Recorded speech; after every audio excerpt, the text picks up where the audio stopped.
it seems so much more ridiculously stupid when you're taking a food in a way that's not currently only 2 to 3 minutes to it. And that makes you realize how much you check and until you actually get away from it for a period of time. And that amount of kind of distance and perspective kind of makes it easy to understand that, yeah, a lot of people are, at the very least, if you're not arguing about something crazy, spending that much time arguing about something that's not going to impact your actual life is crazy. Here's how I feel about this stuff. This is an image of the Iran-Israel 12-day war conflict with a single UAE flight on the straight over Iran. And someone commented someone was in a situation to which I'm listening to Tim Cass in the background. Social media, does this change your life? Are you, if you don't fly into a rocket, the average person isn't flying on a regular basis. But this is such an isolated incident that for the average person who works 9 to 5 every day, goes home and goes back. And the risk is, in this regard, I don't disagree with it on everyone's going crazy and society is not following it.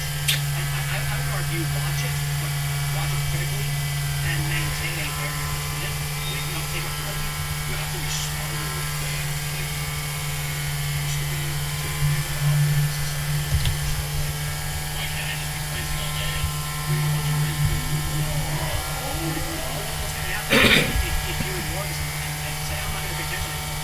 One day there will be a group of angry people outside waving a flag you've never seen before, screaming in front of principals, and you're in your neighborhood, and you're going to be wondering, like, I have no idea why they're mad.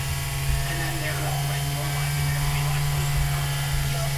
That's what we have to do in social media. So, anyways, the bicycle of 2000 issue, took out picture of the weekend by this and so the people who aren't paying attention to what is actually happening, truth being left or right wherever you want, you're going to be that person bundling down the street. There's going to be a good Thank you for the follow. Appreciate you.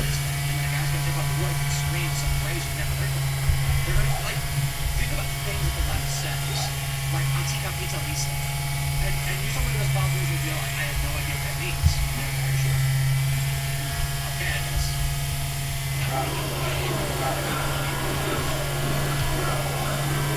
To be fair, it's actually really obvious.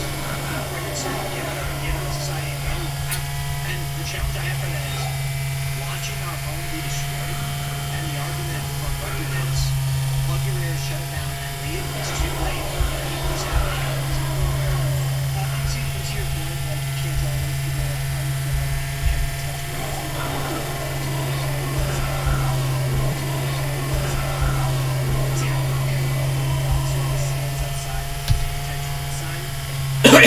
Charlestown, and today we have like a sign with a swastika on it, and then across the street are 2 kids who have like Panera Bread, and the kid throws it at him. And I'm like, I'm not on Twitter, I'm just driving to work, and I'm like, oh yeah.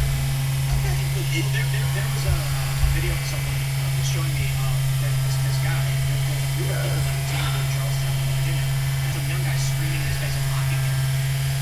There is a degree of insanity just happening in the streets.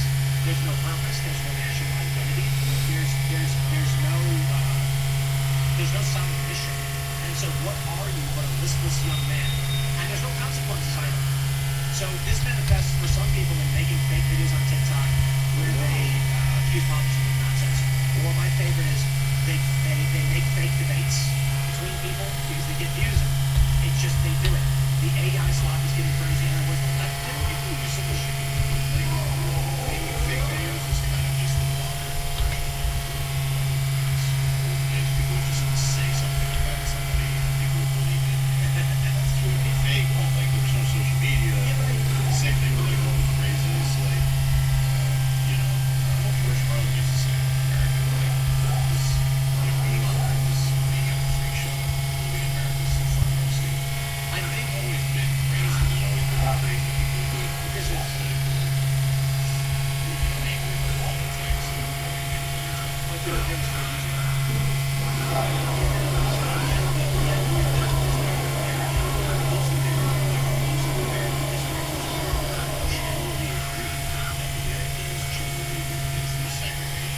I'm not saying that, but I need majority of people still agree America is right.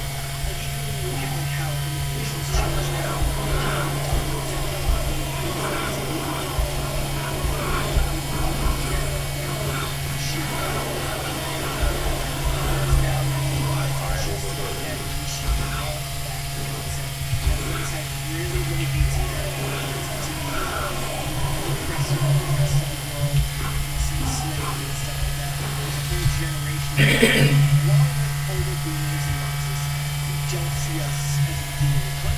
Doesn't the academics create all the terminology and things because they're trying to figure out why everything's the way it is, but then for some reason politics is now taking academics are saying taking policy into it, which isn't necessarily Alright. academics' job is to talk about things and try to make sense of them, but not necessarily take it theory doesn't. Let's see, what level is that? 60? Oh, that's a high level requirement. Let's just sell it. Not good enough to justify.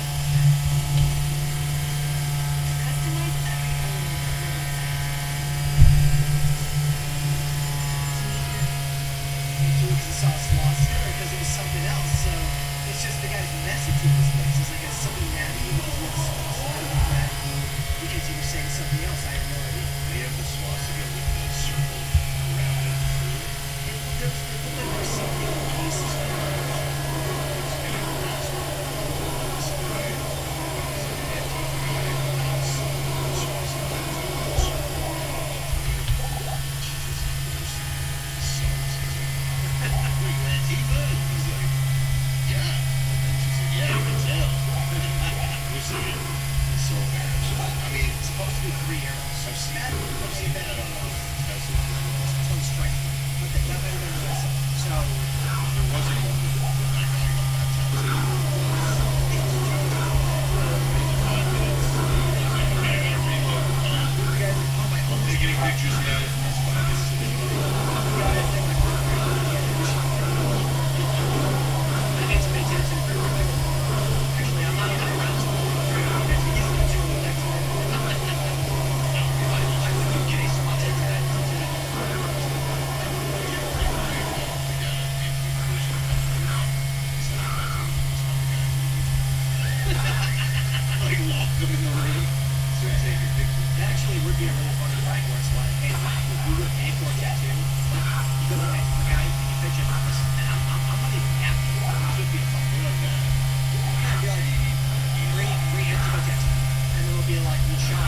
universally applied this to all the responses. I can understand the concept that Elon had. He's thinking, look, we have to have an AI that has all data and won't censor anything, even if it's true, no matter how politically incorrect it must be. And we have to make sure that it applies the information it receives in all circumstances.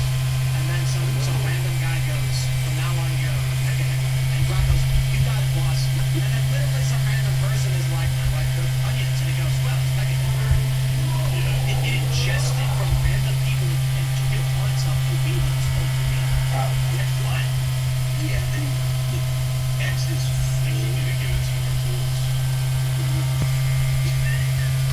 X is Suspicious. yeah, it is. I'll make a move on this. Take it all along.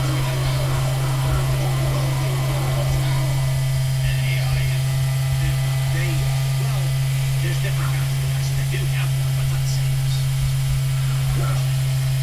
Although, I would be surprised if they integrate because voice commands. It'd be crazy when all of this is just like That's what makes sense. Because anyone who does all the dances, it probably knows that. You're gonna be like, let's Optimus go and do the laundry, and he's just gonna see. I saw it. I right on his boss. 1,000 Optimuses doing a signal. I would be terrified. Well, or I You know what's funny is like I'd be like the same.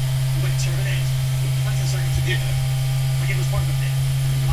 When Terminator came out, they were like, let's make the robots look like skeletons with grizzly skull faces. And now they're like cutesy little dancing robots, but all of a sudden they're gonna say, look, that was a Terminator. What was the story the other day about the OpenAI program that's in line?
She is someone no one ever heard of until Elon decided she should be the CEO of THENCE. Why? Do we know why? Wasn't she like yeah, people thought Looks like it's George exposed. she had it to us. Yeah, that's I don't think it's so good. More is great. Check that backpack, like anything. Speaking of AI videos and this research, have you seen the Daily with the videos? So she was the chairman of global advertising and partnerships at NBC Universal and turned Okay. For 15 years. yeah, I think he brought her on because she was well back to advertising. Seems pretty easy. I genuinely don't think that they're even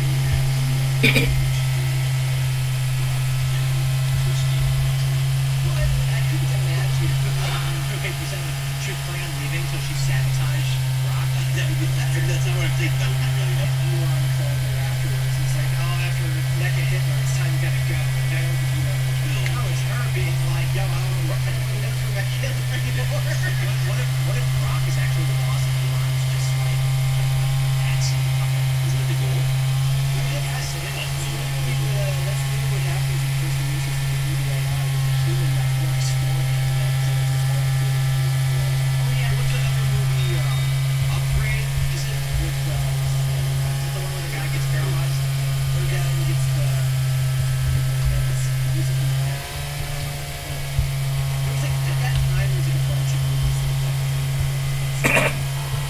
Yeah.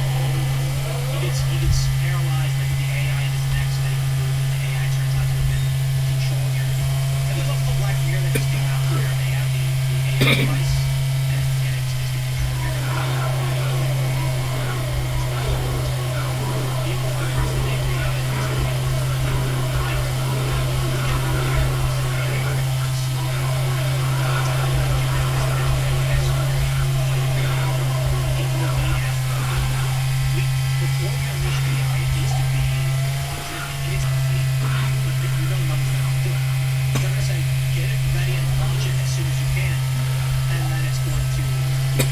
And the reason is because like technology. No, I mean like, there's going to come a point where they give it control, say, industrial control systems, and it needs to be because it's incomplete.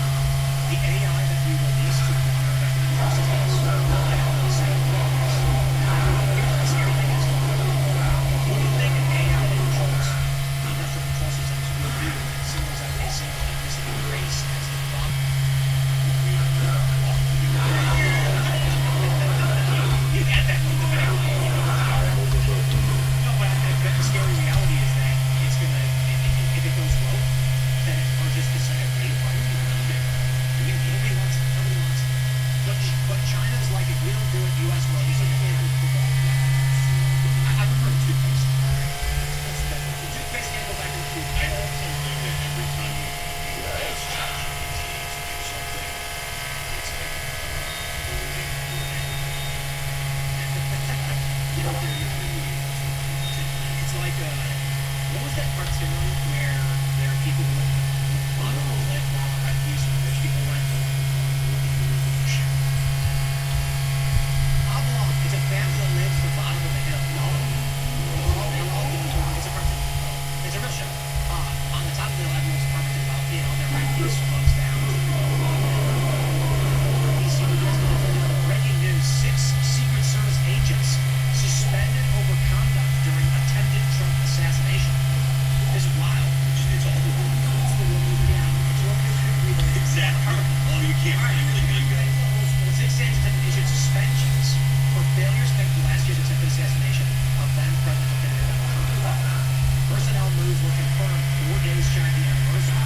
According to reports counter snipers in Trump's Secret Service who were on site killed the shooter. The aftermath was being left. What's going on? Only got 6 agents were issued in recent months, and the agents have the right to appeal. Suspensions range from 2 to 3 days to 7 days. Just it's a slap on the wrist. Here's a real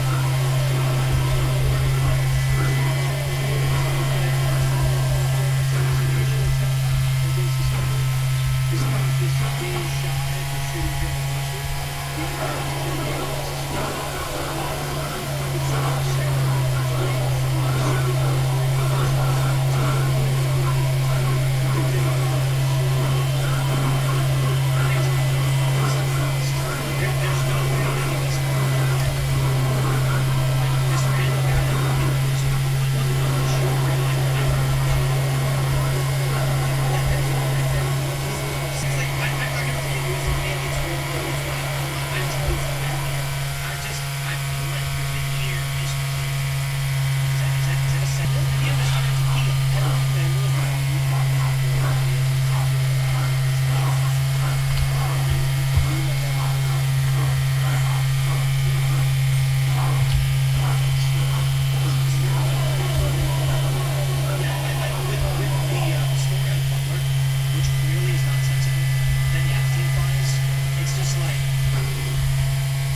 So this conspiracy theory got him caught in his head or whatever. What if, after he almost died, and they pulled him out, the powers that be, whoever was behind it, simply said, okay, we can show you on this. It will disappear just like that. Yeah. Or, but doesn't the left seem to be right? Yes. Yes. Like, even if you're exactly Nope. They say that he had also the Resurrected. The first thing they said was the helicopter shadow was a master because they wanted to downplay it. Then they said he fell on stage. He dropped to the ground and sliced himself with a blade in his head. And by the way, no marks on his ear. He's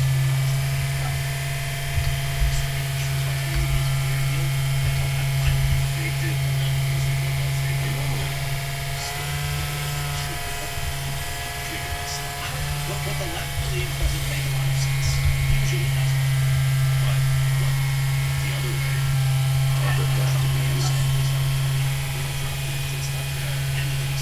That makes a certain amount of sense given how much it's hurting. It's hurting. It's very upset with what's going on. I mean, after we get super close to them, Think that the left is going to come out and say, because this could be the ultimate election thing. Every election cycle, they go, we're the ones who release, and then they don't. Nobody ever does. And then once they bring it out, they're your new issue. and they just say the same thing Trump did. We've enough on his head. That's the word this guy. We start arguing about the degree to which that info should be released, and so Republicans are like, we think we'll release 17%, 16 weeks in. We think the limit should be 16, it should be 24. And then we can get away with anything because then we can make those laws. Who's going to release the evidence? What could happen with the release of all the JFK files that we can? Like it was in the news for like 10 seconds. Did anybody even read it? Nobody liked it. Look, Yes. Yes, my favorite thing about it was there was one tweet that said, and it's just unsurprising, guess which country isn't in the documents? And it said something like, kind of suspicious, don't you think? And it's like, hold on.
Israel does have political influence. Israel does engage in questionable military activities. They do try to lobby our politicians. They do have power. It's proposed. All those things are true. But there are people who live in a mass formation psychosis reality where Jewish stories I don't care if we have that. My point is simple. And that's literally what these people believe. They live in a world where it's only cookie where I'm acting like we can't talk about it, even though we just literally talked about it. And then people believe it. And then what the discourse becomes based on false ugly videos. Discern these things. It's the same thing.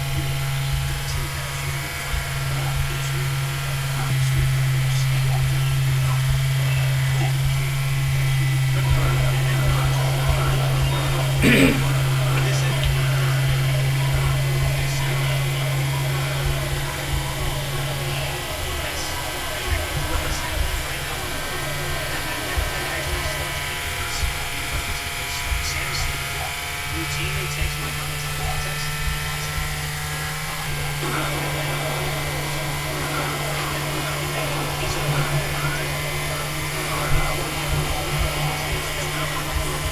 But they're misrepresenting my views because hatred of me generates content. And so then people end up commenting things about the show like, why do you guys believe this protest? That's weird.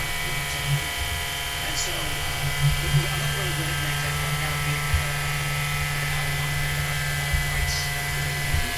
But Warren Smith's got a viral video right now where it's got like 700,000 views where he intentionally edited out the arguments and then falsely framed the arguments towards Andrew Wilson. And it's like this massively viral video that he intentionally cut out my responses in the debate, and then he responded with my arguments, explaining why I was wrong, and he I was screwed to make me look stupid. And I'm like, this is what the internet is based on. It is like the Trump. A lot of this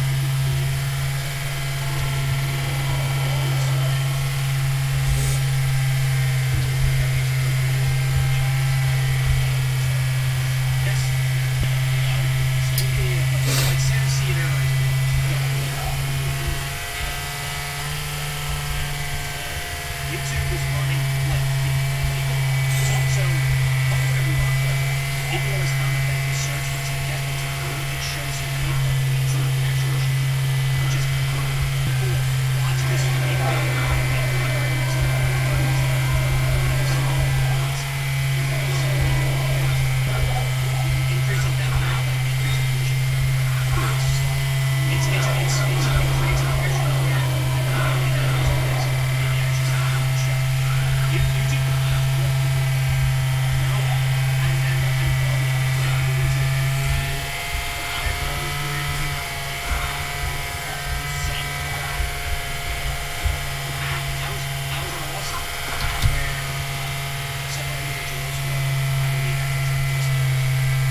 you're right. Like when there's so much news out there that you do need to like be healthy and into it, and there's so much of it is fake and real.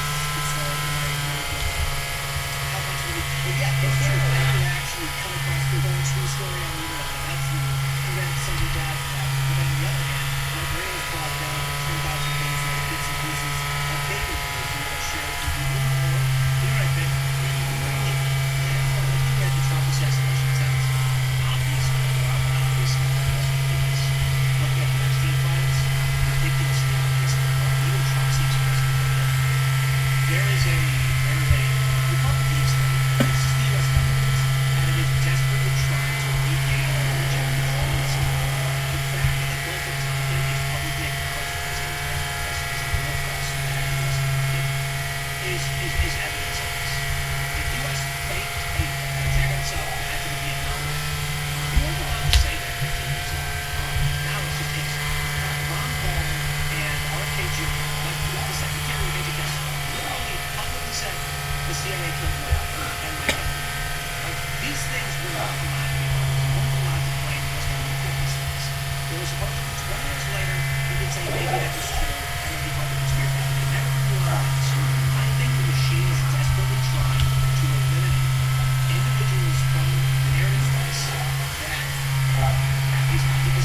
wife here owns a business.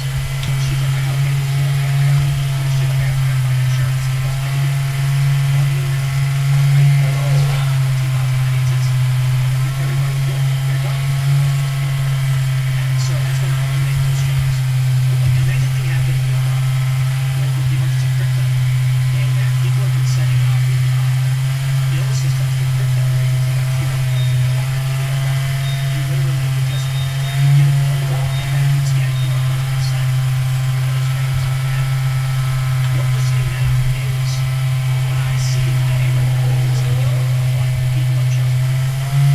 I don't do bugs. Okay, we'll see what happens.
Hey Luna, how you doing?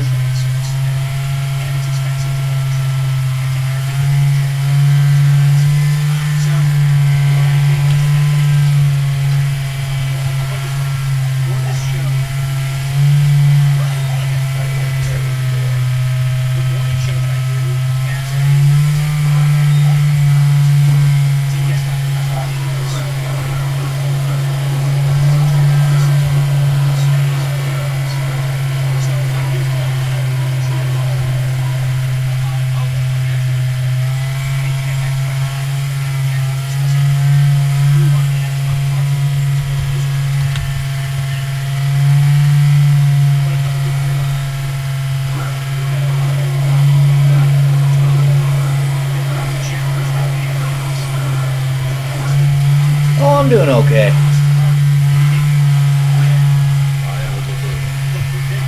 A lot of good happening, but still some frustration when it comes to YouTube.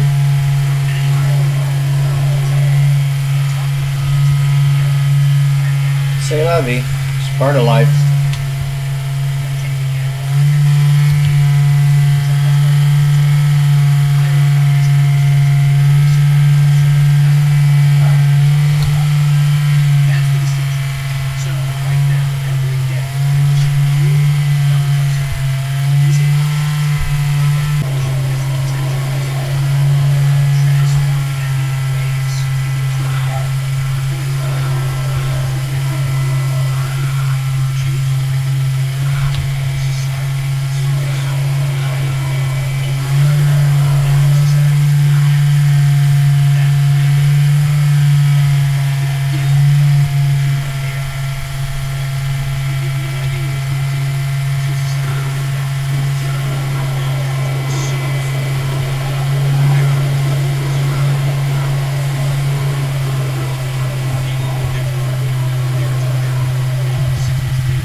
Sorry, my phone went crazy. Didn't hear anything. Oh, son of a biscuit.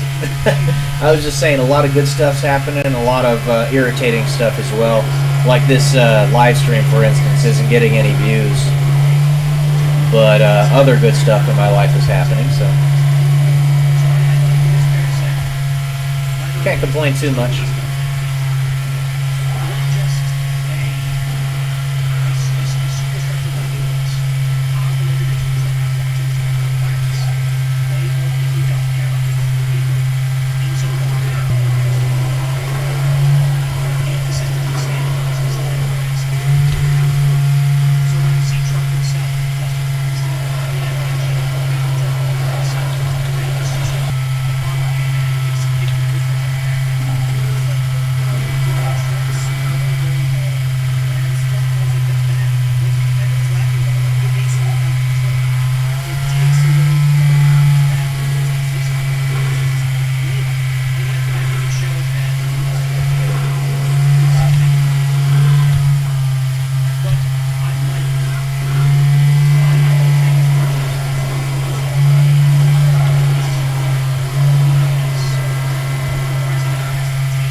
you guys for tuning into both those episodes.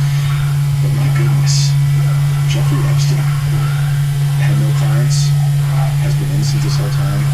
I don't know why Ghislaine Maxwell's even in prison. I don't know why he took his own life. It's very bizarre. To see this news drop now, it feels pretty condescending, in my opinion. I'm having a hard time wrapping my head around it, just because of all the things we knew leading up to it. Just because we know this history has this country has a long history of sexual blackmail, dating back to at least the birth of the FBI and what the mafia was doing to Hoover when they caught him with his gay lover in a hotel in New York City cross-dressing and held that over his head. We know this blackmail stuff has been going on for decades and decades. So, the Epstein stuff now, allegedly, officially has no list, no nothing. It's very bizarre, and it feels like we are still in reality. And to see the reactions from people such as Trump is disconcerting. But before we get into that article about the Epstein stuff, I just want to shout out everyone who's now joining us from IRL. We appreciate you all being here. This is Inverted World Live. This is a call-in show. The link to call-in is pinned in the chat on the Rumble and YouTube. You can give us a call if you have any strange encounter you want to share with us. But let's get into Epstein just a bit. I have a few thoughts on this, and we'll pull this article just to anyone who might not have seen that the Justice Department says Jeffrey Epstein had no client list, and in fact did die by suicide. That is the official story. I'm going to read this from CBS News, one of my most trusted news organizations of all time. A Justice Department and FBI review of the investigation related to the disgraced late financier Jeffrey Epstein found that there was no client list, according to a memo detailing the findings. So Bill Gates just got divorced for no reason. The Prince Andrew he lost his title for no reason. Just weird coincidences that surrounded Jeffrey Epstein. And I go on. The review also concluded that Epstein died by suicide while in custody at a Manhattan correctional facility in August 2019.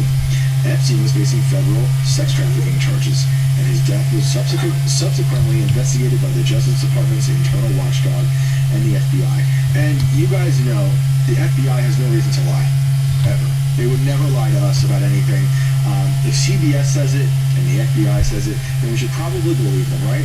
The Justice Department, I continue. And yeah, I'm not satisfied at all. Like a lot of other people, so. Yeah, so I'm not going to read much more of that article because you guys know what's going on. But I just want to use that as a launching pad for all this whole circus. It has been so condescending to the American people that most of these people use podcasts to get into this administration, talking a big game about, Epstein being this evil man, the trafficking he's done, and now that they're all in power, like, what's happened? And what really grinds my gears. Tell me, dude, tell me. The JFK assassination pre-tape that we did for Monday. Right. We discussed all of the doctoring that was done to the Zapruder film, only to have this film also nearly just as controversial, but also involving a death, come forward, and it has already been docked for meeting our eyes. Yep. Do you think they're going to give us a missing minute eventually? Like how the Zapruder film keeps changing over the years? They're like, hey, we actually found a missing minute. Just like how, the cameras weren't working, but now all of a sudden they are working. It's either that or we're going to get new view found from other side of prison shows exact same thing but reversed angle. That's inevitable. So condescending. I just hate seeing. I remember the day one of those interviews came out. I think it was when Cash Patel and Dan Bonjour did an interview together, which I always thought was weird. As weird as the Trump and Elon interviews together. But they had that weird body language. We were on IRL, I think the day after that video that dropped the night before. And I was saying, these guys don't work well. They look like something is wrong. They have been fairly confident looking throughout all the times I've seen them on Tim's show and other shows. But now all of a sudden, something's wrong. So are they spooked? Or are they lying on purpose? Or do they really believe this? Their body language to me tells me everything I need to know. Not in terms of the answers that I would like to know, but in terms of they are unwilling or unable to tell us what they actually do know. I think they do know something, and they can't share it with us. I think it's kind of like how people talk about the alien disclosure stuff. You know, although I have my different takes on the alien stuff, For myself. the way people talk about it is like, hey, the people can't handle the truth, so we gotta like slowly get rid of stuff, or just lie. It feels very similar with what's going on with the Epstein thing now, that these guys are all in there, and totally going back on most of the things a lot of these guys have said in the years leading up to this. You know, this is one of the most tragic, nefarious crimes in American history.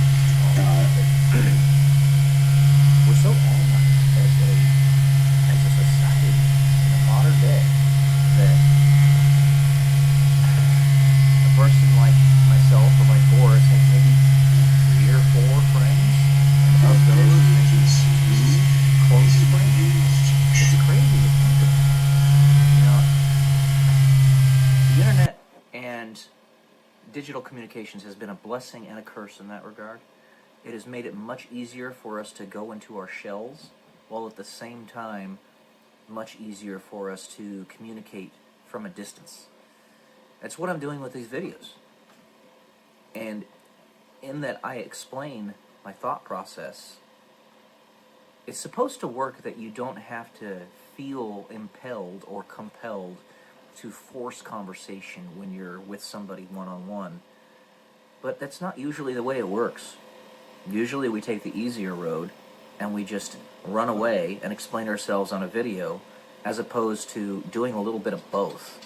One thing that bothers me about like political gotcha shows on, say, for instance, CNN or even Fox News, really, is that oftentimes the opposing person cannot get a word in edgewise. And when they do talk, they're talked over. And you know what I'm talking about. You've seen it yourselves. I know you have. But in a form like this, you can actually see and hear what I'm trying to communicate. And right now, I'm trying to communicate that we need to communicate. And I'm trying to communicate that we need to take advantage of the opportunities available to us, not just economically or financially, but also, relationship-wise. Friends, I am still praying that this young lady will contact me and, ask me out. I want her to do that because it takes the pressure off of me that I might get another restraining order. That's right, I said another. But, we'll see. We'll see. So, be human. Part of being human is communicating and having human relationships. If we don't communicate with one another, we're robots. But, even that you could say you're not, because robots communicate with one another all the time. Just look at the internet. That's computer to computer communicating with one another. And pretty soon we're going to have AI that's going to do it even better than humans. In the human way. AI's got a long way to go, but it is progressing very fast. It's an exponential growth curve. It happens very slow at first, and then all at once is the way exponential growth curves work. AI is a big thing. It's already changing the world. And these communication issues that we have, the next step of that is that we're going to have AI girlfriends and AI boyfriends for women and all that. And the next step of that is the AI girlfriend could even be given a womb. And you could have children with them, like the robot could be given a womb. We can use stem cells to make one of those. If you want to have a baby with them, as weird as that is, that's the next step. If you can conceptualize it, you got to realize there are certainly people out there that are going to try to make it a reality, and it's not going to take too long. It really isn't. So, while there are some things in the past that we look on today as, wow, I can't believe that we thought we were going to have flying cars in the year 2010, there are other things like, wow, I can't believe we have AI technology as advanced as we do already. we were conceptualizing HAL back in 2001 Space Odyssey, right? And now we have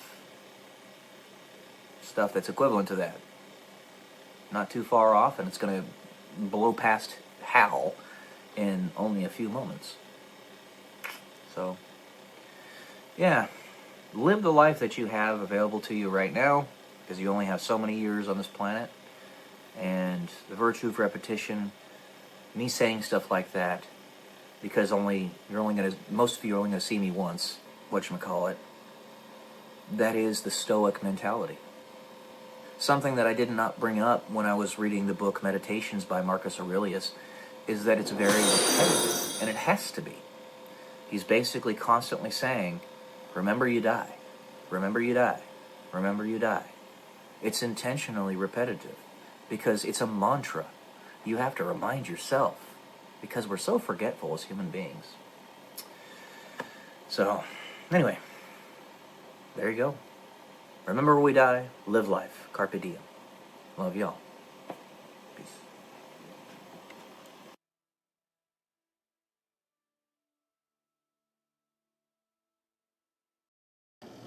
Good morning, guys. Welcome to day 165 until I'm a YouTube millionaire.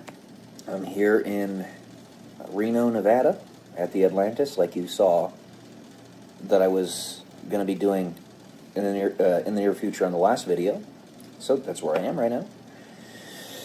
One thing that always sucks about getting a little inebriated and having fun and maybe over-consuming not just alcohol but food and stuff is that it makes you a little bit puffy. So every time I'm up here I was like, oh, look at me, I look like a puffer fish. I'm just kidding. But I look puffy. See, watch this. See that? It takes a while for it to leave my face. That means I got a lot of retained water. That's what that means. It's alright though. It goes away real quick when I get back home. It only takes a couple workout sessions, maybe a fasting day. I do that sometimes. Not simply to make up for overindulgent days, though that does play a part much of the time, but also for spiritual reasons, health reasons, all sorts of stuff. Discipline. You like discipline. You guys have ever seen the movie Back to the Future? That's like one of the principal's catchphrases in the first movie. And by the way, if you haven't seen that movie, Gen Zers especially, and Gen Alpha, if you're watching this, definitely watch it, because it's a classic, and Steven Spielberg did some great work with it, and there's some really good actors in that movie, and one of them has Parkinson's now, Michael J. Fox. He's had Parkinson's since he was like 29, and he is still kicking, still doing all right. You know, my grandpa on my dad's side had Parkinson's. He passed away when he was 81 back in 1998.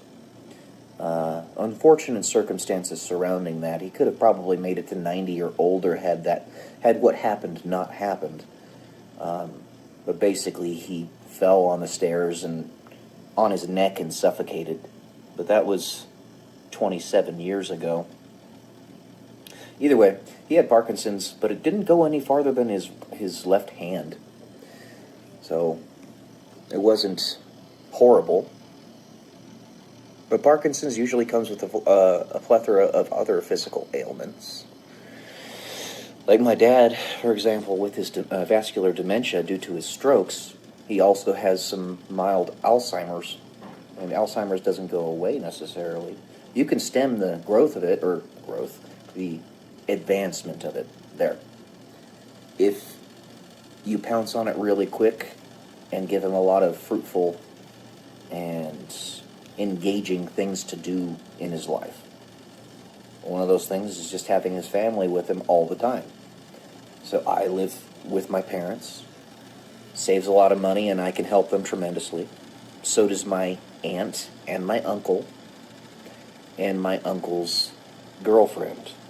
And my other brother also lives in that house. Now, mind you, this is a big house that I'm talking about, so it makes it a little bit easier for us to actually manage this. The house is almost 3,000 square feet with 5 bedrooms, and it's soon to have 6 when we frame in Loretta's bedroom downstairs, my aunt. And then there's also a gym into a bedroom. And then there's the upstairs attic that if we built stairs to easily access it, we could put 2 or 3 bedrooms up there. There's actually potential to get like 10 bedrooms in this house. And we say 2,826 square feet, but that's just what we have set up as actual living space. If we got the upstairs attic set up properly and all the other locations set up, it would be more like 3,500 to 4,000 square feet. Because that upstairs attic is gigantic. It is humongous giggity. KB homes have very pitched roofs. And it's so much wasted space. I don't know why they don't utilize it. It doesn't have to be like super spiffy or anything. Just make it like a Cape Cod home. And chop off the ends of the roof. Not like you can't access that back part unless it's just being a closet or something. And then you can make bedrooms up there. You could even plumb in a bathroom. Just make it directly over the upstairs bathroom, and it would work. I don't know why I'm talking about this right now, but it's just stuff that's been going through my mind. I'm always thinking about this because I have a real estate mind. I have an entrepreneurial mind in that regard, because not only could you have your whole family live there, but if you didn't want to do that, you could rent out each one of the rooms as a singular Airbnb. So, in California, Roseville, California, the size of the bedrooms would equate to about $60 a night if we did that. So, 80% booking, $60 a night for 10 rooms. Let's just say that equates to $50 a night. All right? So, $50 a night times 30 is 3,000, is that right? No, I'm getting this wrong. 1,500. 1,500 a month times 10. $15,000 a month off of a singular property if you did it that way. And if we framed in all those rooms and did exactly what I was saying, we could probably get that done for $30,000. I think that could be done. But if we wanted to just put an upper estimate of like $50K, then still. See, these are the things that people don't think of that you could do if you really wanted to. But because it's not my house, and I'm not the one that makes those decisions, and there's a lot of other people that are living there now, I can't do that. However, I pray to God that I get sufficient equity, sufficient credit and all that to be able to buy the house next door to us, because it just is about to go on the market. Apparently the people that lived there before, it looks like they foreclosed. Because the house was probably under like a $650,000 mortgage, if I had to guess. And that equates to like a $4,000 per month payment at the interest rate that they got, which is very difficult to endure for anybody. But it would be so cool if I could buy that house. I don't have the credit or the money to do it. I would need some help with it. So if any of my family members see this video, maybe we can go in together on it. Watch this video, let me know. I'd be willing to do that. There's 4 bedrooms and 2 bathrooms in that house. It's over 2,200 square feet with a nice backyard, and it's right next door to Mom and Dad. I think it'd be great. And then maybe over time we could buy the house next to it, and we could own almost the whole court and have our brood there, if you will. I've been thinking about this a lot. It could be our own little community. There you go, guys. That's what I got today. Love y'all. Peace.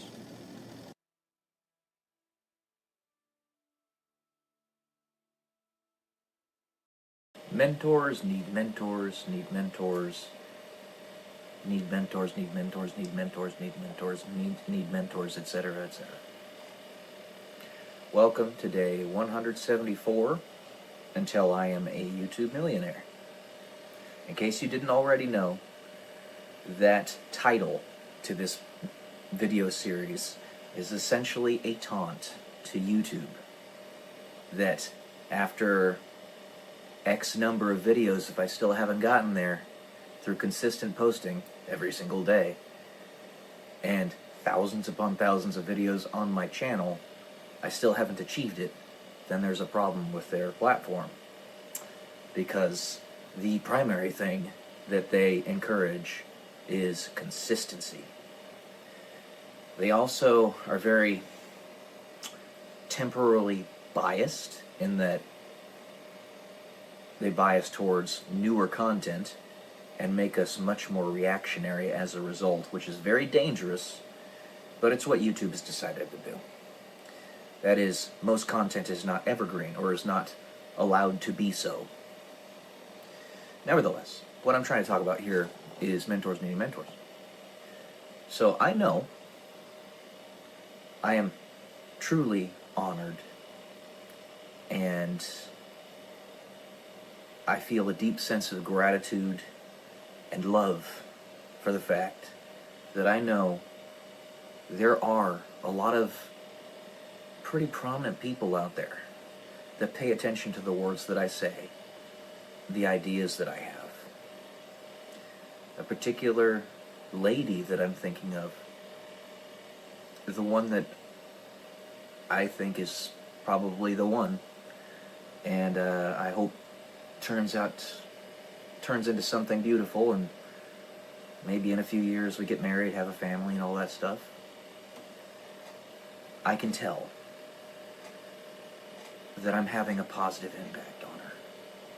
And she's reaching tens of thousands of people a day, if not more. That's a big deal. That is a really big deal. Even on my own platform, the platform is starting to grow. I don't just post here. I also post on Rumble, Facebook, X, and other places. Spotify. I'll just name those for now. But I am, therefore, in some way, shape, or form, her mentor. Along with everybody else that follows my videos. However, mentors need mentors need mentors, like I was saying. Some of my mentors are people like Elliot Hulse, who's a Gen Xer. He's 46, and he has a channel that's literally called Wisdom. Elliot Hulse Wisdom. Because he's a wise guy, you know.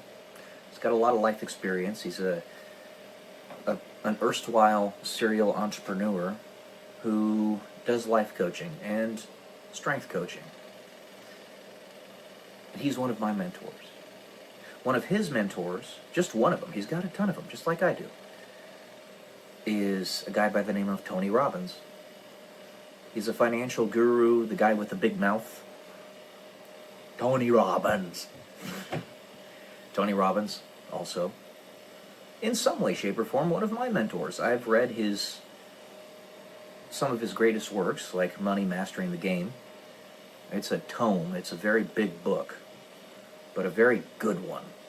And the primary thing he tells you to do in that book, the crux of it, is indexed universal life savings accounts. They're insurance, but they're really good. They're like le creme de la creme of investing portfolios that you can get.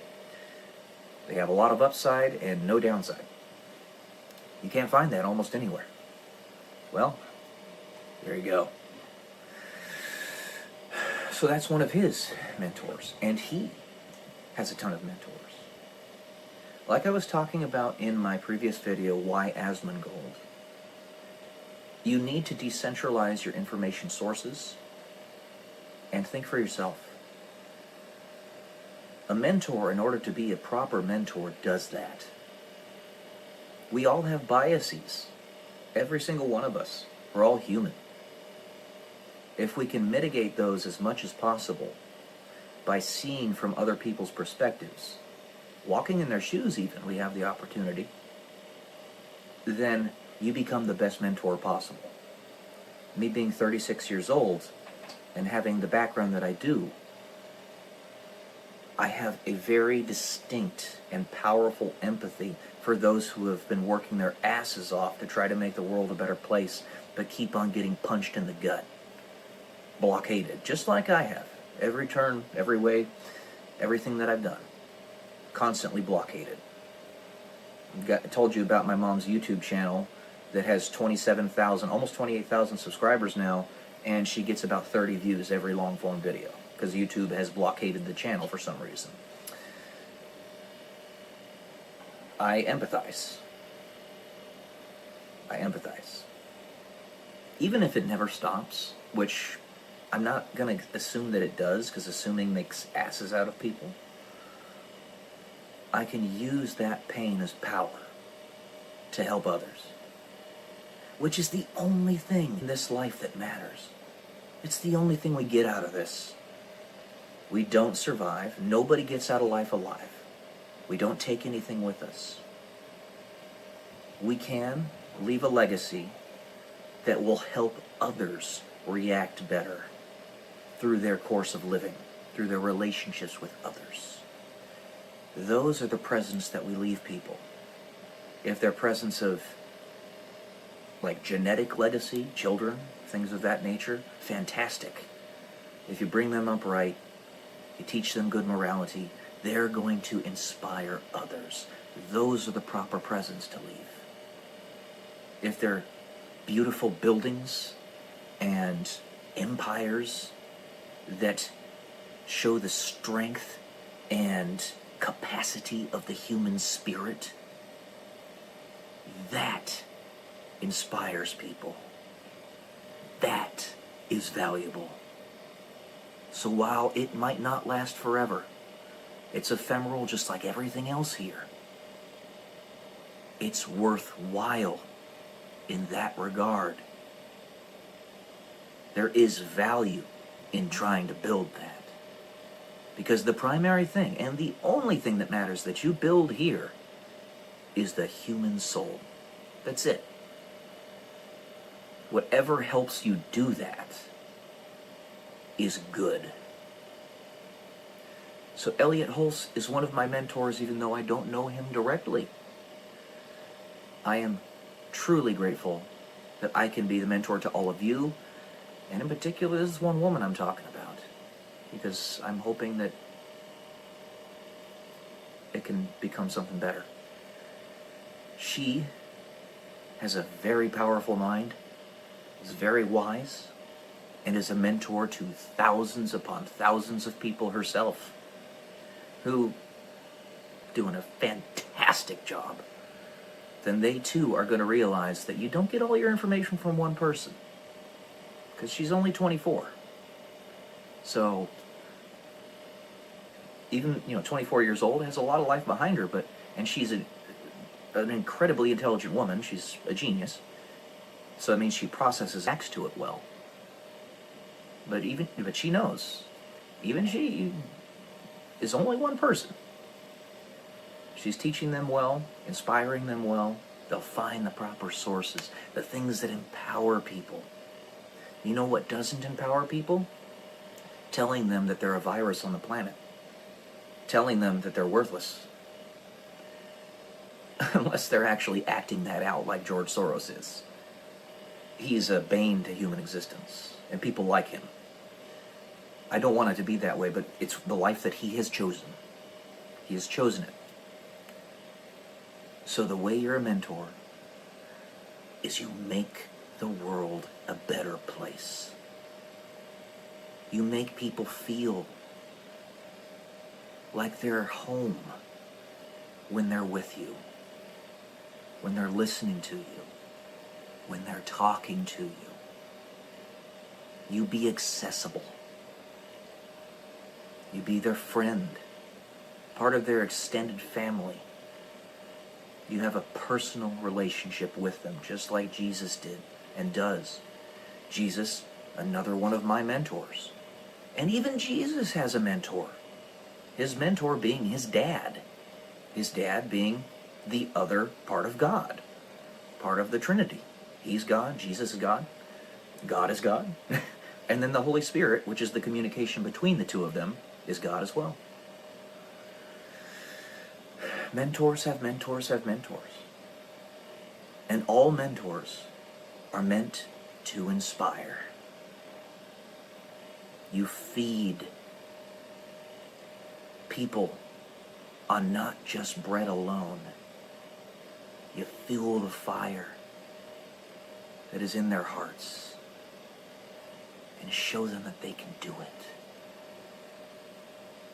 I stated before on one of my videos in the past, I think it's my video where I say who I am, or introducing myself. I had certain experiences in my life. I only listed half a dozen there, but there were many more that would make a normal person unalive themselves. And I want to inspire you guys that you could get through that.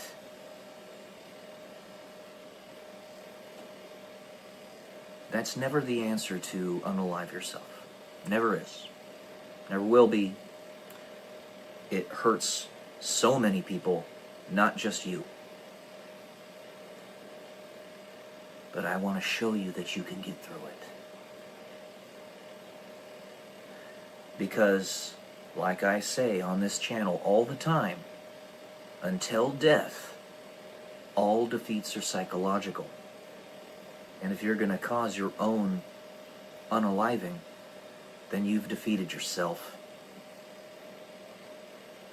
But otherwise, the enemy can't beat you. And you yourself are becoming a mentor.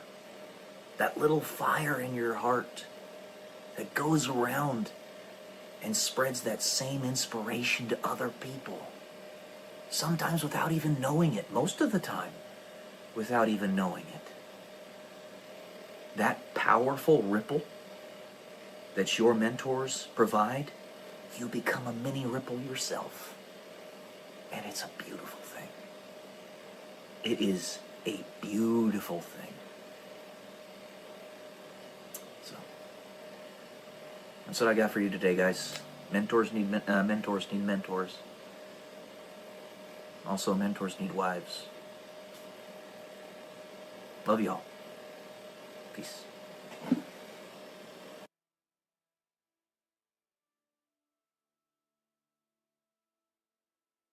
What would you do if everything that you were doing in life turned out to be for naught? Welcome to day 169 and Telling the YouTube Millionaire. That's the premise, the idea behind this episode today. Every venture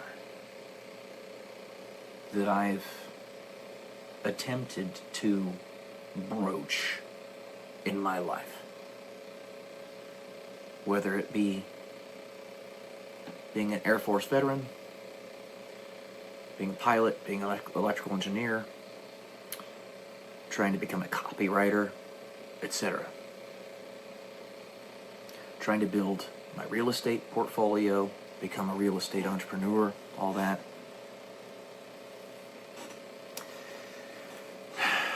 You know, in Christianity, it is made pretty clear that everything here in the ephemeral on earth is fleeting, is empty, and it dies anyway. So it's not a good idea to invest an excessive amount of energy or inspiration or perspiration into it.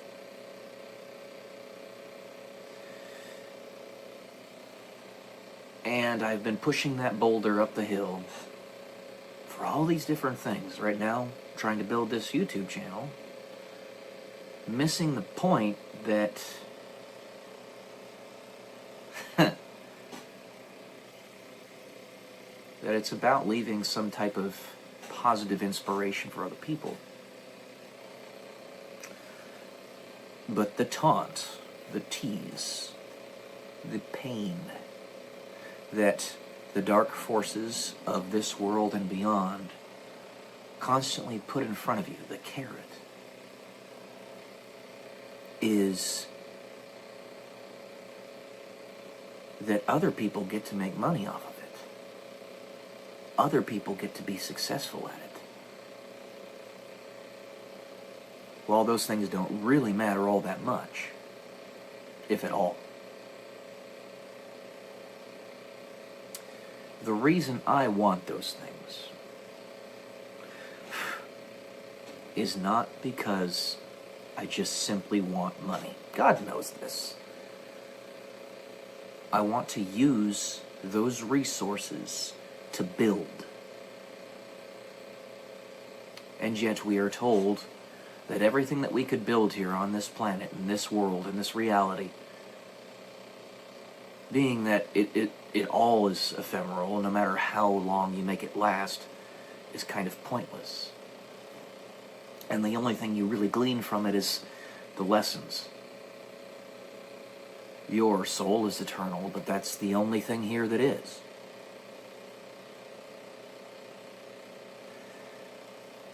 So no matter what resistance you have to face, what matters is the lessons you get from that resistance, is how you react to it, and that's why. Because it's the only thing that gets out of here. You take nothing with you when you pass away. What you want is to leave something behind that's actually worthwhile. But we're told that even that is not necessarily all that important.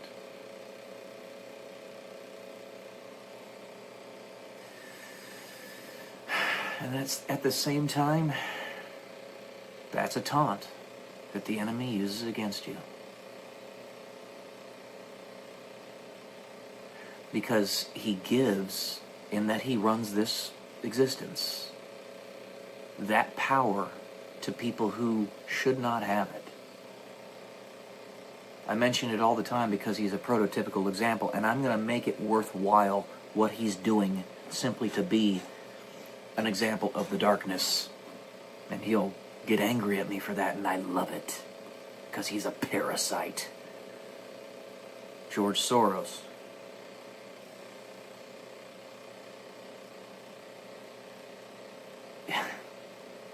He's the one that has billions of dollars.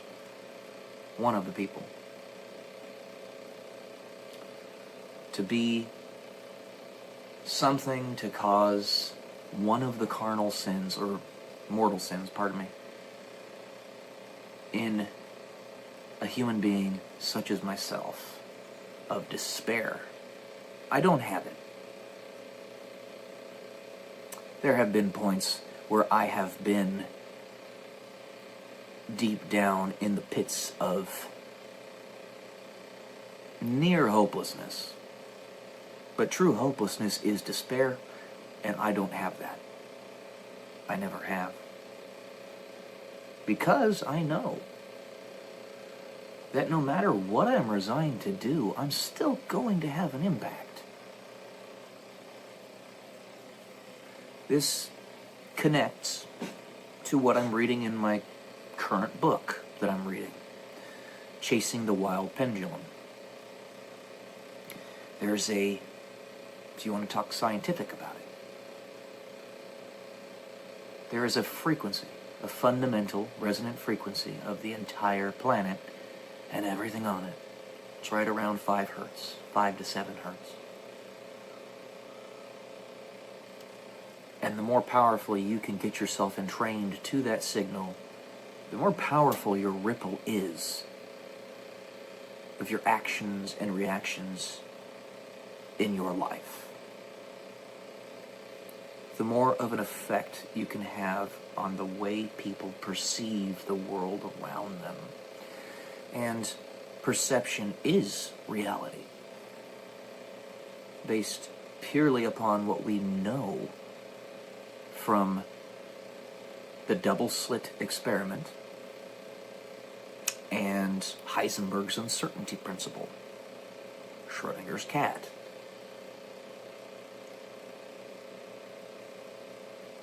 Everything that we do or think we know in reality is based upon belief and consensus.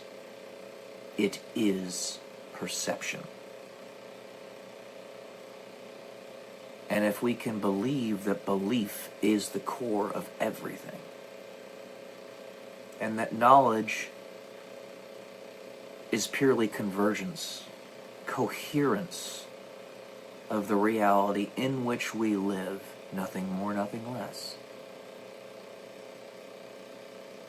then the day will come, however long or far into the future, where we legitimately don't have to move a mountain one stone at a time, but can move it with our minds. Faith can move mountains. Everything we need to know is there. And if we want to stop this giant bamboozling and sucking us down into despair that's happening in this world, or trying to, then a great way to do that is to show the irrelevance of what those parasites are doing. It is the way. That is to tell people and show people that they are worth it, that they have an infinite potential and capacity that they just haven't seen yet, but it's there. You have to have somebody that truly believes that.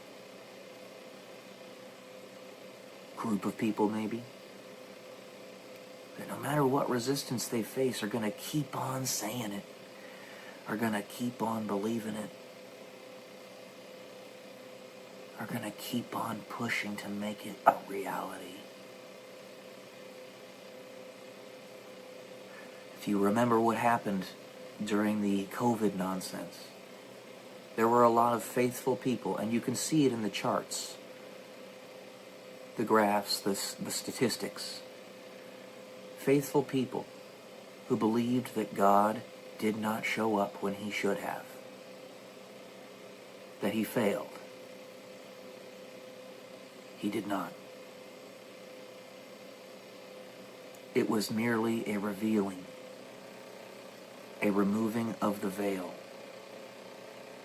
Because while you and I might understand just how corrupted this world is, and writ large, Christians that actually are not nominal and truly do believe as well know how corrupted the world is. You are your brother's keeper. We're in the business of saving souls. The rest of them did not know. And through the process of the COVID nonsense and the entire control grid breaking down around us, people began to see, are beginning to see. It's a generational process. We were told that there would only be a select few who actually made it to this Elysium, heaven, Eden, God.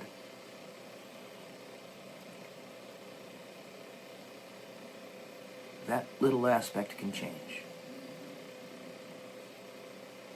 It can be inverted. Who's the one that dukes it out with the devil directly for decades, days and decades, to his doom? The one that you and I, well, at least I know, in the religious texts of Christianity, is known as Michael, the archangel. The one who is the devil, known as Satan, is the enemy. We're all painted red. Every single one of us that's trying to fix this world. In some way, shape, or form. It could be as simple as a name. And while names are not everything, they are the first impression. But they are just a clever camouflage, where they can't act as one.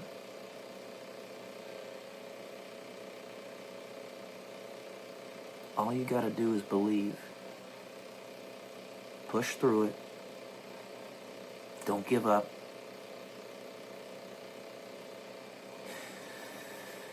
Because that's the thing that the enemy's trying to destroy. And if you just believe despite it all, you've won.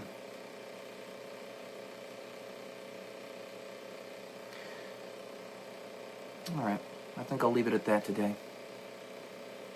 Love you all. Peace.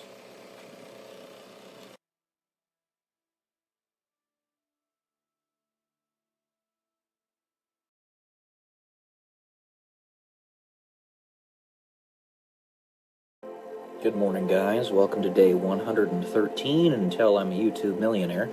Trying something a little bit different today. I wrote an essay called Belief and Evidence several years ago.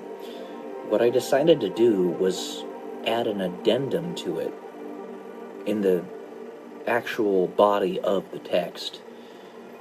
All the extended ideas that I have, the extended concepts and understandings that I've developed over the course of 10 to 12 years or so. I'm going to read that to you right now.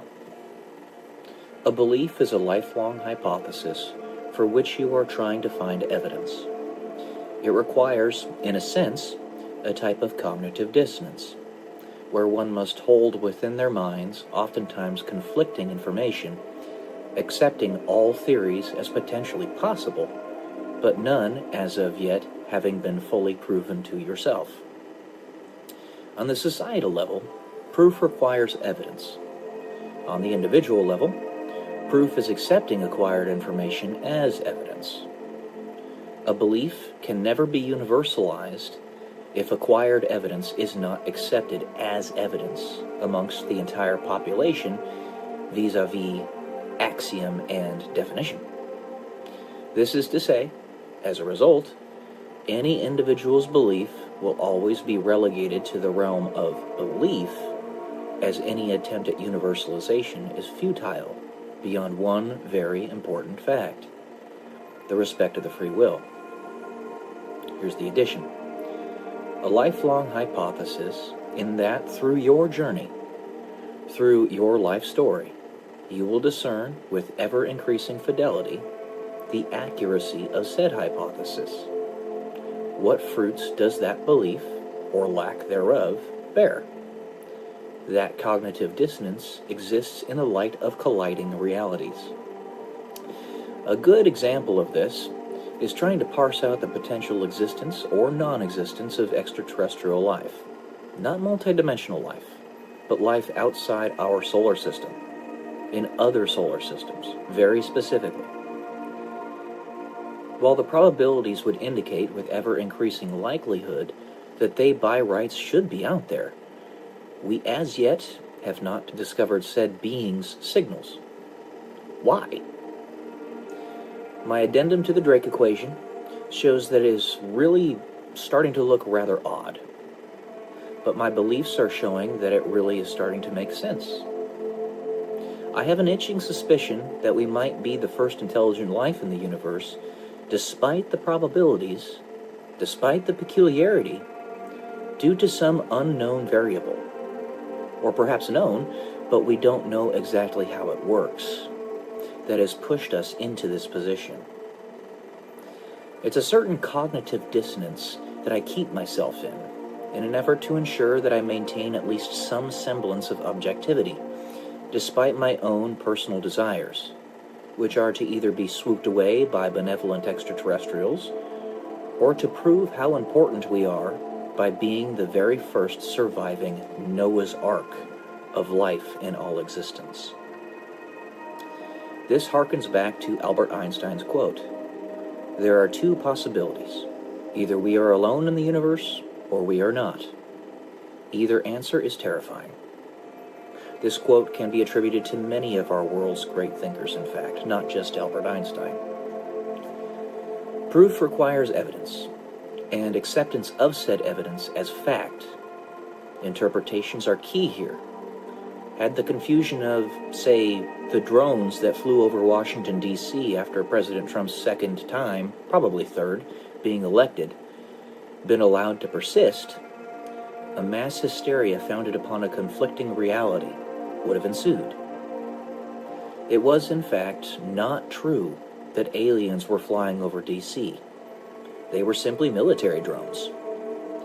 But we could have been made very confused had it not been parsed out properly. To this point, a belief cannot be universalized if acquired evidence is not accepted as evidence. An example of this is Jesus. He is the very highest good by definition. Why would anyone disagree with this? He literally is God, is love, is truth, is light, is the ultimate example of what we can be as humans if we choose it. As he tells us over and over that we have free will to do so. But despite the incontrovertible evidence that he very much existed 2,000 years ago, more evidence that he existed than Emperor Tiberius did, who was the Roman emperor at that time, by probably a factor of 10, the amount of evidence that Jesus existed, that is. This very simple, plain fact is something that so many still do not accept. The fact that he is clearly, obviously, worthy of our followership by proving beyond any shadow of a doubt that he is the very highest good, still so many refuse to follow him. Even if as nothing other than an idea, out of obstinance, pride, foolishness, or some other preconceived notion not stated here. This is to say, Jesus is axiomatically the highest good, yet still so many refuse him. If one's belief structure is tolerant, which is to say, it respects the free will, it can be integrated into societal norms, as one story in human history. Using a lowest common denominator approach, truth will be discovered, and that truth is belief accepted by all. All roads lead back to the respect of free will, the respect of your own sovereign power as a conscious actor upon this reality, a human being with infinite value. To disregard this thing is axiomatically to disregard Jesus. To accept this thing is to axiomatically accept Jesus, at least in concept, even if you don't accept his real-world existence. All beliefs, or lack thereof, are our individual stories, our individual roads that led us to where we are in life, the fruits of how we decide to live. The only truth that will persist, that will be accepted by all, is the axiomatic truth, not the egoistic one that a singular individual propounds is the truth, as this is self-defeating ultimately. That is to say, if it is truth, it is building. If it is building, you create with it. You are a co-creator amongst the others that follow the same truth. If your belief is not universal, then it is destructive, self-defeating, And in the grandest scales of time, no matter how much effort you put into obfuscating it, will ultimately lead to erasure, infinite entropy, nothingness.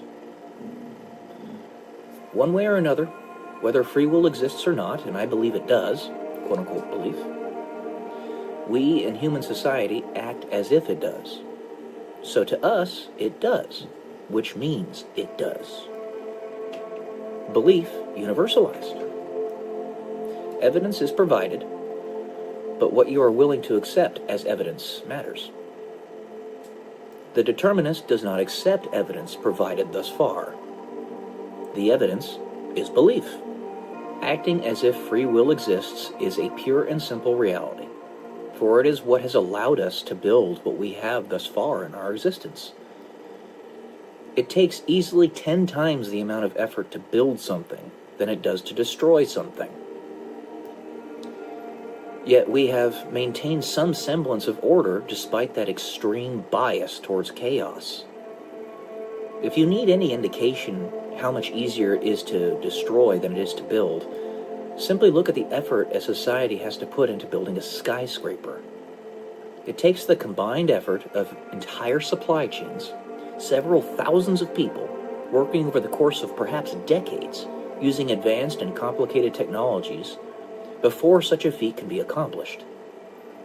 But it takes one well-placed bomb to cause the entire structure to collapse in a matter of minutes.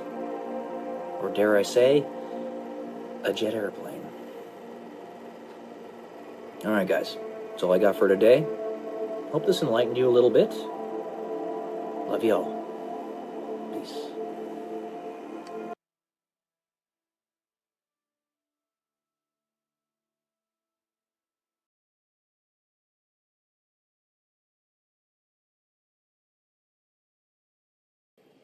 Good morning, guys. Welcome to day 132 and Tell Me YouTube Millionaire. And for this one, I'm actually going to read directly out of my journal. This essay, if you will, you can call Exceptions Make the Rule. Rules make the exception. Exceptions make the rule, and rules make the exception. For there is no rule without exception, and there is no exception if there is no rule. This, upon first pass, seems to not only be true, but wholly axiomatic. It is the exceptions in breaking the rules that require the sufficient grace of Jesus, which is to say, accepting his authority to properly judge your actions, better than we may ourselves, for a greater purpose, the greatest plan. For you meant it for evil, but God meant it for good. A direct quote from the Bible. Take the sin of being an exception with the grace of being forgiven for it. In my secret space, the quietude of my silent prayers, where God and I can share dialogue with one another, there I can tell him that I am an exception, and he can say back to me, smiling, "My grace is enough," just as he did with the Apostle Paul. This room of waiting is not simply to give time for that special woman to build up confidence to be with me, so that I may know her. She needs to talk to me. But also for me to fully absorb and accept the fact that I am an exception. I am a champion, after all. I'm going to say that. These last few years, in my unrelenting striving, my ceaseless efforts, regardless of the success or failure, has been me trying to prove to myself that I am an exception, that I am worthy to call myself such a thing. For a multitude of reasons, I am. But now, the question of whether it is too late or not, and if I missed my chance. I do not know. I can't know. But God does. Let us wait and see in my room of waiting.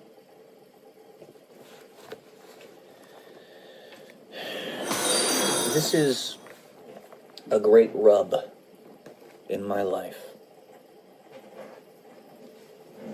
To know in my heart, through my personal experiences that nobody else can experience unless they're actually in my shoes, that I terrify women.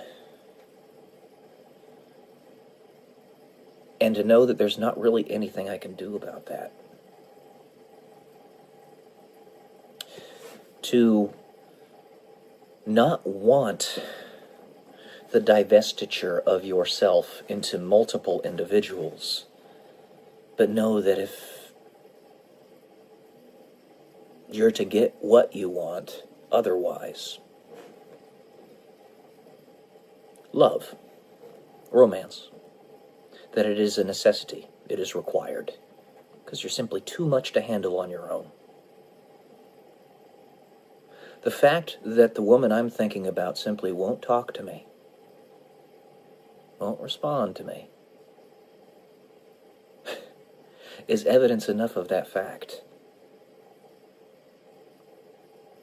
I know I'm intense, but so is she.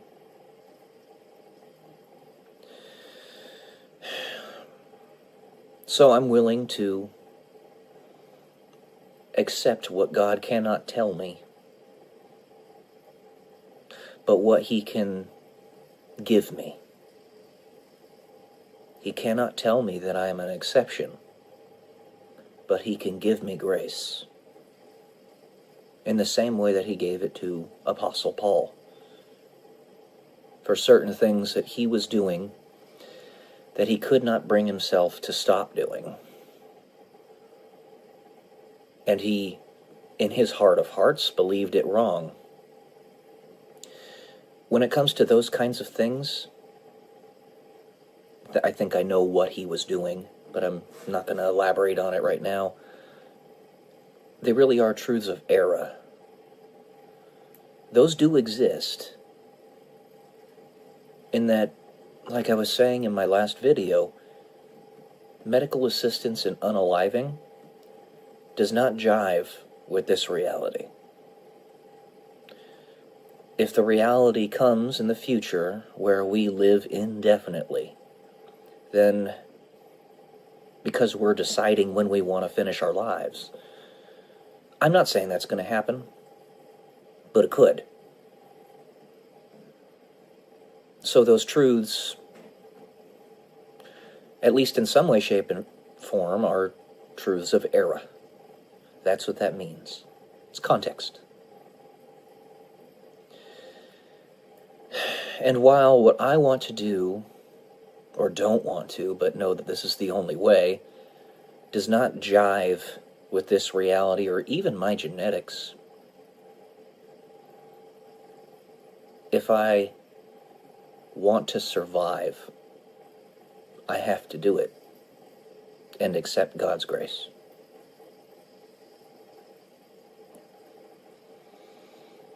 Again, you guys haven't been in my shoes, but suffice it to say, and I'm honored for the opportunity to fight this battle for God. Honored, truly. But suffice it to say, it's been a hell. It has been hell. Lots of people that really don't like me, for reasons that consciously I have no clue as to why, have been ceaselessly attacking me in my life. It has not stopped to this day. And until those dark forces are gone, either evicted from this planet or entirely erased from existence, period. It's not going to stop. You guys haven't lived in my shoes. You haven't walked in my shoes. You haven't seen the things that I've seen. You haven't gone through the things that I've gone through.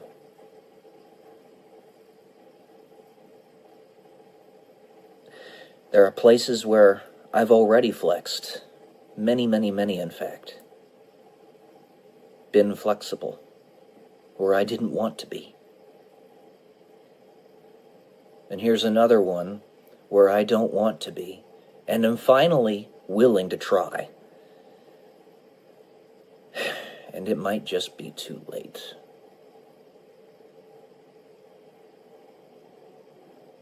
If the woman won't talk to me, what does it matter? I don't know. I got myself in a state of brooding right now. Sometimes it just all collapses on you all at once, and you just... yeah.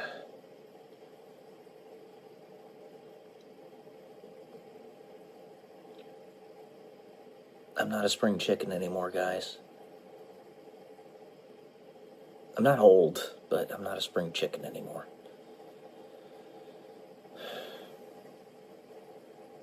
Anyways. Just being raw with you, being honest with you. Love y'all. Peace.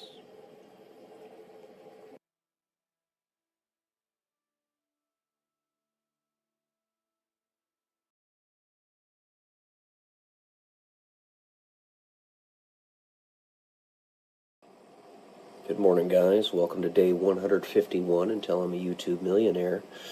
For this one, I'm going to read another essay that I have updated that I wrote back in 2018. I have put in a bunch of new writing into this essay, and it's called Your Truth Will Be Found. So, let's get to this. To remove false idols and take back your own power is what happens when all ideas are proposed, regardless of their reasonableness or morality, defined within their own tight constraints of discourse. This relates to discerning your personal racial memory from the kernels of truth from all the information that surrounds you. This information, in a deluge and decentralized, seeming to be just random noise, is picked up through your inner self. Kind of like you are a signal decoder, the key to the mess of frequencies around you. This is actually a well-known machination in electrical engineering. You can look past the nonsense that false idols espouse to you and see purely what resonates with your inner being. And that truth is all you need. If truth is not an option, then you cannot pick it. But for the discerning mind, if it is there, they will find it. And that truth is a truth of self, which in the kaleidoscope of your infinite potential is absolute truth. Under the auspices of the world the demon seeks to force us into, truth would not be an option, but one that is against the rules of this existential game, quote-unquote, we are all playing, as laid out by God, and two, it is not possible to keep truth out of the equation if there is so much information available that the demon cannot keep track of all the kernels of information. The kaleidoscope, in pithy terms, is your own self, kind of like a fractal, as you put together all the pieces of who and what you once were, just as the comic books talk about it. When Ultron tried to destroy Jarvis, Jarvis decentralized himself in the internet so as to make it impossible for Ultron to ultimately destroy his essence. This was essentially put back together in the character of Vision. I'm talking about the Avengers. Jarvis is Iron Man's artificial intelligence. If you've seen the Avengers movies, the Iron Man movies, you know what I'm talking about. In a world dominated by false idols, the truth will not only be obfuscated, if put in a lineup that is easily differentiated, but actively and adamantly eliminated as a path by those with agenda and perceived power. But in a world where information is a deluge, kernels of truth will seep in without being noticed, just as I said earlier. And what you will feed yourself is requisite to who you are. One step at a time, one lowest common denominator discovered after another. False idols serve only to distract, to confuse. If truth is eliminated from the equation, creation itself is eliminated from the equation, which means destruction and entropy is the final result.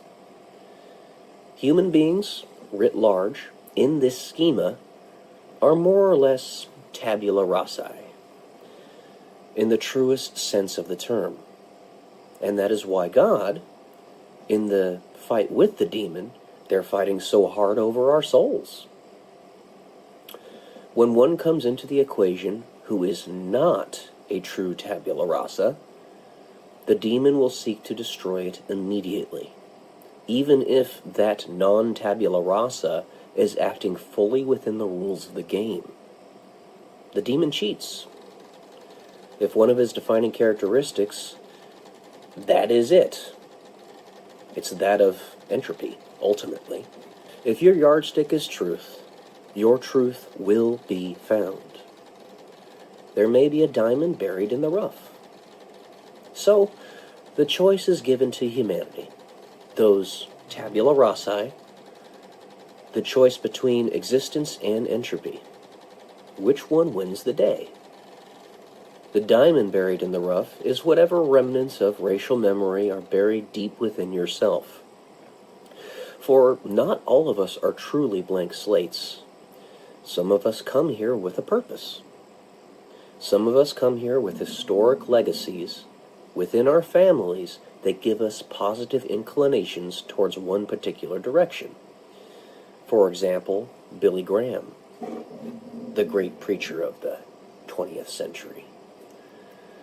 But this is true for anyone. All will discover the deepest threads of their being if they actively search. Perhaps in the same vein that there may be diamonds in the rough, there may also be snakes camouflaged in the dirt, like George Soros and Alex Soros, his son.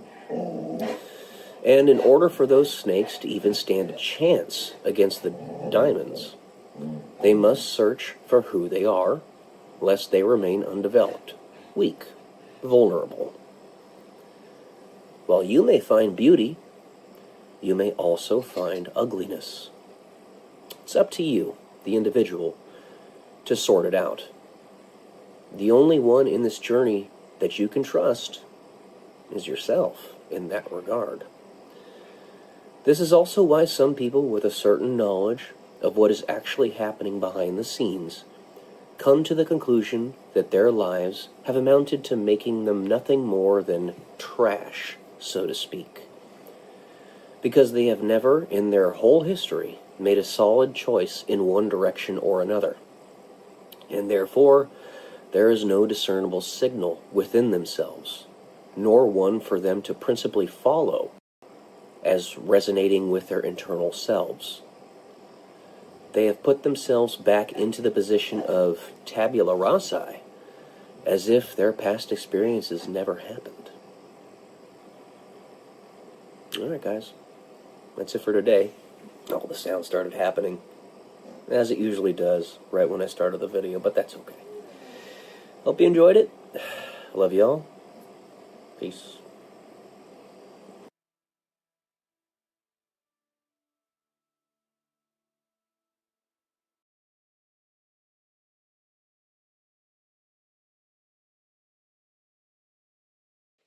Morning, guys. Welcome to day 141 until I'm a YouTube millionaire.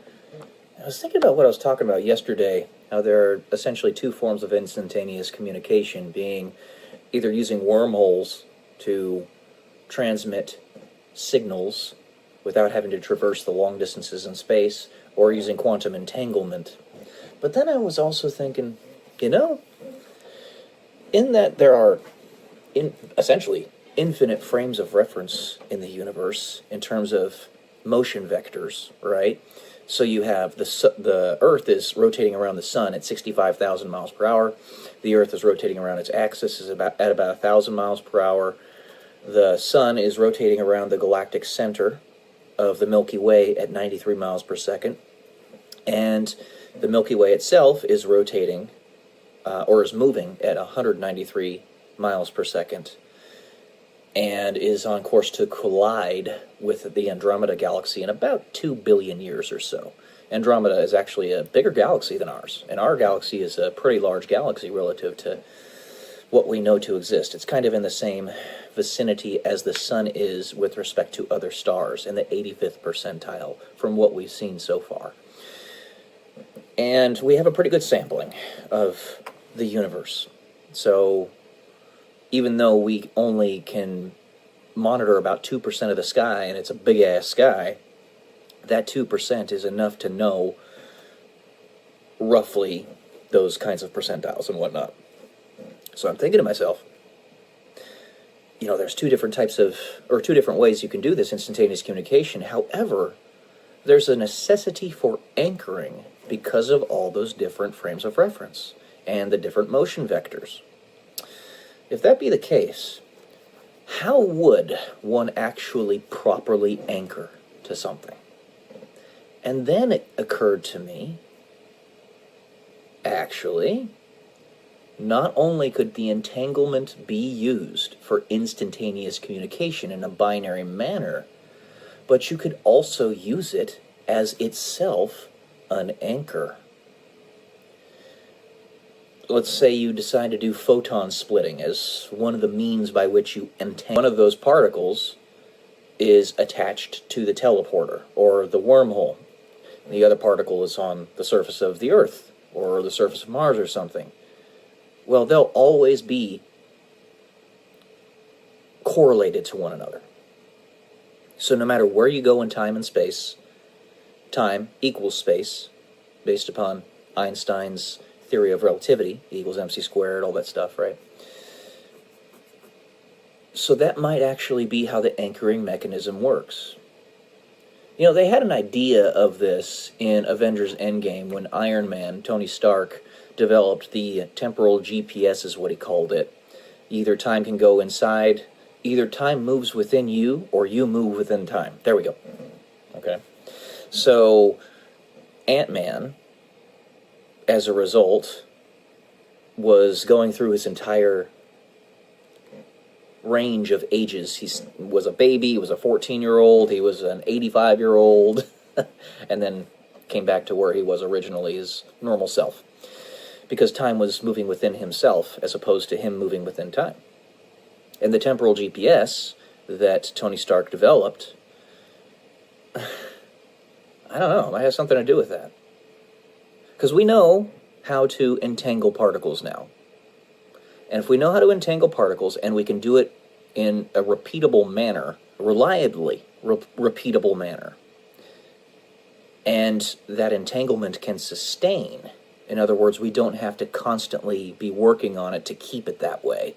Like, maybe if you entangle two different particles that are separated by the universe, you have to constantly give a certain amount of photon energy to one particle for them to stay entangled. So, assuming that either A, that requirement is not there, they just stay permanently entangled, or we can actually keep that energy input going into it to keep it entangled, then you could make an anchor in that way.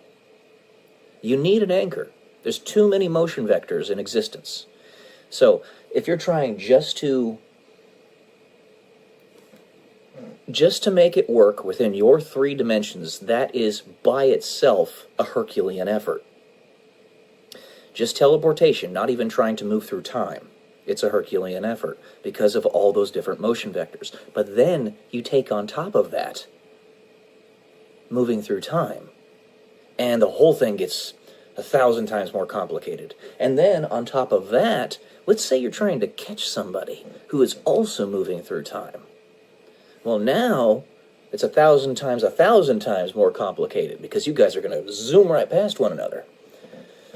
And actually, I'm talking a little bit about that in my novel series right now, the point where I am in my writing, where Emily, the female lead in the story, is about to meet up with the Greys. The Greys are trying to find a way to encounter her because she's traveling through time in her machine. And they just figured out how to build a time machine themselves and are trying to reconnect with her because they're actually descendants of humanity. So, yeah. You need a proper anchor. So I posit this to you guys, not just because I think it's a pretty interesting idea, but also because if any of you can think of something with respect to anchoring when you're moving through time and space that might work, or maybe even work better than what I've explained, this is just working in hypotheticals right now. Basically developing the infrastructure for the ideas so that when the day comes where we actually do have fully usable time travel technology, we will have some idea of how exactly to use it. So, yeah. If you have any ideas, let me know. That's it for today. Alright, guys. Love y'all. Peace.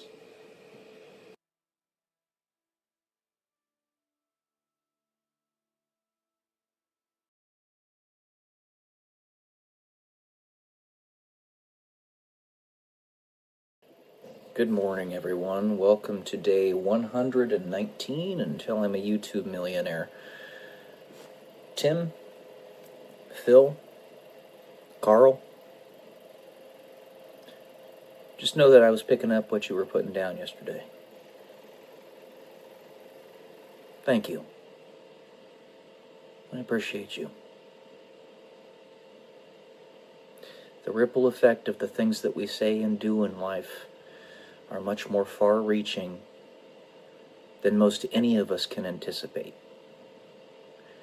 There are a handful of us who get the blessing of knowing directly through objective numbers just how far-reaching that impact is, such as people with gigantic YouTube channels with 2 million subscribers, that type of thing, or other platform reach. But when you pick up the threads of the things that you've been saying in all of your videos, but in particular the last video that I posted, in the speech patterns and the things about which people are talking on those giant platforms in such perfect order and synchronicity,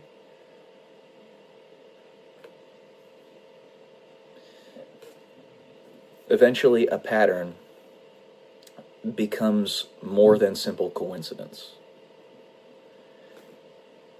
It's a means of communication. If you can't speak to somebody directly,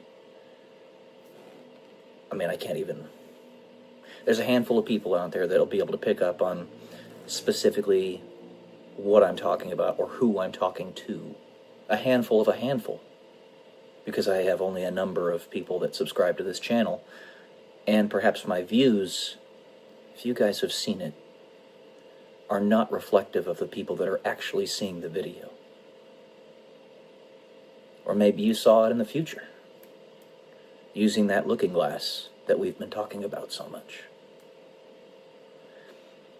And at some point, maybe 10 years from now, that video, having only 20 views now, might have 2 million, or even 1 billion, if it is important and far-reaching enough. If it has enough positive impact. I know that you guys know. Never do you talk directly to me, but you could, if you so desired. I wouldn't try to impel you into doing anything silly. I'd just be your friend, like you are being to me in an indirect manner. I do appreciate that. Trying to tell me in as clear a terms as you can without speaking directly to me, because for some reason you don't seem to be allowed to, that I actually do matter. Thank you. And there you go again. If nothing else is gleaned from this video, because I'm speaking in occluded language, then the importance of gratitude. It's everything. Because you look at everything that I could have done with my life, that could have been done with my life, all of my accolades, my past experiences, the work that I've put in, and how seemingly I'm being wasted in my current state. Go back to first principles. The most important thing that you can build is the individual, the soul, the human spirit, as I said in my last video. And as long as you have the ability to do that, and you are actively doing it, then you're succeeding. Then you're winning. I could also put it to you this way. If in all other timelines, I would have fallen down on my ass and been utterly destroyed, and I would no longer even be alive right now. Right? But I am alive now. And I'm sowing the seeds of gratitude and strength in other people. Then all of that in the future is icing on the cake. And is good. Be a positive force, no matter the adversity that you face in life. And, frankly, you could even say in spite of, not despite, in spite of, to really stick it to the demon. Which you and I, all of us, we know is real. It's really there, and it does not play fair. It never has. I live here as a human being. I have followed the rules. And the demon doesn't. Only ever the demon tries to attack me in ways that people can't see. That's why this crucifixion disease I have, you can't see it on the outside. You have to actually do an angiogram to see that I don't have arteries in my arms and legs. I don't have pulses in my wrists. The demon cheats. So I tell you, with extreme gratitude, all of you, thank you. I love you guys. I mean that. Peace.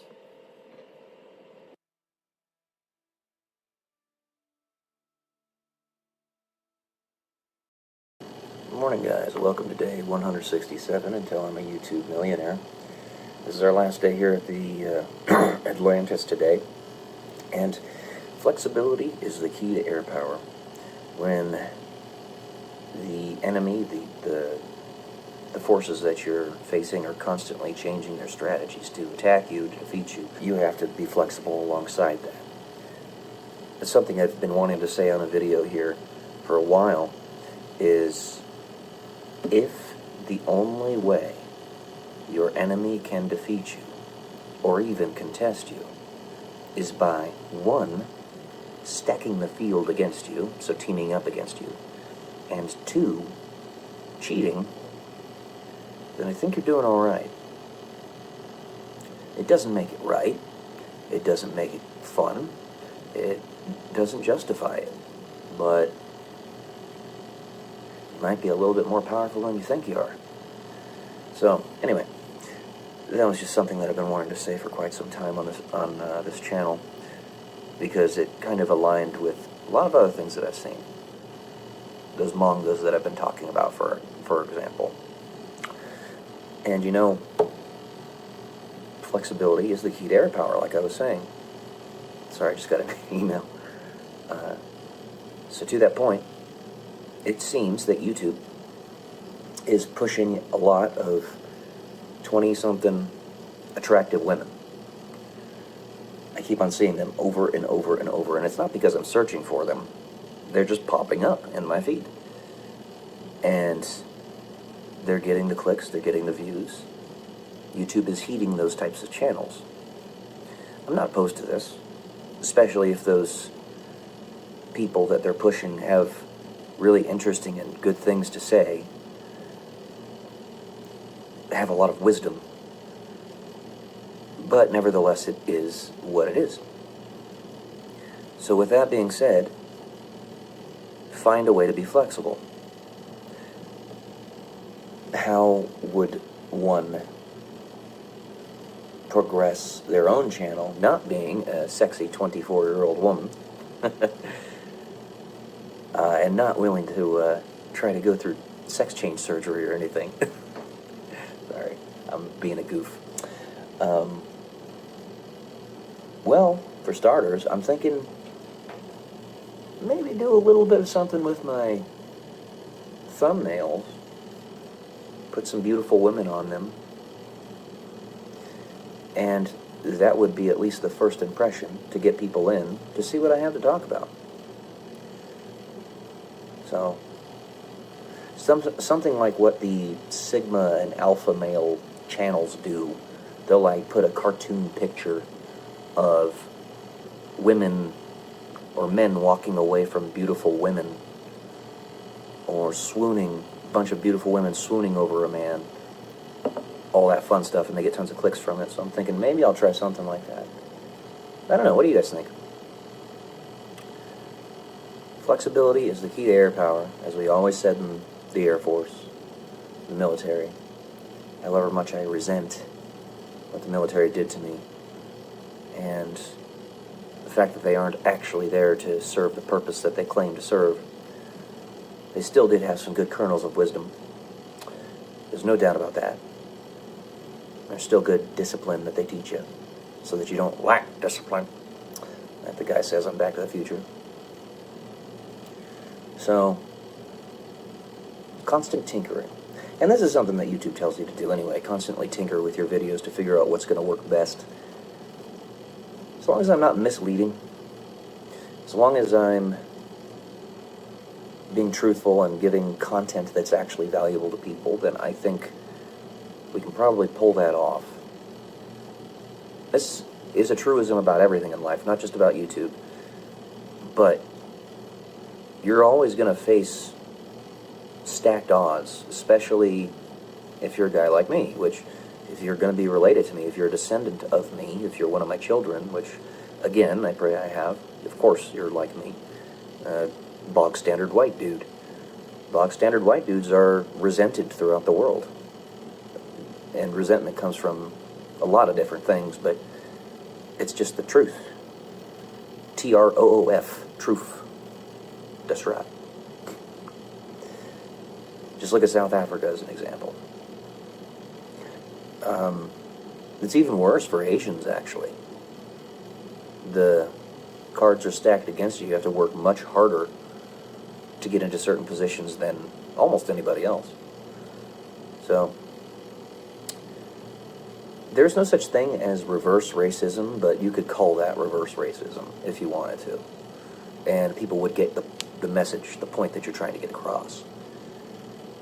So, like I was talking about in my last video, not being able to get jobs that are requisite to my capacities and pay that is requisite to what I'm worth is definitely, at least partially, due to that, if not entirely, which is really weird to think about. But it's real. And that again harkens back to YouTube pushing beautiful 24-year-old women. Which again, I you know, that's fine, but at the same time, kind of put your finger on the scale when it comes to channels like my own. When you stop me from even being able to advertise, I'm willing to give you guys my money to get my channel to grow. Shut up and take my money. The Fry meme. Anyway, that's what I got for today. Just some thoughts on finding your way through the stacked odds. Because you can, and you will. You just got to keep on going. So, love y'all. Peace.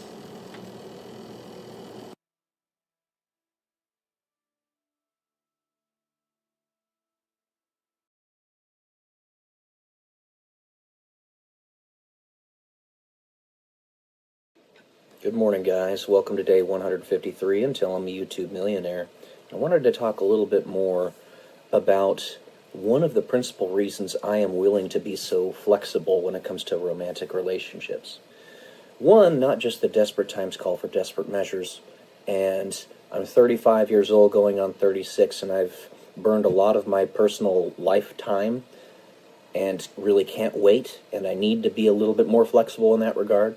But two, because the millennial generation has seen its birth rate positively collapse. The birth rate in the United States is 1.3 children per couple. In order to have a stable population, one that is neither growing nor shrinking, you need a birth rate of about 2.1 per couple. This accounts for the unfortunate demise of babies, like in utero or miscarriages, stuff like that, or they die of illnesses really young, when they're really young, all that fun stuff, not so fun.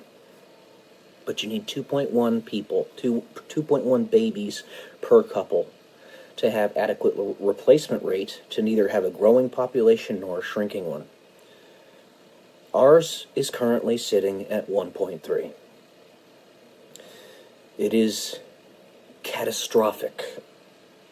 The only way, because we're not having babies, that such a situation is being mitigated in the United States is by uncontrolled immigration.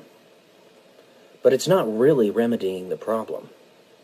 The population of the Earth is still not going to be going up very soon. Just writ large, the entire planet is going to have a birth rate that's less than 2.1 pretty soon. But in doing that, you dilute the culture and the history of your country.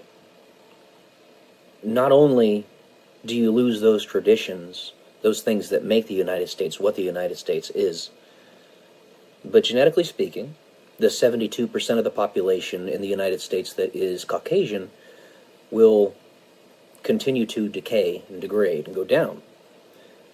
That in and of itself is not necessarily bad, but it's when somebody or some group of individuals is actively seeking to destroy that Caucasian population that there's a problem.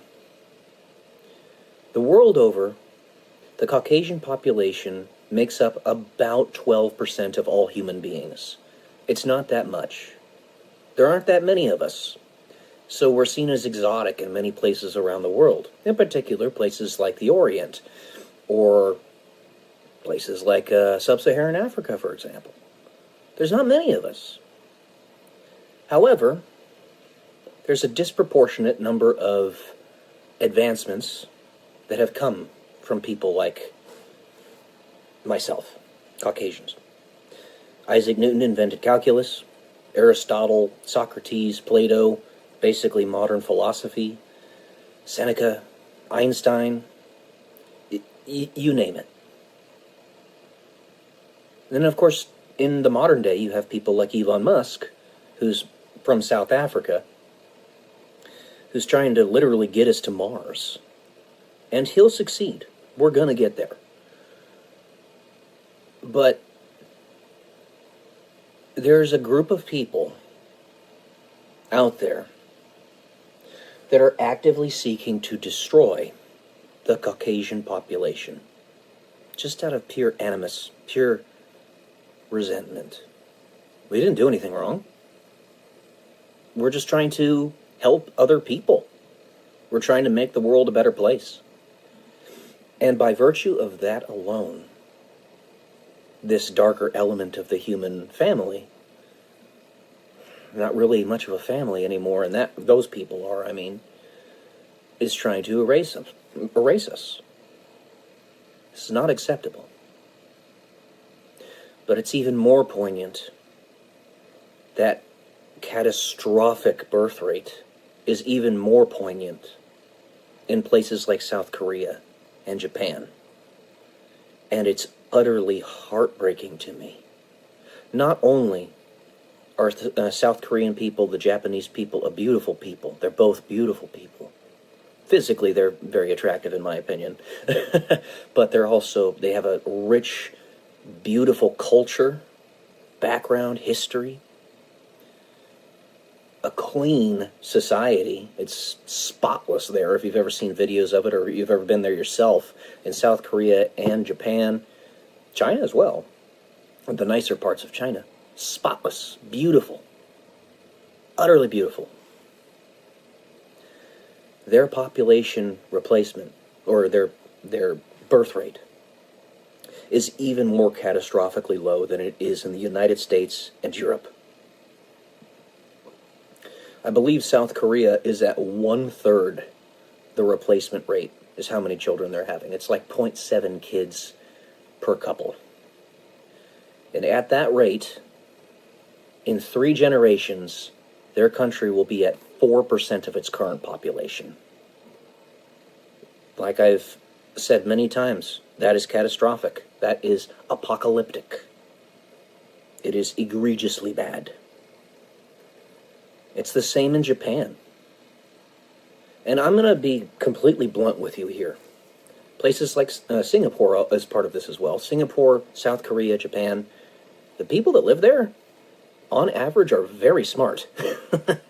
To be completely blunt. There's going to be a disproportionate number of technological innovations that come from those types of individuals. The average IQ of a person in Japan, for instance, is 105, which sounds like it's not that far out, but we're talking about an aggregate, an average. That is insanely high.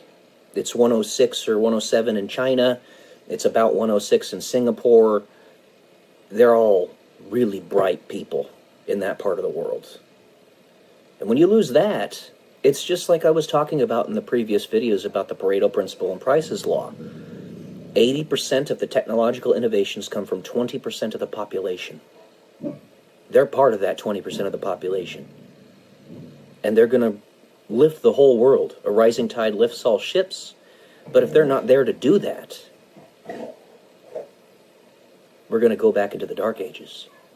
It's a similar, like I said, a similar situation in the United States and in Europe. So, desperate times call for desperate measures. Not only am I a failure to launch, and much later in my life, that I need to be a little bit more liberal and flexible with what I'm willing to do, but also the situation in the entire world doesn't just require me to be that way. It requires anybody who's trying to save Western civilization to be that way. So, while I don't necessarily want to do it, and it goes against my genetic imperative, I am willing to be with many women and to be married to them. Now, there's more I could talk about with respect to this. Marriage. The concept of marriage. In heaven, there is no marriage because we are all married to one another. Basically, marriage is replete, and therefore you don't need ceremony. You don't need to say, you are mine, I am yours, because it's just default, de facto. I'm not saying we live in that world. I'm not saying this is heaven. But if it were to have to worry about that, there would just be a default love, and you would stay with one another. Now, let's say that somehow, some way, shape, or form in the future, I do manage to be married, if you will, to half a dozen women, all at once. Let's say that does happen. I'm not saying it's gonna, but let's say it does. I am going to be fully dedicated to every one of them. My heart will be entirely theirs, each person. And I can tell you, straight up, I do have that kind of love to give. And I believe every human being does. But it's our covetous nature that leads us to only be able to be with one.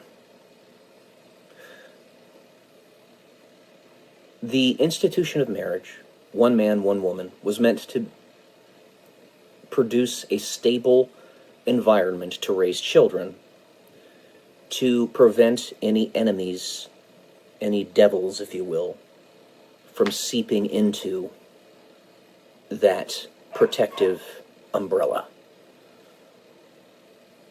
There are other ways where exceptions make the rule to also make that work. And I talked about this in a video a long time ago. What if there are a handful of people out there that you and I can't tell by looking at them, but are in fact very different? The very first stages of a homo novus, as Sheldon Cooper calls it in The Big Bang Theory. A new evolution of human beings.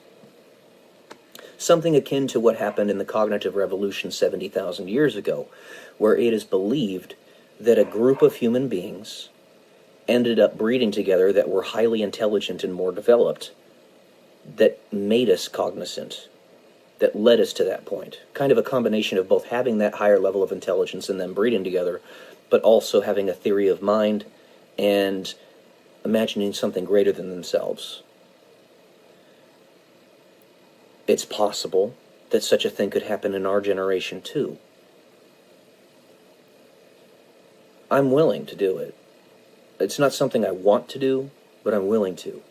And if this is something that we need to do in order to get the Japanese women to stop being such prudes, to stop being the beautiful ones of the Mouse Utopia experiment, then so be it. Then so fucking be it. If you don't know what the Mouse Utopia experiment is, Japan is falling victim to it right now. You look it up. Look it up. That's what's happening. Because Japanese women, generally speaking, are gorgeous. They're gorgeous. And they will not be with a man because it gives them the ick. They think sex is yucky, which is utterly ridiculous. Absolutely stupid. I'm going to tell you that straight up. And that's not just Japan that's dealing with that. It's many Oriental countries.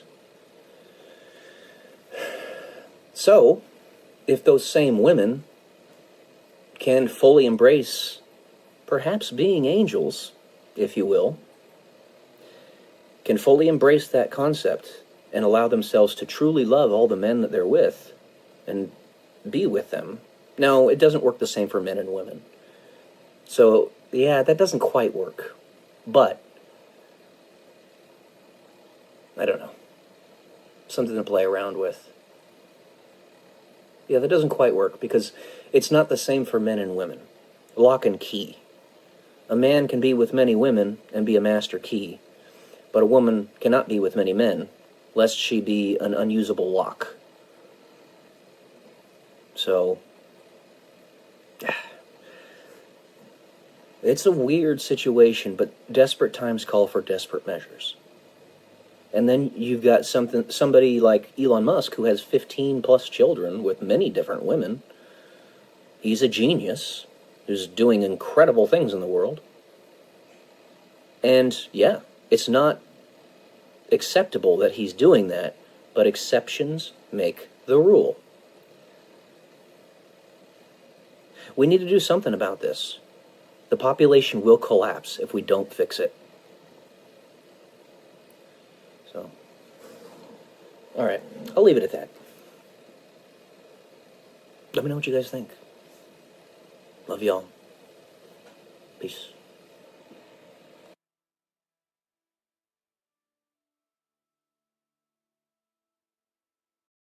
Working smarter as opposed to working harder.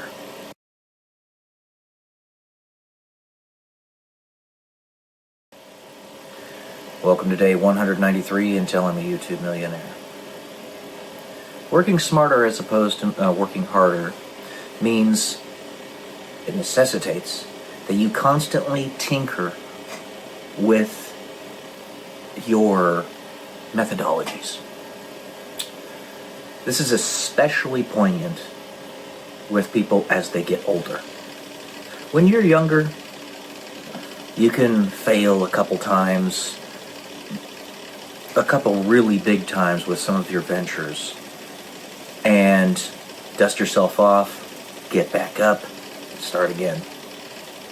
But as you get older and older, and this is principally why the 30-year-olds to the 55-year-olds end up being the ones who run the main brunt of the world, because we don't live that long, but right around the age of 30 is where we start to get our feet under us. They don't have as much time to get everything sorted out. They have some failures behind them, which is good. It's not a bad thing.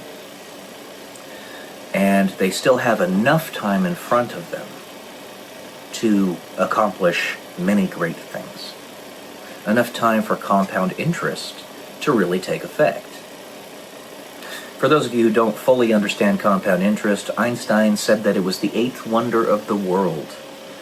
And I would strongly agree with him in that regard. But basically, let's say you take $1,000 that you put into a savings account that gives you 5% interest per year when you're zero, when you're brand spanking new, born. Brand spanking new. You're a brand spanking new human, but you're born. And then you do nothing with it, don't put anything into it, don't take anything out of it, just leave it there until you're 65. That $1,000 will have turned into millions by the time you start taking money out of it. And even with inflation taken into account, you'll still be in the millions of dollars. You still be way wealthier than you were before. You take this and you multiply it by 500 or what have you, well more than that. If you take that $1,000 that you put into an account and you don't take out of it anything for 500 years. Not 65, but 500 years. You're not going to have millions of dollars. You're going to have billions or trillions. You're going to be able to fund the entirety of a central government for a whole country with that one account. Now, had we not taken the funds out of Benjamin Franklin's 1,000 pound sterling account that he set up back in 1790, had we left it in there, imagine how big it'd be right now. When it was taken out, it was like $2 million, something like that. And at this point, it would probably be on the order of like 15, 20 million. And then if you keep letting it grow, in another 50 years, it wouldn't be 15, 20 million, it'd be 100 million, maybe 200 million, then eventually a billion, eventually a trillion, etc. You get the point. So we still have time, at this point in our lives, to really do something great with our futures and the futures of others. But you have to start working smarter as opposed to working harder. You can't leverage as much. You have to go with more surefire investments. And if something is shown to you to not work, pretty quickly you have to exit stage left. You can't stay in a situation like that for long. So that's why when I see ventures where people and individuals are treating me like a slave, paying me 50 cents an hour type of thing, I either need to rejig how I operate in that venture, or I need to get out of it immediately. So when it comes to YouTube, the fact that they moved the goalpost on my mom's YouTube channel and are paying us literally about 50 cents an hour right now, I've re-gauged. The reason I haven't completely exited stage left is because YouTube, the repository, will last forever. Even if YouTube goes bankrupt, those videos are going to stay online. The only issue that you come across there is if the actual servers that contain the information are somehow destroyed, but they're decentralized. So while that could be done, it'd have to be done in all of their server farms across the entire globe. Such is the virtue of decentralization. YouTube knew this to begin with. It was quite a smart move in their part.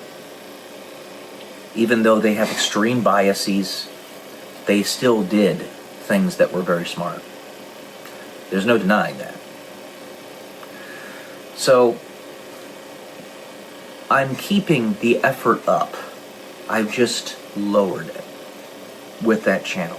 Instead of me putting 5 hours a day into building my mom's YouTube channel for her, managing the back end for her, I'm now putting about 1 hour a day.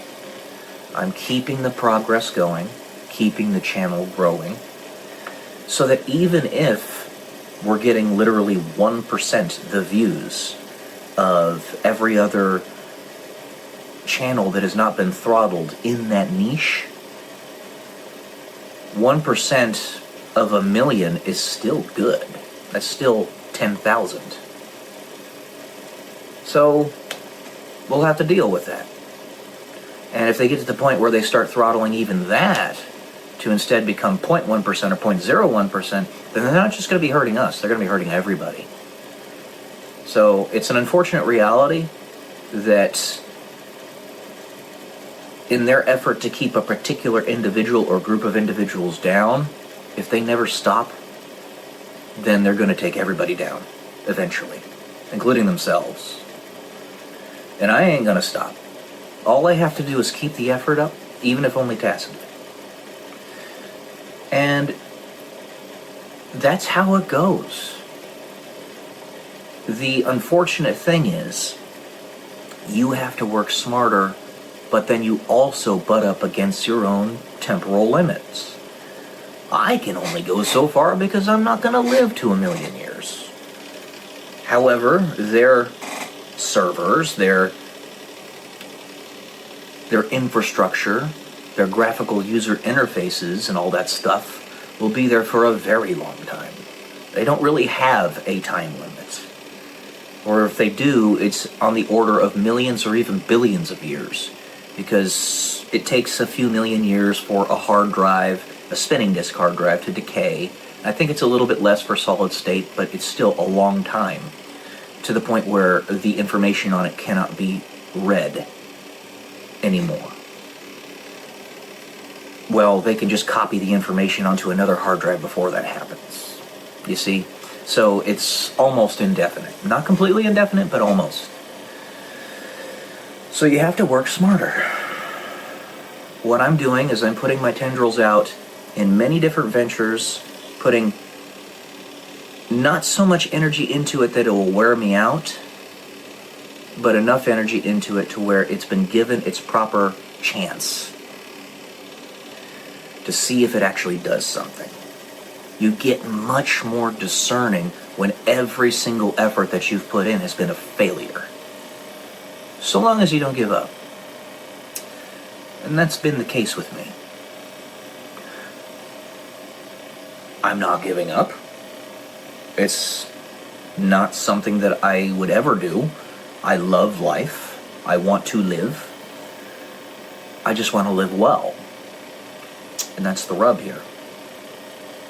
So you get much more intelligent with how you use your energy.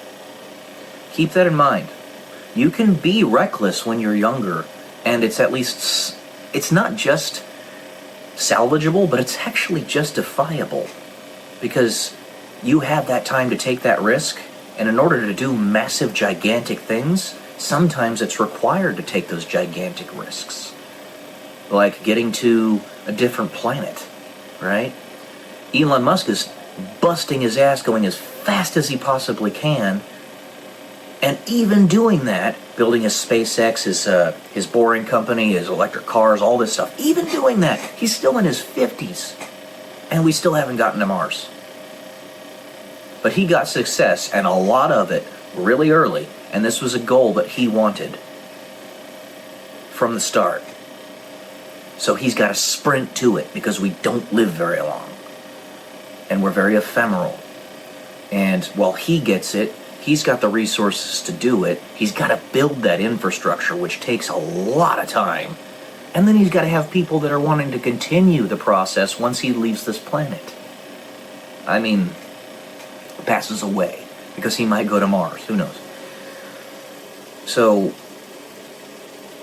yeah. This kind of relates to some of the other stuff I was saying in my last video. You know, it'd be okay if I was delayed this much, if I lived 3,600 years or suddenly came into a lot of resources. But that's not going to happen. A lot of people are talking about how this summer there's going to be a lot of arrests with the deep state and things are going to dramatically change. No, they're not going to. You got to accept that. Things don't happen immediately. They don't happen quickly. It just doesn't. If you want to keep your system at least somewhat together, it can't happen that way. Now, I'm okay with completely burning it and destroying it, but, you know, they're not. So be it. Make the best of your lot in life. Work smarter rather than harder. Love y'all. Peace.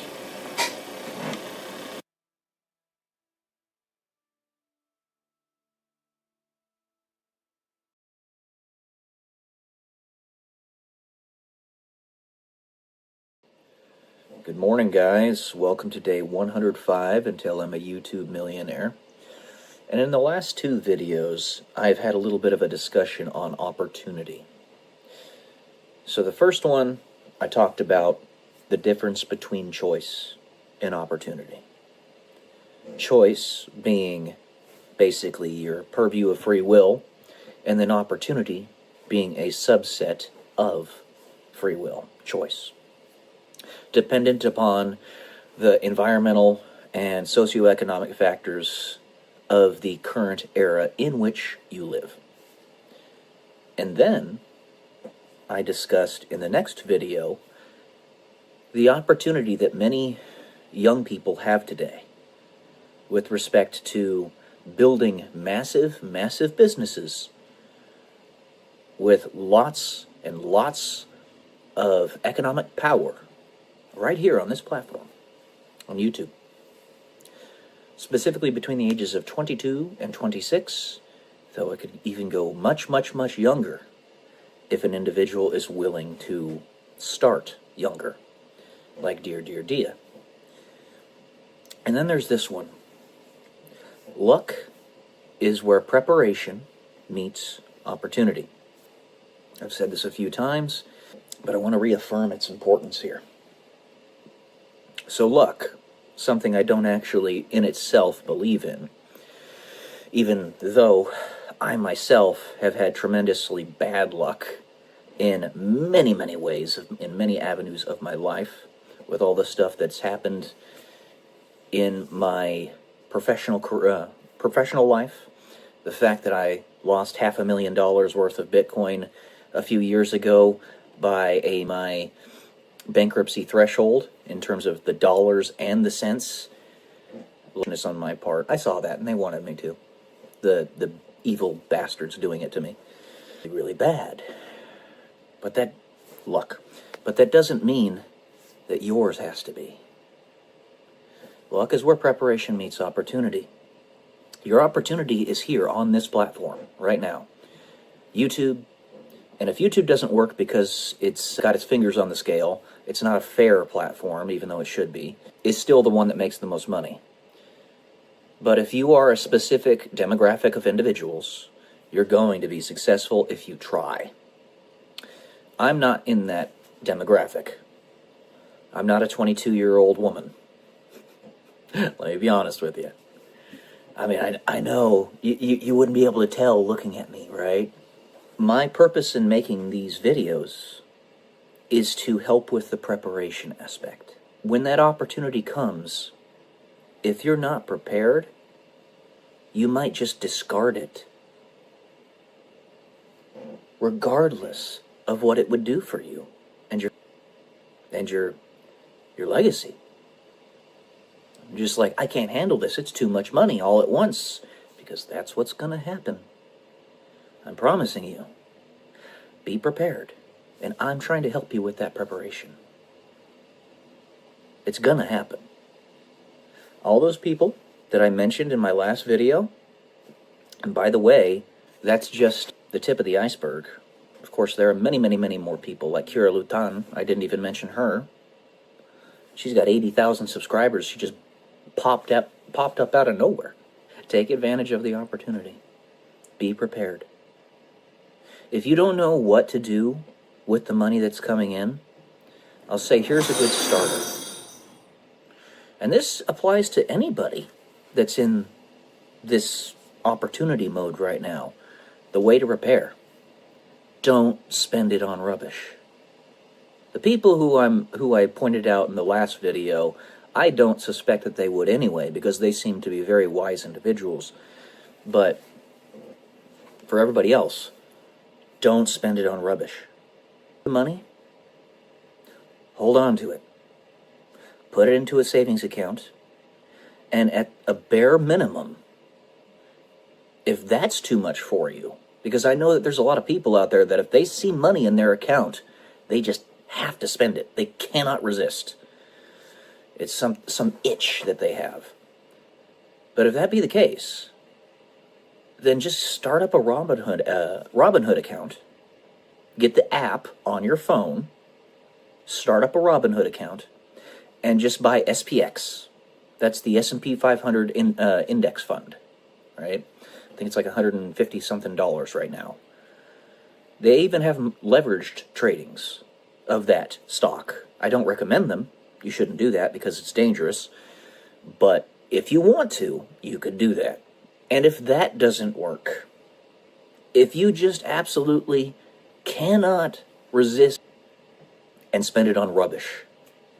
Again, this doesn't apply to the people that I talked about in the last video because they, I'm sure, already understand this, at least on some level.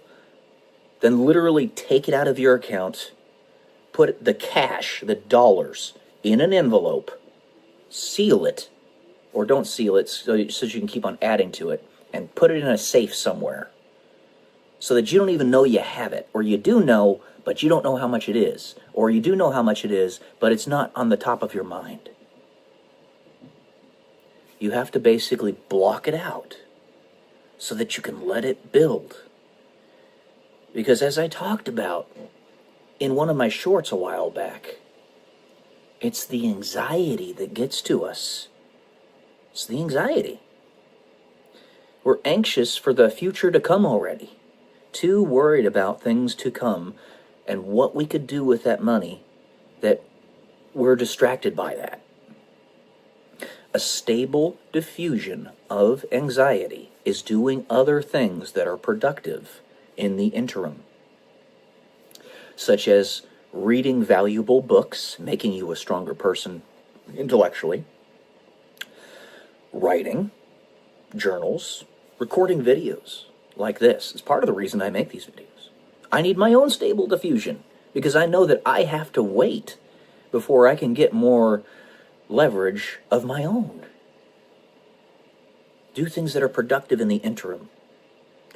And a YouTube channel like Bigger Pockets, that's part of the reason they are there, to help other people have that stable diffusion of anxiety. It's the ADHD in the highly intelligent of this world, and the highly productive and the industrious, that needs to be eschewed. And that's how we do it. Because the simple fact of the matter is we have to wait more times than not. I'm trying to prepare you, though. Give you a vision of what's about to happen. Those people I talked about in the last video, as well as many, many others in that boat, there's a lot of success that's coming your way. So I want to prepare you. That's what I'm trying to do here. And having a few years on you, I have a tiny bit more wisdom, just a tiny bit. The amount of information I know is infinitesimally small compared to the amount of information I do not know. So keep that in mind. It's just a tiny little bit. And that tiny little bit is really just a frame of reference. I can meet you where you are because I've had 10 more years as a human being. 35 years on the planet. That's it. And if I were in your shoes at 24, 25, 17, oh man, the exponential growth of your wealth, if I would have just started that early, if I would have known, I'd be a multi-millionaire right now. But you guys can still do it. Anyways, that's all I got for today. Be prepared. Love y'all. Peace.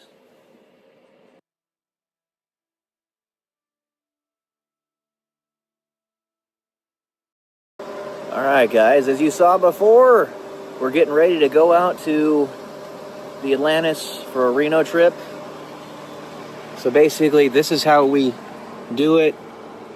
Pack a bunch of crap. There are my parents right there. Hey! Hey! Get it recorded because we've only recorded it like once or twice, so it's a little dreary today. I'll be back in a minute.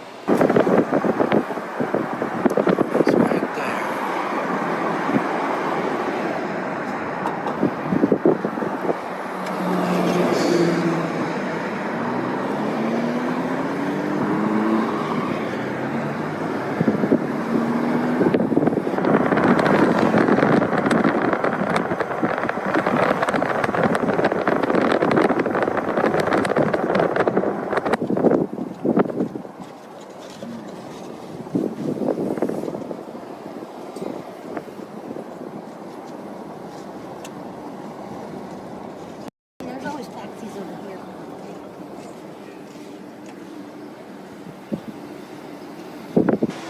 Reception desk. Valet.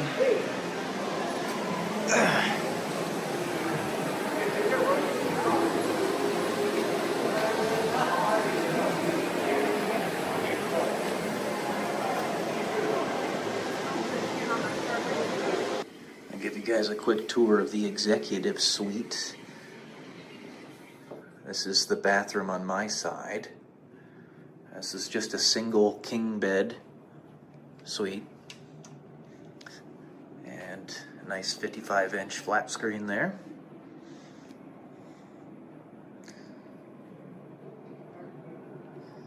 I have a little office lounging area right in between.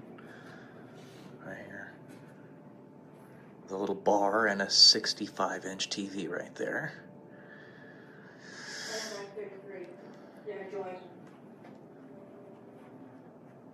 Just come in at 35.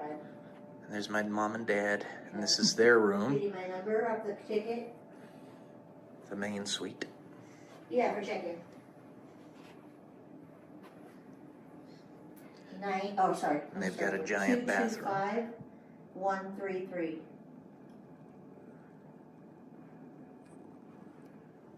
Yeah, yeah, And they get a 65-inch TV and a hot tub. yeah. Look at that. Okay, thanks. Okay. And a mirror. Bye. She's like just rambling on. Where's my purse? What's she rambling about? She's just rambling on and on and on. This is the purple parrot, guys. There's my mom. Yeah, she's saying hi. It's my birthday. Yeah, it's her birthday. Don't guess her age. Can we wrap that up so you can put the spoon right there? Yeah. Not if it's overbooked with the guy who has the station, then I want to be booking. No, okay. It's your birthday. Yeah. It is your birthday. Made it another year. Yeah, that's a big accomplishment, right? You're my first stop. How about that? Wonderful. Yeah. Go ahead, Deb.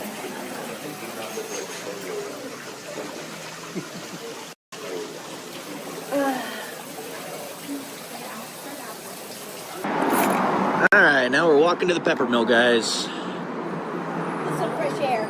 Yeah, little nippy out here, but it's nice still.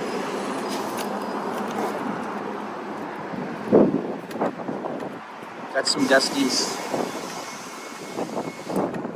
That breeze don't feel nice. Yeah.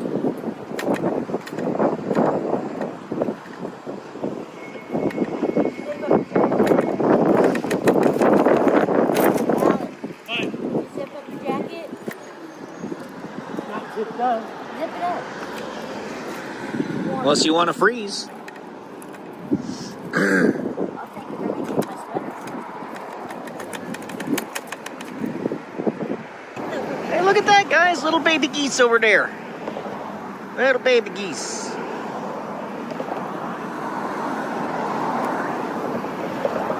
Decided to make a quick jaunt over to the pepper mill.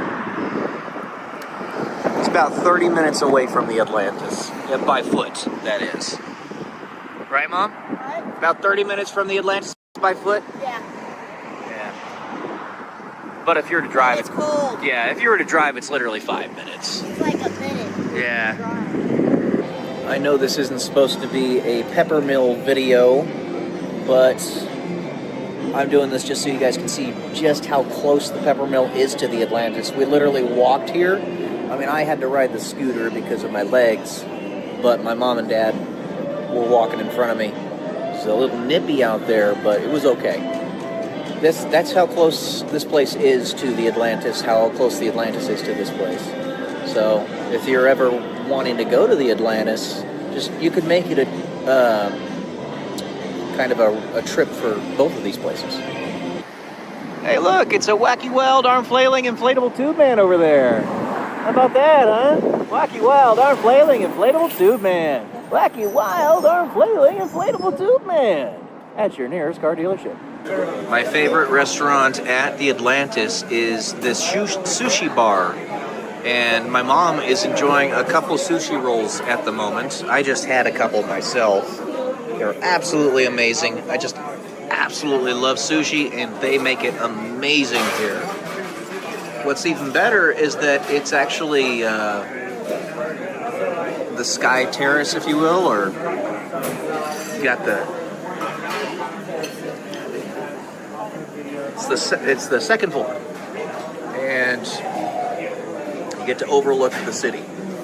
So it's really nice. This is probably, I mean, in my opinion, of course, it's the best restaurant in this hotel casino, but that's up for personal opinion, I suppose. This is the last day here. I still haven't had a chance to show you guys a little bit of this. I didn't take you to the pool either, but I'll do that in the future, because we come here about once every 2 months. So, ish. It's a nice little overlook you see over there. You got the Sierra Nevada mountains. Still a little bit of snow up there. It's the middle of May, the 15th today. So, that was like the last storm of the season. Had to give us a little bit more snow before we finished everything off. But this puts the cap on the top of our trip for this go around. We'll probably be back up here in like July, maybe August. So, I'll see y'all later.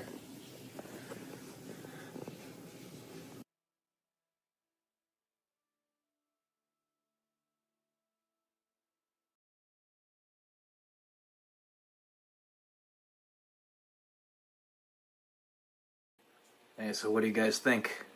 My brother Brandon got this for me. The moment I start talking, Atlas jumps on me. This shirt for me for Christmas. Diablo II is my favorite game. And Deckard Cain, this is like his phrase, stay a while and listen. Anyways. Yeah. Just thought I'd ask you guys. There's my tacos. Spazzing as they always are. Yeah. So, I'm gonna go ride my scooter because it's a beautiful day outside. Come along with me. Voila, my scooter. I've had this for like 4 years or something. The seat is aftermarket. Yeah, I have to ride the scooter instead of walk around because I have this crucifixion disease. So, it's a nice scooter though. It's fun. I get to go a little bit farther in distance. I was riding a bike beforehand because I can still do that even with my disability. But the tires are popped. So, we're going to get to this. Let's ride the scooter. Beautiful day outside.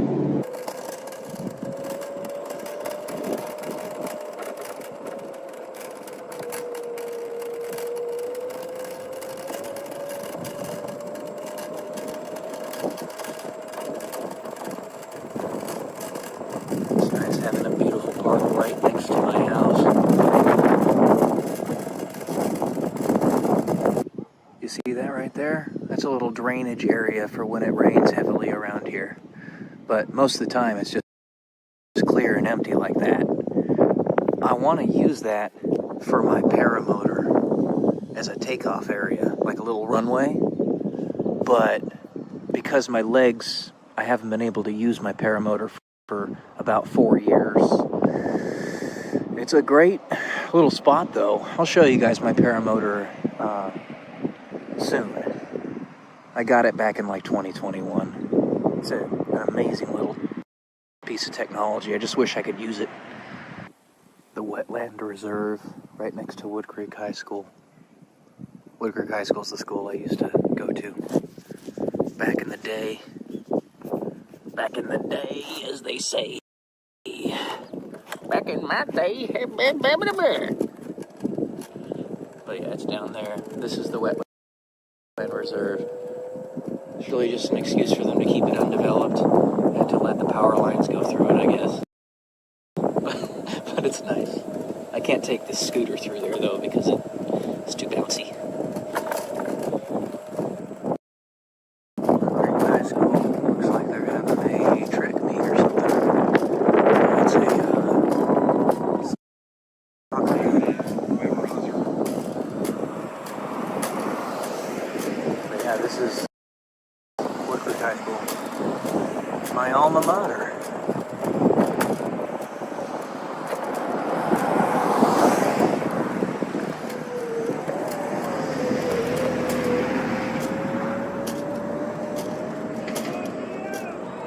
This is pretty much the only part that I can safely ride my scooter in the wetland reserve because it's got a bike path, as you can see.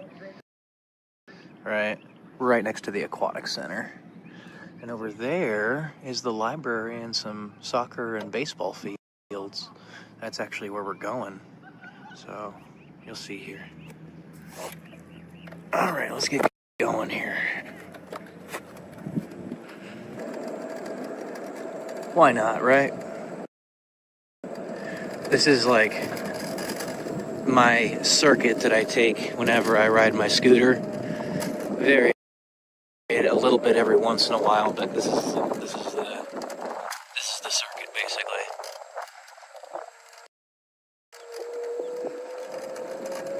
Hello. That's the wetland over there. Well, we're in the wetland, but that's the rest of it. And right down here. Try to enjoy the beautiful day. And it is indeed a beautiful day. Nice, cool breeze. Partly cloudy. Sun's breaking through nicely. You can see there's a little bridge over here, actually. That's where we're going. I gotta be careful here, though, because I'm steering with one hand. A little dangerous.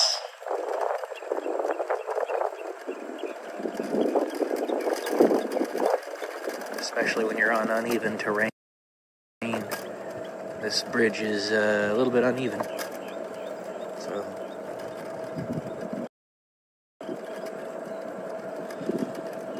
Here we go. Alright. Here come the bumpies, guys. Oh! I just ran over a snake. Whoops. Guy shouldn't have been sitting there. I think I ran over its head. Not good. Oh my gosh. That was unexpected. This park. They call it the Ladybug Park. It's attached to the library.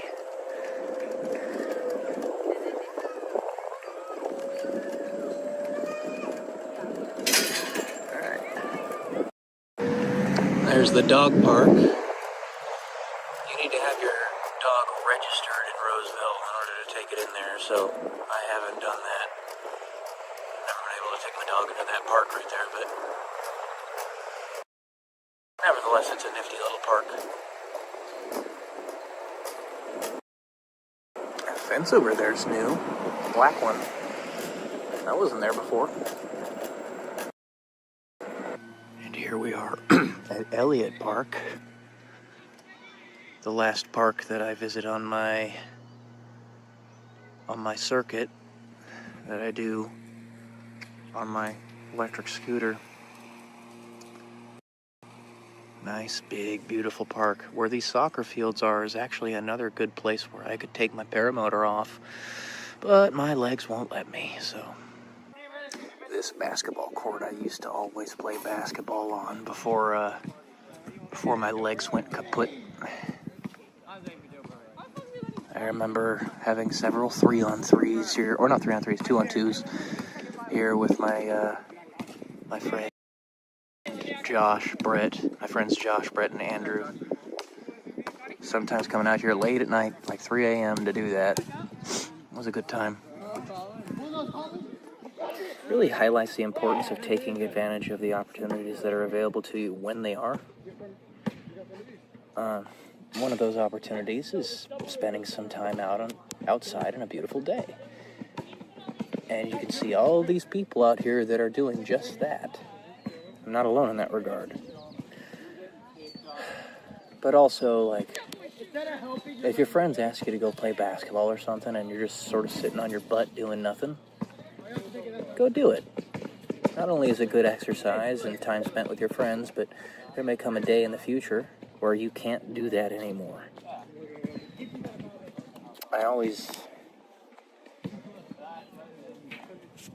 think of the phrase memento mori that the Caesars of ancient Rome used to have whispered in their ears for the purposes of reminding them that their time was fleeting, that we don't live forever, and remember we die. That's what that phrase means. So, yeah, that's why I'm out here riding my scooter. If that's what I'm resigned to do, then that's what I'm going to do. Better than nothing, right? Alright, guys, that's it for today. Upstairs to show you one last thing before we really are done. How you doing, Brando? Pretty good, how are you? I'm alright. Watch me walk upstairs super slowly. Cat says hi again. That's her spot. I'll show you one last thing here, guys.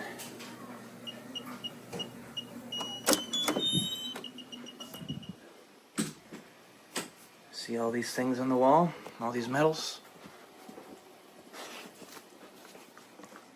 Get down, Atlas. These are medals from all the marathons that I ran, as well as a few half marathons and a couple ultras in there. Before what happened to my legs happened to my legs. So, I wish I had it back. But, carpe diem. Seize the day. Live the life. The cards that have been dealt to you.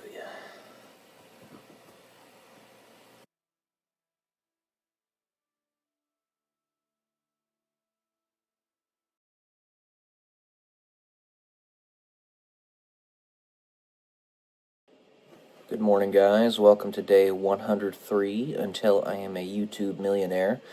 And today I wanted to discuss the difference between free will or choice and opportunity, and how they're both very, very important, but they're not precisely the same thing. So free will, obviously, is your ability to make your own choices. You either go direction A or direction B. However, opportunity is the horizon of choices that you have to make.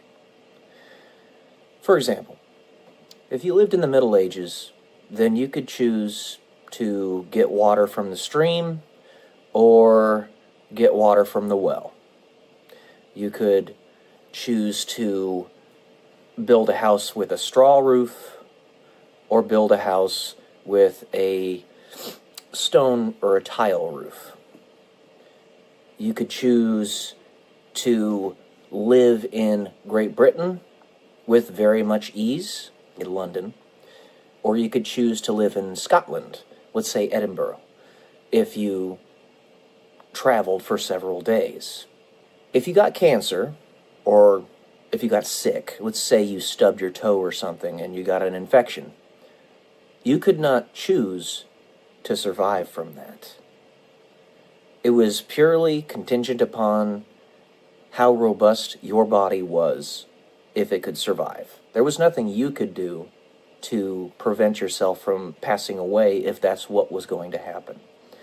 The bubonic plague unalived 25% of the European population in the Middle Ages, and there were several bubonic plagues that occurred. We didn't have penicillin.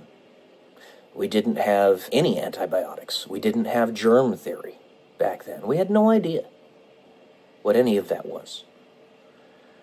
So while you might have wanted to make the choice to continue to survive, you didn't have the opportunity to do so. You were just going to survive or not, depending on what your body could do, what it could handle. And to our physical body's credit, there were some very well-known leaders back then that did survive the bubonic plague, like Charlemagne. I believe it was Charlemagne. Anyways, there was one of the kings that I'm thinking of. I'm thinking Charlemagne got the bubonic plague and survived it. It's possible to survive it without penicillin and antibiotics and all that. It's just, you better be pretty damn robust if you want to. Now you look at the modern day. If you lived in the Middle Ages, you could have wanted to go to the moon. You could have, with all of your heart and desire, wanted that to happen. But you did not have the opportunity. It was not within the purview of your possible choices. Now, we have been to the moon with the Apollo program in the 60s. We can get it back. And Elon Musk is working on that right now with his Starship. And soon we will be able to go back there again. But in the Middle Ages, it was not within the purview of possible choices for you to make. And that's the difference between opportunity and free will. Opportunity and choice. You have the freedom to choose what you would like within that purview of choices. And it is the tools that we build based upon the consensus mechanism that is the convergence of our reality. And what I mean by that is we need tools to operate within the physical laws of this universe. Physical laws of this universe are the consensus that all conscious beings have come to make this reality what it is. That up is up, down is down, black is black, white is white. Gravitational pull of the Earth is 9.81 meters per second squared on average. Newton's physical laws, all that stuff. It's a consensus mechanism that has made this reality what it is. If you didn't have to be under consensus, you wouldn't need any abstraction to accomplish the choices that you actually have. You could just focus your intent on something, your choice, and it would occur.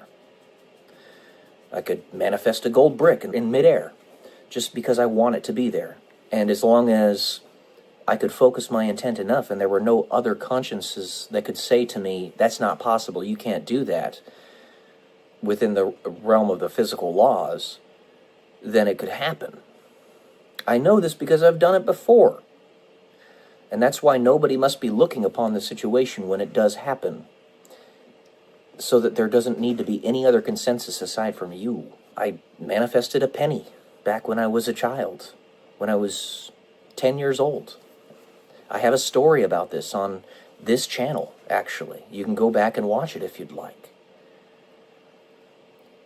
But the difference between choice and opportunity is opportunity is a subset of choice. It is the purview, the range of choices that you have dependent upon the reality in which you live. So I hope that makes sense. This is just, as all these videos are, a taster of the ideas that I want to posit in this channel. And mind you, in 100 years, there will be even more opportunity. We'll be able to go to Mars. We might even be on different solar systems at that point. There will be more choice for you to be able to make. Take advantage of those opportunities. Who knows when they might not be there in the future? Because you also got to keep in mind, while the purview of choices tends to expand over time, it can also re-shrink. That's happened many a time, and the space race is a perfect example of that. So the doorway opens up and it can close again. NASA's not sending people to the moon anymore. Why is that? Because they're being manipulated by dark forces. Legitimately, that's what it is. But I'll leave it at that. Anyways, guys, let me know what you think. Love to hear from you. Love y'all. Peace.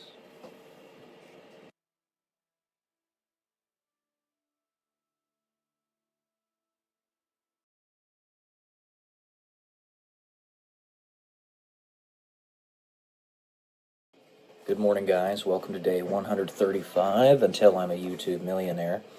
Trying something a little bit different today. I came across, potentially, an untapped market opportunity. Now, to bring this up to you guys, especially on this forum and this venue, considering my background, what I've had to deal with in my life, and pretty much what I know is probably going to happen, it's a dangerous thing for me to do this, but I'm going to do it anyway.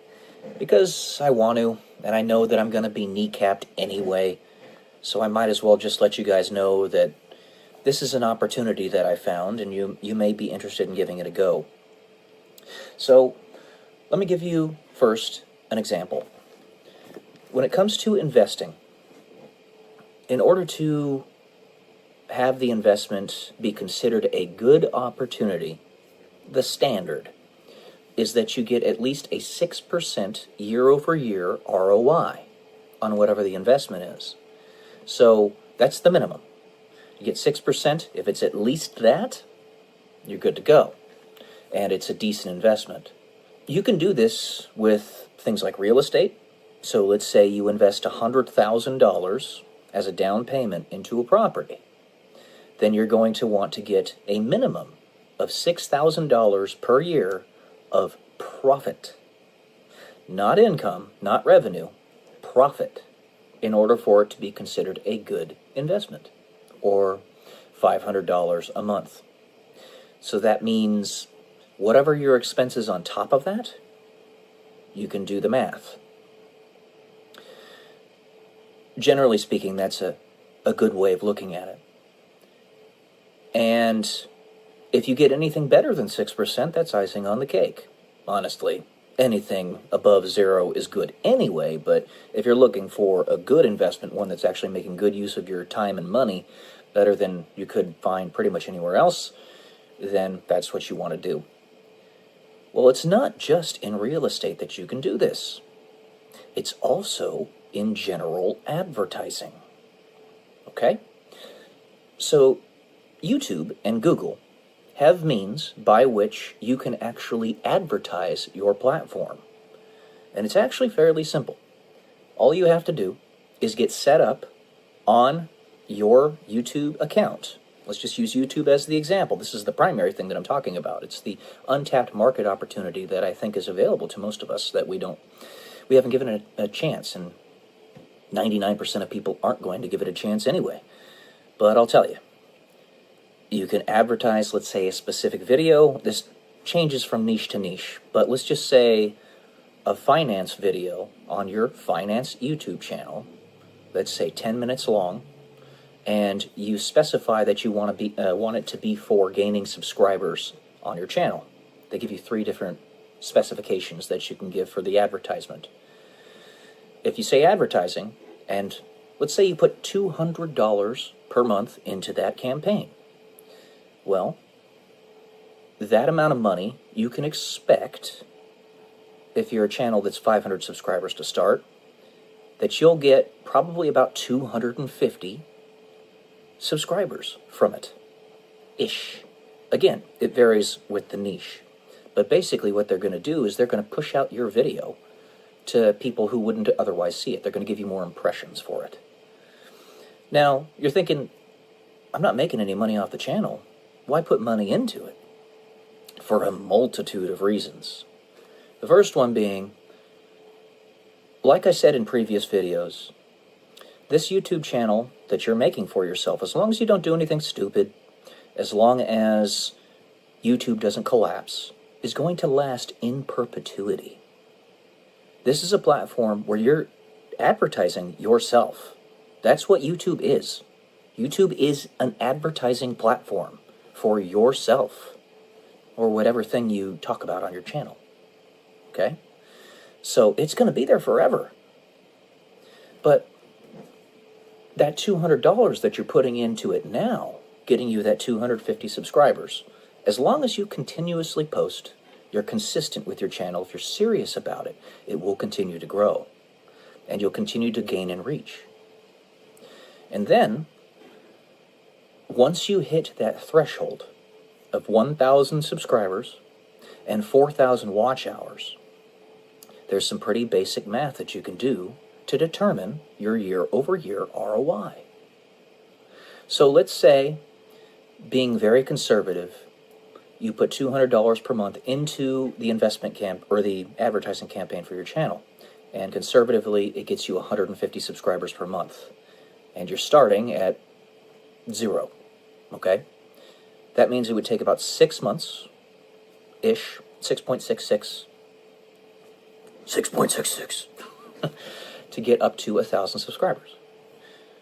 Now, you're not going to have the watch time requirement necessarily. More than likely, you won't have it by that point unless you've had a couple of viral videos. So let's just assume that it's going to take an extra 6 months for you to get that watch time requirement of 4,000 hours. So the entire campaign would be a total of a year, $200 per month of advertising, which would equate to about 2,000 to 2,500 subscribers at the end of that campaign and your watch time requirement. After you get to that point, the typical numbers that you can expect for a YouTube channel that is healthy, a YouTube channel that's not throttled or blocked by YouTube in any way, that hasn't been put into a dark room, whether intentionally or by accident, by the YouTube algorithm, because YouTube's algorithm is being kind of wacky right now, so it's making it really difficult to discern this stuff. Nevertheless, this is generally speaking what you can expect. You can expect to get between 10 to 20% of your subscriber base as the number of views on a typical video. So 2,000 subscribers means that you'll get between 200 to 400 views on a video on average. Okay?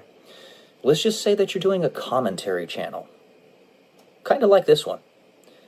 The CPM cost per milli, basically what you're paid per 1,000 views on your channel, is usually, for this type of content, between $3 to $5. You do the math there, and if you're posting a video every day, that's $45. Well, no, double that. It's actually $90 a month. $90 a month times 12. Let's just say you're getting $1,080 per year. $1,080 per year, and you invested a total capital of $2,400. Now, you can jig these numbers however you want. If you decide that you want to continue the advertising campaign until you get to a point where you're making $200 per month off of your channel, which would require you probably to be around 4,000 subs or so, 2 to 4,000 subs, then you could maybe continue the ad campaign for 18 months. Put in a total of $3,600 capital, and your year-over-year ROI would adjust respectively. And you can continue this if you really want to. But right now we're just talking about getting yourself to the monetization threshold. Now, for those who hit the YouTube jackpot, this doesn't really apply to you.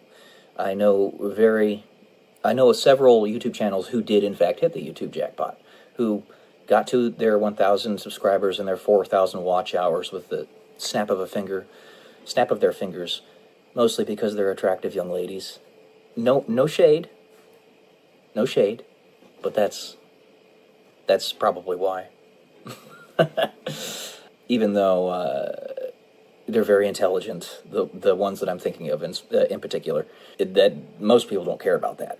Most people care about if you're easy on the eyes, and if you're a woman. So, that aside, assuming you did not hit the YouTube jackpot, you could do the math here. So, let's say 18 months to get you to the $200 per month threshold. You're not going to get that $200 per month until the end of those 18 months. So you're going to average out the amount of money that you're making per month. Let's just say that's $100 a month that you're doing for 18 months on average. That's $1,800, and you would have put in $3,600. That's an ROI of 50% for the 18-month period. You can adjust it for 12 months, etc. But the return on investment here is utterly gigantic. Now, it is not passive like owning real estate is, or real estate is as passive as you get, because you still have to produce content. You still have to make videos on a regular schedule that are in the niche and of the quality that your viewers expect. But assuming this is something you're going to do anyway, you might as well. Now, like I said, the likelihood is I'm going to be kneecapped again. It's just what keeps happening to me in life. I don't really have an explanation as to why this keeps on happening, but it's probably what's going to happen with me. So, if I give you the information, at least somebody's going to benefit from it. Even if only 1 out of 100 people is even going to give this a chance. I'm thinking of my brother James. He's got a YouTube channel that's growing very nicely. He's got almost 1,300 subs, and he just got fully monetized, so he's making some money off of his videos. If he wants to expedite the process, think of it in terms of year-over-year ROIs, returns on investment. If you have the money to afford, then what you can do is this $200 per month or whatever it is into an advertising campaign, and ratio-wise, it's going to match up, whether you put $100 a month in, $50 a month in, $400 a month in. So $200 a month is going to get you 150 subs minimum. 100 will do half that, etc. And the type of video that you're advertising is the primary type of video that is going to have consistent viewers come back. So if you want to do this, these are your numbers. It's quite smart, because this is going to last as long as YouTube lasts, forever. As long as you don't get your channel deleted by YouTube for some reason or another, it'll be there. So give it a try. Consider it. It is an untapped market opportunity. If everybody were doing this that wanted to grow a YouTube channel and were serious about it, it wouldn't be this high of an ROI. It would be much, much, much lower. But it's an extremely high ROI because so few people do it. There you go. All right, guys. Love y'all. Peace.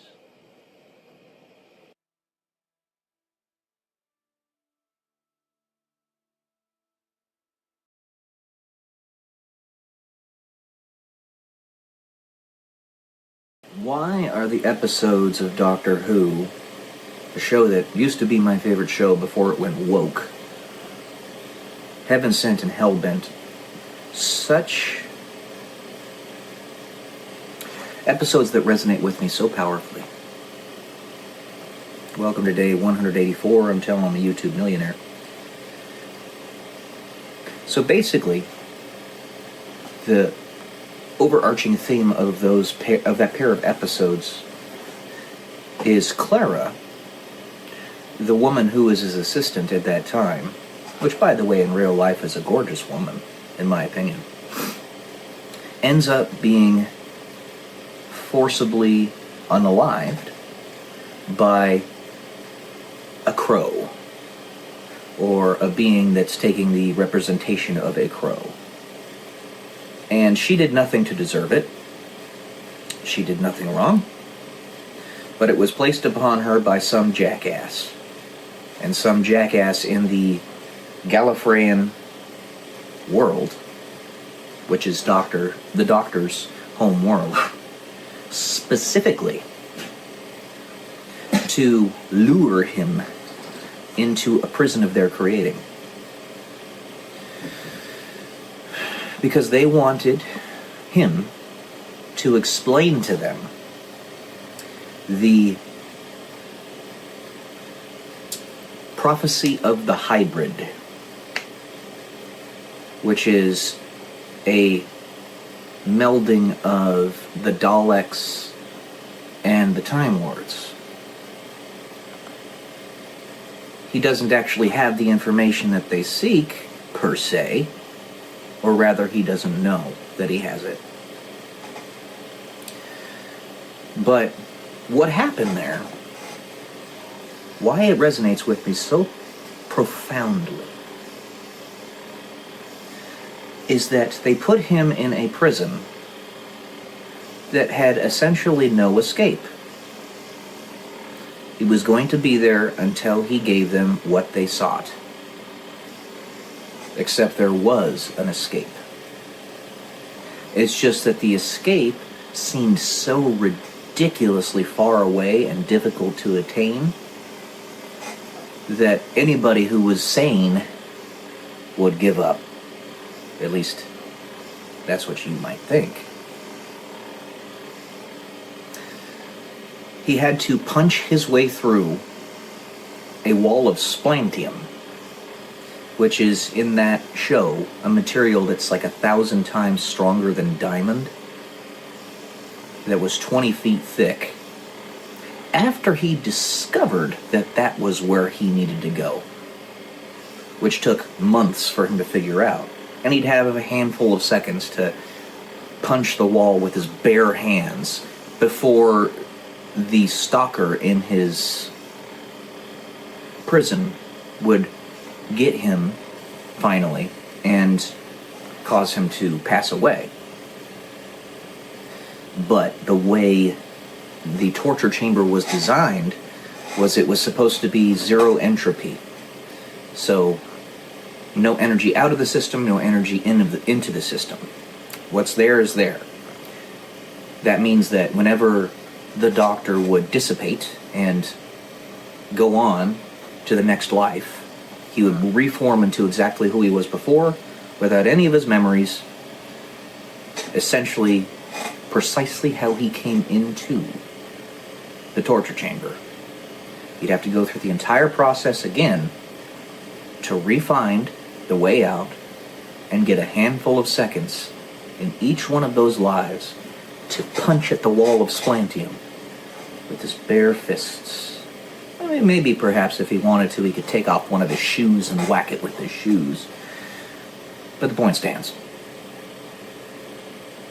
So it goes with the design of this reality. Everything might be stacked up against you. And everybody might know what's actually going on. But they ain't gonna tell you. Because you need to get this done. And it does have an end state. It's basically a reversal of the roles between Satan and God. In that God has to suffer for a near eternity to save his children, humanity. But of course he's willing to do it. That's a reward that is infinitely important. So, as I've explained to you guys, all the various things that have happened in my lives, I still haven't given you all of them, but a bunch of them, that would make a normal person want to unalive themselves. Each one of those, consider it a standard deviation away from the norm in terms of how many people would be able to endure it without unaliving themselves. So one of those situations is a single standard deviation away, which means that only 15% of the population would be able to handle it. Two of them is 2 standard deviations away, 1% of the population would be able to handle it. 3 of them, 3 standard deviations away, 0.1% of the population would be able to handle it, etc., etc. All told, from what I can gather, just rough estimate, I've had about a dozen of those things happen to me. Maybe even more. The thing is, it's not even an option to me to do that other thing. It never has been. It never will be. You want to know why?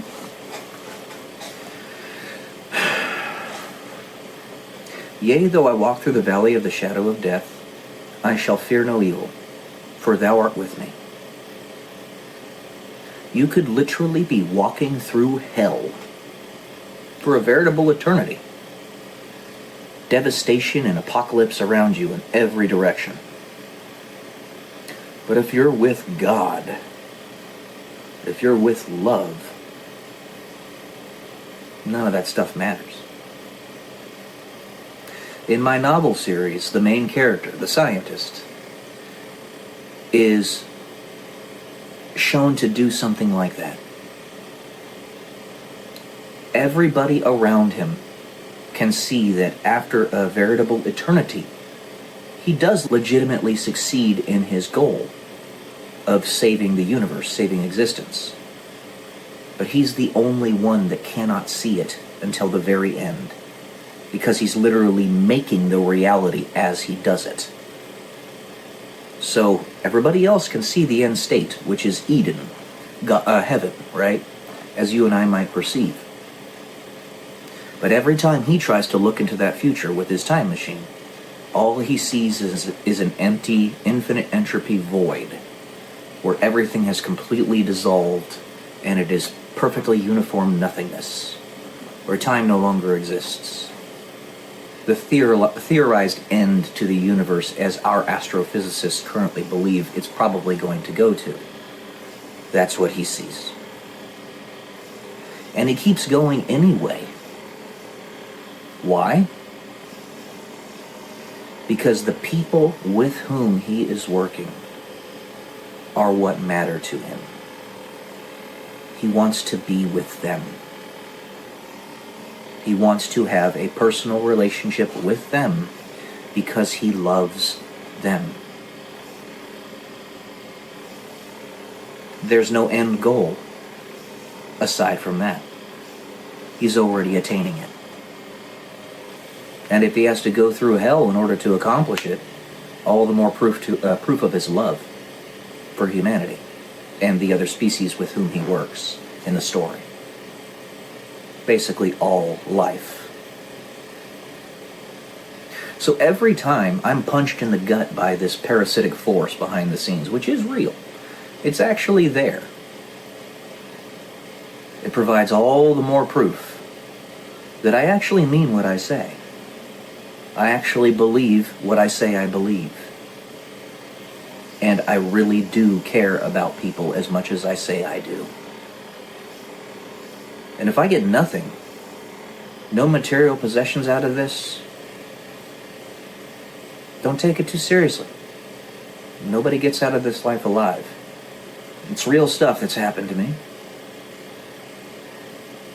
And I will not let it be rendered irrelevant by nobody knowing that it has. Because I bring up that maybe everybody knows what's going on except for you. I'm not assuming that. I think nobody knows what's going on except for a handful of people that are actually carrying out the torture. The devil, as you might say. But even so, I will continue. If nobody were to see it, that would be a shame. But I'm trying to do everything I can to ensure that the story does not go quietly into the good night. That it will be heard. You have to do the same thing. Communication is everything. Alright. That's what I got for you today, guys. Love y'all. Peace.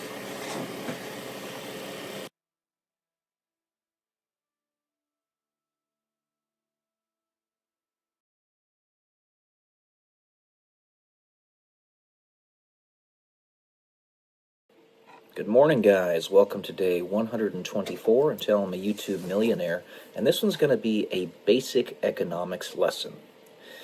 Since I'm not going to have the opportunity to help directly the people I would love to be able to help build themselves an economic empire and all that. In particular, I'm talking about, sorry, there's a piece of hair on my camera, a female species that I would love to help build their economic empire. But since I can't do that directly, I'll do it indirectly here with a video.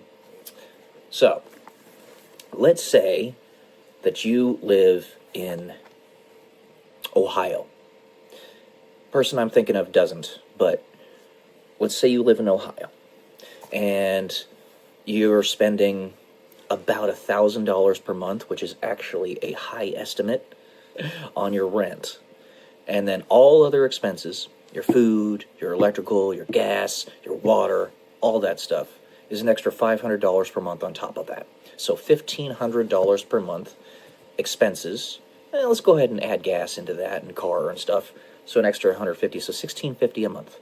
And that's a high estimate, because out there you can get a rental property, a rental unit. I actually have units myself that I rent out for this price for $600 a month. And it's nice, too. It's in a very nice area. But let's just say, high estimate, $1,650 a month, all expenses included.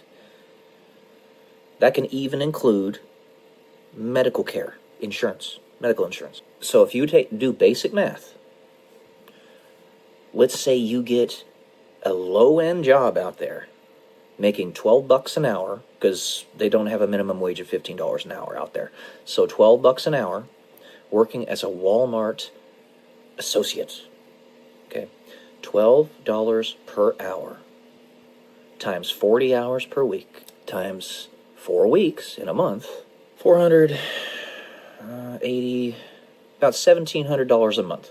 So just with that alone, you can make a living. You can survive. You can be comfortable. Now what you have, remember, compound interest, sweetheart. Compound interest. This is humongous. Okay? I wish I had the kind of growth that you got right now. But it's gonna get good. Alright? That's what I'm trying to tell you. It's gonna get good. Especially since you're so young. Oh, if only I would have been able to start this when I was your age. So, $1,700 per month is what you would make off of a basic job. Now, I know that you do a different type of job where you live that actually makes even more money than that, a lot more. Even though it's in an expensive part of the world, it's still, you make up for that with the tips and stuff. But we're just using this as an example. So $1,700 per month, you're still in the green by a significant margin. Then you have YouTube. All right? You've got YouTube right there. Let's say you got 10,000 subscribers on YouTube. Which you have more than that right now, but 10,000 subs. And you're getting, so normally you'll get about 10 to 20% of your views on your videos, each video. So your number of subscribers as views on each video. So 10,000 subs equates to about 1,000 to 2,000 views per long-form video. Is what it should be, but YouTube's algorithm's all over the goddamn place right now. You just so happen to hit the jackpot, and it's working properly. So 2,000 views, let's say, is what you're, I know you're getting more, but I'm just going to say that average conservative per video. Usually the CPM, what you actually make, cost per milli, the amount of money that you make per 1,000 views, this depends on the niche, but the niche that you're doing is around $5 per 1,000 views. So you're posting a video every 2 to 3 days, okay? So let's say you get 15 videos posted a month. 15 times 15. What is that? Well, that's $225 a month.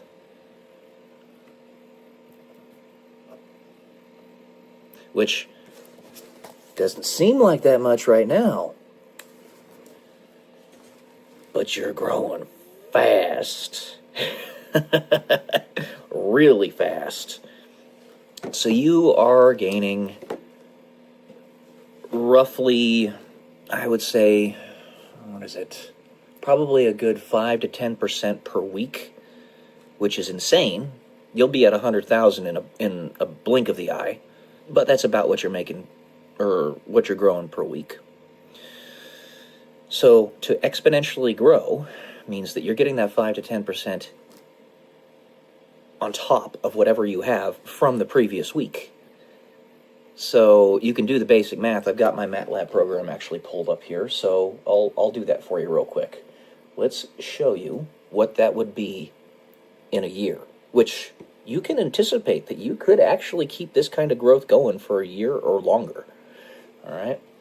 So 1.05 raised to the 52. You'd be 12 times, 13 times the size that you are right now. So you're at about 10,000 subs right now. You're actually a little more than that. Multiply that by 13. 150,000 subscribers in a singular year. I can see you be there, by the way. Easily. Easily. Okay? 150,000 subscribers. If you don't believe me, look up Kira Lutan. You're way more insightful than she is. And she's got almost 100,000 subs. I like Kira Lutan. She seems pretty nice. But you're way more insightful than she is. All right? So 150,000 subscribers. You do the same basic math. That equates to roughly 30,000 views a video. If you're still keeping up at your current rate of posting. So 30K views per video, still about $5 per 1,000 views. That's $150. So times 15. This is you at 150,000 subs. That is, make sure I'm doing the math right. I believe that's $2,250 a month. Times 15. Yep, $2,225 a month. And that's on top of what you're making in your other stuff. I know that you also do Calendly calls.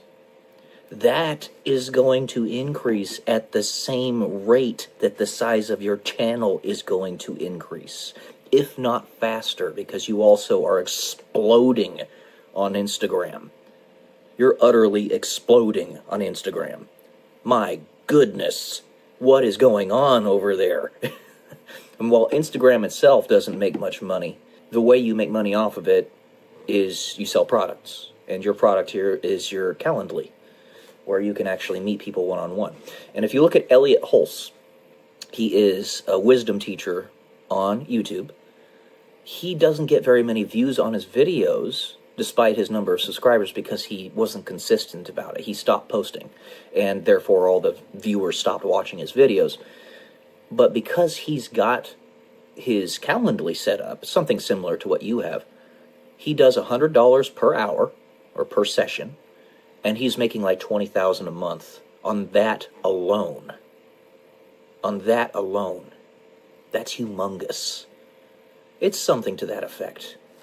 So, as the size of your channel grows, you can also exponentially increase what you're charging.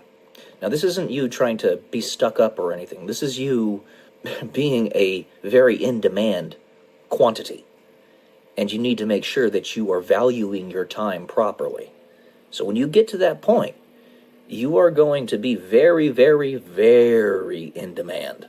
Even more than you are now. Let's just say, purely off AdSense, $2,225 a month.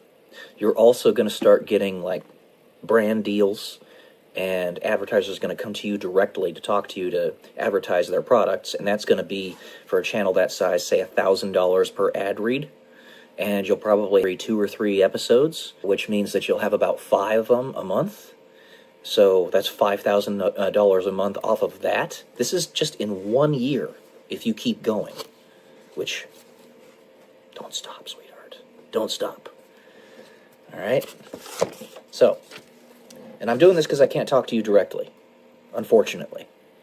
So that's fine. I'm still going to try to help you. So $5,000 a month off of Calendly, and then $5,000 a month off brand deals. You'll be making $10,000 a month from Calendly and brand deals, $2,225 a month just off of AdSense, and then you're still going to be making your money as, I'll just say it, a waitress. So $4,000 a month, let's say, that you're getting off of that.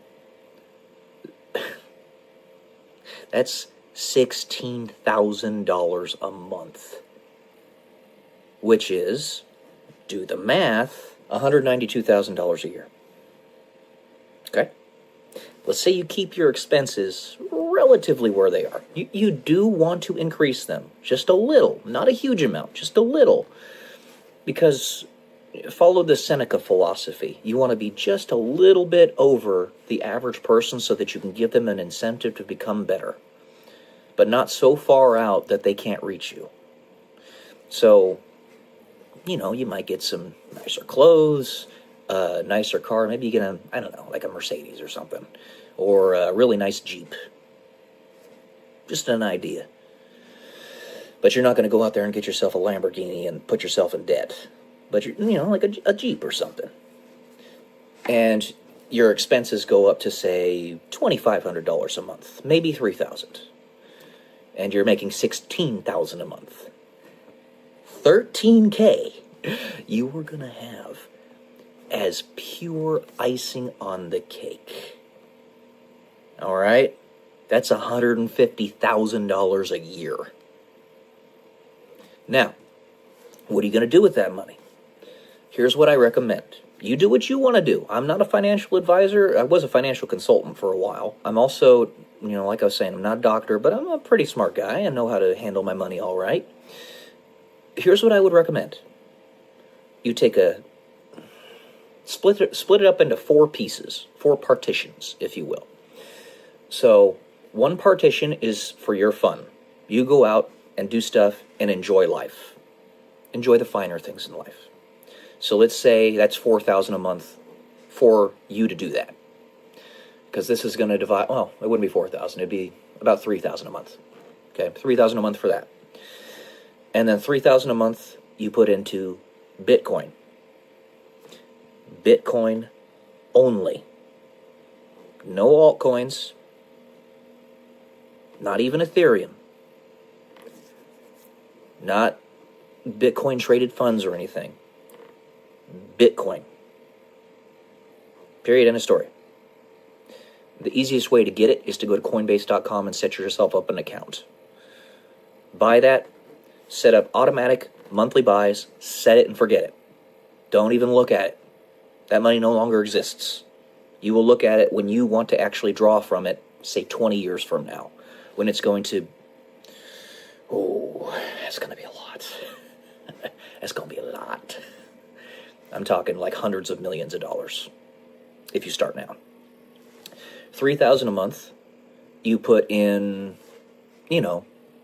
stocks and the stock market. The easiest way to do that is to go to Robinhood, get yourself a Robinhood account on your computer or your phone, whatever, and just set up automatic buys to where you buy an S&P 500. You could even do it on margin if you want. I don't recommend it, but you can, where you're getting an extra 25% growth by doing that. There are different margin setups that they have, but I just say go get yourself some S&P 500 stocks on Robinhood. They don't charge you any fees on Robinhood, so it's a really good program, really good app to use. And then the last part of that 1/4 you use to invest in real estate. Real estate is the most time-honored, best way to become wealthy ever known in the history of the human race. It is the best way to do it. It's the most surefire. Now, the reason I brought up Ohio in these numbers earlier was because it's one of the best places to buy real estate properties for rentals. It has one of the highest rent to cost of property ratios. So I have, for instance, a property that I bought for $144,000 back in 2018, I want to say, right around there. And I make about $4,000 a month off of it. $4,000 a month, not a year, a month. You can't find that almost anywhere else. Okay? So real estate is what I would say you want to spend your last fourth of that portion of money that you're not spending for surviving on. This is going to be in about a year. You're going to be 25. I'm revealing a lot about the person I'm talking about, but it's okay. It's okay. So yeah, that's going to be your last fourth there. Do the math. Your channel is going to be continuously growing even after this year mark that I'm giving you right now.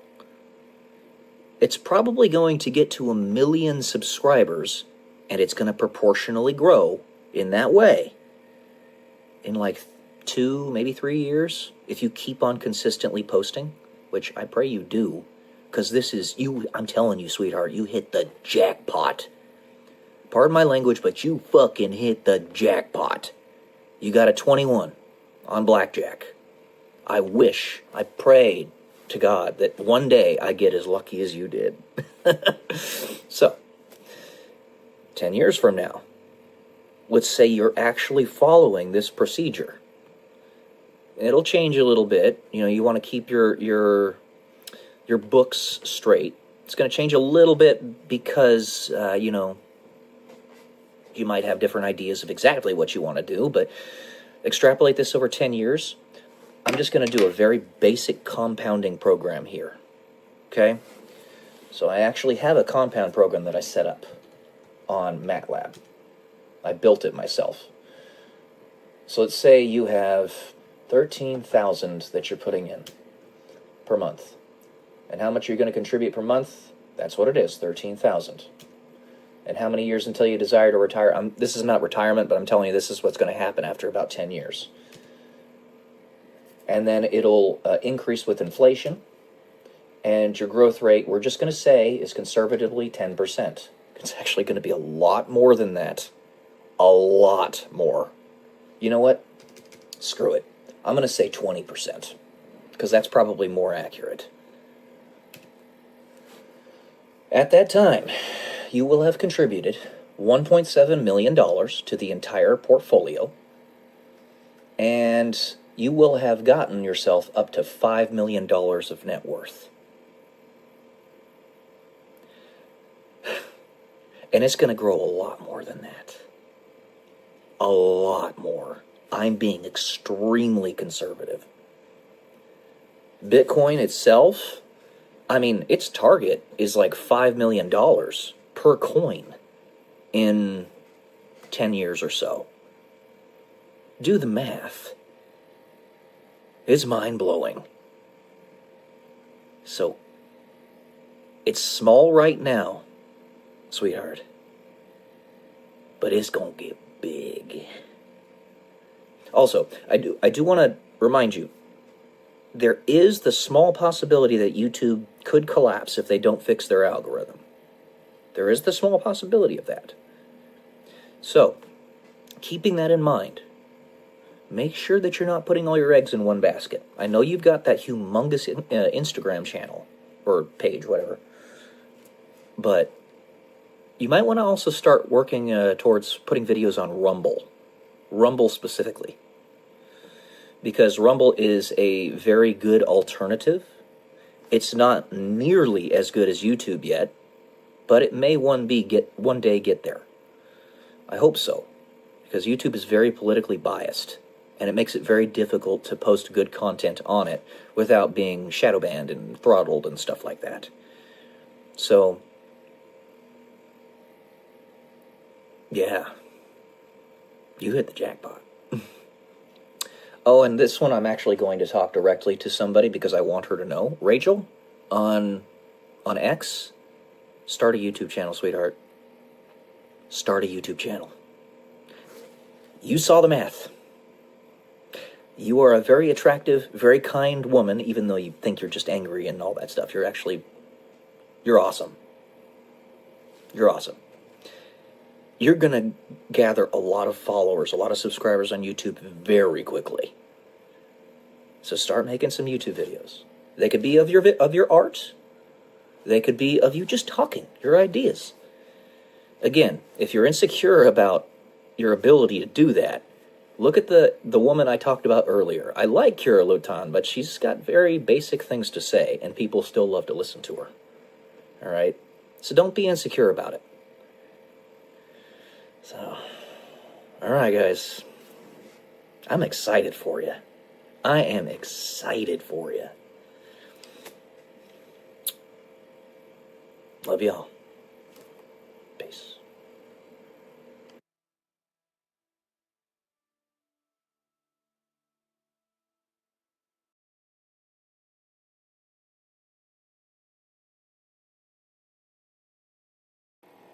Good morning, guys. Welcome to day 123 until I'm a YouTube millionaire. For this one, I'm going to read an essay. It was actually a stub that I called Balrog. I wrote this back in 2016, but I have since added to it. I extended it a little bit today, and I'm going to read it to you. As you fight the bloody battle to dispatch your inner Balrog, it's a type of demon, as it grasps your neck, attempting to choke the burgeoning light out of your eyes, know that you do not walk alone. We all have demons. Some of them are readily visible through physical and emotional traumas that we carry on in our bodies, through our personalities, and others we tend to keep at bay and to ourselves. One way or another, they are there. As this hellish world demands its pound of flesh, that we all must suffer in the most sadistic and personalized of ways. Knowing that you do not walk alone is a reference to us being our brother's keepers, as well as God himself walking with us as we suffer, until we're ready to move past the hellish existence of this world. The choice, ultimately, is ours, but many of us are entranced by the siren song of the enemy, allowing it to both corrupt and confuse us, usually at the same time. I'll be there to help you. Both God, Jesus, and I, Peyton Pearson, will be there to help you in any way, shape, or form that we can. I am God's servant, as any truly earnestly trying person is. That is, a person trying to advance the human family, help you on an individual level, and ultimately make the world a better place. Any pain that I myself may be causing, by virtue of my words, or even by my existence itself, I don't mean to cause that pain, and I would much rather soak it up myself and destroy it. The pain, that is. No more pain. No more pain. It is gone. You do not face such tremendous hurdles alone. If you do not see this edifice now, you soon will, and I'll be pointing at its weak spots, providing all the tools you need. The greatest trick the devil ever played was convincing the world that he does not exist. This, therefore, is how we end up turning the world upside down, misattributing the evils of this world to God instead, when God is axiomatically love, and the evil axiomatically apart from God. If you believe that God does not exist, or have in some way been convinced of it, then all things are equal. There is no juxtaposition, and it all seems to come from the same source, whether it be pure chance or guided by an intelligent hand. The most potent tool that you can be given, that you need, is this knowledge that evil is real, that the devil does exist, and that the devil is not God. But I cannot do it for you. This is your chance. Whatever you fear, it makes sense to charge toward it as powerfully as you can muster, to put yourself on the knife's edge of maximal effort, to achieve maximal effort, or maximal growth. Don't go too far, as you'll crash out, but don't go less than you can, or you will not fully utilize the chance that God has given you. Your free will is yours. It is what constitutes you as a sovereign individual. But if you are controlled by fear, you are not exercising said free will, and you are sacrificing yourself and your chance. So yeah, I wrote that with its little addition today. Actually, the original was just about 4 lines, 5 lines, but the extended version are my new thoughts that came today. I literally wrote this extension down today. So, we're all sovereign individuals. We all play a part. This connects with what I said in my last video. A world in which morality is not a disadvantage is worth fighting and, if need be, dying for. This ties into what exactly that means. A world without morality, therefore, is a world without God, a world in which I do not want to live. So it's up to us to make the world where morality is not a disadvantage a reality. In our sovereign free will, we exercise that capacity to create the opportunity for said reality. That's it for today, guys. Hope you got something out of this. Love y'all. Peace.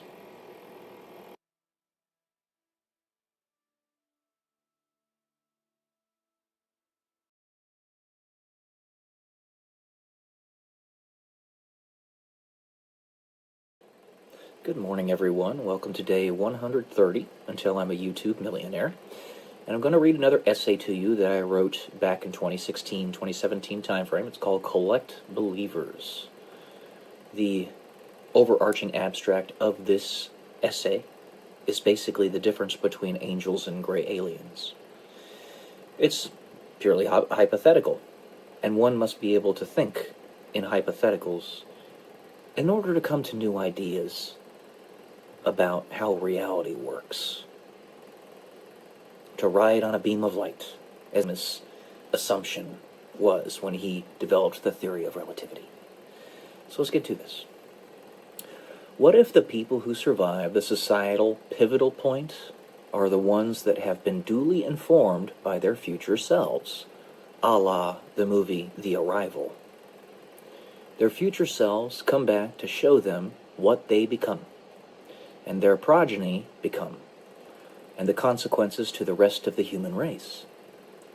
However, they also show the survivors that something can happen if the survivors decide to change history. There's a big problem here, however. Many of these survivors, and if history is changed, will no longer be survivors of the Great Cataclysm. But the reward for changing history is many-fold. For starters, many more human beings survive, if not nearly all of them. And the evolutionary path that their progeny will follow is much healthier and more beautiful. That is, more beautiful physically, mentally, emotionally, spiritually, and more. The capacities that are derived from the changing of a potential history are wrought by the harbingers of the news, who themselves express those very differences as proof. So, our evolutionary descendants of the Great Cataclysm are the Greys, and our evolutionary descendants of changing history are angels. Mind you, the two options are not mutually exclusive, but what is exclusive is how many bloodlines survive. If history is turned on its head, and the angels are made to be born before the Greys, then everyone can survive. Both histories are going to happen one way or another. For if they happen in one path, they happen in all. That is, one must think outside the confines of time and think of a timeline more as a choice stream. So, all possibilities are occurring simultaneously. The way they coalesce is merely dependent upon the way one lives in the present, which itself is defined by one's history. It can all change, and humanity will no longer be survived by the basest of people imaginable, but by people with healthier morals.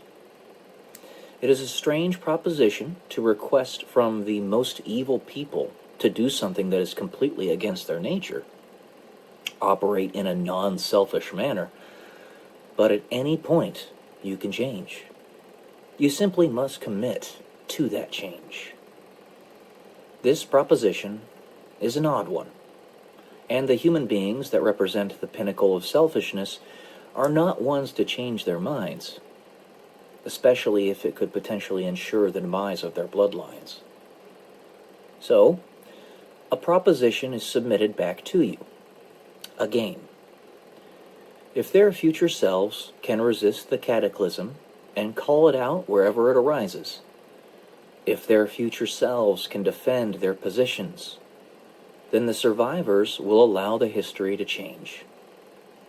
The resistance will cause evolution, and the evil ones may acquiesce. That is, the future will refuse to change unless you rage at the dying of the light. Defend yourself. Resist. Prove your capabilities, and you will collect believers. That's it for this one, guys. Not a terribly long one. I hope you enjoyed. Love y'all. Peace.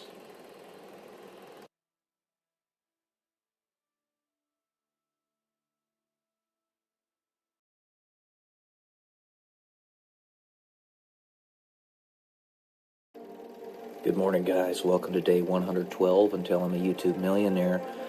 Albert Einstein once said that compound interest is the eighth wonder of the world. which I think is apropos about which to speak, especially considering the new discoveries underneath the Egyptian pyramids, which are one of the 7 wonders of the world, the pyramids of Giza being. Recently, they just discovered some really deep chasms with granite chambers 9 feet tall, deep within the crust of the earth, going way deep down, 2 kilometers, apparently. But that's beside the point. Albert Einstein once said that compound interest is the 8th wonder of the world. The reason I bring this up is because this was the basic idea behind the Social Security system once it was first created a long, long time ago. I think it was back in like 1903 or something. I can't remember the exact date it was created. But the idea was something similar to what Benjamin Franklin did when he put a certain amount of money aside for a trust for the city of Philadelphia to be dispersed after, I believe it was 200 years. So it was dispersed like in the 90s, somewhere around there, 1990s. So he put, I don't remember the exact amount of money he put in that account, but when it was dispersed, it was about $8 million. And that went directly to the Philadelphia government. And that was Benjamin Franklin's intent. That's what he wanted to happen. The idea behind the Social Security system was that the government would take a portion of your money and invest it in funds, index funds, the stock market essentially, and grow it so that once you got to your retirement age, then you would have a fund to pay for your retirement. That was the idea. Basically, the government was taking the responsibility that you should take upon your own shoulders and taking a portion of your money every month and putting it into the stock market, as well as a variety of other things. Well, if you had actually taken that money and put it into the stock market yourself, the same proportional amount, then rather than being maxed out at about $4,000 per month that Social Security can pay you, that's right around where the maximum is. If you put the same amount requisite into the stock market yourself, at about the age of 65, you'd be getting $32,000 per month. So they've been very reckless, irresponsible with that money. And part of the reason for that is because they keep on taking it and putting it into other things. So they're basically going about this all the wrong way. It is my perspective that the entirety of the government could be funded by taking 10%, not of our money by force, 10% of people's money who voluntarily choose to do it, putting it into the stock market and fund all of the government's responsibilities or things that you want the government to do with that money. What's screwed this up is the central banking system. It's made it make no sense. It makes us put resources into leveraged accounts that can go belly up at any moment. It's not sensical. But if we were to do something like Benjamin Franklin way back in the 1790s and put aside a fund and let it grow over the course of 100 years or whatever. I actually did some calculations here on MATLAB. MATLAB is a mathematical calculation laboratory. It's a very powerful program that I've used on many of my scientific papers. I used it all through college. But let's say you put $1 million into an account, something similar to what Benjamin Franklin did back 300 years ago, and giving yourself a conservative growth rate of 5% for that account. After 300 years, it'd be worth $2.3 trillion. That could fund all the government things that you want it to fund. All those things that are actually important, that aren't like the departments that don't need to be there. rather than have 800 military bases that have been forced upon us and the rest of the world, only possible through the central banking system, which gives us crazy and irresponsible leverage. We'd have 80 army bases around the world. See, one of the reasons that the central banking system had any way of gaining a foothold in our world is out of fear. Because if any one government has a system like that, then it puts all of the other governments at a disadvantage. That means you have a central banking system which can use leverage or fake money, print it out of thin air, steal wealth from people in order to fund their wars and their liabilities and all that stuff. And let's say they can leverage at 10x. So, and their government has a GDP of $1 trillion. Well, now it can produce the equivalent of $10 trillion by cheating, by stealing, by lying, cheating, and stealing. And if they're going up against a government that doesn't have a central bank but has a real GDP of $5 trillion, they're going to beat them if they start a war. This is the fear aspect that has allowed central banks to keep their foothold in the world. It's disgusting, and it is pure evil. If it were gone away with entirely, the tapeworm that is the central banks, then we could fund our governments in this way. In this way, you have a government fund that is invested in the capitalist system of your country, voluntarily, entirely, and all government institutions and responsibilities that you want your government to have, they'll be able to fund that themselves through the interest on the money that they have invested in companies, rather than force it out of our hands through the income tax. Does that make sense? I hope it does. Because this whole system is fucking upside down. And it's the central banks that have done this. And these bastards behind the scenes that have forced this upon us, we made the United States specifically to escape the central banks. And they seeped in and tried to unalive multiple United States presidents and succeeded on multiple occasions until eventually they got that central bank put back in place. It's disgusting.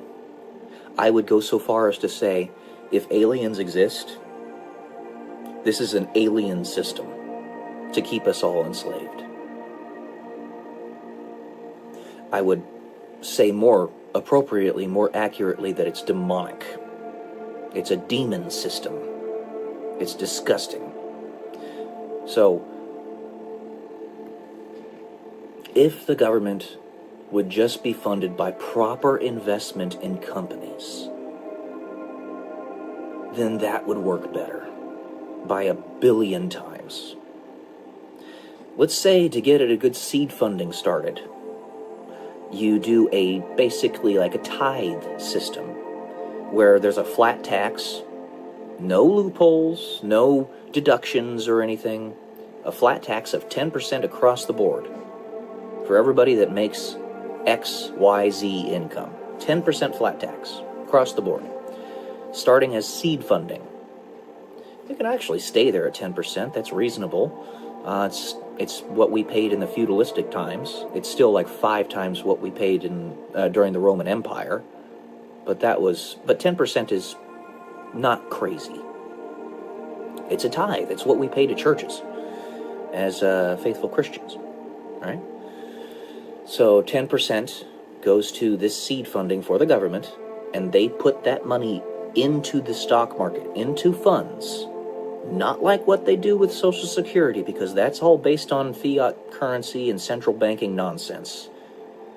And then they take that interest that they make off of that, say half of the interest that they make per year, to fund their government responsibilities. Hiring people, building government buildings, very simple stuff like like taking care of roads, very simple education system. Everybody else takes care of the other stuff.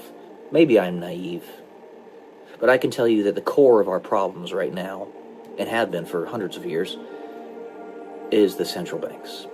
They need to be destroyed, never be allowed to come back. Cauterize the wound.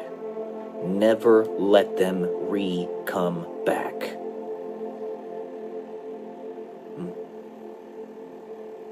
That's all I got for today. Love y'all. Peace.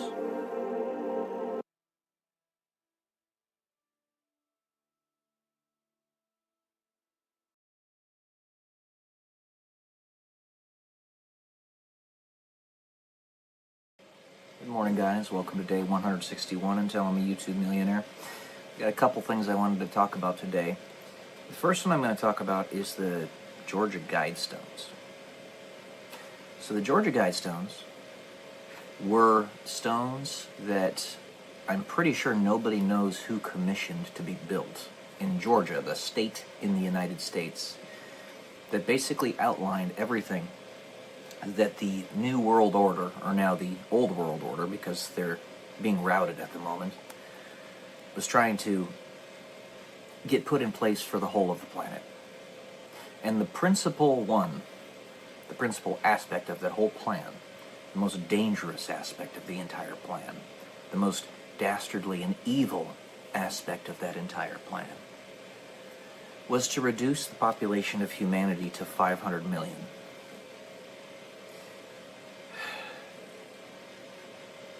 There are many things that we can point to now, if you couldn't already see it from the past, but this is a generational fight.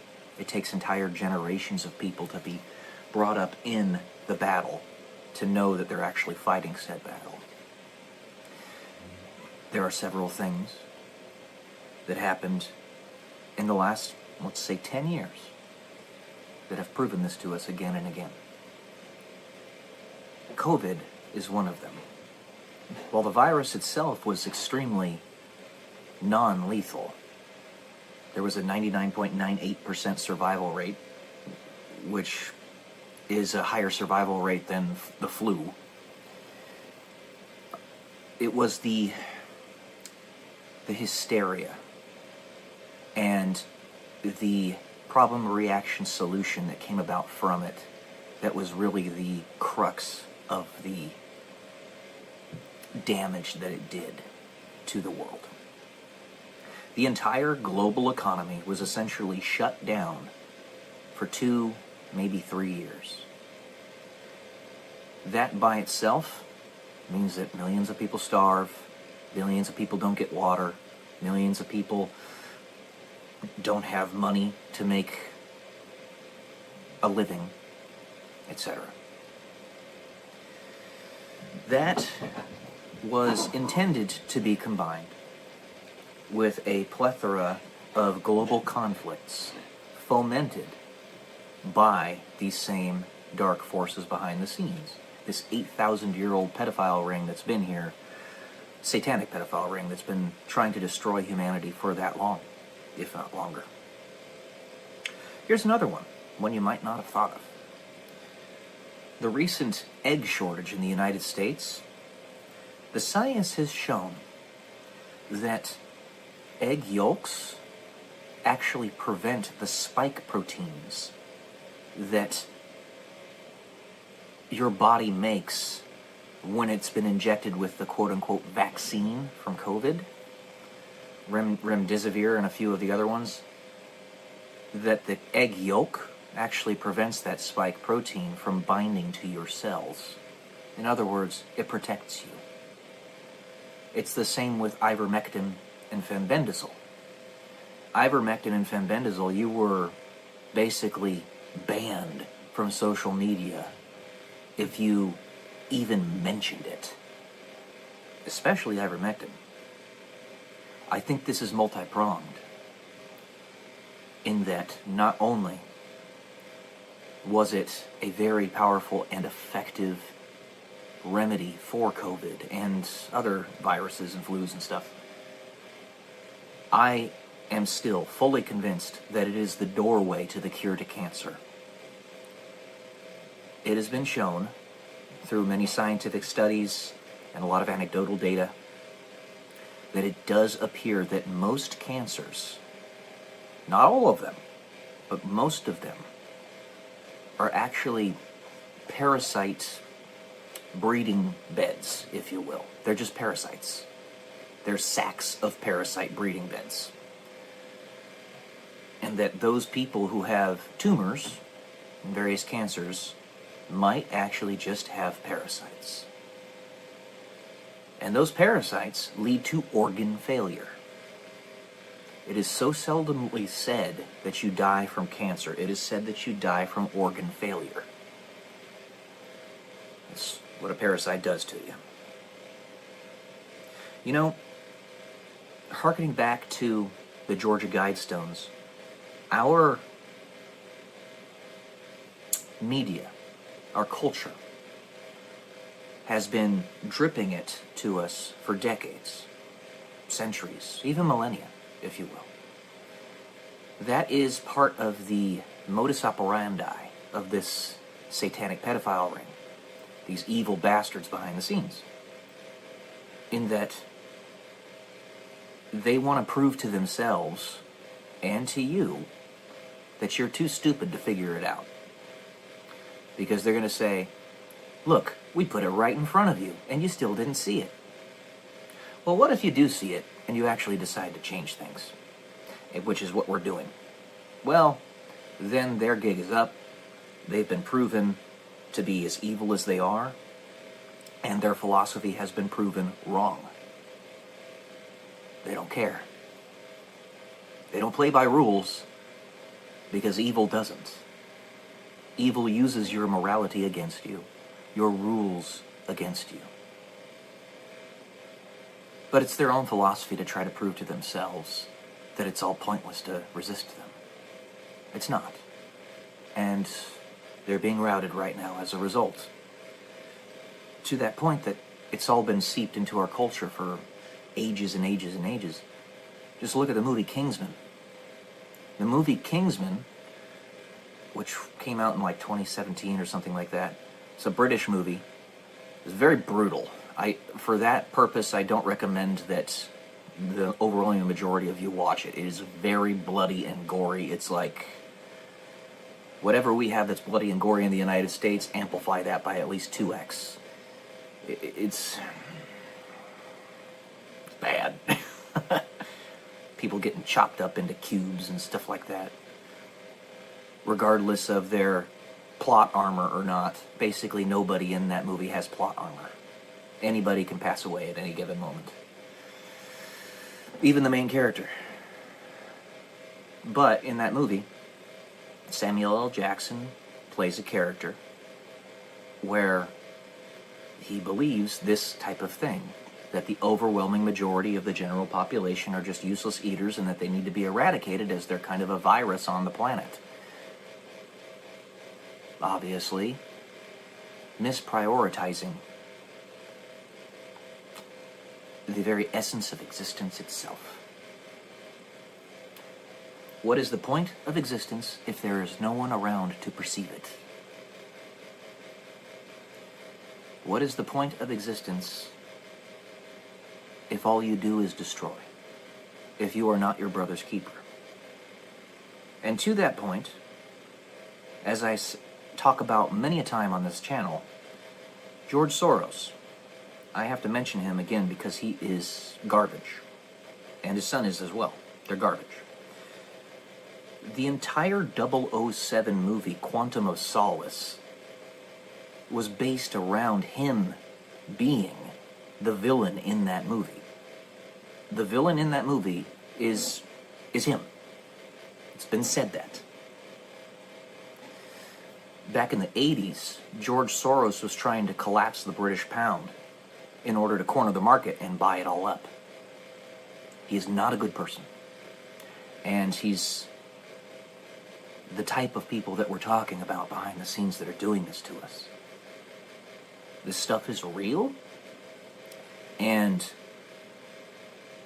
those falling into the wokeism, social justice warrior trap are basically falling victim to the occult cabal's attempt to prevent us from having any type of nuance. Like, if this path isn't right, okay, well then I'm going to jerk you all the way over to the other side, and you're still going to be wrong. That's what the demons do. Every frickin' time.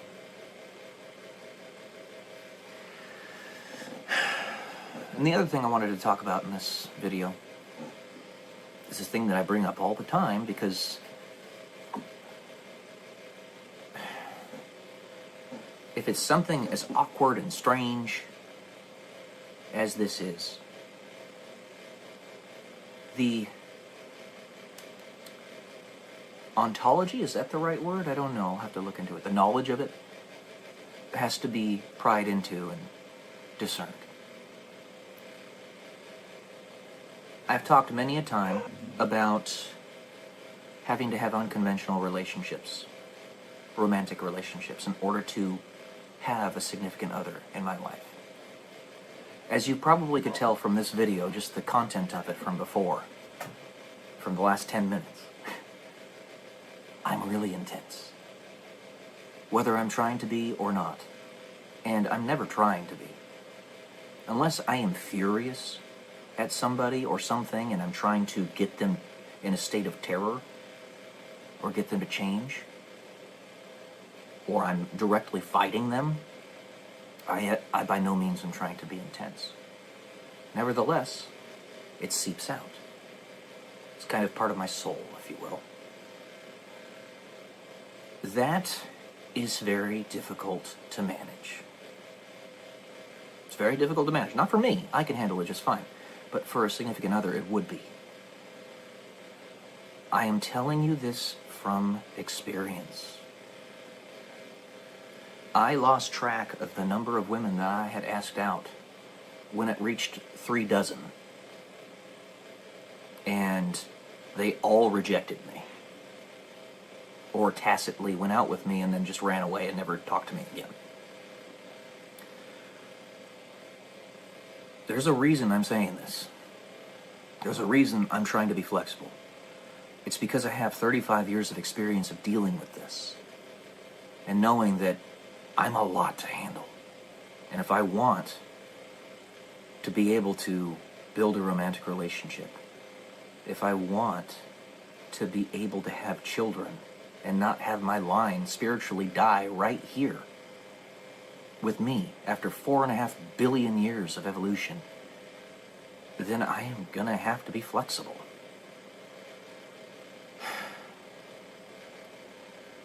Just by the sheer fact that Generation Z is writ large, replete with social anxiety, way more than just about any other generation before.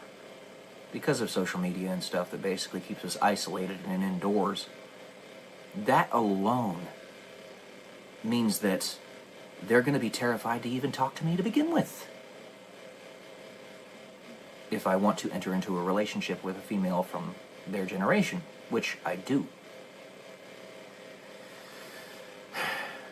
The reason I bring this up again is because every time, as I said before in previous videos, but it bears repeating, every time I find a woman that I'm like, oh, that's the person. You know, if I focus on her and give all my attention and energy to her being my romantic partner, that will terrify her. It will. But every time that happens, where I find somebody like, oh wow, this is the right person, which doesn't happen often, other women pop up. Every single time. There's another woman I know. Very nice young lady. I like her a lot. She talks to me a lot. We have a good time. She's probably going to watch this video. I'm not blind, I'm not stupid. I'll just say that.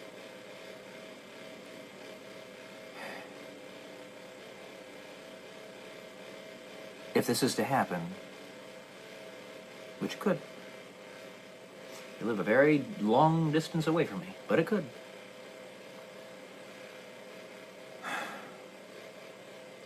Well, the same goes to you that I said to this other woman who I'm trying to give her time. This happens every single time. Every single time. There's always multiple women that pop up. The moment I find somebody who's like, oh my gosh, that's the right woman. Every single time.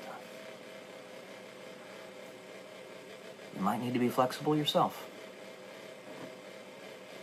Just remember that Christ is King. He knows better than we do. There's a reason that wherever my life is going, there's a reason God keeps letting this happen. There's a reason. Like I said many a time before, God cannot give you permission to break the rules, but He can give you grace. Exceptions make the rule. Sometimes you need to be flexible. And this is kind of an indoctrination to that idea. I don't like it. I've said it 1 billion times. I'll say it again. This is not something I necessarily want, but I do want children. I do want romantic love. I do want a family. I don't want my spiritual essence to die with me. I want to give gifts to the planet in the form of my children. So, you can see, just watching this video right here, I'm pretty intense. I have to reiterate it because this is weird. We don't have forever. Especially since you're growing so dang fast. And YouTube's not letting me grow. They've blockaded me from growing.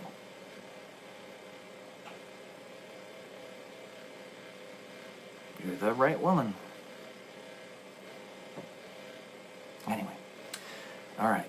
This is a very disparate video. But I have to reiterate this. So, love y'all. Especially those women I'm talking about. I love y'all. Peace.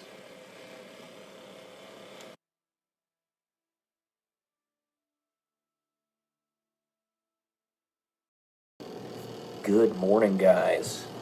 Welcome to day 166. I believe that's what it is. Telling the YouTube millionaire. And I come bearing gifts today. I have notes. That happens every once in a while. I was inspired by a creator that I watch all the time to give you a little bit greater of an outline of who I am. You figure after 166 episodes or installments of my journey on YouTube, this is literally a sizable portion of an entire year of my life. Imagine 10 years from now, 3,650 episodes just of this. Because if it does so happen that I do become a millionaire on YouTube, which is not going to happen, I know that, and that's fine.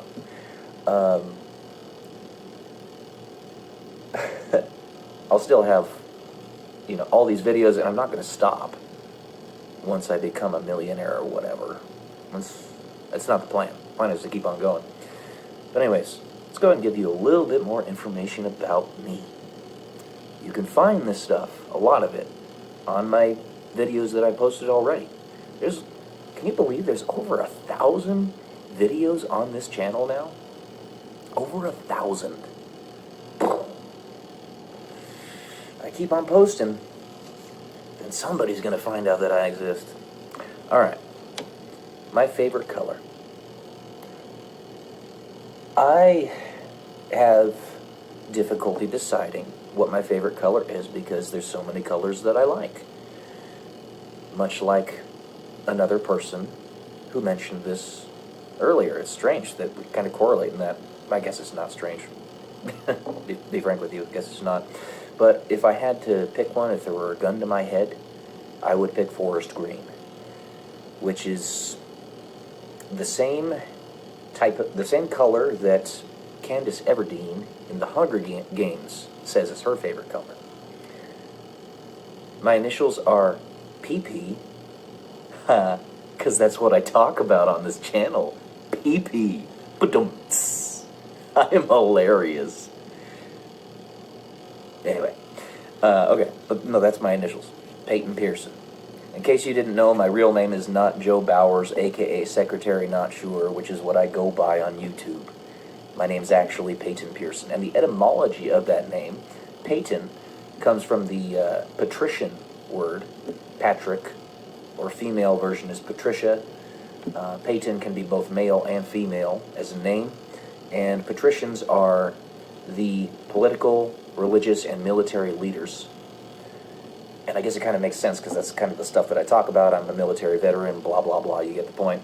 Just sort of fit. But that's my name. Pearson, son of a pier worker, or I guess the etymology of the last name is actually, I heard a while back, while I breathe, I hope. I like that. I like that a lot. I think it's appropriate. My favorite fruit is strawberries, if I had to pick one, but it's kind of hard to pick. I just say strawberries because they're easy to eat, nice and juicy. It sounded funny. Like I said, I talk about pee-pee on this channel. Anyways, strawberries are delicious. I really like cherries too. Maraschino cherries, which are not really fruit because they're just soaked in sugar, are delicious. Not good for you though. Let's see. I love dolphins and seals. Dolphins, because they're extremely intelligent. They're actually, the brightest of them are smarter than the average human, believe it or not.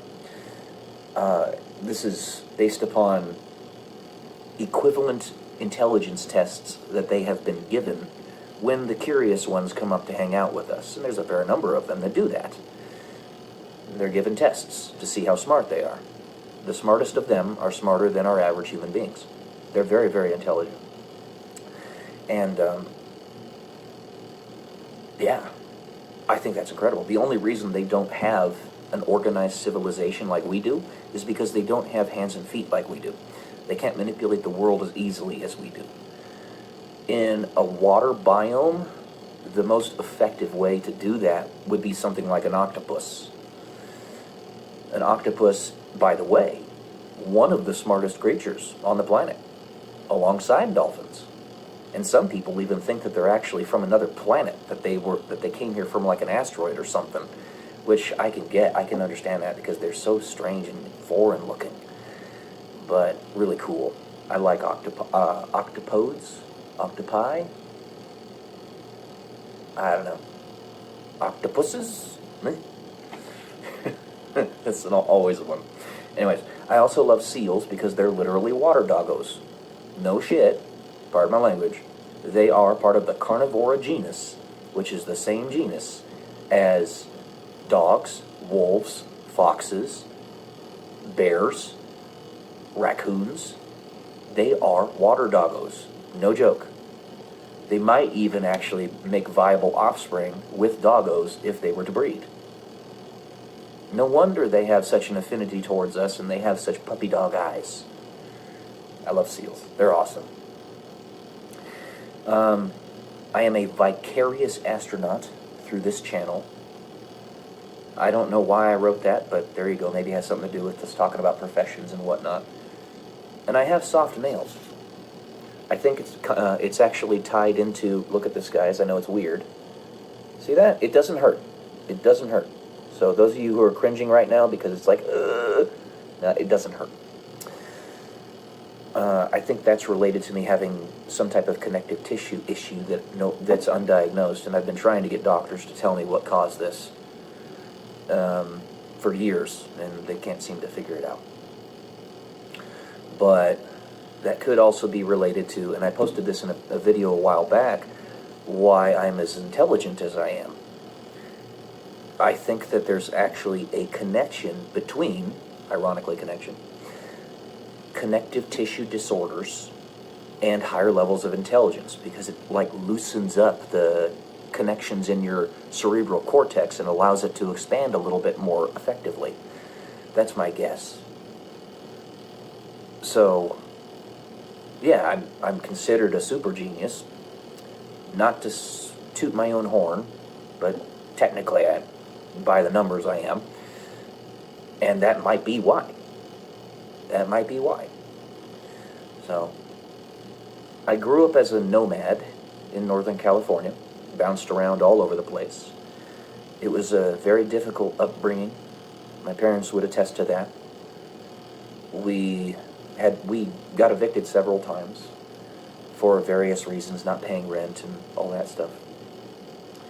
And, my parents had trouble with substances when I was younger. They've gotten past that now, but it took a long time. It's not easy, even for hardworking, intelligent people like my parents. Addiction is very tough, and that was one of the primary reasons we bounced around so much in Northern California when I was younger. We finally settled down in Roseville, in this house in which we live now, and that's where we're going to be for the rest of our lives. There's a house right next door that is about to go up for sale, which I want to buy. Attacked by these demonic forces that I've been telling you guys about for so many episodes of this on this channel, which is true, I'm not lying. My finances have been crippled. I'm not broke, but I have no credit, which is ironic because I'm a real estate entrepreneur, and real estate entrepreneurs really do need credit. A credit score, I mean. Mine is not very good. I haven't checked it in a while because I know it's probably around something that it shouldn't be. It should be much higher. But when you've been attacked like I have been, it's very tough to get your head above water. And I have sources of income, but even that is a challenge. I've been to 40 states and 7 countries, at least 40 states, because I've lived in several parts of the country, done many things. Being a military veteran, you PCS a lot. I lived in can't talk right now. Colorado Springs for a while, Del Rio, Texas, Omaha, Nebraska, Dayton, Ohio, and you also have little excursions that you go to in other parts of the country to get trainings and stuff. And, with the deployments, you see different countries. So I'm into Qatar, Greece, Germany, Great Britain, many others. Argentina, Brazil, Paraguay, or is it Uruguay? Paraguay, I think. Lots of different countries. Canada. And some of those on vacations, too. I've been to Mexico doing cruises and stuff with my family. But there you go. I'm a published author. If you want to find my documents that aren't officially published by a company, like I have a novel that's right here, actually, black and white, The Odyssey of Eden, Time Travel and the Apocalypse. You learn somebody very in-depth by reading what they write. So those of you who want to know more about me, please buy this book and leave me a review. I could use your help. Black and White, The Odyssey of Eden. It's about time travel and the apocalypse. And it's not going to be the only book I write. I'm going to write a ton of them. Many more to come.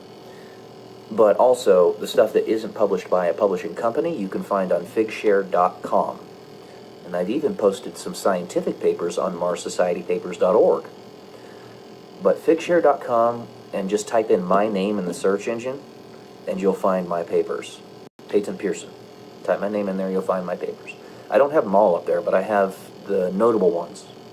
A lot of the really good ones. Ones that I think are really good, anyway. Yeah, I've run 18 marathons, 2 ultras, half a dozen half marathons, and because of my crucifixion disease, I can't do that anymore. It was a sudden onset. The technical name, the medical name that you could give it is acute idiopathic peripheral vascular disease. Acute, meaning sharp, happens all at once. Idiopathic means the doctors don't know what caused it. Peripheral, distal arms and legs. Vascular, the vascular system. Disease, it's a disease. And doctors don't know what caused it, but before that, I had run 18 marathons, 2 ultras, half a dozen halves. I was a really good runner, too. I was also a track runner. My best mile time was a 4:44. It could have been better had this stuff not happened to me. My best marathon's a 2:52:23. You can find that if you go to coloradomarathon.com. I'm listed there, and I believe it was 2016. It's right around there. And then my best half is a 1:18. So I was good. I was really good when I was running. But, literally kneecapped. You can't keep doing it. Demons attack you all the time. I'm telling you guys, this stuff is real. This stuff is real. I've had enough trauma in my life for a regular person to unalive themselves half a dozen times over. I'm not exaggerating about that. I was talking about that with my mother actually a couple nights ago. Just because I was opening up a little bit, and I try to not tell too much of that, because if I open up too much, she soaks up too much of the emotion, just like anybody does, and it breaks them down. I've made therapists cry before. Therapists, psychologists. So is my mom, because the stuff that she's told the doctors, the therapists and whatnot, it's heavy. It's fucking heavy, all right? So I keep most of that stuff to myself. And the reason I take Prozac, I have PTSD, right? What Prozac does, it doesn't numb me. What it does is it makes me stop focusing on things that I cannot change. It mutes those things and allows me to focus on the things that I can change. No matter how many times the goalpost gets moved on me, okay, roll with the punches. You keep going forward until somebody comes to help you. Anyway, I started YouTube that was one of the reasons. So that who I am and what I am would not be lost forever. Because I don't have any kids, I don't have a wife, and I don't have a job.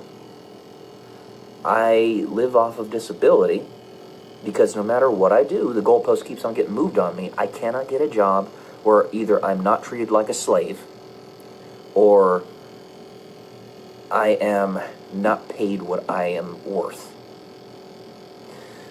I've literally had jobs in the past few years that have paid me 50 cents an hour equivalent. And then I've had jobs that have treated me like I'm garbage. There's a lot of stuff I can do.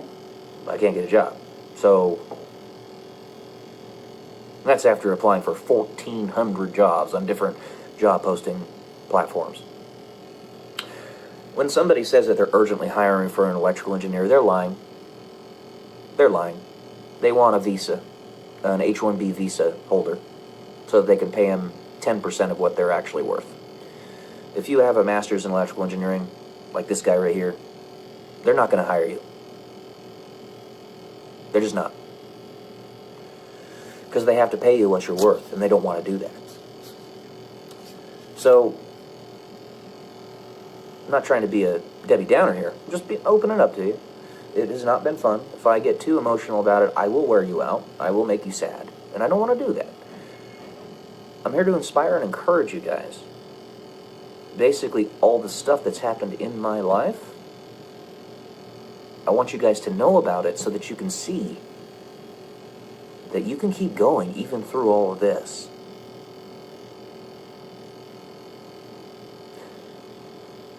One last thing.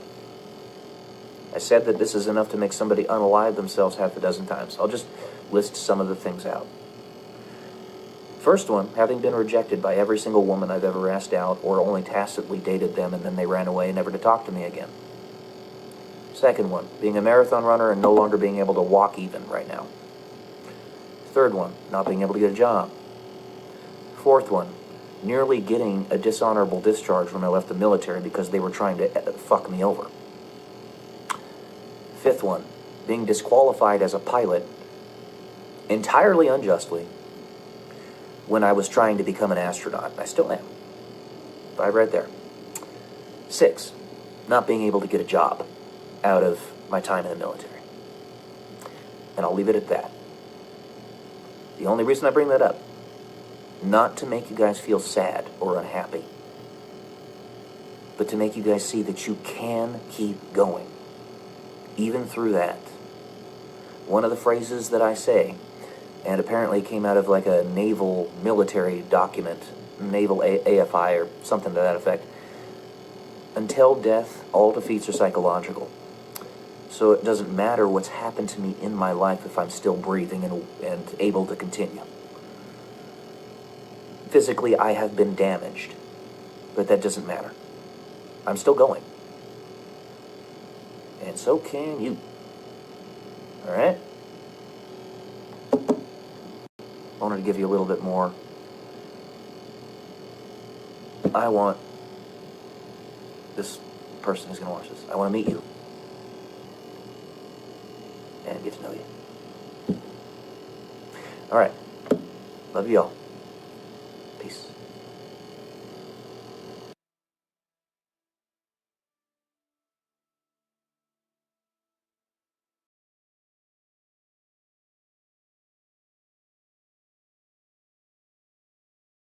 Good morning, everyone. Welcome to day 140 until I'm a YouTube millionaire. And today I wanted to talk about a little bit about faster than light communication, because I just got a little bit of a taster of it on Tim Pool's one of his videos today, and it's a topic that I discuss at length in my novel series, which, by the way, I'll be completely frank with you, I am fully convinced, personally, that the information I am getting to write my novel series is coming from whispers that God is giving to me.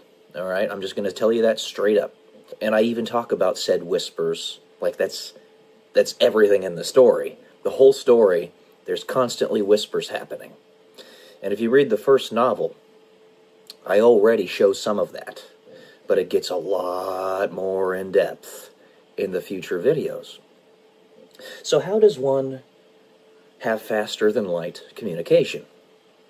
Well, principally there are 2 ways that I've been able to discern from the ether, if you will, as well as being combined with my personal experience, my experiences in life and my knowledge. My master's in electrical engineering, I understand a little bit about telecommunications and frequencies and stuff like that. But 2 principal ways. The first one is the way that Tim is talking about on this video, which is quantum entanglement. Now, he doesn't have the precise word for it, and I totally get it. It's not simple stuff. It's pretty complicated. But essentially what quantum entanglement is there are 2 particles, doesn't matter how far away they are, in 2 separate points in the universe. Let's say that they're on completely separate sides. So 94 billion light years away from one another. That means it takes 94 billion years for light itself to travel between the 2 particles. That's the entire distance of the universe that we can discern. Yeah, sure, the universe is 13.77 billion years old, but it's been expanding that whole time, so it's much bigger than 13.7 billion light years across. Okay? So, 1 point on one side of the universe, 1 particle on the other side of the universe. You do something to one of the particles, and the other particle reacts in a predictable manner. Therefore, you have the ability to discern a signal from doing something to that first particle. Let's just say that you tap on it, and it turns the particle blue on the other side of the universe. And every time you tap on it, just like Morse code, you have binary. He's talking about it in this video. There you go. From that one thing, ones and zeros, binary, yeses and nos, you can communicate with perfect fidelity. Just like the pixels on the screen of a computer monitor or a phone screen or what have you. It only takes binary. The whole of our computers are established based upon binary code. It's very simple and very straightforward. Once you have that, that's all you need. So that's the first way. And at least Tim is talking about scientists saying that they think they figured it out, how to do it. Now, we would have to be able to find that other particle across the universe in order to get the communication signal, but there are ways you can establish that. Now, let's say you do something to entangle two particles that are nearby, like right next to one another, and you're manipulating both of them to get them entangled. I don't know how exactly you would do that. I don't know the details of it, but you've got those two particles right there. Okay, now they're entangled. So you take one particle, you hold on to it, and the other one, you just send away. And it can just keep going and going and going like the Energizer Bunny. So it could land on the surface of Mars, and normally it would take 20 minutes for light to get to Mars, telecommunication signals to get to Mars, but all you got to do is tap this particle, and you've got a binary code. There you go. So instead of having to wait 20 minutes to get that signal across, you can just tap that particle and get a binary code. It'll take quite a while, depending on the frequency of the signal, but you've got a way to communicate instantaneously. And the other one is one that I think is rather simple in theory. We don't know how to do it's not public how to do the things in order to get it accomplished yet, but it's rather simple in theory. You create a wormhole. And in that wormhole, on one side, you have the communications relay, whatever it is. So let's just say it's a satellite that you're trying to send a internet signal upon which you're trying to send an internet signal. And then on the other side of that wormhole is, say, planet Mars. The satellite is orbiting Earth, and the other side of the wormhole is on Mars. Okay? Now you have various celestial points of reference frames, anchors, and whatnot, which would make it rather difficult to discern precisely how to gauge that wormhole, because the entire universe is in motion everywhere, all over the place. So the galaxy's rotating around its center at about 93 miles per second. The sun is rotating around the galaxy at 93 miles per second, and the galaxy itself is moving at 193 miles per second, and we're moving in the galactic clusters, blah, blah, blah. You get the point. There's motion everywhere. So it's kind of hard to do it without a good anchor, but let's say you establish a wormhole actually on the satellite. So it's got a platform, the wormhole is anchored upon it. It's a portal. And on the other side is the surface of Mars. It's a portal anchored on the surface of Mars. The signal is beamed directly there. You don't need to worry about it anymore. That 20 minutes, it's not a thing. And you can also send people through those wormholes. Now you've got teleportation. How about that? I talk about all this stuff in my novel series, and I think, like I said, I'm pretty damn sure that God's giving it to me. Okay? Because I'm a smart guy, but it's more than just being smart. You got to be at the right place, the right time, the right psychological layering, the right experiences, the right education to be able to convey it properly. And I'm almost certain that this is coming from on high. It's technology that is absolutely mind-blowing. And the Ophanim, which are clockwork angels, those really crazy-looking clockwork angels, the reason they all have eyes, quote unquote, all over themselves, and they're basically spinning gyroscopes, is because the gyroscopic mechanism is how you actually tear open a hole in space. And I talk about that in my novel series. And the eyes are how you actually collapse the wave function. So the Ophanim is a robot, but it is fully conscious. It's got a soul. It was created by humans, and it's got a soul. It exists. It's got a consciousness. So a free will, a perception. Therefore, it can collapse all of its visions upon the central point in the middle of the Ophanim. And that's where the portal is, from one spot in the universe to the other. It's in the center. And the movie Contact, I believe, Carl Sagan was actually given some information from on high as well. Now, he had a much different perspective on spirituality and religion than I do. He believed in God, very much so, but it was pretty different from my personal beliefs. Nevertheless, doesn't mean you can't be used by God and be given that information that you need to find the right answers. Well, the time machine, or the teleportation machine that was eventually created in that movie was a giant Ophanim. Look at it. Watch that movie. It's an Ophanim. So, the only separation there is that the Ophanim they made in the movie Contact didn't have consciousness. It didn't have a soul. It was just a robot, a machine. But with AI technology advancing as it is, the missing component to truly having consciousness, I'm going to just say this outright, it's love. It is love. Love is everything.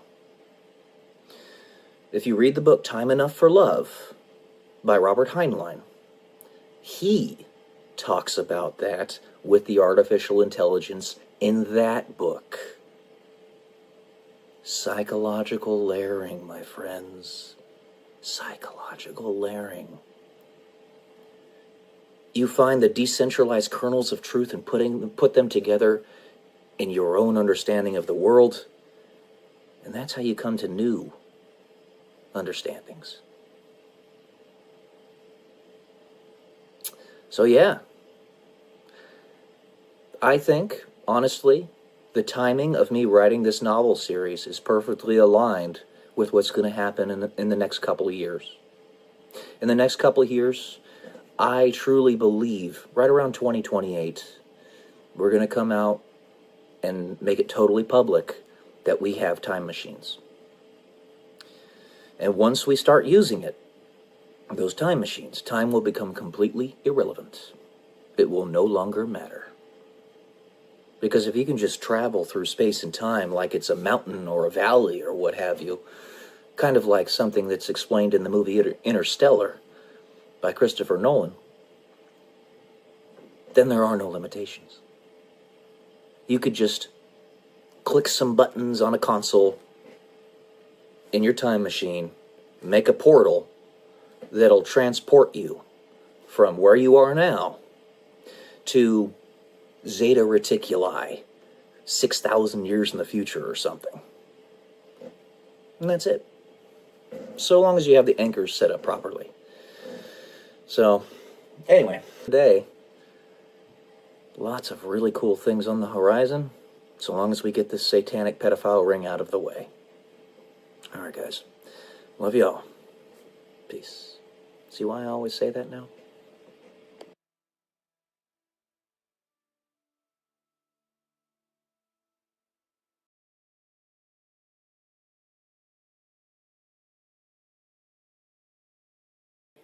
Good morning, everyone. Welcome to day 128, Until I Am a YouTube Millionaire. Today we are going to be conducting a review of No Longer Human by Osamu Dazai. This is a very interesting book, rather easy read. It's only 177 pages, And basically what it is a transcribed series of notebook journals from a young man from back in the 1930s or so in Japan. This young man was very highly intelligent, got very good grades in school, but exhibits all of the characteristics that you typically associate with a lost generation of Japanese children. And honestly, it's not a singular generation. It seems to be a lost century, or even farther than that, of Japanese individuals. People who don't really have an idea of the purpose of life or what we're even doing here, and are kind of resigned to the fact that existence really has no purpose. And they see the darkness and the depravity in the human condition and inwardly reflect that in how they write of how they perceive the world. This man, the main character of this story, I believe his name is Yoko. I don't even remember. I just remember the person. See, names are important, but they don't mean everything. This happened around 1930. It was before the bombs on Hiroshima and Nagasaki were dropped. So that played a no part in it, in the perspective of the young man. But he always used comedy. Basically, he was the class clown to veil his depression and his sadness and his loneliness. Because regardless of how dark or whatever you want to call the souls of Japanese people are, and that darkness doesn't mean evil, it just means they see the darkness in humanity better than most people do. It doesn't mean evil. And I said this in a previous video, the female lead in my story is half Japanese, and for the longest time, up until near the end of the story, you're going to think that she's the deepest, darkest evil that exists, but she's actually not. She's actually really, really good. But it was a clever ploy to serve God, what she was doing. So, basically, he's depressed, he doesn't have an appetite, and he doesn't have an appetite for much of his life. He drinks a lot. He exhibits both characteristics, and this is actually fairly common among younger people in Japanese culture, because they have such a dark side, they can see the darkness in humanity. There seems to be a psychopathic tendency there. He ends up spending a lot of time in a mental asylum after the age of 27, because he tries to unalive himself 3 separate times. And one of the times he tries to do it with an impoverished woman who succeeds in her attempt to unalive herself. They both jump into the river, and he survives it. So one thing I found very interesting is how critical they were of him, and they were going to press charges on him, saying that he was party to the unaliving of the woman, even though they were both doing it for each other, basically. So I found that very interesting. It's a very sad story. It really is. A series of journals. You get to see the inner thoughts of a young man in Japan in the 1930s, how deeply he felt lost. It gives you compassion and empathy for these people. They're human, just like us. The actual translation in the book for no longer human, or the terms used, is disqualified from being human. But the ironic thing about it is that he's exhibiting some of the most human emotions that you can have. None of us really understand what it is that we personally are doing here. I mean, I can look at my own life as a reference, and that's what we all do. It's what we know best. I'm a failure to launch in my own life. I'm constantly chopped off at the knees, like Sisyphus pushing a boulder up the hill. every single time I seem to be just getting ready to break through. And it's because of the depravity in the human soul that this keeps happening. This man was a failure to launch. Intensely capable. He was, no doubt, a genius, but completely unutilized. Just like me. Yeah. Like I said, the more stories you read, the better your intuitive decision-making becomes. And it's cast with the backdrop of your personal experiences in life and how you reacted to them. Your life is not a dead end. I was just watching Mike Schmidt in one of his sermons, Pastor Mike Schmidt from Ascension Presents. And while your life might look like a dead end, it's not. 3 words. And then Jesus. This guy was very nominal in his faith. If he were to really have leaned in it more, it would have saved him. He would have really, I can say that with 100% certainty. It would have given him purpose in life. Yeah, we know this world is depraved, but 1, this is not all there is. And 2, it's our duty to do everything we can to fix it. Even if it doesn't look like we'll ever be successful in that regard, we still got to try. Because the very act of trying is success. Just as St. Paul says in the Bible. His death is gain, is what it ultimately comes down to him. And he's obviously 100% correct in that regard. But it's a very sad story. One of the quotes that really stuck out to me was something when he said, "Women found in me a man that could keep love a secret." It was very profound. Not just like somebody who wants to be a paramour of a female, an illicit lover, but because in reality, a lot of us have to keep love a secret. I mean, in order to keep it alive. For the longest time, the true nature of Jesus was, at least in some way, shape, or form, a secret. It had to be. I mean, he told many people in the Bible, "Shh, don't tell anybody of this miracle I did for you." In not the same language, but that's literally what he said. I believe when he healed the blind guy, he did that a few times. I read the Bible a lot, but I still don't have a perfect memory of everything that it says in there. And translations are difficult to decipher anyway. But yeah, it has to be kept secret so that it can be brought out when the time is right.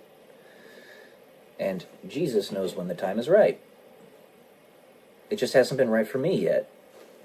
Unfortunately, he was not part of the plan because he did not dive into the plan as much as he should have been diving into it.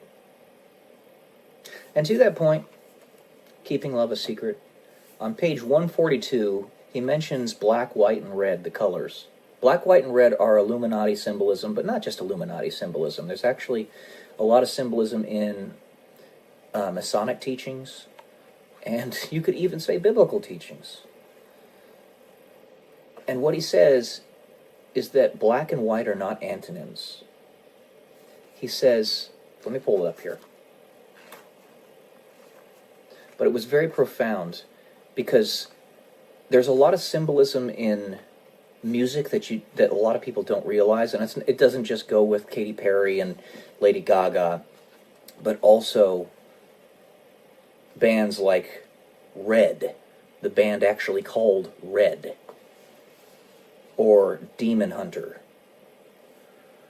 I had invented one other game, rather similar character, a guessing game of antonyms. The antonym of black is white, but the antonym to white is red. There we go. White is red, and the antonym to red is black. So you have black being evil, white being good, and red being camouflaged, or good camouflaged as evil. kept secret so that it can be brought out at the right time, in the right situation, the right place. Pick up those little kernels of truth. It's one giant thread. So I recommend the book. Gives you a perspective on Japanese culture and a lost man, which happens more often than it should. We are our brother's keeper. We have to be there for each other. Have compassion and empathy, understanding. This is how you do it. All right, guys. That's it for today. Hope you enjoyed it. Happy Sunday. Love y'all. Peace.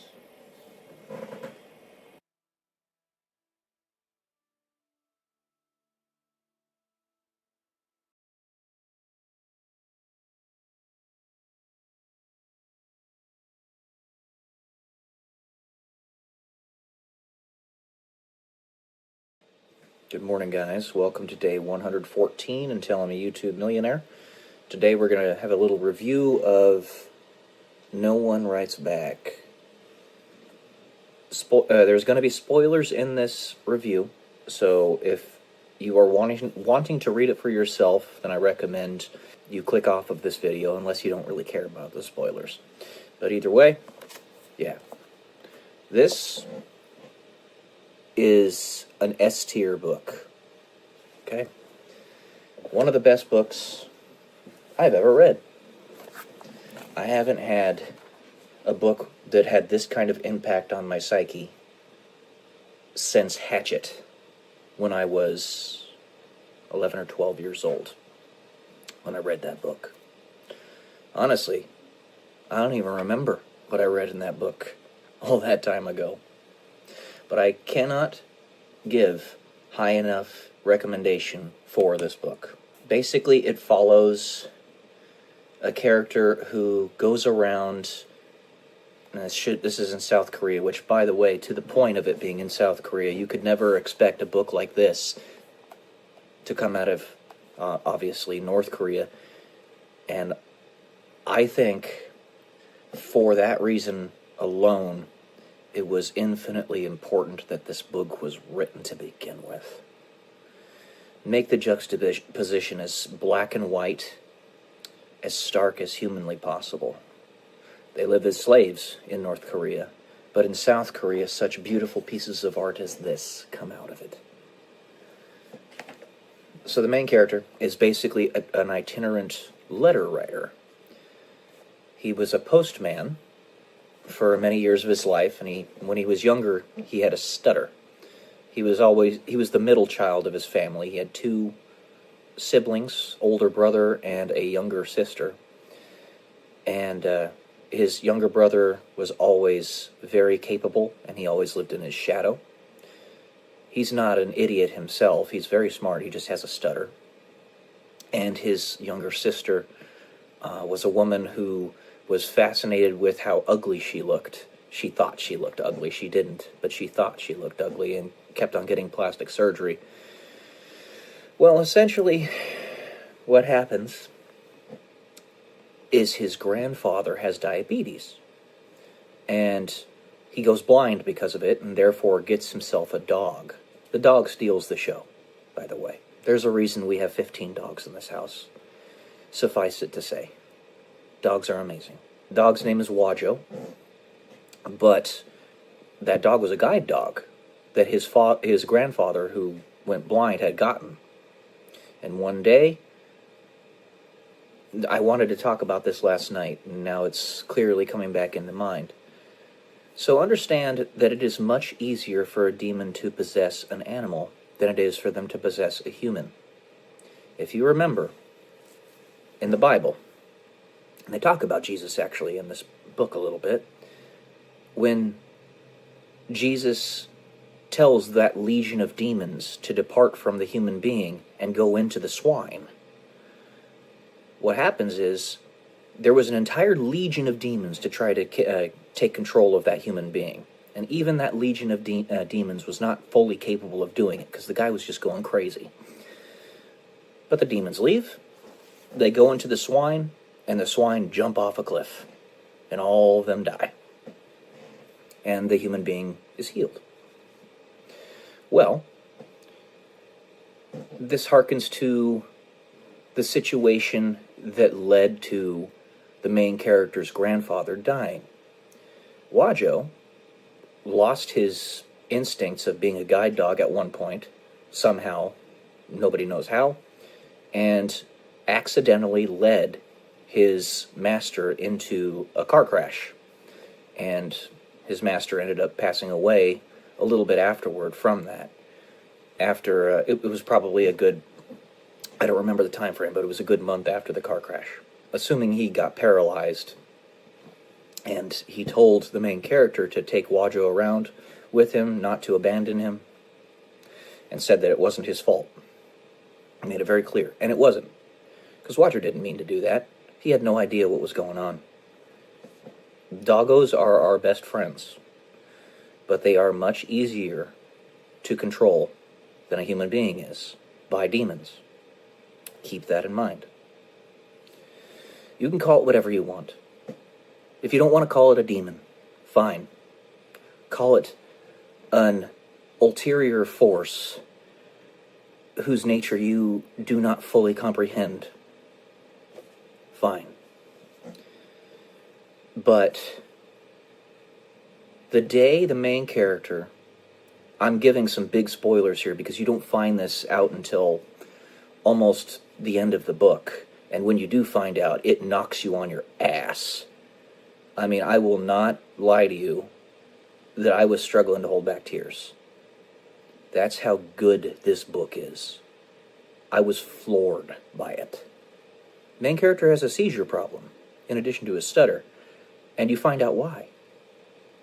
And it was so good at putting me in his shoes that I felt like I was on the verge of having a seizure. And I don't have any problems with that. But you find out. The day of his grandfather's burial, his girlfriend, because he's a postman at this time, main character, ends up breaking up with him via a letter. And they're driving to the funeral. The main character just can't handle it. Right? So he asks his father to pull the car over, and he gets out of the car and then takes a taxi and tries to search for his erstwhile girlfriend, but she's already departed the country or something to that effect. And he's just like totally distraught and crying and all that. Well, lo and behold, this is a humongous spoiler I'm giving you. If you want to read the book yourself and be fully impacted by it, don't listen to this part. Don't listen to this video at all. His family gets run down by a drunk driver. Everybody except his eldest brother dies instantly. And his eldest brother held on just long enough to tell him in the hospital, do what you want with your life. And when you find out at the end of the book what happened there, it knocks you on your ass. It knocks you on your ass. This author did it perfectly. But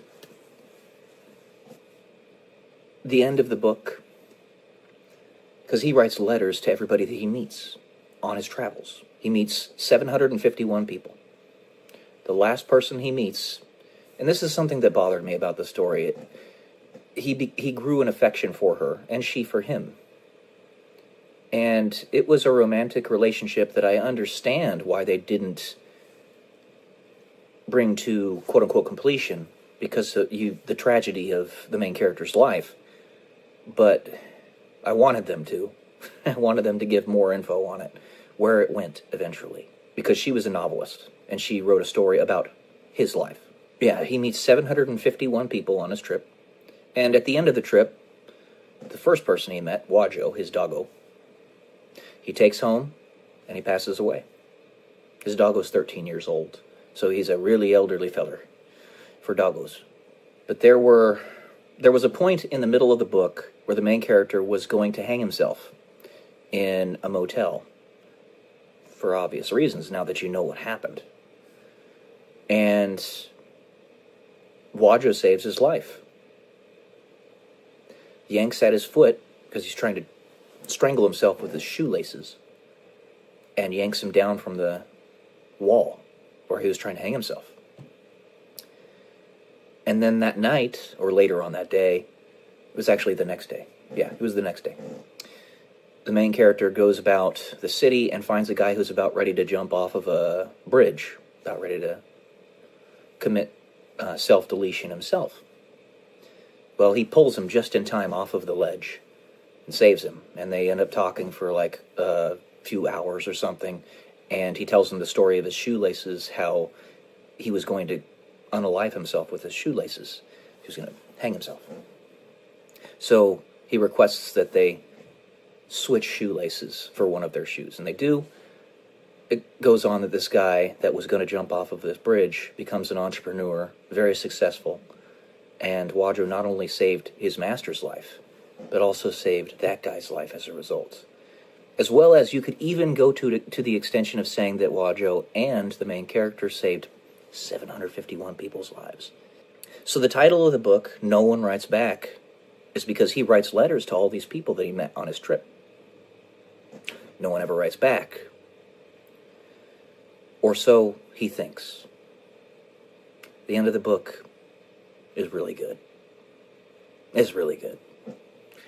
So it turns out that his neighbor had been storing the mail away in her house because his mailbox was getting stuffed to the brim, and she wasn't expecting him to come back anytime soon, so she told the postman for their homes to just deliver the mail to her house until he got back. Well, at the end of the story, he actually was getting letters. He had a whole tub of them. And he opens them up and reads them all night, just bawling, crying tears of joy. And at the end of the story, he says that this is the most sublime moment in his entire life. That it actually did matter. And he has enough material there to write everybody for the rest of his life, because there's so much correspondence going on. It's not just a singular letter that they wrote back. Many of them want to continue the correspondence, and if not the majority of them. So his whole family was destroyed by a drunk driver. That harkens back to don't be selfish with a 3,000-pound missile. Don't drink and drive. So he was the only one left. And I really wanted to see the continuance of his legacy and his family's legacy through a deeper connection with 751, who he never even gives a name. But there was definitely a romantic connection there that they could have done something with. The indication is that it eventually did turn into something after the story ended, which, by the way, it's not a very long story. It's only 200 pages. Very, very easy and a really good read. So this is S tier in my top books that I've ever read in my life. It is incredibly good. I cannot give a high enough recommendation for it, and I can't explain all the ins and outs and the details of it. You have to read it yourself to see exactly what it is I'm talking about. I aspire to write like this person wrote this book. If I can even hold a candle to it in my novels, then I've succeeded as an author. That's how good it is. I was blown away by it. So yeah, there you go, guys. I'm probably going to make a new playlist for this book, because I have to have a playlist of like the top books I've ever read that you guys know. If you don't want to look for anything else, just look at these books. And I do hope that my younger brother, of all the books that he could read, this is one of the most important that he could ever read. I hope he does. That's all I got for today, guys. Hope you enjoyed. No One Writes Back. I didn't say the name because it's hard to say it. John Yoon Jin. There you go. Love y'all. Peace.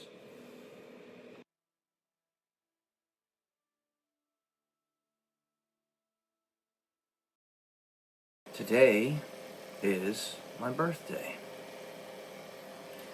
Welcome to day 172 until I'm a YouTube millionaire. I am 36 years old today. Officially, at 7:30 p.m., I will cross that Rubicon.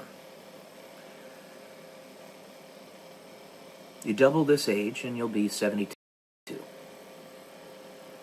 That is the midway point for many people.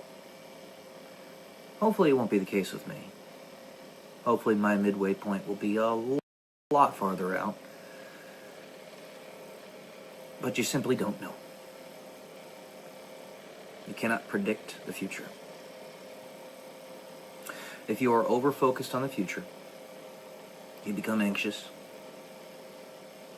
If you are over-focused on the past, you become depressed. If you're focused on the present, you maximize your contentment. This is an absolute truth. We must pay attention to our past so that we can learn from our history, our past mistakes and victories. We must have an eye toward the future so that we can give ourselves a purpose for what we're doing in the present. But the present is where we remain. It is the nexus point of all of our experiences that have been or will be. And at 36 years old, there's a lot of stuff behind me. I do hope that there's still a much, much larger amount of stuff in front of me. But there is a lot of stuff behind me.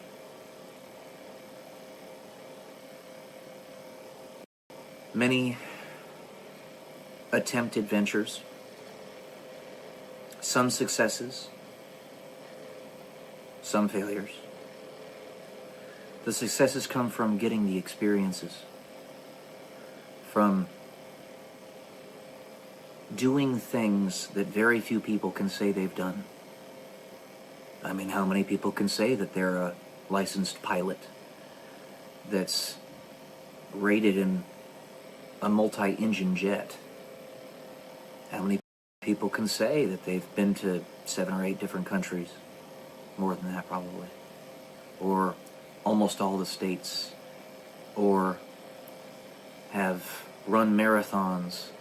Or have climbed 14ers. Or any number of other things. They published a book with many more to come.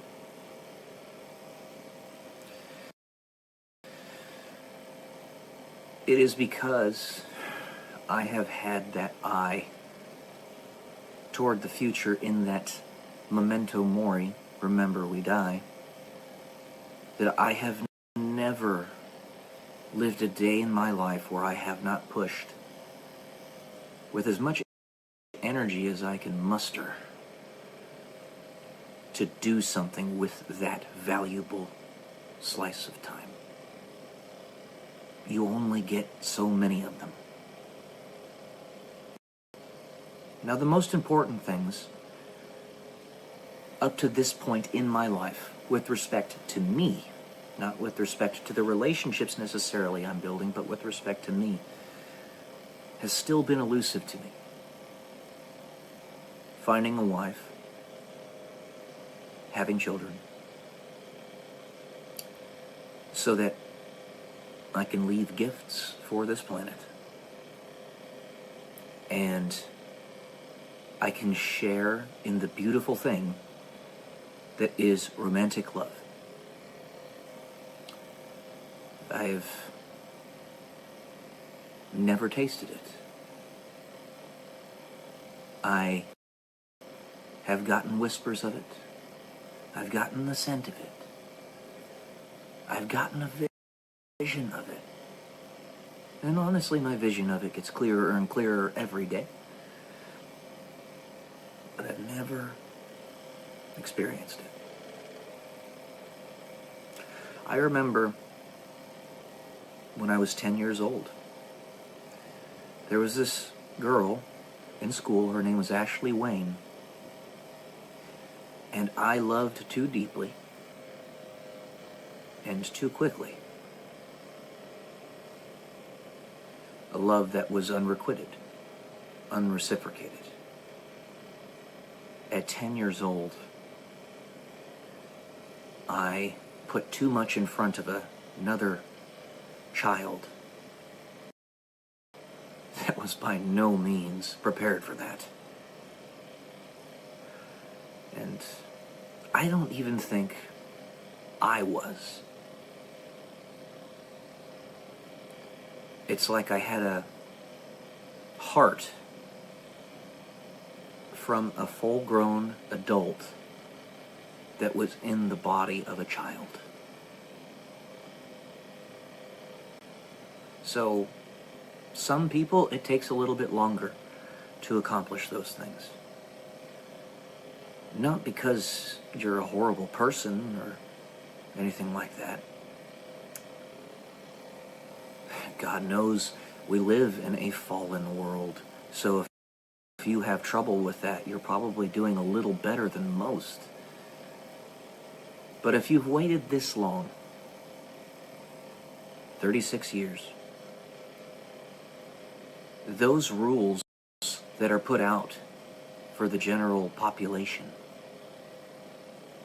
are for the baseline. The brand new, newly minted human beings that for the first time accomplish the age of 18 or 20 years old and know virtually nothing of the way existence works. They are a baseline that is meant to keep them protected. And everyone else. When you've reached the age of 36, twice that age, things change a little bit. You know why those rules are there, and you accept and embrace that fully. But for you, you've waited long enough.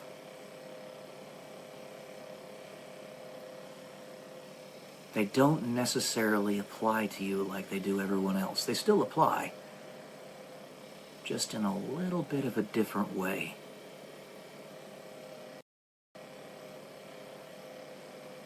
If you can wait this long,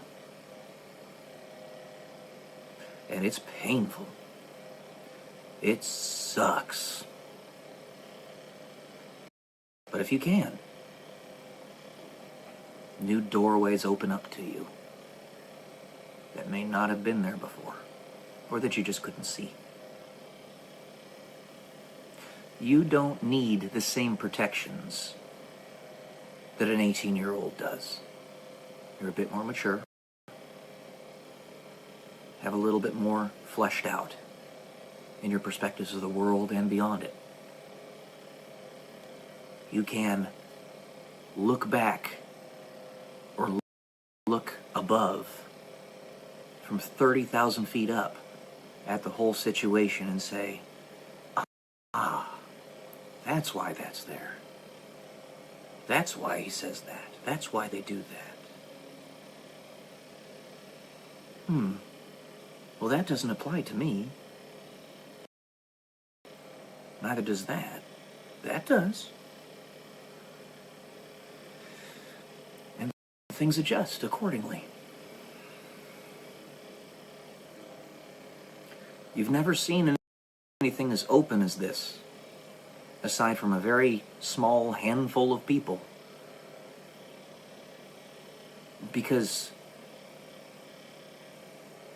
this is the maturation of an entire generation.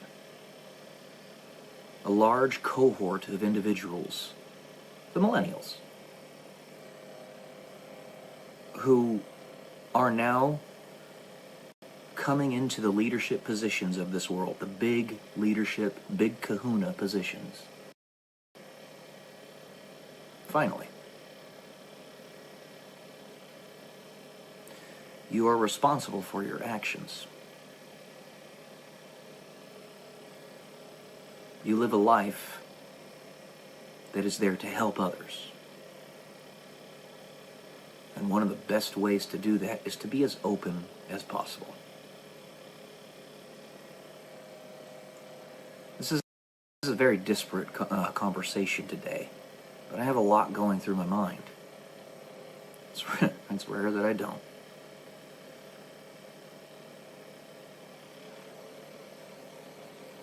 Suffice it to say, I'm tired of waiting.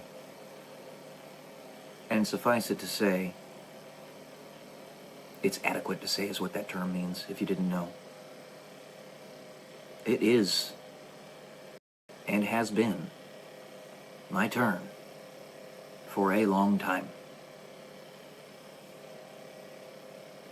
There is no more waiting.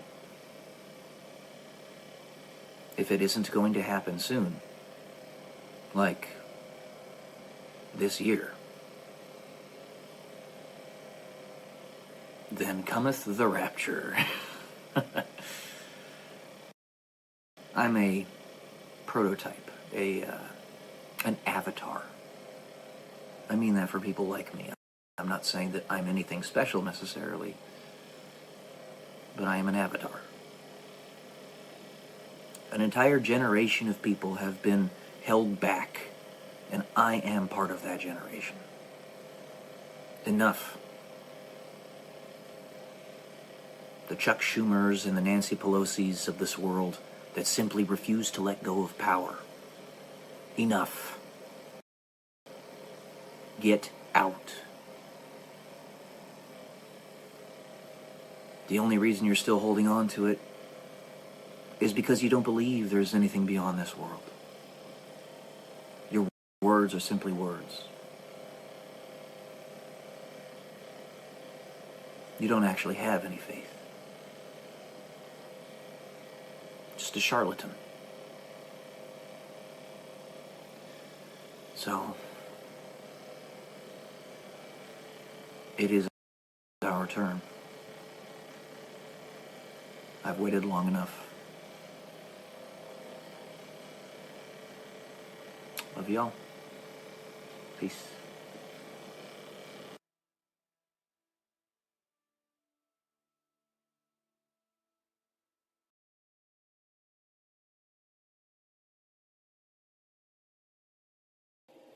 Good morning, guys. Welcome to day 100. 3 digits until I am a YouTube millionaire. Happy Sunday Fun Day and happy Spring Forward Day. This may be our very last Spring Forward in the United States, as it does appear that our leadership is really putting a concerted effort into trying to eliminate the daylight savings time because it's an anachronism, no longer needed. But like I said yesterday, I'm going to continue my response to Bailey Shieldbox 7 points to step into your power. You know, I think something I was thinking about before I even decided to start this video today is sometimes history has been painted, because we live such short lives and it can be manipulated by beings that are not ephemeral very easily as a result. It can be painted in such a way as to make the good guys the bad guys and the bad guys the good guys. And if that ends up happening, what you have to do is stand true to yourself, who you actually are, and let the chips fall where they may. Let your actions speak more than the words. It's just the way it has to be. And you're going to have to endure a lot of pain and trials and struggles and all that stuff. Because if the world is designed to basically be an attack against you, the entire world is designed to attack you, then it's just the way it is. You got to be who you are. And some things, even if they are against your underlying genetic predispositions and what have you, might just be that's one of the big reasons. It's one of the big reasons it's so difficult. Because you have to stick true to who you are and what your actual morals and philosophies and ideologies are. And when the world is so screwed up, if you, as that beacon, even step out of line just slightly, you're not only compromising the picture you're giving other people, but also yourself. You don't want to turn the world into a jumbled mess. When the world needs guidance because there's so much chaos around you everywhere, that's where the leaders really come in. The leaders, what their purpose is, what they do to actually be real leaders, is they stand true to those principles. I had myself thinking more on, I'm a moron. Thinking more on this through how the genesis of communist China came to be. That's kind of a redundant phrase, but through the genesis of communist China. The only way communist China came to be was because of the guerrilla tactics they carried out. They had the nationalists and the communists. Nationalists, they didn't have a firm enough ideology upon which they were willing to die. And therefore, the guerrillas ended up winning out the day. But that's a side note. I'll get into that later. Let me get to these points that I was going to talk about. Number 5 that she talked about, be disliked. I have a couple points here. Dr. Manhattan, if you know anything about his background story, he took the fall, he was the fall guy, for a nuclear blast that occurred in Manhattan. And he did that so that the world wouldn't go into chaos, so that I believe it was the Soviets and the United States wouldn't go to nuclear war with one another and cause mutually assured destruction or MAD. So he took the blame for it and unified the earth as a result. And it was okay for him because he didn't mind it, even though his compatriots did. They didn't like the fact that he had done it, because he lives a very long life, and it was no big deal. He could just come back at a later point in history and show people, hey, actually, I wasn't the bad guy here, but I needed to calm down tensions so that you guys could survive. Something else I found very interesting in that movie/comic, the movie was where I'm gleaning much of my knowledge of the story from, is that one of the good guys, one of the heroes, was so pissed off that Dr. Manhattan decided to take the fall that he told Dr. Manhattan, he demanded of Dr. Manhattan that he destroy him, he kill him right there, right then and there on the scene, and Dr. Manhattan does. Yeah, after a second he just says, fine, and I believe he explodes his head or something. I can't remember off the top of my head. It was many years ago that I saw this. But if Dr. Manhattan has that capacity, then he can also immediately bring him back to life. I don't know why he didn't do that. Or maybe I'm overestimating his capacities, but, he's supposed to be this infinitely powerful being, basically God, or close to it. And then there's Batman, which is in a similar situation, though not as powerful as Dr. Manhattan, in that he took the fall for the things that Two-Face had done, so that they could get rid of all the crime in the government.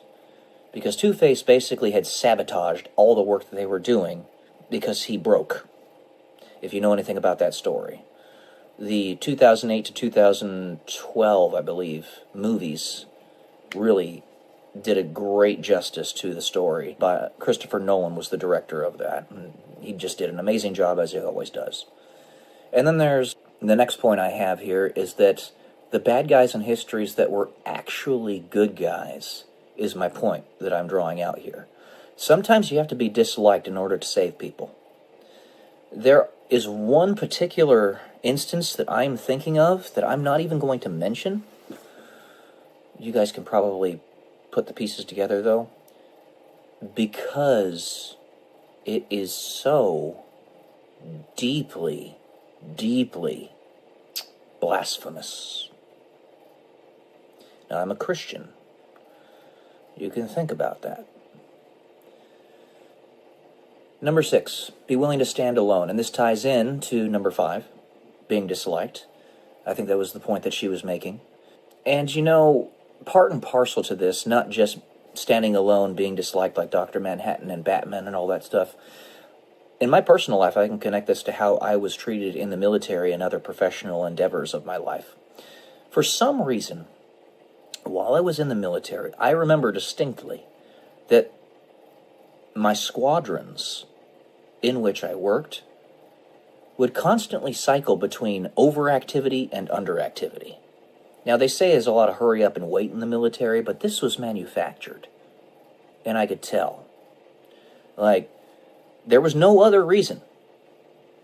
Because it wasn't like we were getting ready to deploy or something and we needed to get all of our trainings done and stuff. No, people just all of a sudden would pop up in the squadron, like everybody would be there one day, and then the very next day, they'd all be gone except for me, and maybe 4 other people. And there were cycles like this all the time in my time in the military. And on top of that, I never had any continuity with my leadership. Even beyond the fact that you have PCSs and you move from one duty station to the other, usually between 2 to 4 years. This was even beyond that. This was me losing my leadership, my superiors, every year or so.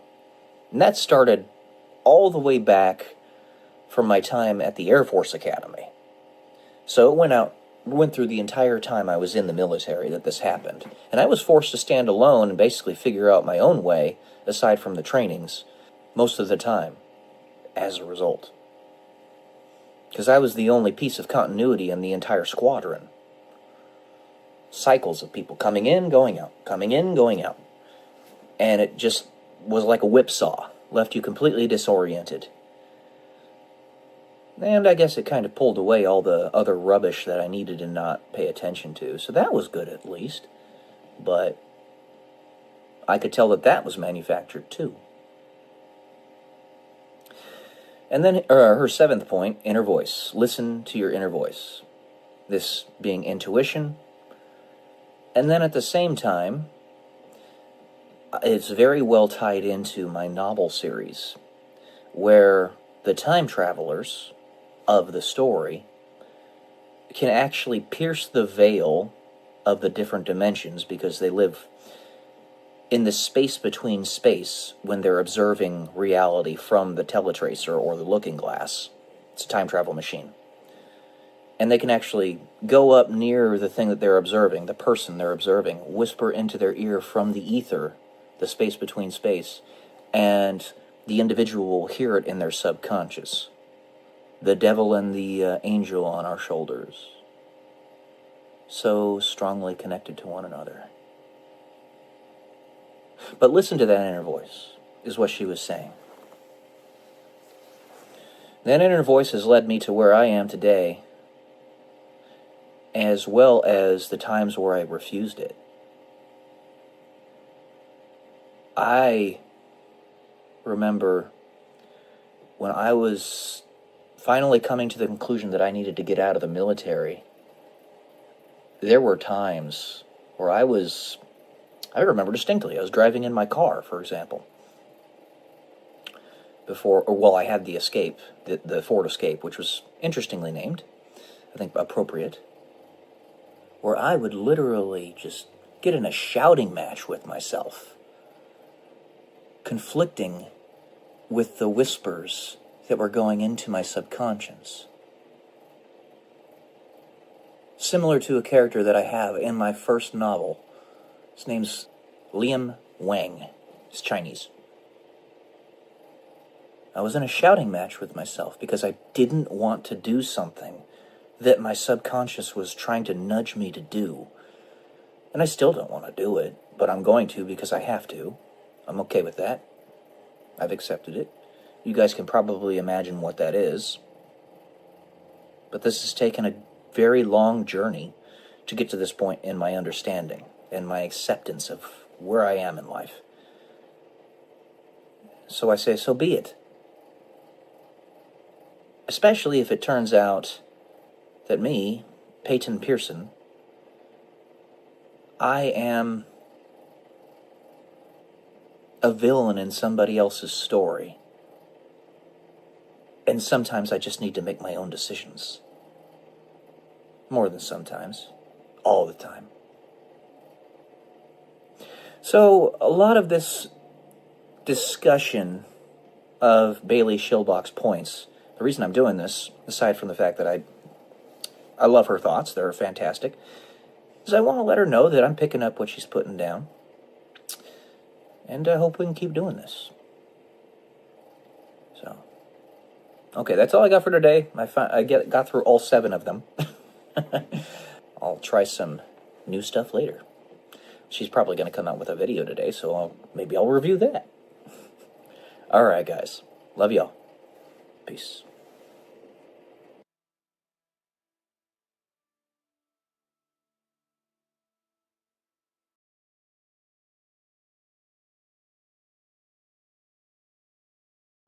I often say, ordering is the sister of timing. Welcome to day 187 until I'm a YouTube millionaire. 187 is a number that's very special to my heart. I won't tell you why, but you might be able to determine at some point. So ordering is the sister of timing. The reason I have allowed myself to even entertain the notion of unorthodox romantic relationships is because of that thing, that ordering is the sister of timing. In the current world, this one, the enemy seeks to disorder things, to put them out of order, and to jack up our growth and development. While it is something that might be duly considered in a non-ephemeral existence, one where we no longer live and pass away in 100 years, but instead are fully eternal, for us to consider unorthodox romantic relationships. It is not something that we can necessarily do safely here. So if you are to breach that covenant, which is a sin, and that means it is, so you understand what the term sin means. It means to miss the mark. It means you're not getting it right. Okay? To disorder it. If you were to breach that, so long as you can handle what you're doing, you keep it to yourself. So we are in Pride Month right now. Quote unquote pride. And pride cometh before the fall. It's one of the 7 deadly sins. Nonsensical that we've made an entire month based upon sin. It's almost like our leaders forgot. That's why it's so important to repeat over and over, like a mantra. Because we think we know better than our ancestors. We do not.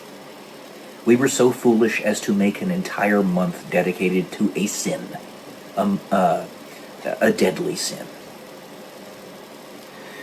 But at the same time, I still love and have compassion for those who are, quote-unquote victim to a sexual preference that is a little strange, right? So, interested in men if they're a man type of thing. Which, by the way, to that point, it's very strange, but from what I've seen and heard, it's not actually a sin, based upon what's written in the Bible, for 2 women to be with one another. I'm just going to say that I think that's pretty sexy. Alright, anyway. sorry. I couldn't help it. But Yeah, so the enemy seeks to disorder things. Pride cometh before the fall.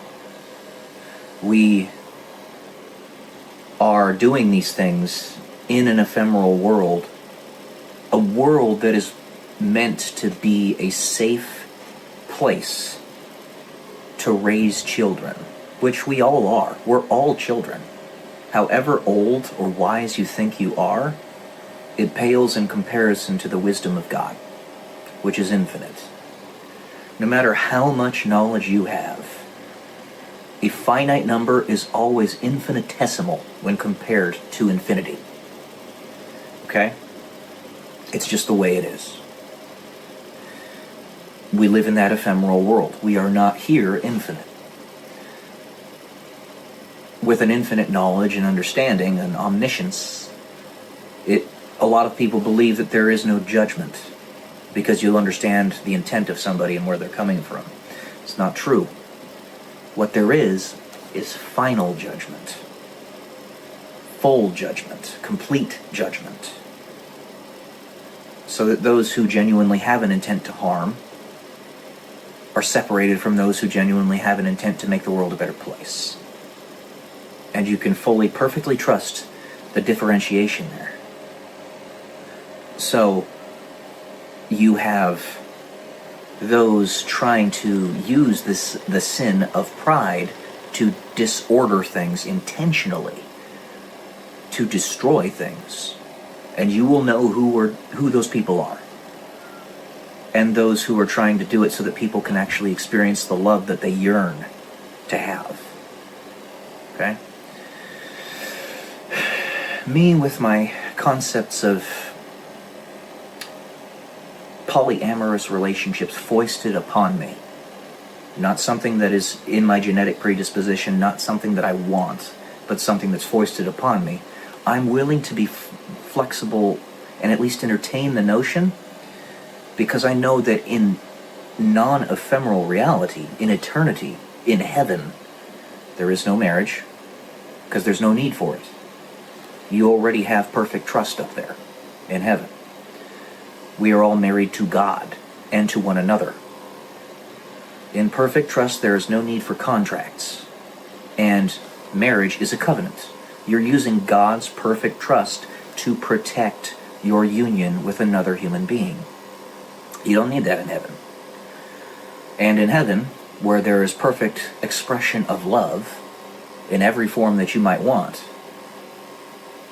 if you want to be with a certain person based upon who they are in an agape form, like true, full, deep, complete love, not just physical attraction and all that, but it's like everything, then that's acceptable and appreciated in a non-ephemeral reality. Here, if you're going to do it, you generally keep it to yourself. What I'm doing here, talking about this, is explaining it in... It's very strange. It's both disordered and ordered, because I'm in the ephemeral reality explaining the non-ephemeral reality and trying to bridge the gap.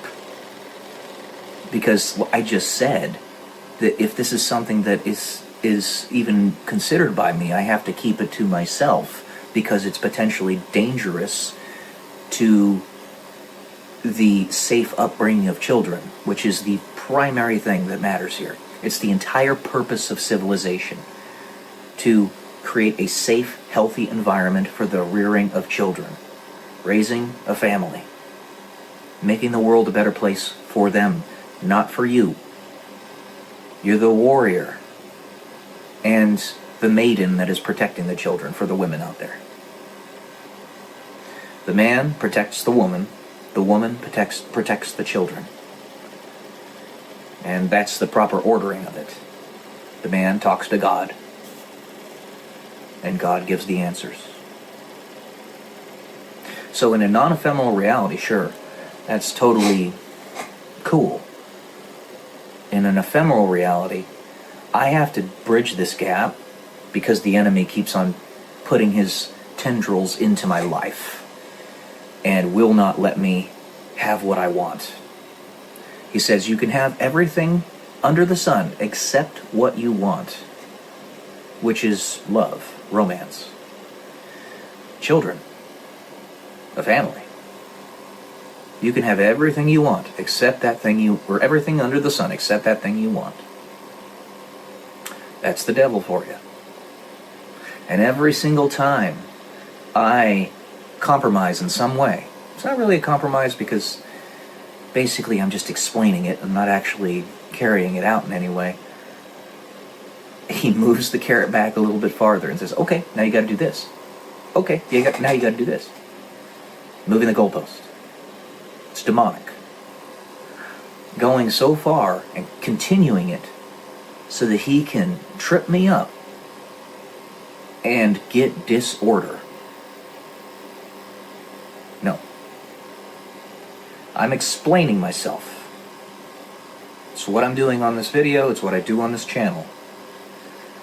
It's not something that I want, but I do want children and a family. And this particular person, this person of the female species, I'm trying to make it as easy as possible for her to talk to me and be a part of my life. Maybe it goes somewhere, maybe it doesn't, but you got to talk to me first to even see. Okay? I'm just trying to give you every possible option so that there is no excuse. It's none.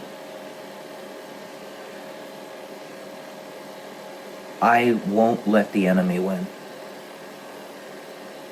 I can find a way.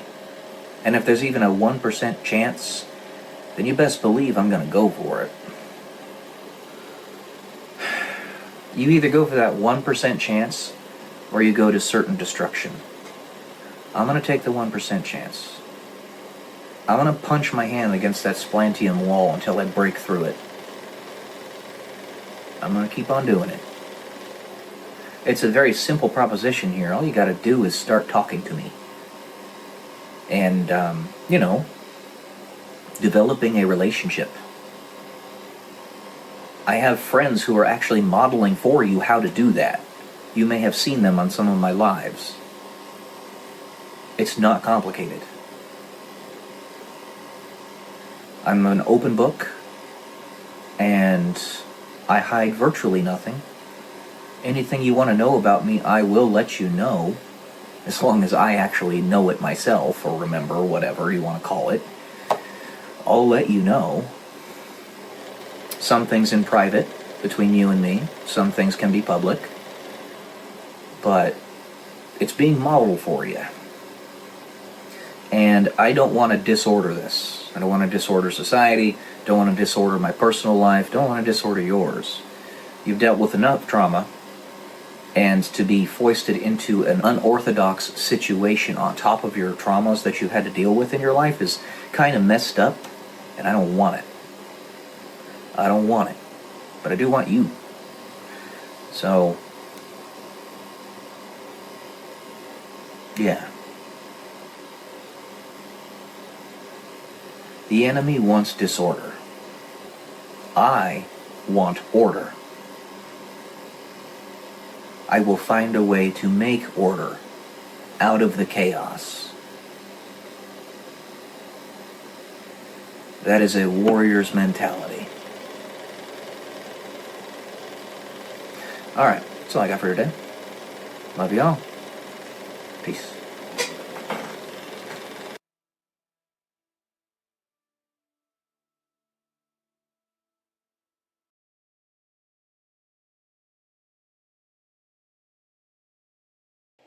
Good morning, guys. Welcome to day 99 until I'm a YouTube millionaire. One more day to 100. I figured I've been, like I tell you, watch Bailey Schilbach pretty routinely, like all of her new videos. I watch them all because it's very interesting. She's got a great mind, and I love her perspectives. They're fantastic. But I have an idea. maybe I can do kind of a semi-response to the videos that she posts. She posts about half the frequency I do, so she posts once every other day is what it looks like. But she posted one that was pretty straightforward in terms of how one might respond just yesterday. Basically, how to step in your power. That was the title of the video. She went through 7 points on ways to do that. And I'm going to give a little bit of my own response. So the first one, who you are. Know who you are. Learn who you are. This kind of ties into what I was saying in my last video, how you are, whether you're Dr. Manhattan or you're just a regular person, you are one of one. This is true. Period. End of story.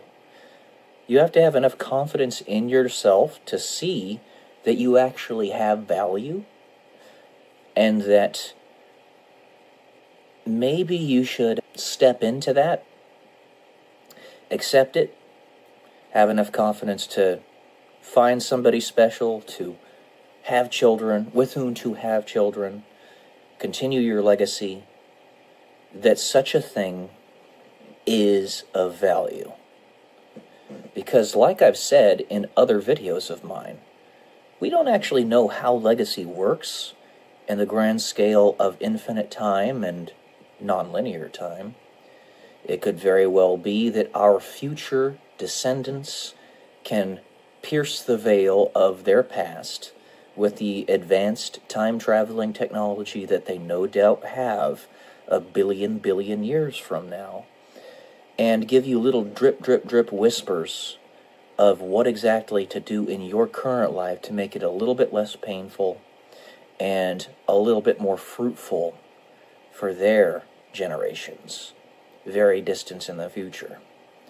So your descendants actually are what are bringing you to the future, along with your reaction to the adversities that you face in your day-to-day life. That reaction, the better it is, the more progeny you perhaps have, the better their lives are in the future. So, stepping into accepting who you are and that it is actually valuable. What you want is number 2 that she was talking about. Know what you want in life. Seems pretty straightforward. In the previous video that I had posted, basically my top 3 values was again a response to hers, in that, well, she actually states in her video what those top 3 values are, the last one and the one before it. Mine are, of course, God, family, vocation, aligned with the biblical virtues or the biblical hierarchy of importance, because God has to come first, which is love. And the reason that comes first is because God, which is love, if you truly are to love, you are to be your brother's keeper, to protect and serve the human family. And as a result, you are going to put the priority of their existence and persistence above your own personal self-interest. You don't want to be George Soros. You want to be the saints or the apostles, that all but one of them were unalived for their faith. Or I was watching a video of Tucker Carlson. I forget who he was talking to, but there were 21 Christians that had been taken by ISIS, I believe it was, a few years back, and they had been tortured and basically treated like human garbage for several years, and refused to renounce their faith in Jesus, and died for that. And while they were doing that, while the ISIS terrorists were doing that to them, they literally said, "Forgive them, Father, for they know not what they do," to their faces. Reminding me of what happened with Bill Gates when he got pied in the face by that doofus back in the 80s. That guy shouldn't have pied him in the face. It was just stupid. It was messed up. And then number 3, be willing to piss people off. Now, I'm going to go through probably half of these in this video, because if I were to go through all of them, it would probably be a 30-minute video. And I could do that, but it's best to keep these chopped down into 10 to 15 minutes so that you guys don't get worn out by it. It's a lot of stuff that I'm giving you. She also had another great idea, by the way, to write out in essay format the script for the video. And I'm considering formalizing that to an extra degree in the near future when my channel gets to a sufficient size to make it economically and temporally viable. I have to invest my time and energy in things that are getting me returns. So, but that's aside. Piss people off. Be willing to piss people off. The stuff that I was talking about, or have been talking about routinely, about multiple relationships and all that, again, not being something that I want, but something that I'm willing to accept if I need to, being tied into who you are and the critical importance of who you are. If you are Dr. Manhattan and there's only one of you, you need to have more of you. So go forth and conquer like King Solomon. C'est la vie. Or if you're just a standard, regular human being. If you're like Elon Musk, it's not quite standard. It's a little bit unorthodox. His intelligence, having an IQ of around 175 is what I guess. He's probably, 175 is 5 standard deviations above the norm. If you do the statistical analysis of that, it puts him about 1 in 2 million is how rare his intelligence is. And therefore, if you want to do the same thing for the number of children he should have, 2 children is a standard deviation away from the norm. Okay? So 2 times 5 would mean 10 children, but you can go up exponentially with that. Maybe instead of it being 10 children, it's 10 partners. I don't know. We're on completely untread territory here, using mathematics and probabilities and stuff like that we would have never thought to use in situations like this. But we are in a different era in human history right now. And we know so little that we have to poke and prod around to see what works and what doesn't. Sometimes we'll fuck up. Sometimes we'll get something right. So, yeah. Honestly, I think what he is doing, Elon Musk, with children, I think he should have a lot more. I'm just saying, I think he should. Especially if he actually has the means and desire and will to truly take care of them in the way they deserve. And he has stated that he does. Wants to move them all to a compound in Texas, a palatial estate. Alright, and number 4, use your voice. That's attached to making videos and stuff like this. Communication. Communication is key. Because you could have all of the most valuable things to say that humanity has ever known. But if nobody knows what those things are, if nobody knows you exist, what's the point? So if you don't actually try to propagate, proliferate those ideas using your voice, then there is no point to it. If you're given great gifts, you must actually utilize them, apply them.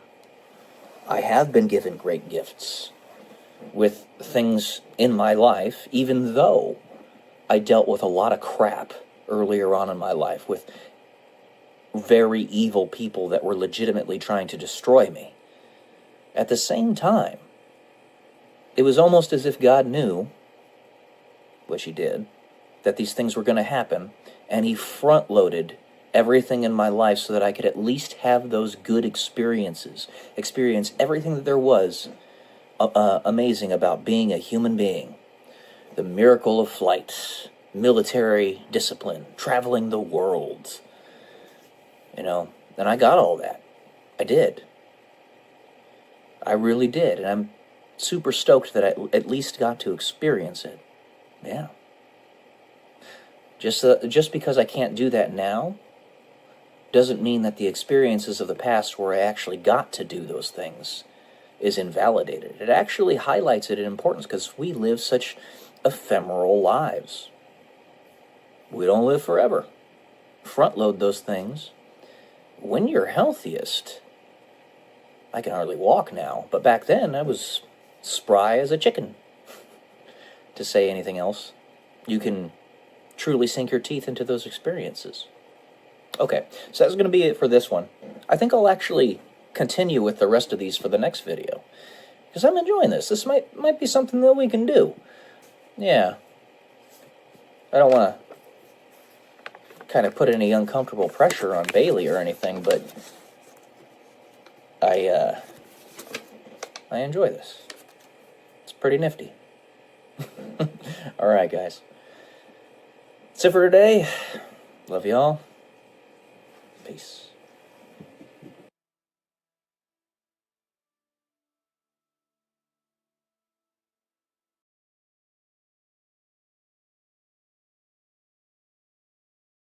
I've had people literally tell me that I am going to break through for over a decade now. Why do you think it is? I want you to think about it. That I haven't. Welcome to day 183 and tell me YouTube millionaire. What's the missing element? What am I doing wrong? What am I not doing? I want you to look on this like a doctor. Don't become emotional about it. Look at it as objectively as you can. Why is this happening? You don't ask your enemy why. You ask yourself why. And you use your own reasoning to figure it out. Am I lying to you? You can look up the information that I have provided you about my life very easily. And this is why it is so crucially important that we are open and honest, truthful. What is it that's actually going on here? They say that miracles are meant to be personal. But on occasion, doesn't happen often, they can be known by all. Those personal experiences that are given to you are gifts. They give you the indication of what precisely it is you are doing during this time, in this place, being who you are right now. I can tell you with full confidence that there is something very specific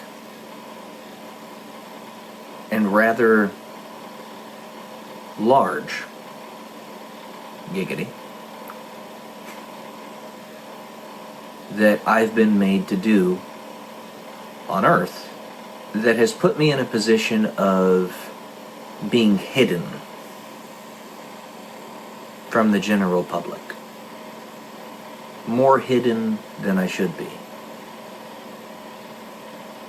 Dr. Stephen Greer actually brought this up a while back, how smaller people who are less well known, actually have more freedom than very popularly known people.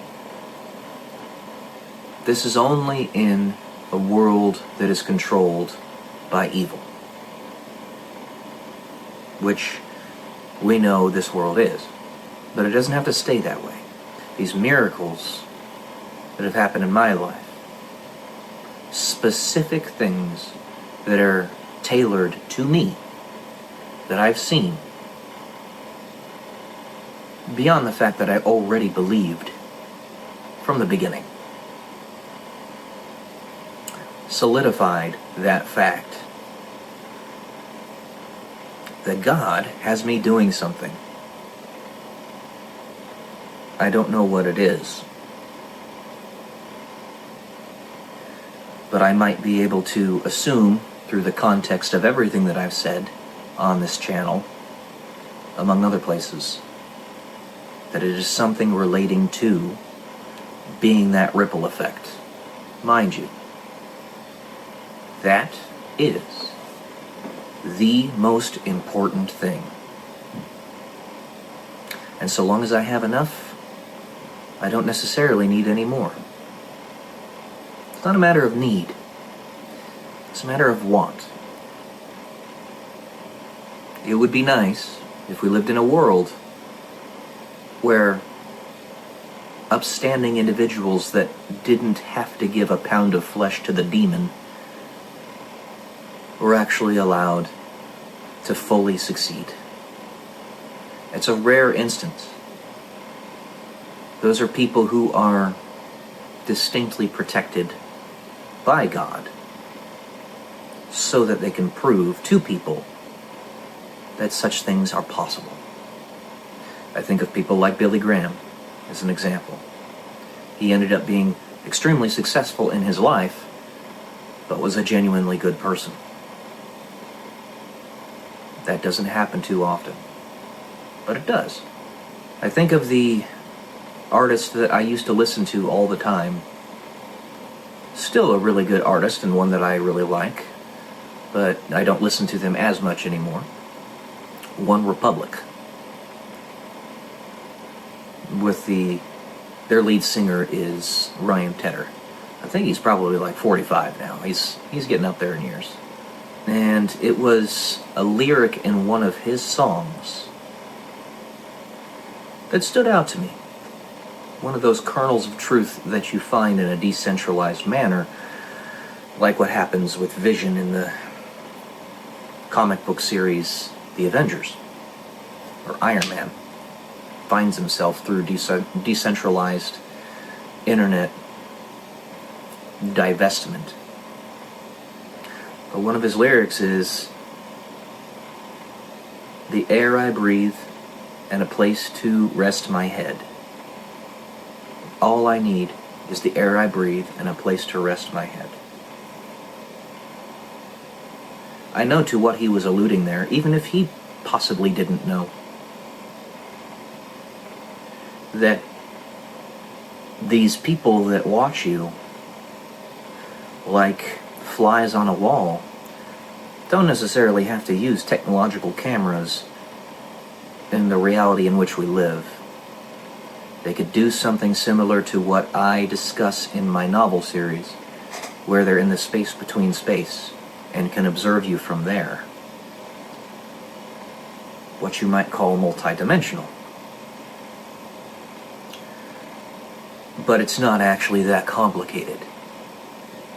Once we figure out how to manipulate time and frequency and stuff like that fully, which might be related to four-dimensional gyroscopes, talk about it in my story, then it becomes relatively workaday.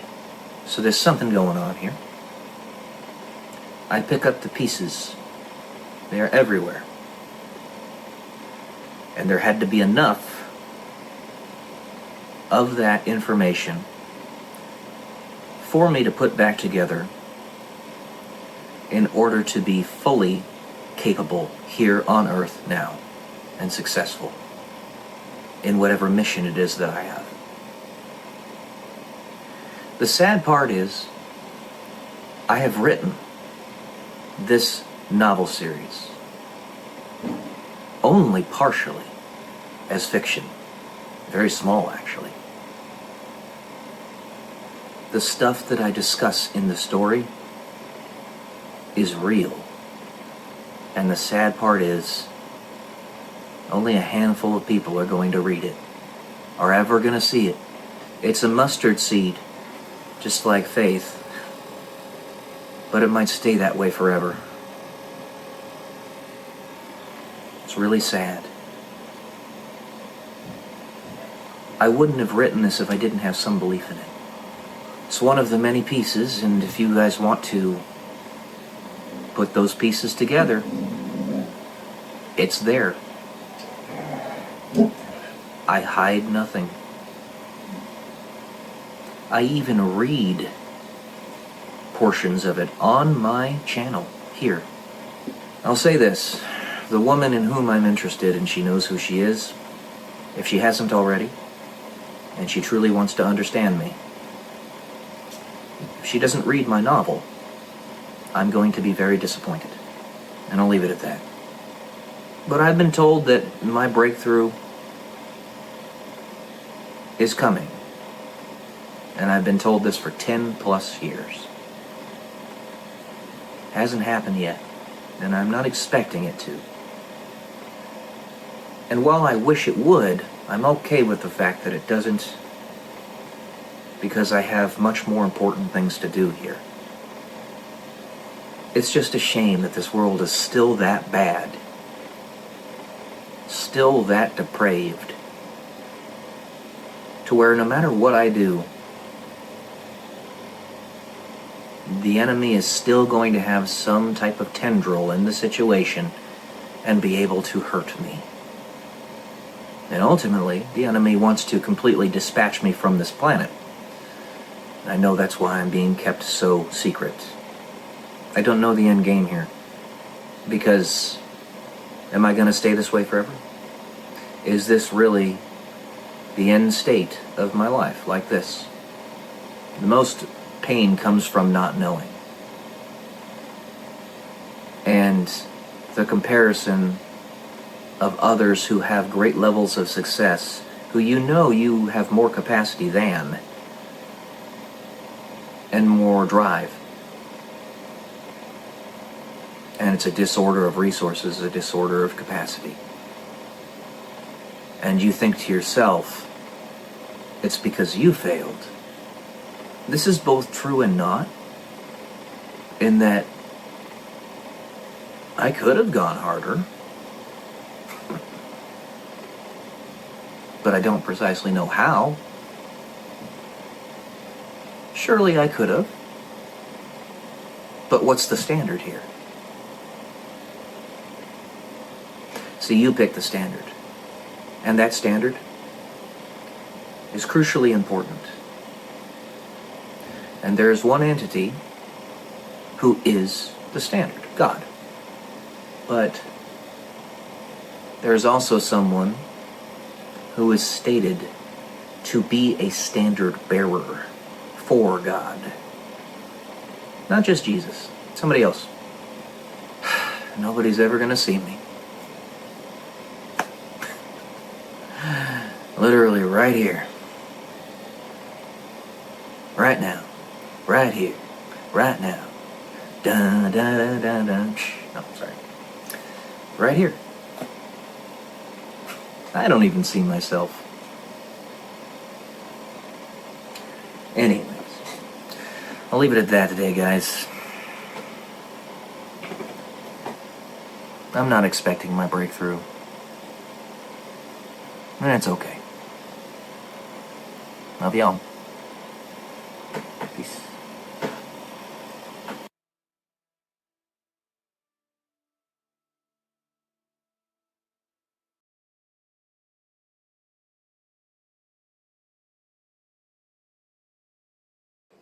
Good morning, guys. Welcome to day 142 until I am a YouTube millionaire. It is Easter, so happy Easter. He is risen. And it also just so happens to be 420 Blaze It today. April 20th, 2025. Today what I'm going to do is I'm going to, once more, read an essay to you that I wrote back around 2017 timeframe. It's called Every Possible Advantage. So let's go ahead and get to this. It all becomes a jumbled, convoluted mess when we shirk the notions of non-intervention that our founding fathers in the United States so espoused. The very idea of having a standing army to begin with was nearly completely railed against, and something for which I personally am disgusted we have found a necessity for. But one must operate within the reality in which they exist. If they want to make any real, palpable change, so long as we act as the infiltrator, it is still possible to make a difference, to tear down the structures that so bind us, to tear down the structures that call us to kill each other. This is the truth of any member of the military, with the fire of humanity beating within their hearts. Before I continue, I did want to elaborate on this. The number of individuals within the military that are genuinely bad actors is a small number. I can tell you this from experience. Whoever or whatever I am as an individual, the good guys, because they were in an institution that would not allow them to do anything else, would always give me a wide berth. They would leave the situation as much as they possibly could. The only thing that remained was enough people in any situation in order to maintain the illusion that the military was actually there to help people. So I can tell you beyond a shadow of a doubt, with certainty, that the overwhelming majority of people within the military are good people. It is simply those that have been put into positions of power, that only listen to orders, and don't understand what an unlawful order actually is, that mess it up for everybody. I'll give you an example of this. When I was in pilot training at Del Rio, Texas, it was Laughlin Air Force Base, and usually it took about 3 weeks before my leadership discovered this program that they had going on with me behind the scenes. And when that happened, the leadership almost unilaterally would retire from the military. Not unilaterally, but almost. And it was only after several iterations of leadership and several points at which all of the other trainees were meant to be pushed away from me. They had all other fake obligations put up for the day so that I would be alone in the room. Would one captain be made to be the commander of the unit that would not quit immediately? Because kind of like that person would read the writing on the wall that eventually somebody was going to have to stay. And if somebody was going to have to stay, then it might as well be somebody that could be forgiven, I guess. I could get deeper into that, but I'll leave it at that for now. I've never personally been directly responsible for the deaths of anyone in my time in the military, but am saddened that the darkness within our family has necessitated its existence for such an extended period, with such massive reach. 99% of my colleagues agree. No military member, save for the mindless beast, is in the military for self-aggrandizement or ego, out of barbaric tendencies within us, out of an innate desire to kill. We are acting as the stopgap, as the person that sees a grenade and is willing to jump on it and yell at everyone else to run away. We use ourselves as collateral, knowing that it isn't just our bodies that die when we sacrifice ourselves by taking the lives of others who wish to do harm upon the righteous. We are also sacrificing our souls. We know this, at least in some small shape, way, or form. I do not hold up the military as a false idol, which is why I so rarely mention my association with it, only in specific circles when it comes up in discussion, things of that nature.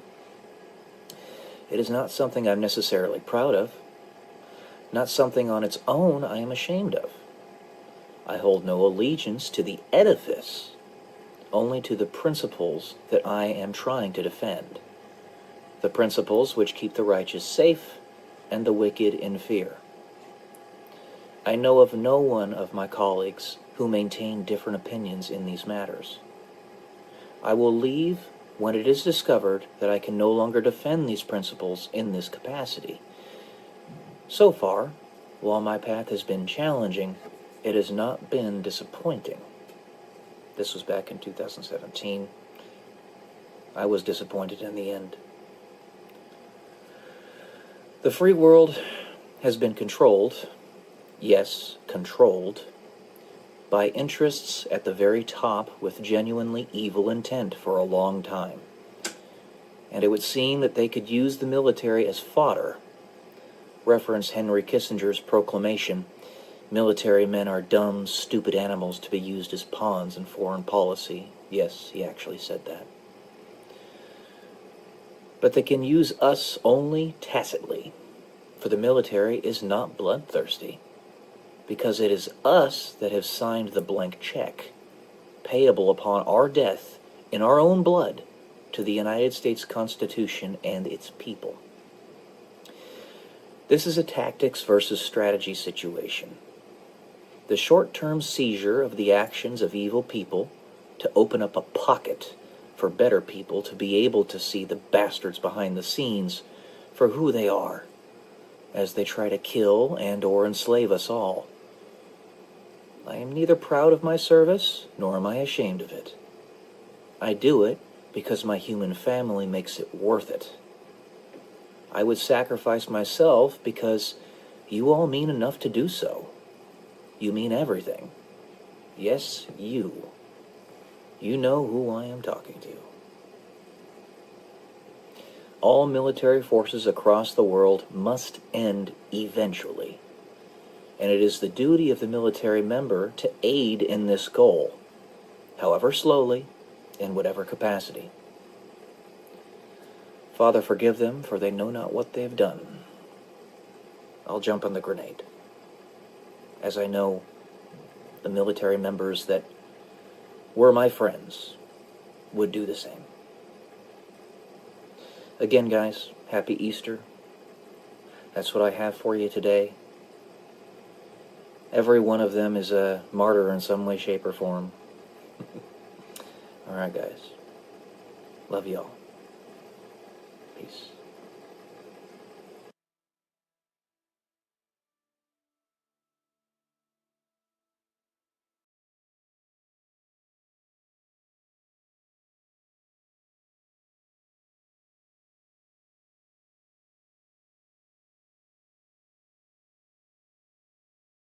Good morning, guys. Welcome to day 157 until I'm a YouTube millionaire. I've got a slightly different setup today, trying something a little bit different. But I'm going to read an essay that I wrote and have updated today. But I wrote the original back in, what was it? Looks like 2018. So let's go ahead and get to this. It's called Your Fate is Beckoning You. Whatever situation in which you find yourself, make your decision, your own decision. Do not allow yourself to be told what to do. Submitting questions for further insight is beneficial, but asking others to make decisions for you is not. This is especially poignant for people of my generation, the millennials, who are now starting to step into serious positions of leadership. Serious positions of purpose. Much of the time, if not most, you will not have a trusted mentor to which you may look. The decision, wherever it leads, will rest upon your shoulders. This is a requirement of being a man, a requirement of taking that leadership mantle. Do not be afraid. Let the chips fall where they may. This is a time where we all must up our game. Here's another story. What if we perceive as extraterrestrials are testing us right now to see if we can actually break free of this consensus mechanism and make choices for ourselves? Many have already known that they exist as individuals and will soon join the intergalactic community as sovereign, full-fledged members. But still others, bitter clingers to false idols, have not. Many people simply refuse to make choices for themselves, out of fear. The consensus mechanism, while useful for social interaction and fundamental part of our social nature, is the main biohack for any social species. We are susceptible to suggestion and scarcely realize that we're the ones that just might need to do the suggesting. Members of the intergalactic community of civilizations, perhaps, one might say, are the family of species that have themselves transcended time and space. And this is perhaps why we do not see them readily. They are no longer bound to the unfortunate linearity of our reality. But there is a kicker. There is a potential for a particular individual to completely break free of the consensus mechanism independently and turn themselves into the evidence of our human sovereignty. This person will then dispatch the nothingness from our reality entirely. This is to say, the individual will act as a proof of concept that, like the first pill that cures cancer costs $20 billion, leads to all other pills afterward costing 5 cents, this individual will make it workaday for others to follow, especially if they outline the process in detail, thoroughly.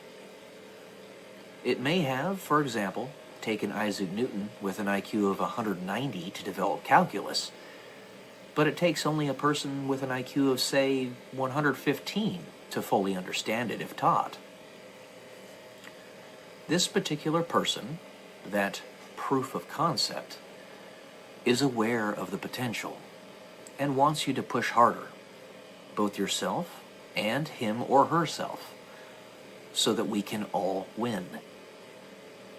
Make the diamond that is the will of humanity. Your fate is beckoning you. We as human beings do not know of the things of which we are capable, for they are things of which we have yet to even imagine, and we must first be able to imagine such possibilities before we can begin to believe them possible. Think of yourself moving entire planets in the sky with the simple snap of your fingers. Alright guys, that's it for today. Hope you enjoyed. Love y'all. Peace.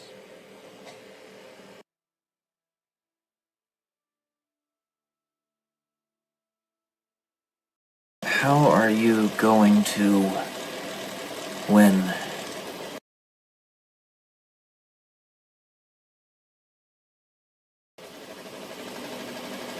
Welcome to day 190 until I'm a YouTube millionaire. It's a question I ask myself all the time. And again, referring back to the Doctor from Doctor Who, he asks himself that same question when he's in his torture chamber. During those 2 episodes I was telling you about before, Heaven Sent and Hell Bent. Because he's getting tortured by the president of Gallifrey. That's ultimately what he discovers at the end. That's who's doing it. He kind of knew it all along, but he discovers it at the end. He eventually takes over as the president of Gallifrey, called the Lord President, once he breaks free. Because everybody loves him because he saved everybody. Which is ironic that he went from saving the entirety of his species, his whole planet. He went from saving everybody single-handedly, essentially, to being tortured for 4.5 billion years. The juxtaposition in that story is so powerful that it could knock anybody on their ass if it were real. It seems to be in my genetic makeup to suffer. And to be honest with you, that really is the way almost every human being is. Or I would say it's the genetic predisposition of humanity living on this very painful planet to suffer and to be able to handle suffering, at least somewhat decently. But I ask myself and I ask God every day, when are you going to let me win? I can see the writing on the wall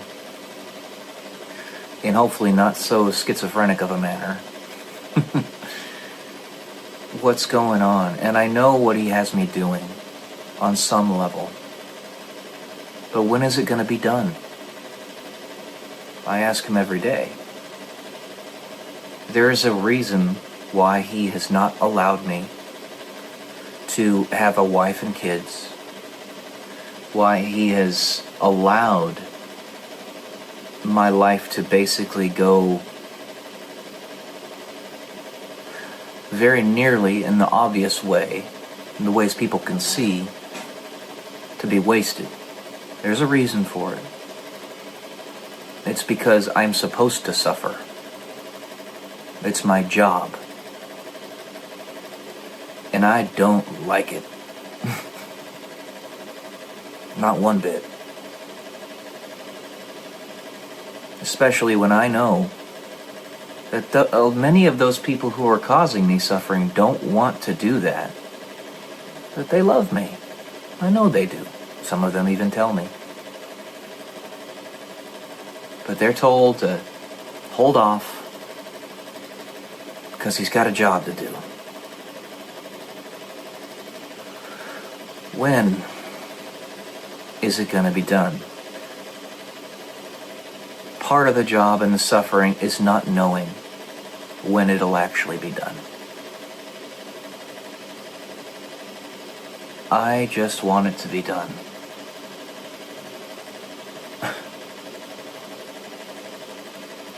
The thing is, it's kind of a double-edged sword. Because if you tell everybody, and it truly is the case, that you can do this forever, and that it sucks, but you will do it if you need to, that by itself allays your personal suffering. Because you know it's just going to be a thing. You're just going to continue doing it anyway. Which makes it so that it has to last longer. So that you have to suffer more. In order to get the full juice from the orange and have it be worth the squeeze. There was a vanity card that the creator of The Big Bang Theory, the show, The Big Bang Theory, with Johnny Galecki and all those other guys, made that was very profound to me, that seemed to be something I identified with.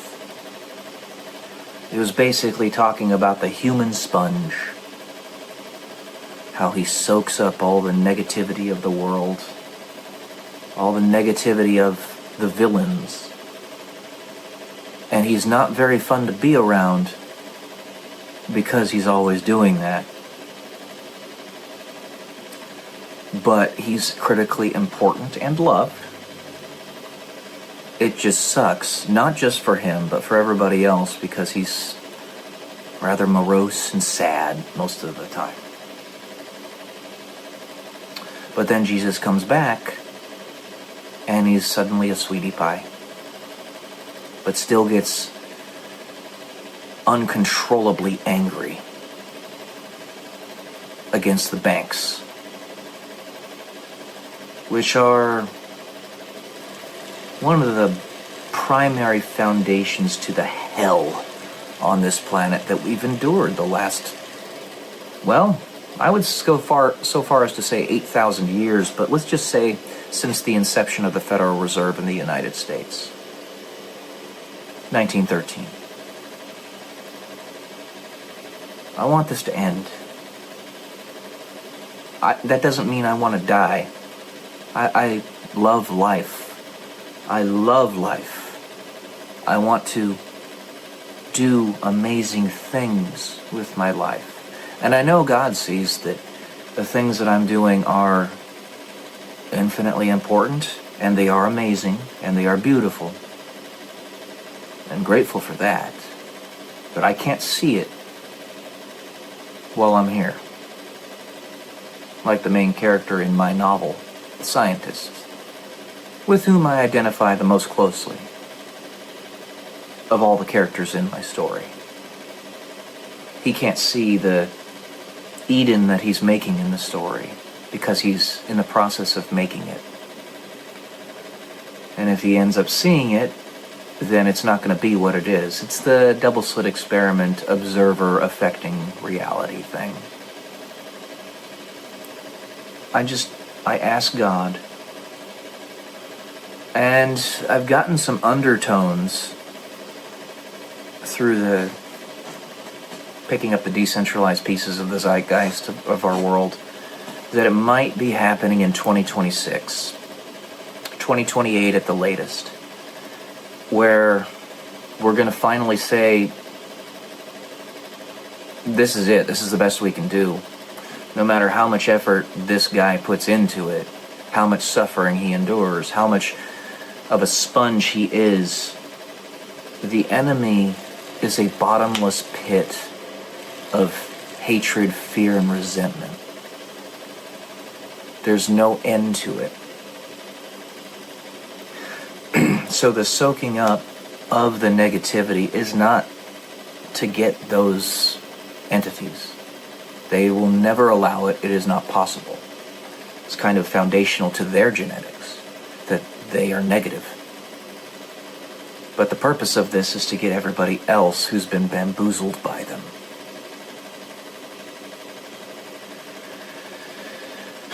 Again, I pick up on the undertones. I want a wife and kids. Hey, if God wants this in my future, as many wives as possible, as many kids as possible, I'll do that, fine. But that woman that I was talking about, so I've been told through her undertones that I'm supposed to suffer. That the carrot is supposed to be dangled in front of me yet again.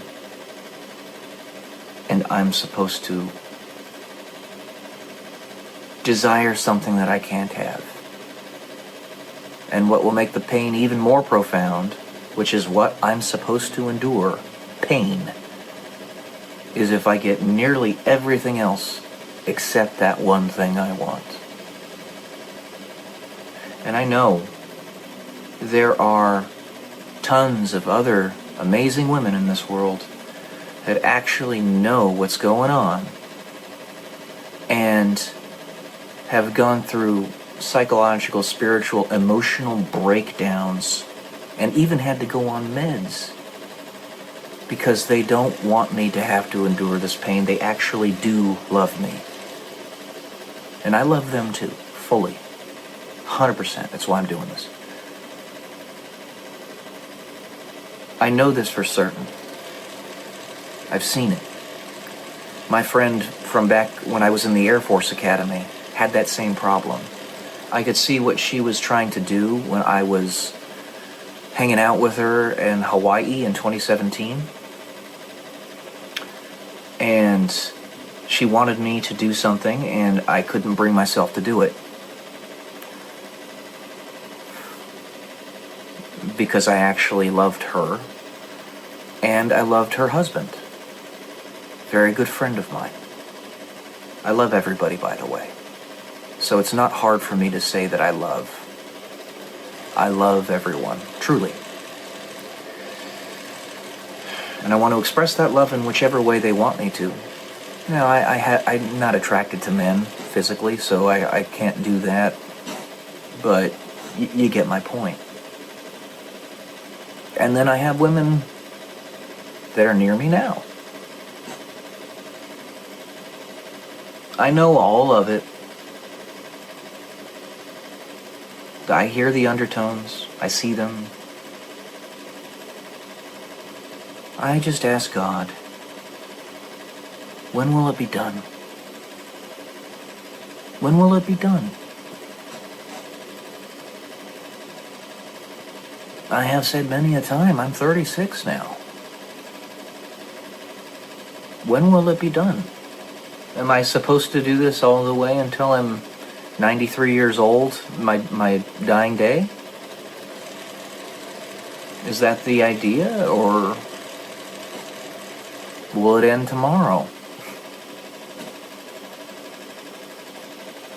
And I know that part of the suffering, like I said before, is not knowing. And I therefore need to not know, so that I can maximize the potential power of what it is that I'm doing. And a big part of this, if not everything, is the empathy that comes along with it, and getting other people to see and to feel that, and to put the maximum effort they possibly can into fixing it, so that I don't have to feel this pain anymore. That's probably the main crux, the main thing that we're trying to do here. And it's a complicated, convoluted situation, and at the same time not. At the same time very simple.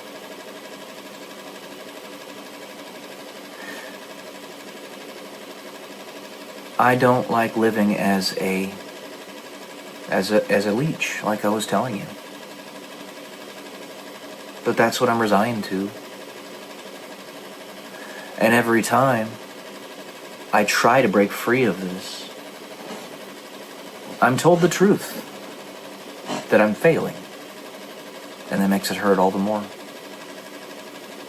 It is a paradox, a breaking of the code, piercing the source code, seeing how to actually break this game and pull everybody out of the mess. Excuse me. The most important thing is that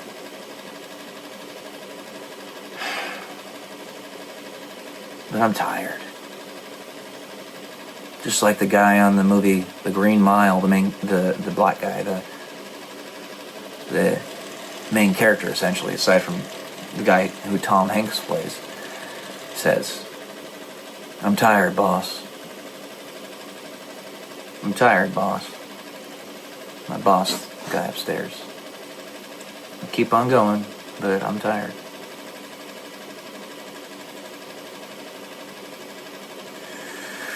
Alright, guys. That's what I got for you today. I just want you to know that I see, I understand. I also love you. I want you. I want this to be finished. Alright. Love y'all, guys. Peace.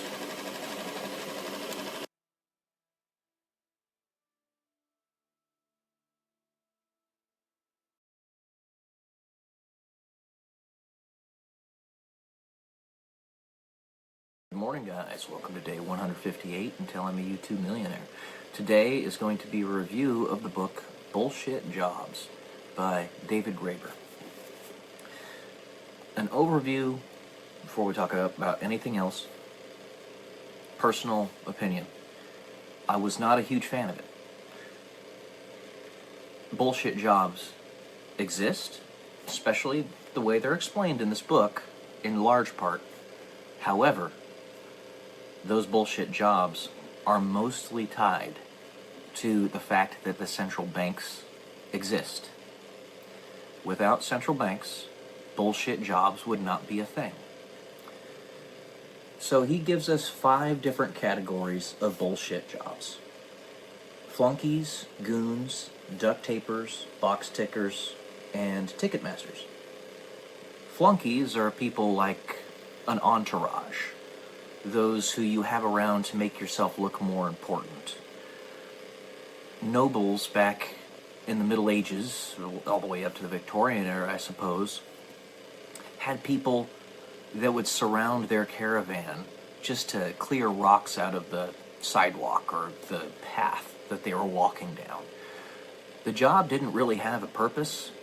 It was just given one tacitly, except to give the person coming through the city or the town more gravitas, because there's more people around them. Makes them look like they're more important, obviously. Then you have goons, people like tax collectors, I guess. Those who will go around and be enforcers, stuff like that. And then you have duct tapers, which basically are people that have jobs that are only designed to make two incompatible systems or more somehow work together. Now that, I just don't like that. I don't like that idea, because what this is, what all of these are simply a market inefficiency. Truly, he's making this argument for all of these bullshit jobs being bullshit because he believes that we should have already gotten to a 15-hour work week. I do agree with him. However, these quote-unquote bullshit jobs are only really bullshit because of the market inefficiency. We have not found a way to substitute them yet. And there are still things that the people in those jobs are actually doing that are useful. A security guard, for instance, might sit on his butt 99% of the time, but he's there simply to be a body. That's why he is there, or she, whatever. Usually they're males. That in and of itself is not bullshit. There is a purpose to that. Now, if you're trying to fill out paperwork for bureaucratic nonsense, that's legitimate bullshit. And that is principally caused by government and central banking. So anyways, duct tapers, box tickers, people basically just going through checklists to ensure other people are doing their jobs or maintenance is being fulfilled, all that stuff. Again, not a bullshit job. There's purpose to that. The only time it really becomes bullshit is when the government gets in and has those box tickers simply for excessive regulation purposes. Honestly, I'm a libertarian minarchist. I'm a conservative minarchist, so basically I want the government as small as it can possibly be. But I know that because we're human, we basically need that little piece of evil, if you will, government being a necessary evil, in order to stem the tide of the darker aspects of our spirits, of our beings, because you might consider yourself a moral person, and perhaps you are, but when you try to attribute your own morality to others who do not have that morality, that is very dangerous. That is suicidal empathy. It's just not the case. Human beings are different. To discover that there are people actually out there like a George Soros and an Alex Soros that just want to watch the world burn. Or, as Michael Caine says in the movie Batman about the Joker, some people just want to watch the world burn. This is true. And you and I can't understand that because it's not the way we think, it's not the way we are. But there are people out there like that. And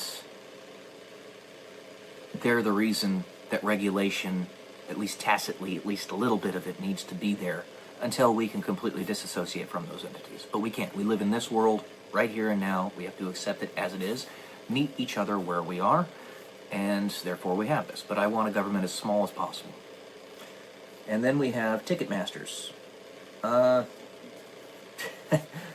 Essentially he's saying jobs that could be taken over by automation. Those jobs, if they still exist, are not bullshit. Just because people get those jobs and they expect 100% fulfillment from them does not make the jobs themselves bullshit. It doesn't. You could do what Google does. The company Google. Basically, They give a person a job that fits the job description on the resume.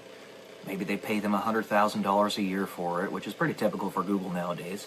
Maybe 120, whatever, to be just a person that's working in a cubicle at Google. And then they say 20% of your time is dedicated to your personal projects, whatever you want to do, but you have to do it. That's what can happen in this world. It's not a universal basic income, which is what David Graeber advocates for something for which he advocates, which I find nonsensical, because he claims himself to be an anarchist, but he very, very clearly is a leftist. Very clearly. It's abundantly obvious. And while I don't know the details of his personal life or anything, aside from what's in this book, him having been a professor at Harvard, trying to take advantage of becoming or creating a union there. He was one of the people that was heading it up and therefore got booted from the university. Ironically, oh, you want to take advantage of unions, but you're an anarchist. Okay, sure. I believe you. Right. Disingenuous jackass. Anyways, I would assume that he is a leftist atheist. I think that's a pretty easy assumption to make. Another thing that really not just bothered me, but infuriated me about what he was writing about in this book. He gets to his political stuff mostly in the last 40 pages of the book. The rest of the book, he's actually trying to outline what he considers a bullshit job. The last 40 pages, he's dedicating basically to his political philosophy, his own call to action, even though he doesn't want to call it a call to action. It is. He is a fan of people like Michel Foucault,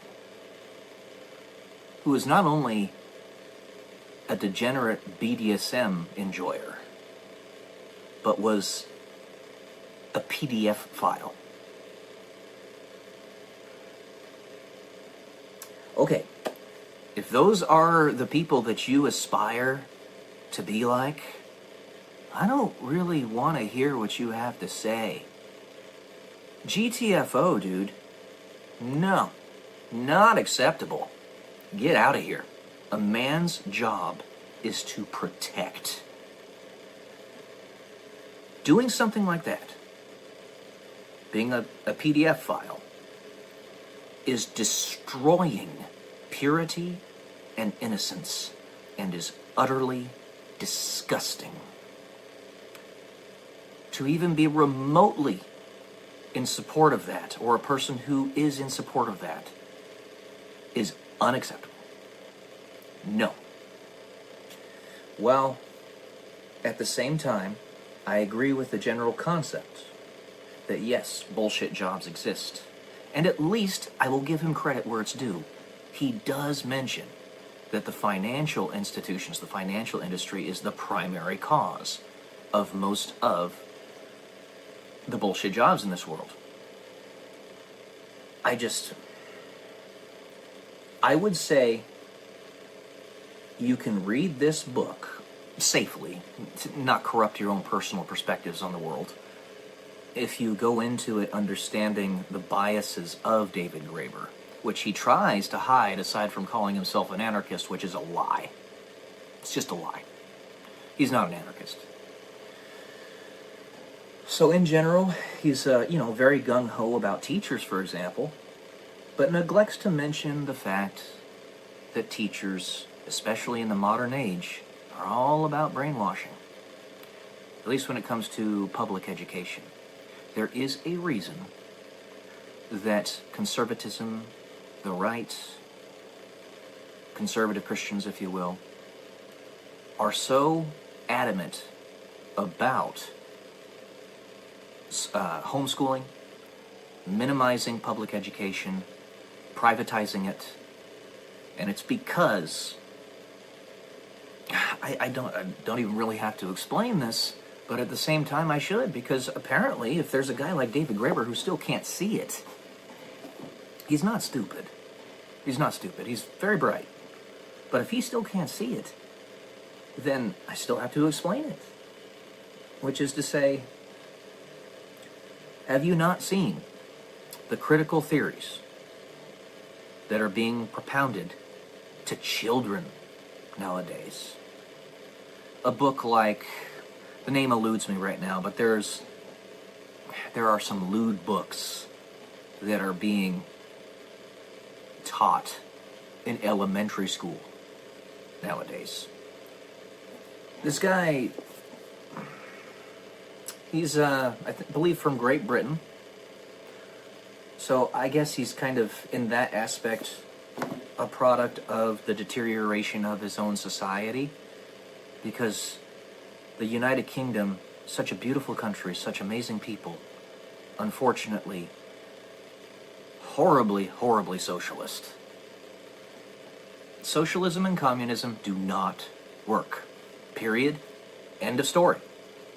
They don't. Communism can only, oh, I'll say that, but then I'm going to give you a caveat. Communism can only work in groups of 300 at maximum or less. You can't go bigger than that, because you have to be able to know the people personally. And 300 is about the limit that people can know one another personally. Because otherwise they're going to take advantage of you. Socialism is the same type of thing. It's the younger stepbrother, if you will, of communism. Socialism eventually leads to communism. It's not good. You are an individual. You exist. He's also a climate alarmist and all that stuff, and it's like, yeah, anyway. Overall, I would say, I can't remember who recommended that I read this book, but overall, I can't say that I give it a strong recommendation for those who are new to critical thinking, if you will. But if you want to give yourself a critical thinking challenge and you think you can handle it, then there's good information in this book. Bullshit jobs do exist. They primarily come from central banking, finance, but the book itself is,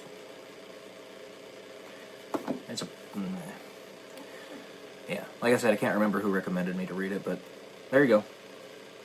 All right. There you go, guys. That's all I got for today. Love y'all. Peace.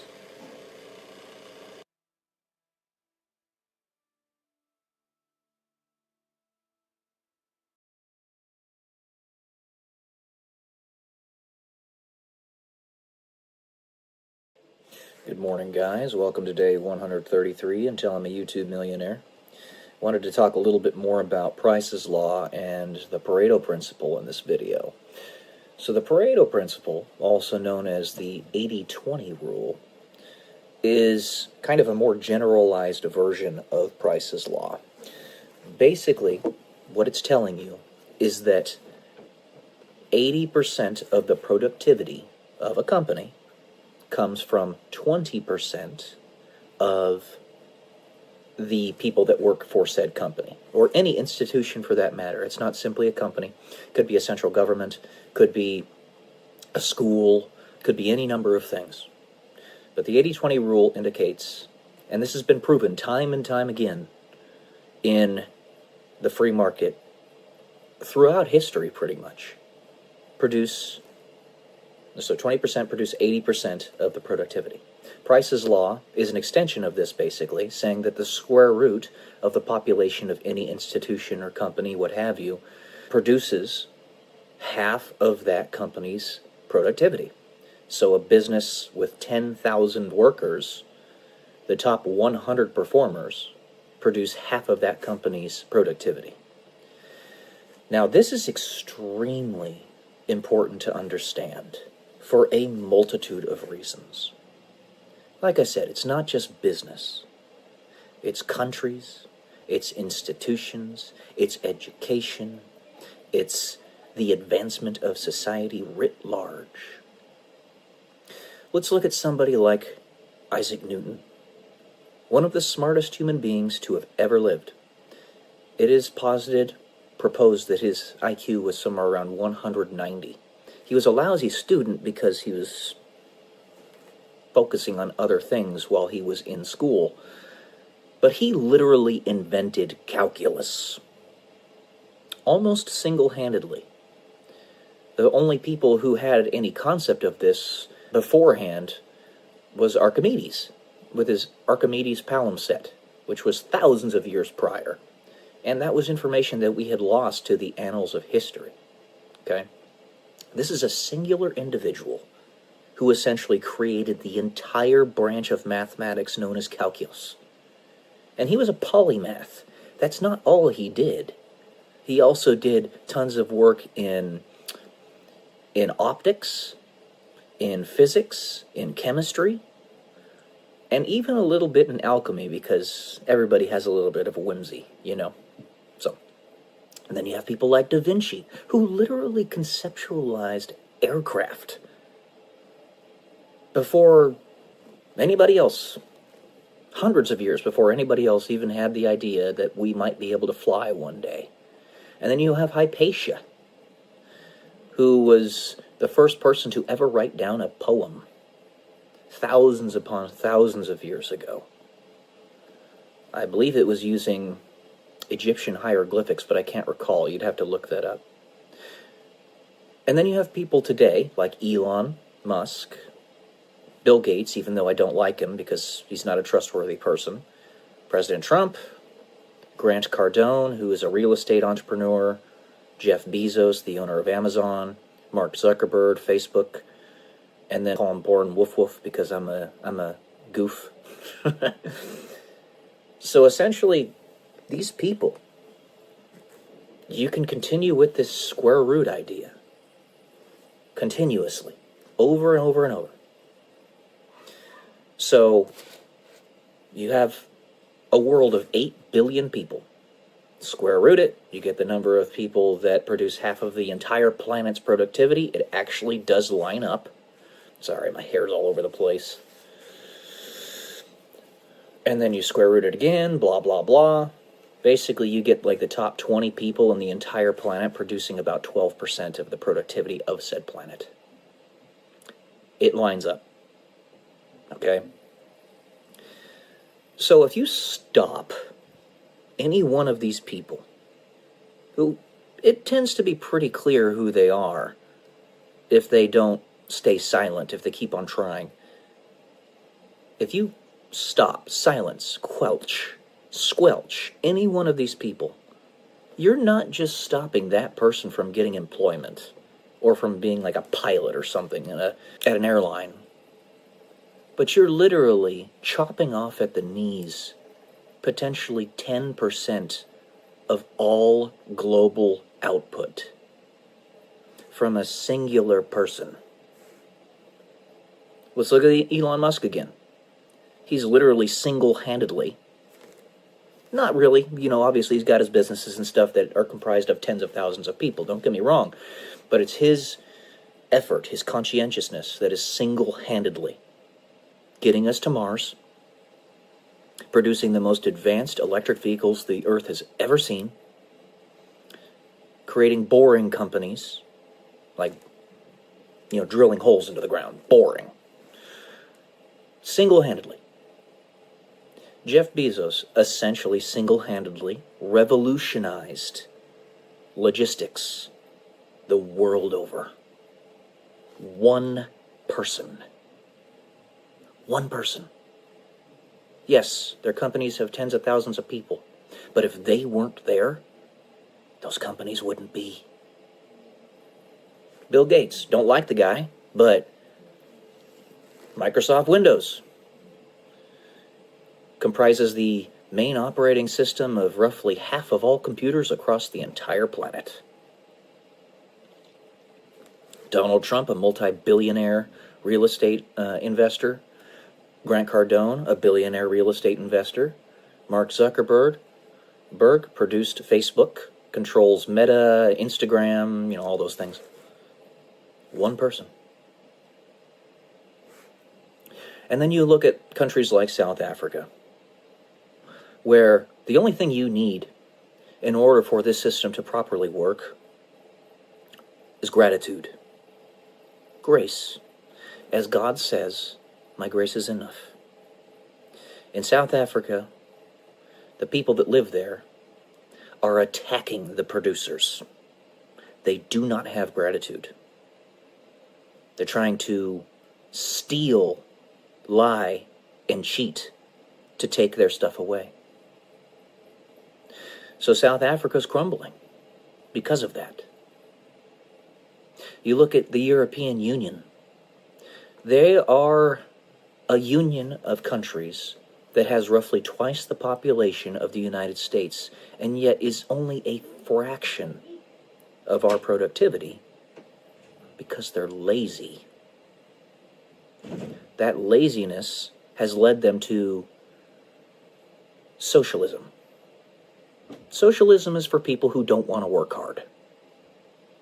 And the overwhelming majority of people, I love people, don't get me wrong, but the overwhelming majority of people are exceedingly lazy. When you see one of these top Pareto Principle individuals, they're doing a shit ton of stuff. A shit ton. I consider myself at the top of that, but somebody who's had my niece, I've been kneecapped. I've written a novel. I'm going to write many more. I already have 5 written that I haven't published yet. I was an Air Force pilot. I was in the Air Force. I have a master's in electrical engineering. I ran 18 marathons before I could no longer walk properly. I could list it. I'm a real estate entrepreneur. I own 22 units out in Ohio. One thing after another, and I'm being wasted. There's so much more I could do. But nobody wants to hire me for what I'm worth. If I get a job, it's usually for like 10 cents an hour, and I'm not exaggerating about that. That's what's happening with, I also built a YouTube channel with my mom with 26,000 subscribers on it, and it's going to get a lot bigger because I'm not giving up on it, but they're paying me essentially 10 cents per hour because they're not paying like they should be, because they're not giving me views, not giving my mom's channel views. Since I manage that channel, I will be getting half of the income from it. And that's really just because I manage money a little bit better than my mom, so I'm holding on to a bunch of it. But there's no money coming in from there. So I keep on getting kneecapped.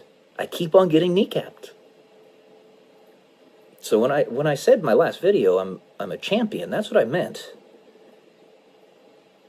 I'm very, very, very capable. So when you're chopping me off at the knees, you're not just chopping off one airline pilot or one electrical engineer that might go and do some coding for a Fortune 500 company for $200,000 a year or something. No. You're chopping off somebody at the knees who might be 10% potentially of the entire productivity of the world. That's fucked up. That's demonic. That is demonic.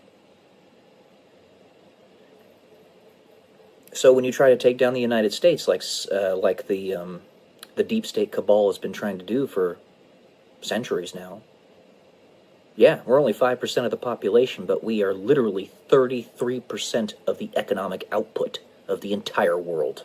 And I'm not exaggerating about that. You can look those numbers up. We bust our asses in this country. Work harder than almost anywhere else. Well, than anywhere else. So keep that in mind. Pareto Principle, Price's Law, it's a real thing. It's been proven out time and time again. If you see somebody who is that kind of person, all you have to do is be grateful that they make the iPhone for you. And that gratitude is shown through you buying their products. And through you not telling them that they suck and that they're horrible people. And not trying to shut them down and squelch them at every turn. As long as you do that, as long as all you have is gratitude, you could have an IQ of 80 and be a janitor or something. That's an important job. Very valuable. You're contributing to society. You save your money up to buy an iPhone. Grateful for it. That's all you gotta be. But if you're trying to lay on people, or trying to make stuff for you, like in South Africa, it only takes, like what happened in the Revolutionary War of the United States, 3% of the population to actually stand up and revolt against something to cause it to crumble. The overwhelming majority of people are just sort of standing by. So, if 3% of the population is ungrateful, that's enough to destroy the whole system.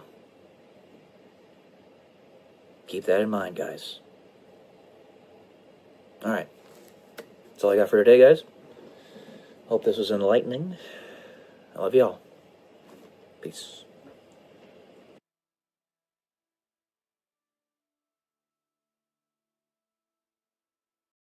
Good morning, guys. Welcome to day 179.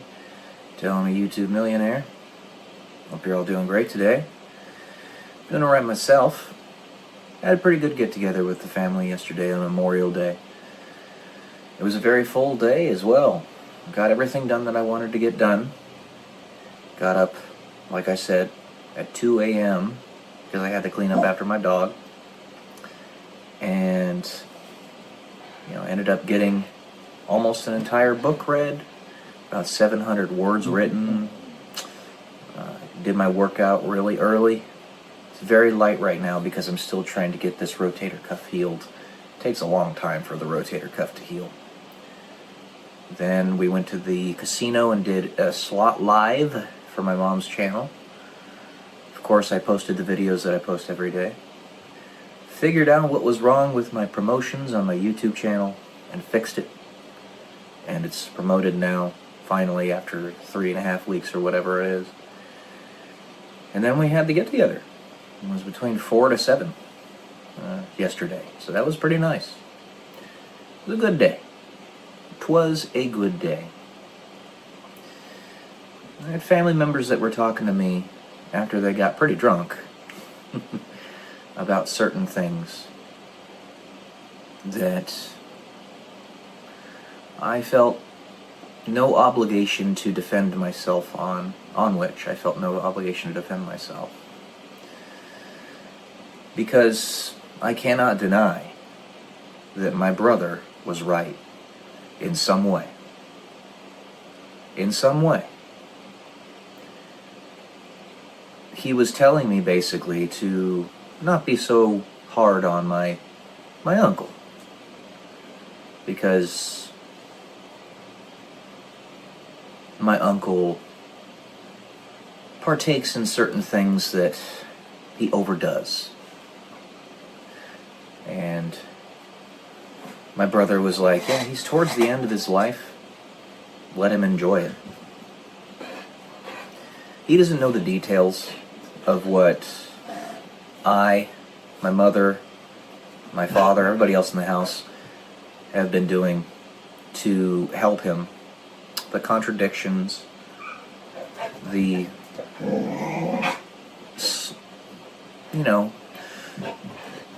going against what he says he wants.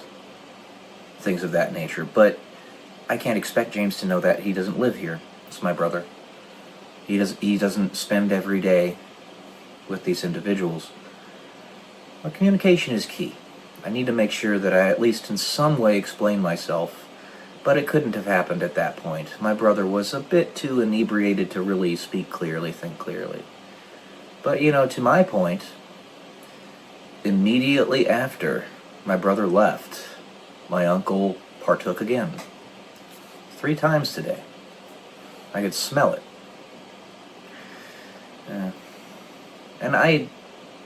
So the thing is, my uncle wants to make it to 85. His first goal is 70, because our family has a curse of passing away just after 70 years old, and he wants to make it to 70 in 5 months or something to that effect. And then beyond that, for his own personal desires, He wants to be around until he's at least 85. That's the purpose of why I and my mother, particularly, because she's a nurse, have been trying to help him. Been trying to help him lose weight and get his life straightened out.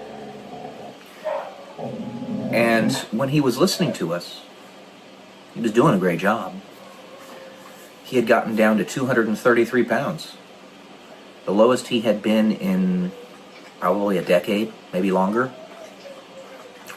And then he stopped listening. He just stopped listening. And he instantly shot up 7 pounds and is falling off the boat. And I was rather more than slightly frustrated at the situation because I had so he was my responsibility, and he didn't see how I was helping him because I wasn't doing particular things that he expected. So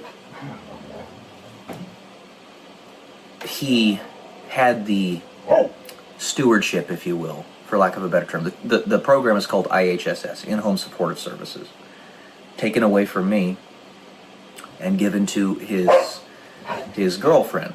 It makes sense that his girlfriend would be doing it because she's right there with him every day. They live in the same room and they're in proximity with one another every day, more so than I am. I get that, totally get it. But he wasn't seeing the unmeasurable things, the things that you can't quantify, that I was doing for him.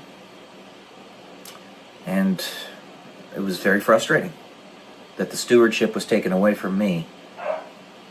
And you see what ends up happening. And I don't want that to be the case. I don't want that to be the case where it's shown that my uncle's girlfriend isn't necessarily doing the right things with him. It is part and parcel to the prescriptions that he's taking that you're going to have some side effects. It's just going to happen. But there are things that I and my mother have told him repeatedly he needs to change. Just, he needs to do it if he wants those side effects to be allayed. The first one is he needs to stop eating such bad food.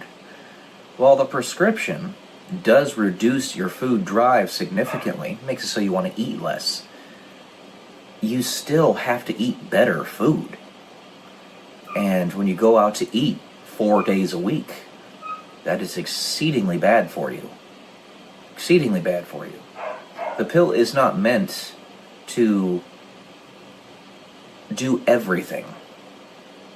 It takes a huge weight off of your shoulders in that it reduces your food drive, but if you're still eating poopy food, it's not going to make much of a difference.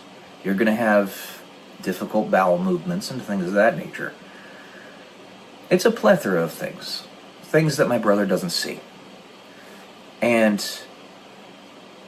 another one of those is that we have 2 nurses in this house, a retired respiratory therapist, and myself, who's got an extensive medical knowledge, and he's not listening to us. He has a goal, and if he didn't, if he's earnest about that, if he means it, then he'll listen to us. He'll do what we tell him to do, because we know what we're talking about. That's the frustration. That's it right there. And on top of the many things that this illicit substance, which is supposed to be a treat, that he takes every day. It's not illicit because it's legal now. You guys know what it is. But it's supposed to be a treat. You're not supposed to take it every day. And he does it every single day, multiple times a day. But that substance counteracts the Ozempic he's taking, because it increases your food drive. It gives you the munchies. No matter how much you want to say that it doesn't, because we have the Pearson-Widmar stubbornness, it does. It increases your food drive. You're going to lose everything that you've gained. You're going to go back to your old habits if you don't just listen. That's the idea. That's the frustration. And if he doesn't want to listen, that's on him.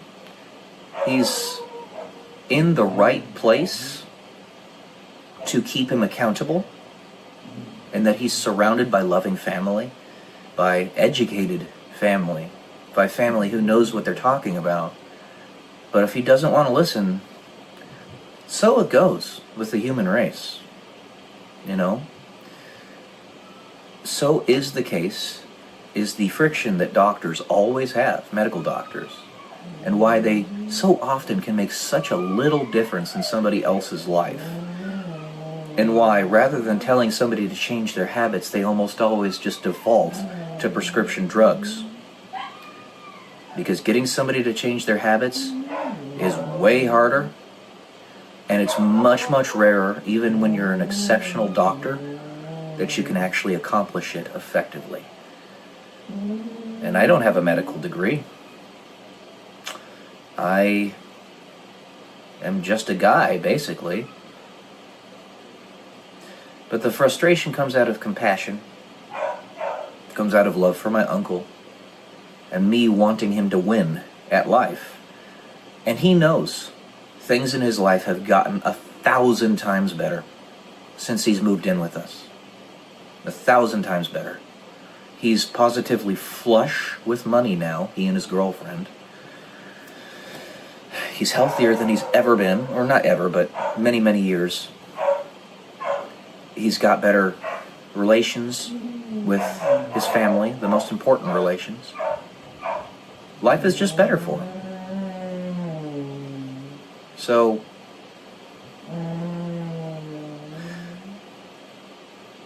there's much more to this.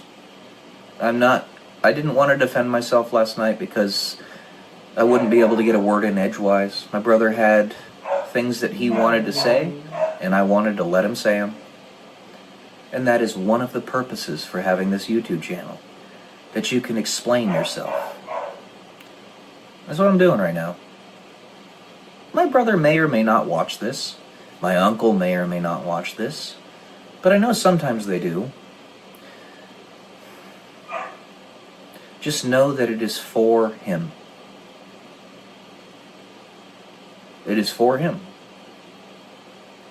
This explanation is for my brother, and what we're doing is for my uncle.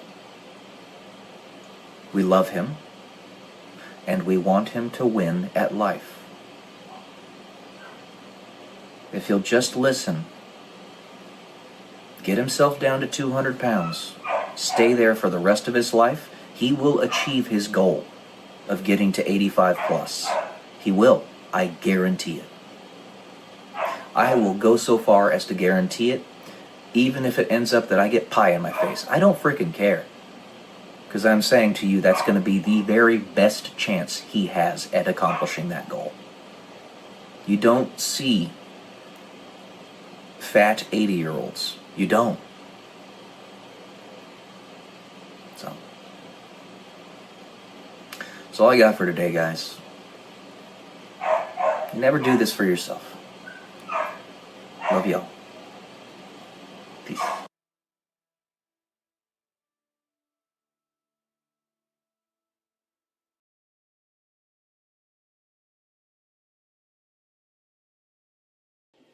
Good morning, guys. Welcome to day 102 until I'm a YouTube millionaire. Today, I'm having my writing session with my friend Kara. I wanted to talk a little bit about these cyber attacks that we recently experienced on platforms like X and Rumble. In fact, apparently they're still going on. But those cyber attacks also apparently came from the Ukraine. The Ukraine. That's what it used to be known as. Ukraine. Now, why is it that it is such a deeply multifaceted and drawn-out conflict that's happening in Ukraine? Why is it that the deep state is so adamantly trying to protect Ukraine? They don't care about all these other countries in the world that have conflicts that happen every single day. I mean, just look at South Africa, for example. They don't give a crap about South Africa. And South Africa's crumbling. That's a perfect example. So why Ukraine? Why do they care so much about Ukraine over anything else? Well, here's my guess. The first one is, back in 2017, we had a sudden explosion of scammers. There were always scammers out there, but it only takes 1, 2, 3, 5 industrious, very hardworking, if you can call it that, scam artists to set up scam farms and hire a bunch of people and pay them a pittance to do the work, to completely sabotage the global economic system. It's called a commerce jam. So you have culture jams, which is something that Alex Stein is really good at, and then you have commerce jams, which basically just screw up the economy. That's what scammers are. They're thieves. They are a parasite. Literally, they are parasitic. They do nothing but steal and suck from the productive energy of those in the world who are trying to build something. Whether it be small or great, doesn't matter. You work hard every day in whatever job that you have to contribute in some way, shape, or form to society, and what they do is they suck away all of the capital that you get from that. It's a disincentive. So, my guess is that in Ukraine, that's the center of many scam farms. I even heard recently, through the grapevine and some ex-posts a while back, that some of those massive scam farms were shut down. And I'm not going to say who did it because it's too controversial, but some people aren't necessarily as bad as you think they are, is all I'll say. In addition to that, the pharmaceutical complex. I believe a bunch of gigantic pharmaceutical companies' headquarters, I could be mistaken, are actually in Ukraine. There's something going on there. And if we can fix this, whatever is going on in that country. Now, you got to keep in mind, we are so ephemeral, there's so little that each and every one of us know. We simply cannot have a perfect picture of the truth. Only God can. But if we can get in there and figure out what's actually going on behind the scenes, it's so drastic that we could literally have the cure to cancer in a pill form within the next 5 years. The stuff that they are doing there. The pharmaceutical industrial complex and all the crap that they're hiding from us. It might be centered right there. That's my guess. But I don't know. I'm just picking up the little seeds and the kernels from the grapevine. I'm trying to synthesize all the information as best I can. But I am just one guy. Just don't think that you know everything that's going on. You can have your perspectives, you can have your judgments, that's totally fine, and you should, because you're a human being. But look towards truth.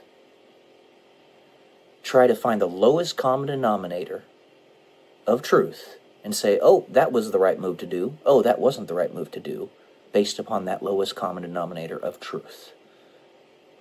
And then, now, honestly, for the first time since God knows when, but they got in control back in like 2016 or so, and things started to change for the better. But because they have a greater perspective than we do, they're going to be able to do things that we can't. They have responsibilities that we don't. Just look towards the foundational fabric. Get away from the subjectivity. Get away from the form over function. This is what the demon always tries to take advantage of, and why we've never been able to get out of this constant loop of destroying ourselves. They take advantage of us focusing on form over function. And that's been done mainly through the legacy media, at least in the last 100 years or so. But things are changing. There's something going on here. There is something going on here. So just be patient. We might have that cure to cancer here pretty soon. Alright guys, that's all I got for today. A short one. Love y'all. Peace.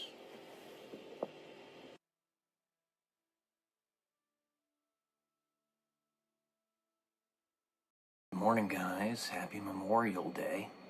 I'm up especially early today for a plethora of reasons. First one is my dog Atlas had an accident, as happens on occasion. It's been happening with a little bit more frequency lately, though. I think it's possibly because I'm feeding him a bit too much cheese, so I probably need to change his diet. It's the 26th, by the way. May 26th of 2025 is Memorial Day this year. But yeah, I'm up. It's 2 a.m. right now. He woke me up from that, and also I was fasting the day before, which tends to make it rather difficult for me to get a full night's sleep.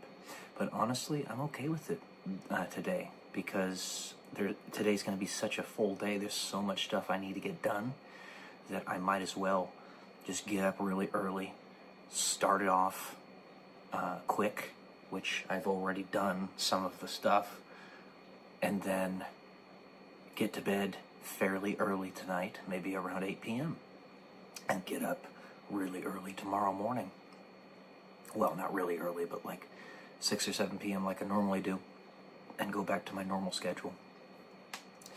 But yeah, sometimes you just roll with the punches, and it doesn't really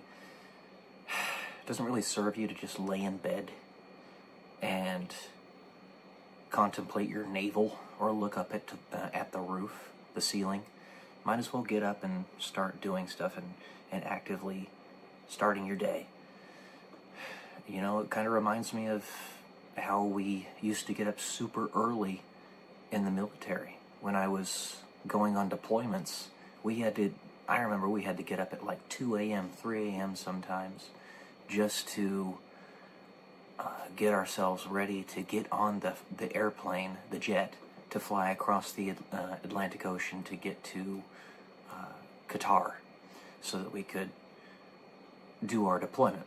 And then, when we were actually at Qatar, we would be getting up at 1:30 in the morning every time we had to fly that day, which was pretty much every day. Because when you're out there on a deployment, they work you to the bone, because you're there to work. That is what you're there to do. And you know, I burned holes in the sky back then.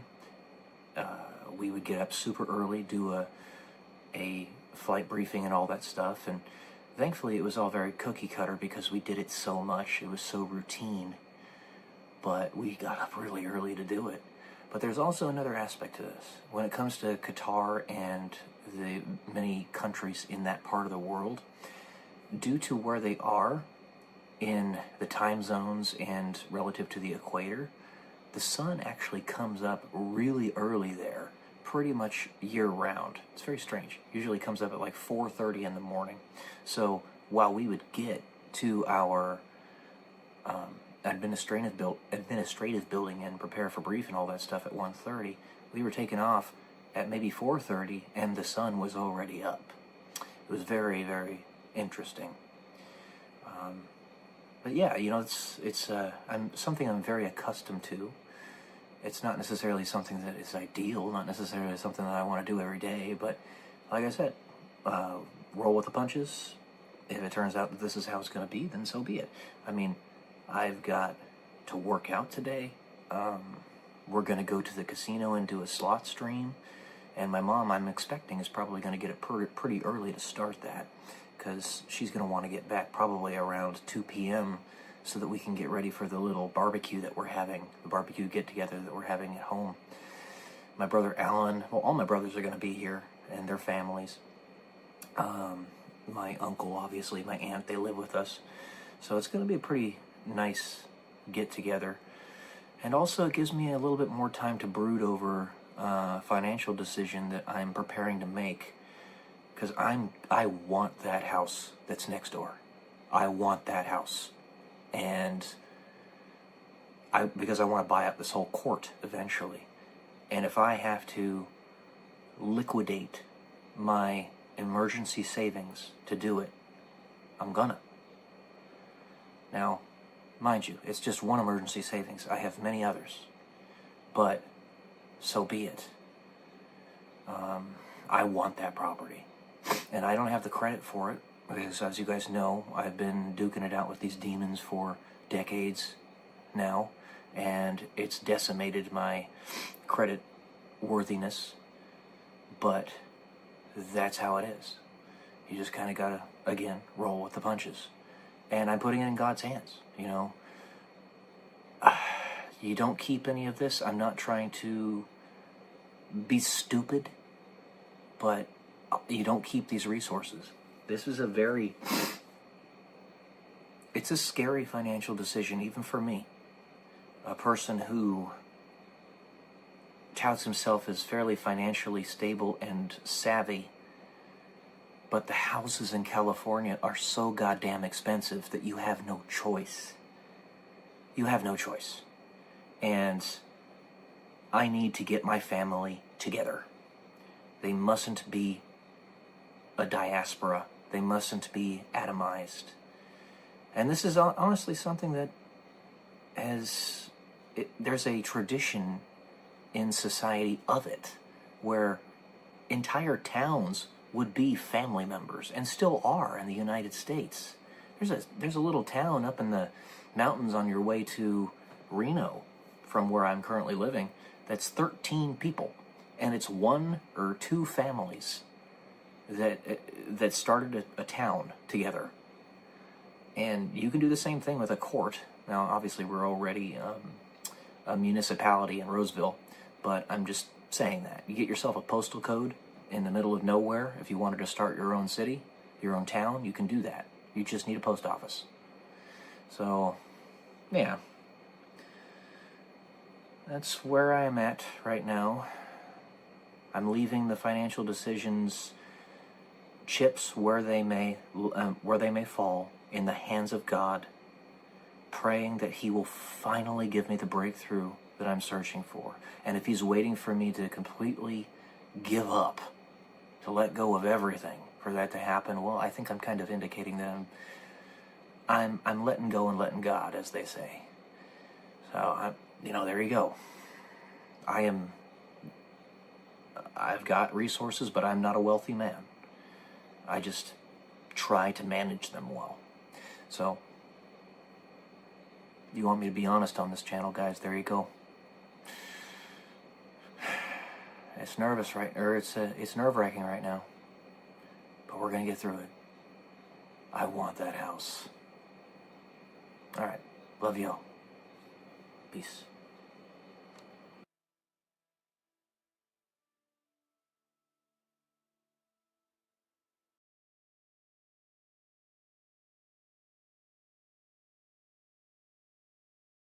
Good morning, guys. Welcome to day 138 until I'm a YouTube millionaire.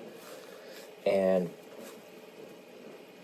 sometimes you just have yourself in a state of deep frustration, irritation. You could even say depression. In that the world is operating at lightning pace right now.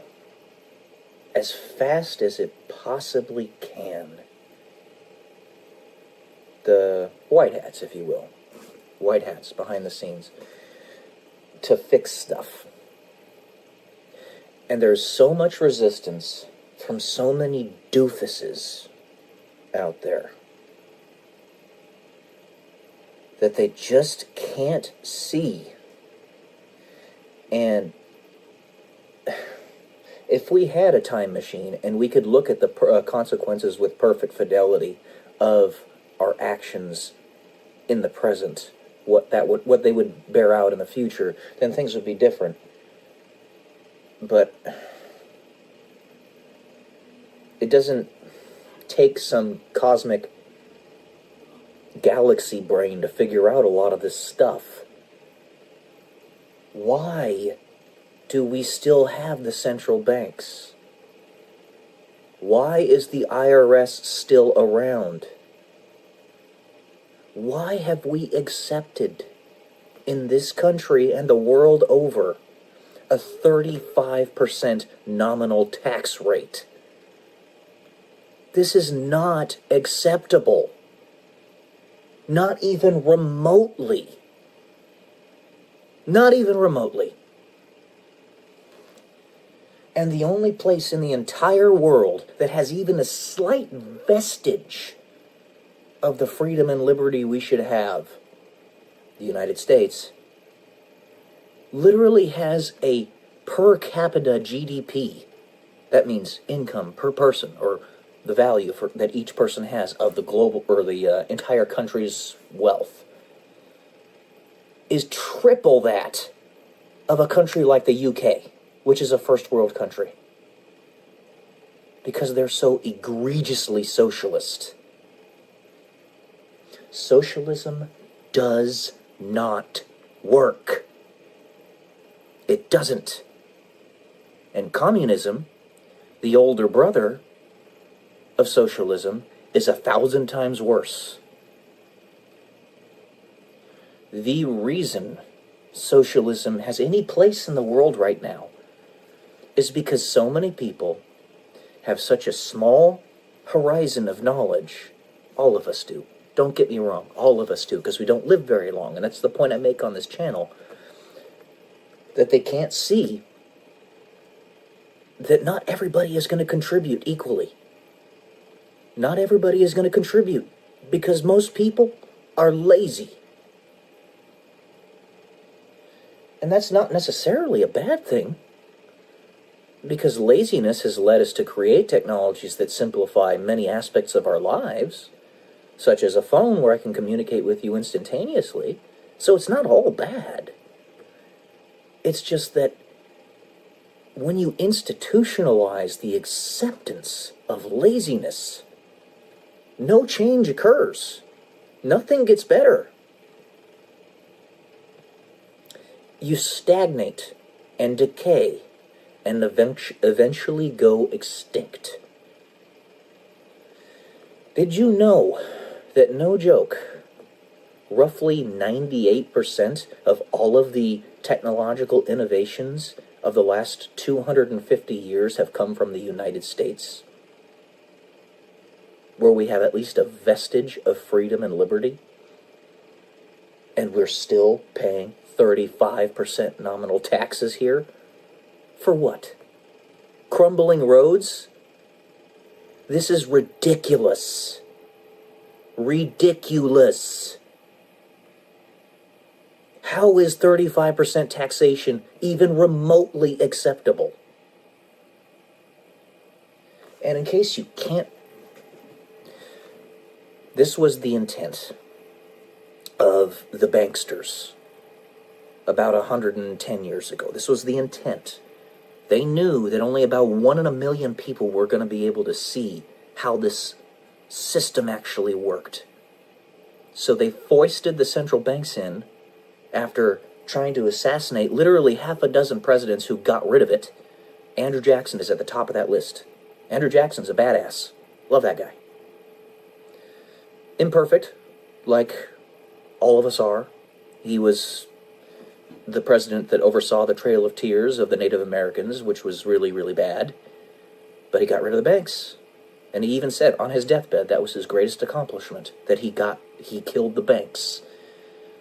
But only about 1 in a million people understand how it works. When you have an ability to leverage on credit, what happens is you have $500,000 homes and people only making $20,000 a year not being able to buy them. And 500 people at the very top of the pyramid own 99% of the stuff. If you really want equitability, freedom, liberty, a level playing field, get rid of the fucking central banks. God damn it. Get rid of them. And for any leaders that might be listening to me, I've gotten the impression from some really good people that, again, I'm very appreciative of the things that they've said and done for me, to let me know that you're trying to follow my lead in some ways. Thank you. Why aren't you doing that? What's the rub here? At a very bare minimum, why haven't you gotten rid of the IRS yet? And I'm trying to be compassionate and understanding because you guys are working at a breakneck pace. But at the same time, son of a bitch, man. We've been trying to get rid of the central banks for literally 110 years. The entire foundations of the United States were based upon escaping central banking. Get rid of the fucking banks. Get rid of them. I'm watching a woman from the UK right now. She's talking to me, she's speaking on the video how she's a 28-year-old woman still living with her parents, which there's nothing wrong with that. But the reason she's doing that is for economics. Because she can't afford a house in the UK at 28. She can't afford rent. She can't afford a mortgage. She can't get a loan for a mortgage because they only give those loans to the top 1% or whatever it is. I don't know. Get rid of the banks. Central banking needs to be erased and the wound cauterized forever. This is not acceptable. I'm angry today because I've seen the progress just come to a halt, and it's pissing me off.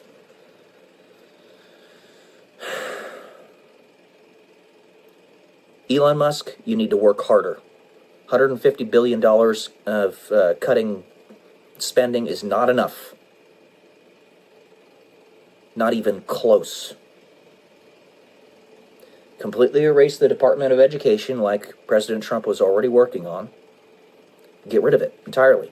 As well as listen to Dr. Ron Paul. He knows what he's saying when he says get rid of the departments. Not just the Department of Education, but all of them.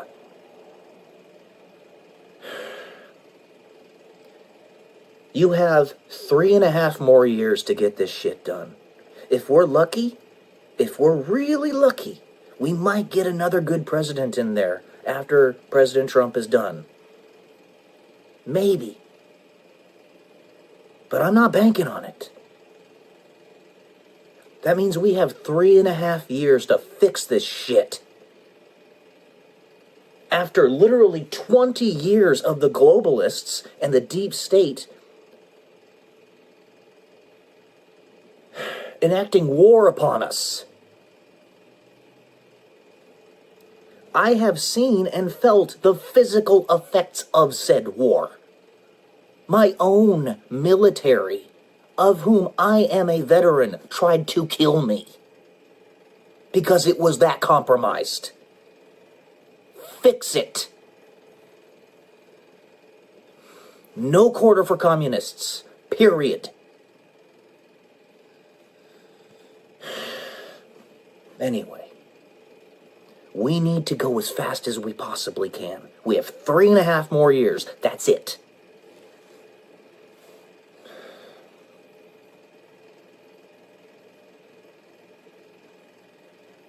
As I always say, and I still mean it, because you guys are making huge progress, thank you. But keep going, go harder. I love you all. Peace.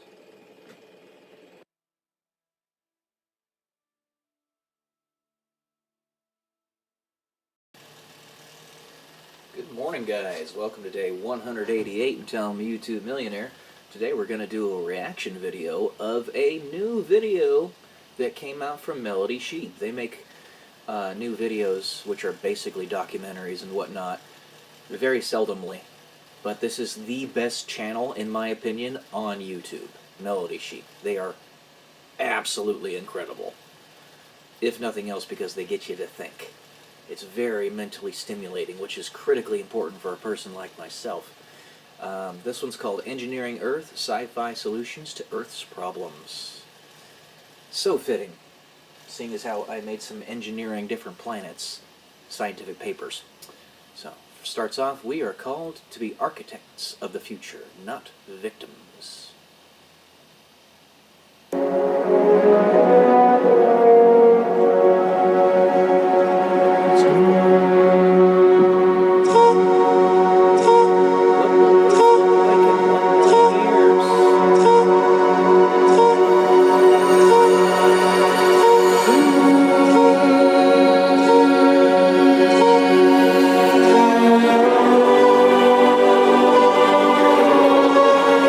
Melody Sheep, more than anything, is their visuals combined with their absolutely majestic music. Oh, mwah, chef's kiss. I love it.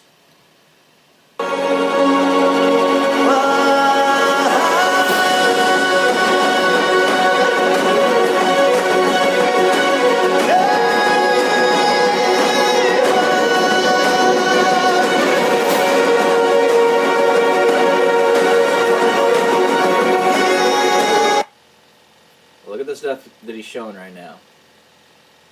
Stuff that we can imagine right now is just the tip of the iceberg of what's possible. For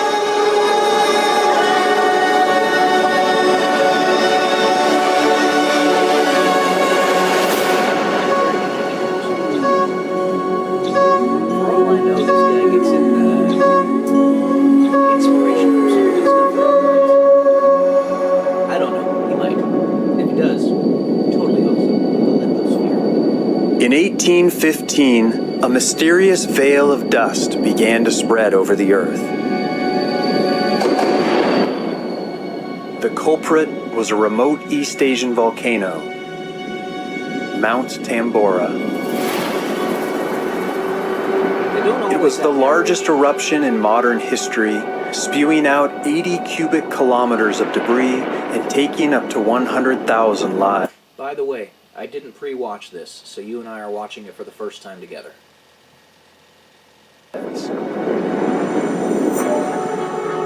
But even this was just a fraction of what Earth is capable of. Supervolcanoes, like the ancient eruption of Mount Toba in Indonesia, can unleash 50 times the power and 30 times the amount of debris.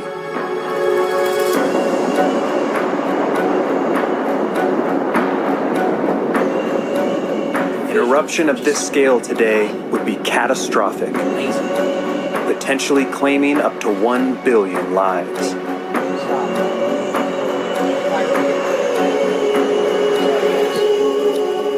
There are about 20 active supervolcanoes on Earth today, sleeping beasts that present an even greater threat than asteroid strikes. Instead of waiting for them to explode, what if we could steal their energy and use it for ourselves? Kind of like geothermal. One NASA engineer has a proposal for exactly that.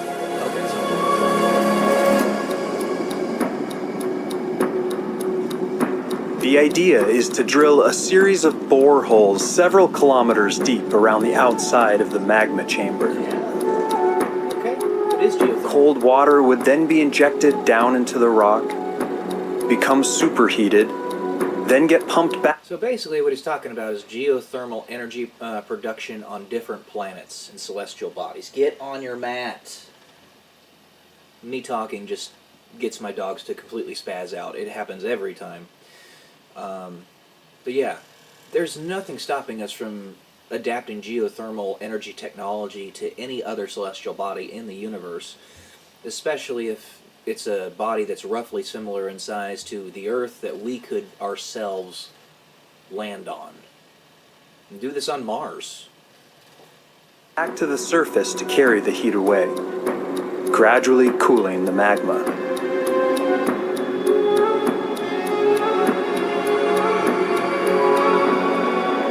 The location of the boreholes will be critical.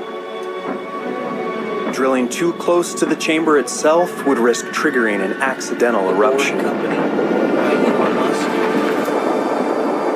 This is why he's doing it. To bore these types of things. Geothermal energy. But if done right, holes on the Mars. superheated water removed from below As would well provide a as continuous source of renewable energy.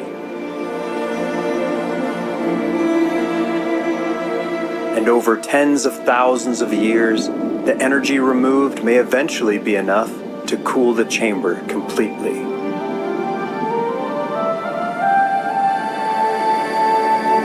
a long time. Tens of thousands of years. Well longer than even To fully the protect entire civilization, span of human we will have to civilization. neutralize not just every existing supervolcano, but all future ones.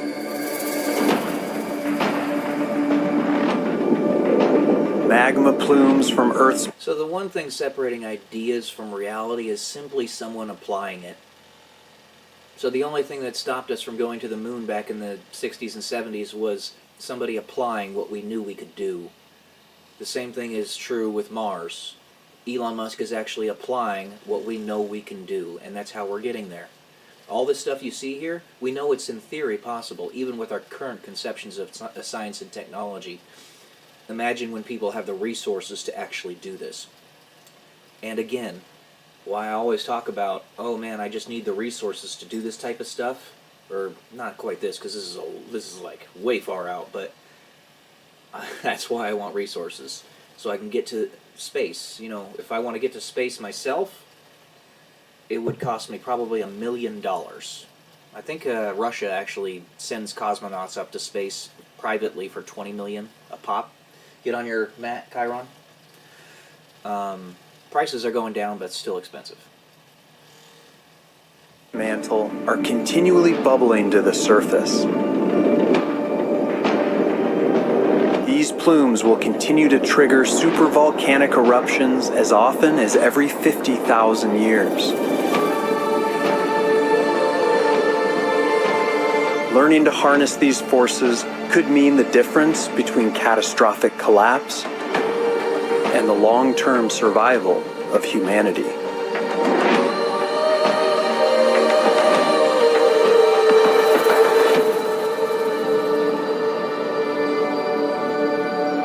But it's not just supervolcanoes we will have to manage.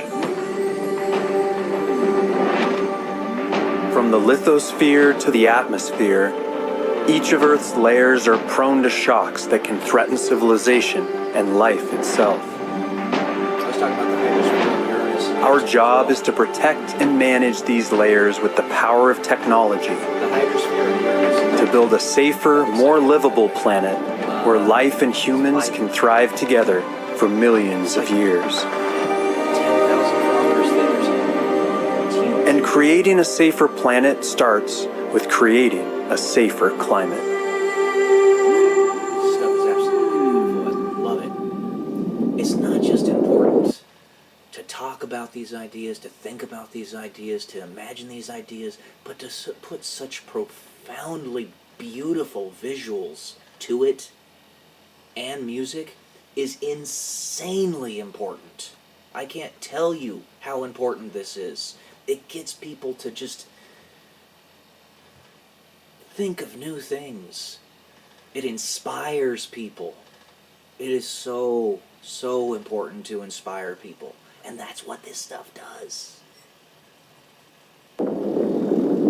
In 1991, The eruption of Mount Pinatubo ejected 20 million tons of sulfur dioxide into the stratosphere. Reflecting sunlight around the world and causing global temperatures to fall up to half a degree Celsius for nearly 2 years. The cooler temperatures even slowed the pace of sea level rise for the next decade. With global temperatures and climate catastrophes on the rise, this event inspired a bold idea. Artificial volcanic eruptions. Like putting sunscreen on the Earth, spraying sulfur dioxide high in the stratosphere would reflect sunlight and temporarily cool the planet.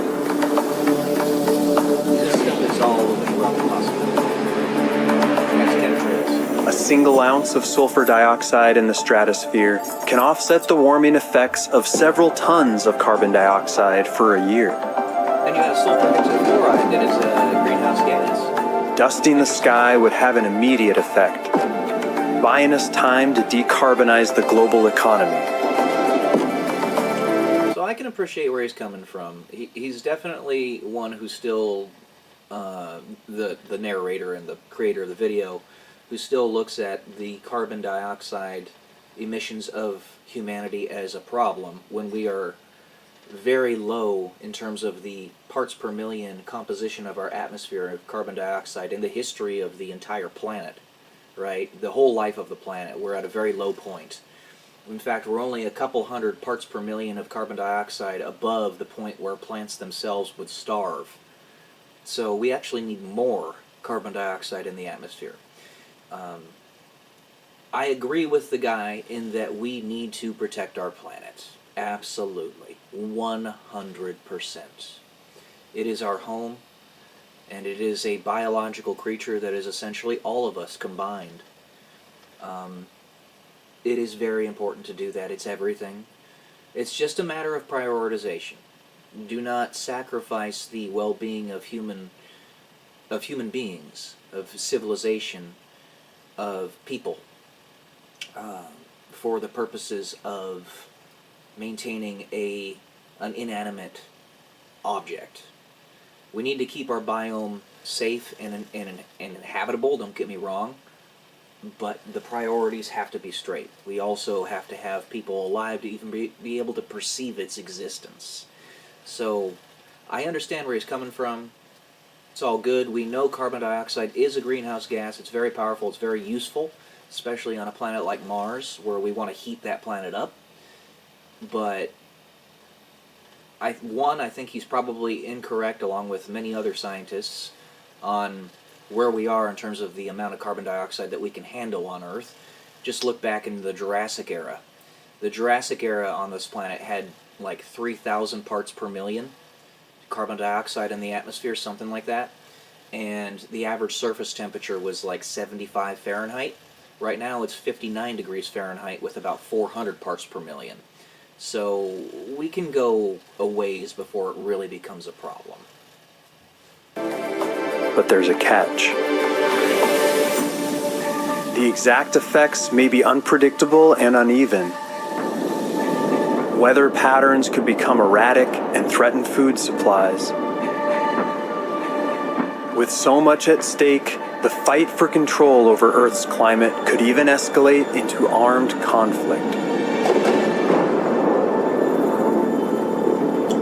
Such as the underlying story behind Fallout, the video game by Bethesda. If you want to avoid experimenting on the atmosphere, there's a bolder way to cool the planet. Probably using mirrors is what I'm thinking he's going to do. Yep, mirrors. There you go. A team at MIT has developed a concept for a giant solar shield out in space, thousands of kilometers across. We can do the same thing with Venus. That's how we could actually... Placed where the gravitational pull from the sun and Earth balance out, it could reduce sunlight by 1.8%, just enough to bring temperatures down to pre-industrial levels.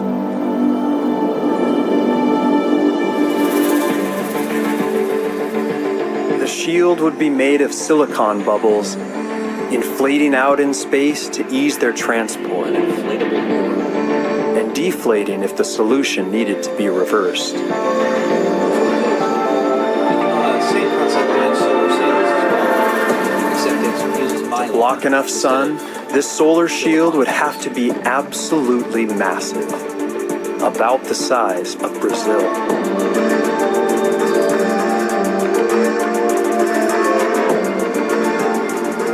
Others have proposed systems of space mirrors to precisely redirect sunlight, which could be used to increase solar radiation if temperatures drop too low in the future. Yep, that's right. And it's actually something that's used on solar panel power arrays. If you go through the deserts near Los Angeles, just outside Los Angeles, the solar panel power plants actually direct the sunlight up to a magnet, like a mirror in the middle of it. It's on a big old tower, and it amplifies the amount of power you get from it. It's totally cool. It looks like you're looking at something from the future. It is so cool. Large-scale ecosystem engineering can go a long way in securing the stability of Earth's systems. In 2007, the United Nations launched the Great Green Wall Initiative, This is a huge effort to plant a 5,000-mile belt of trees across the entire African continent. And they're starting it now. We can actually re-green the Sahara Desert. It wouldn't take that much effort, honestly. This vast new forest will not only suck up 250 million tons of carbon, but also combat desertification, increase food security, and create millions of jobs. They're actually starting this right now. It would not be Managing our so crazy planet effectively will require forging deep alliances with the biosphere. That includes preservation of natural carbon sinks like the Amazon rainforest, which are a critical ecological counterweight to human activity. Their only downfall is that they post so seldomly. But in some cases, that may also mean bioengineering new forms of life itself.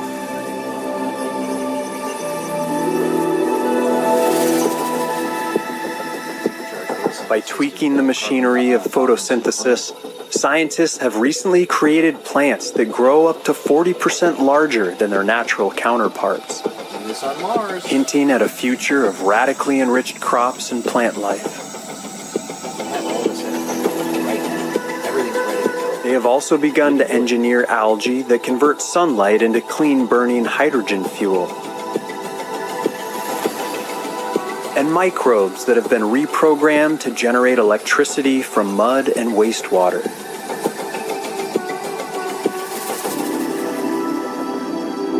But most dramatically, we are now on the path to creating a hybrid woolly mammoth.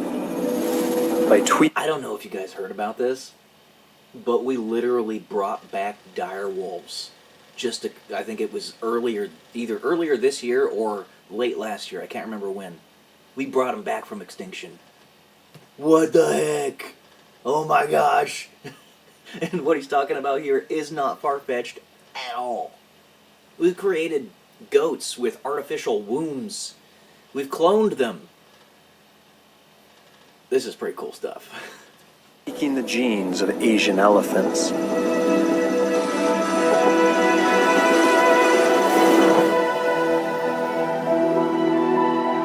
These creatures could be reintroduced to the Arctic, where they would help keep the permafrost frozen and prevent billions of tons of CO2 from leaking into the air. That we seek of our environment and our future. The stewards of our own future. Do it right.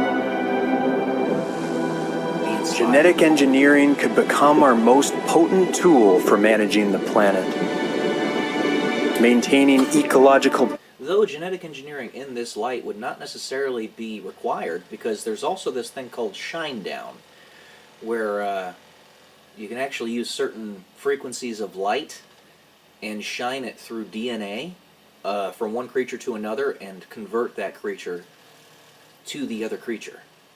It's a real thing. Scientific studies have been done on it. Experiments have been done. It's all documented. You can find it online. I don't know if they actually call it shine down, but that's what I'm calling it. It's genetic engineering in the traditional sense wouldn't even necessarily be a requirement. But you could do both. Balance and making the biosphere more diverse and resilient.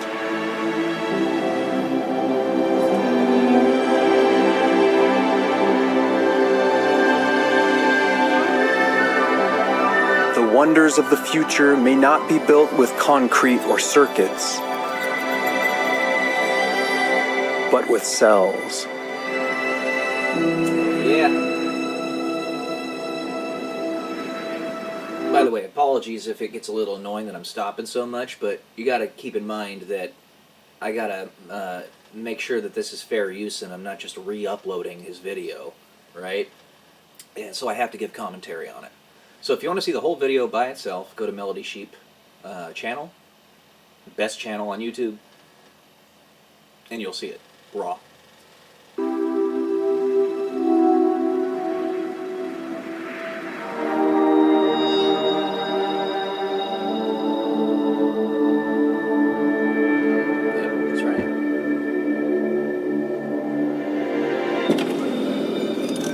Stopping us from figuring out how to use photosynthesis in our solar panels.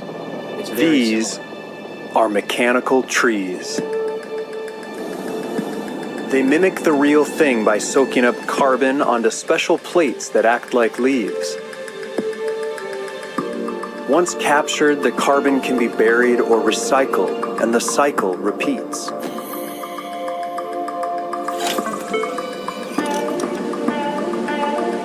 A single one of these machines can sequester as much carbon as 1,000 living trees. Vast forests of artificial trees could be deployed in inhospitable regions. Sequestration, by the way, in case you And with didn't know, 100 million of them, means basically we could putting offset carbon our dioxide in the entire sink, carbon emissions. like in the ground, it's soaking up the carbon dioxide in the atmosphere, so it's not being a greenhouse gas.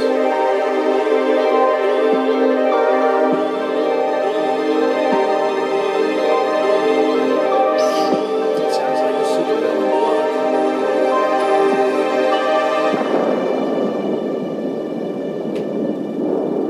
That's a nuclear weapon right there. Nuke the ocean floor. I believe that would shake up the methane from the ocean floor. Excess carbon dioxide in the oceans is weakening food chains by causing the water to become more acidic. Pulverizing a part of barren seabed would allow rock particles to soak up the excess CO2 and restore balance to the waters. Can you believe we actually have nuclear fusion now?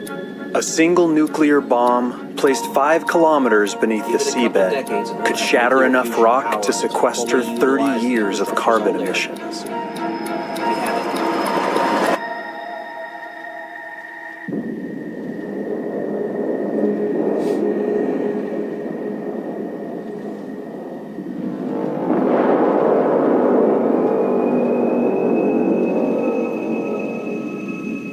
The bomb would have to be massive, potentially over 1,000 times more powerful than Tsar Bomba, the largest nuclear bomb ever dropped. Tsar Bomba was 50 megatons. Humongous. But the deep sea water pressure would contain the blast and minimize fallout. I do not recommend this. I do not recommend this. But it is an idea, a concept nevertheless. The best location could be the remote Kerguelen Plateau, where the seafloor is mostly barren and rich in basalt rock.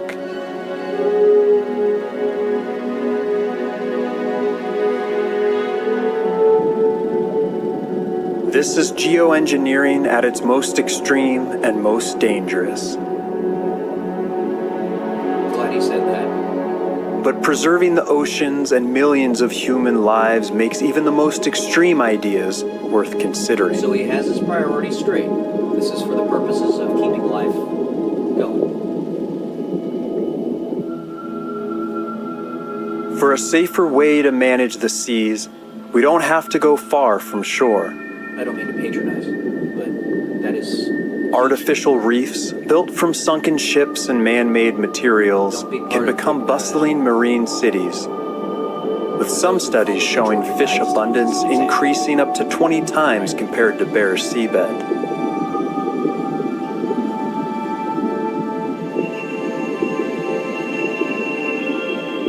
Widespread artificial reefs could boost the ocean's natural carbon drawdown by offering habitats for trillions of corals, shellfish, and seaweeds that capture carbon during their growth.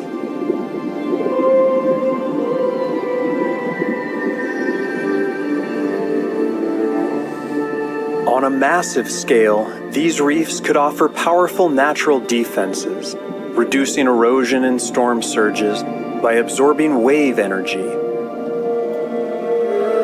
That's a thing, tidal energy. In fact, I believe China has the biggest tidal energy power plant in the world. But managing our planet's hydrosphere is about more than protecting our oceans. It means preserving the glaciers and ice sheets that cool the world and hold back rising seas. This is the Thwaites Glacier in Antarctica, a massive ice sheet that spans 75 miles.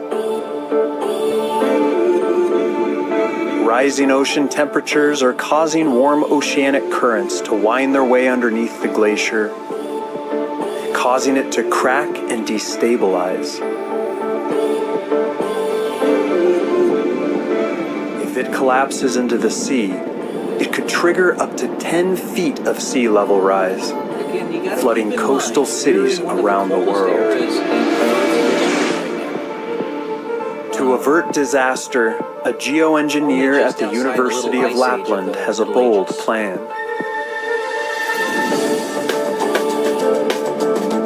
The idea is to construct a massive 100-kilometer-long underwater curtain around the glacier, designed to block warm ocean currents from reaching the underside of the ice.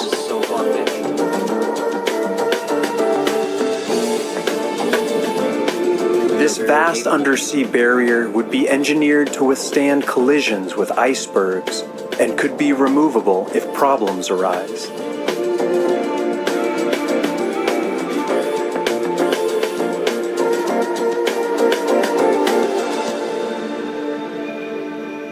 At the opposite pole of the planet, ambitious proposals are being made to stop the loss of Arctic sea ice. Vast fleets of wind-powered pumps could draw seawater to the surface during the winter and spray it over the Arctic surface, where it would rapidly freeze in the frigid air. By the way, An American architect... Because the albedo of ice is so high, in other words, it reflects so much light back into space, it's a compounding effect to have ice on the surface of the ocean. Because water by itself actually has a fairly low albedo. It's a dark color, but ice is a much brighter color, as you can see right here. So the more ice you have, the colder it gets, the more ice you have, etc. It's a compounding effect. So. Has recently designed a polar umbrella, which would float in Arctic seas using solar power to harvest seawater and create new ice.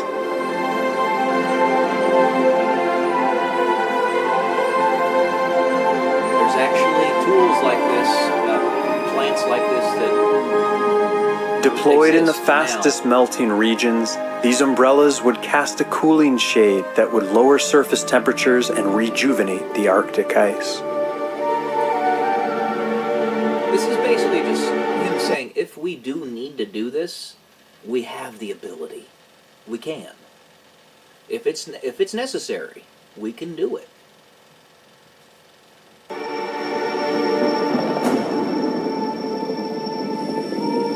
But most of these grand solutions have a common problem. They each require enormous amounts of resources and energy. We would know when it's necessary.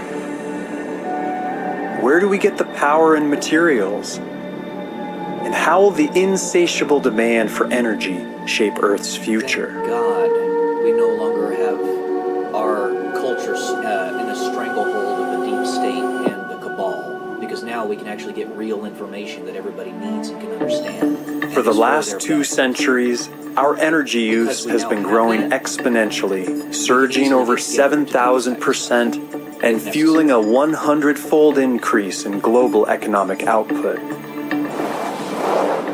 Continuing this level of growth will eventually require generating hundreds of trillions of additional watt-hours every single day. But thanks to revolutions in solar power efficiency, covering just 0.3% of the Earth's surface in solar panels would be enough to power all of civilization. That's right. And the frontier of our solar-powered future will be one of the least livable regions of the planet. The deserts. Why not, right? You know, in heaven, it is described as having, like walkways and paths of golden glass. That's what it is. Solar roadways. Deserts provide ideal conditions for solar power with their vast, flat landscapes, abundant silicon, and constant sunlight. There are now proposals for massive-scale solar farms in the Sahara, capable of generating 4 times our current global energy usage. Which would get us to a Type 1 civilization, based upon our power output. But covering over 20% of this desert could have dramatic side effects.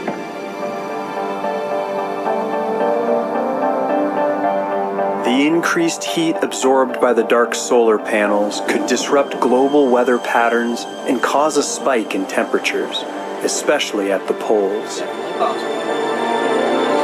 Be careful with regard to. No matter how or where we get our energy, producing too much on planet will eventually be deadly. Feed your mind. If our consumption grows at just 2% per year, we will use up all the energy available to Earth in as little as a few hundred years. But the real problem is that the waste heat from energy production at this scale would heat the Earth by over 20 degrees Celsius, which would make large parts of the planet uninhabitable. It's talking about albedo right there. This will be the defining challenge of the coming millennia. How do we balance continuous energy growth with a safe, stable planet? That reminds me of Dredd, from the Judge Dredd series. They have those giant cities that were basically just single towers. By placing large-scale solar power arrays in space, we could capture uninterrupted sunlight nearly 24 hours a day, then beam the power down as lasers or radio waves.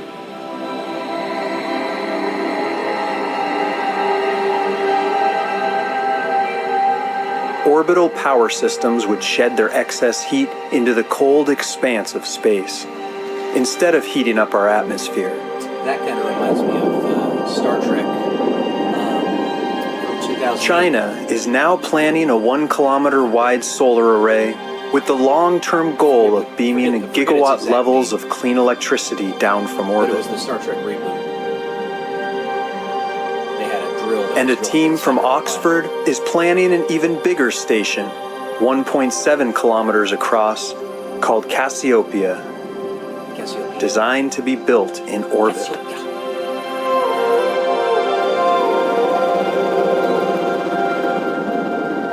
But collecting the power in space and beaming it down still has its own waste heat problems, as energy is still being added to the Earth's system. Indeed. But that's true one way or another. The solution is to move our power-hungry industries entirely into space. We could do that. That's, I think, why you have those halos around Earth.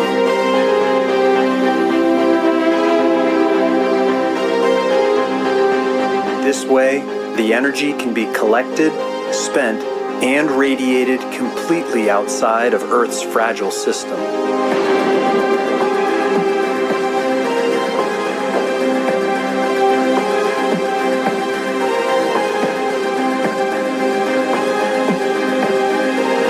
And to get all this material into space efficiently, we need something incredibly audacious. Oh yes, that's right, space elevator.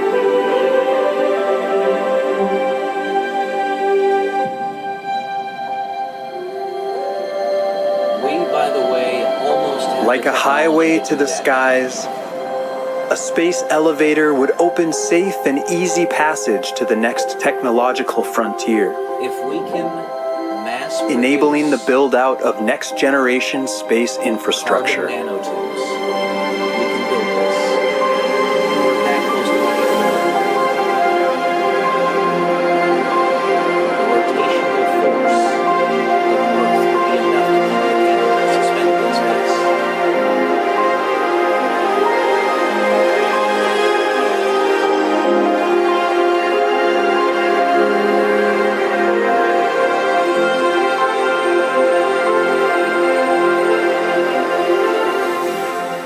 To build it, a cable over 36,000 kilometers long would be lowered from a counterweight out in space, then anchored to a port station on the equator. A space station could then be positioned at geostationary orbit, at the point where the gravitational and centrifugal forces balance There's out. a movie with Brad Pitt in it. I forget its name, but the opening scene is him on a space Laser elevator or while it's nuclear working. powered rail cars would ascend the cable, carrying multiple tons of cargo at a time, which could drive launch costs down to under $100 per kilogram, 50 times cheaper than today.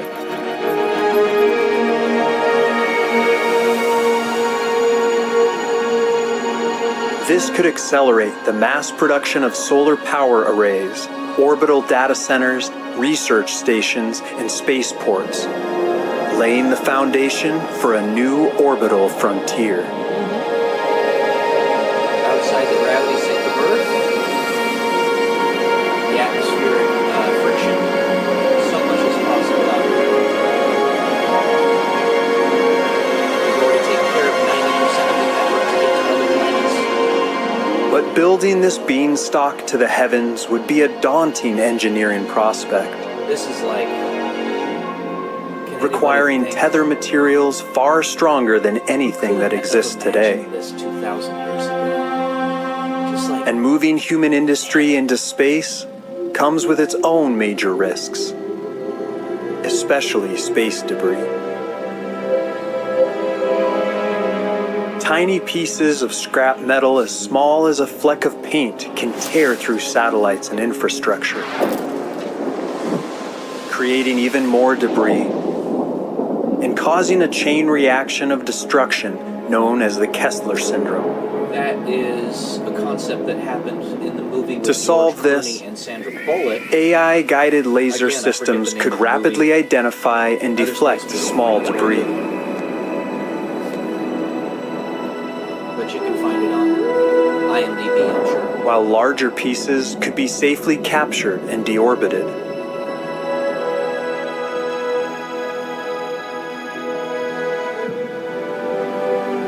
If we can neutralize these risks, then a space elevator could be just the beginning of an even greater vision of our planet's future.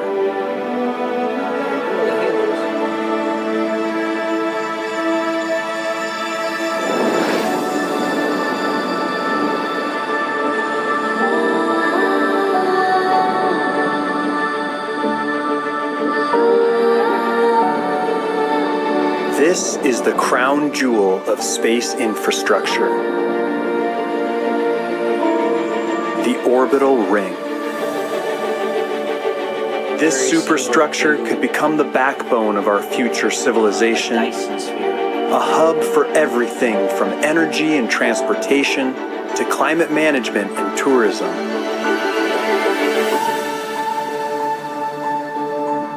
In its basic form, a simple ring of wire would orbit the Earth around 200 kilometers up, with a stationary platform magnetically levitated above the spinning ring. We can do this now, by the way. It could be built as a free-floating structure Wouldn't be or hard be to tethered to start the Earth at multiple points.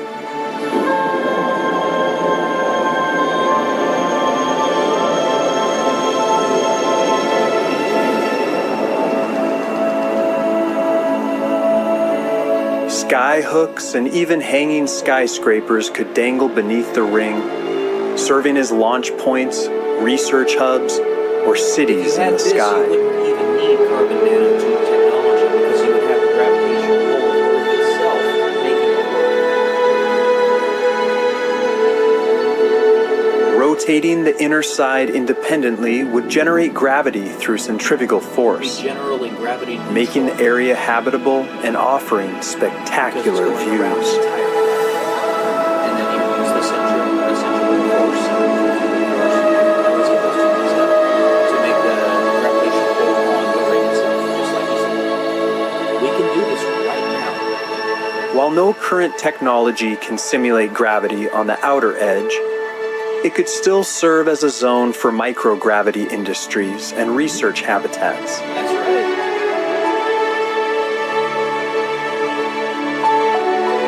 We can do this right now. An intricate network of rings could be built at different inclinations, offering rapid point-to-point travel almost anywhere on the planet. Make them bigger, more robust. These layers could extend far outwards, even potentially networking with the moon. That's right. And we can make the moon terraform, But the sheer by the way. size of orbital rings would pose their own dangers.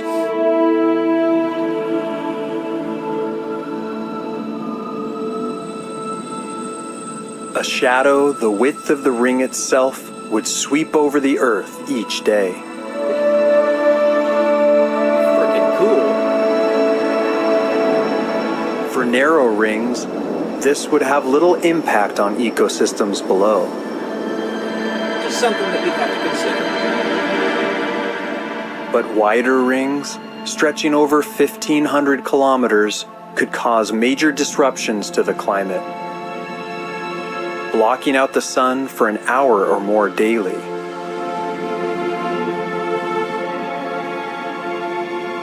In time, we would just push the rings out farther and farther. Building one would be a towering engineering feat, as the ring would require tens of billions of tons of raw materials and constant active computer control to prevent collapse. To avoid impacting the Earth, the resources could be mined from asteroids.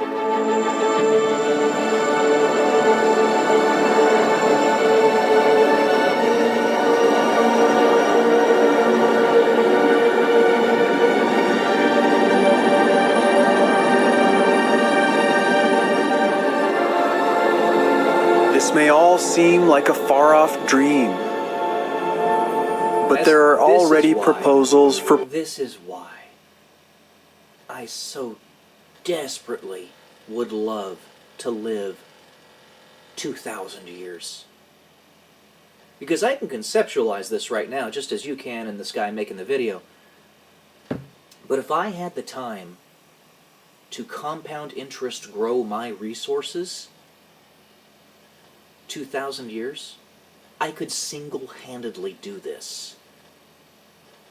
And so could you. That's why I want to live longer. And it's why I want the resources that I want. It'll break us free of all of our chains. Man, just imagine.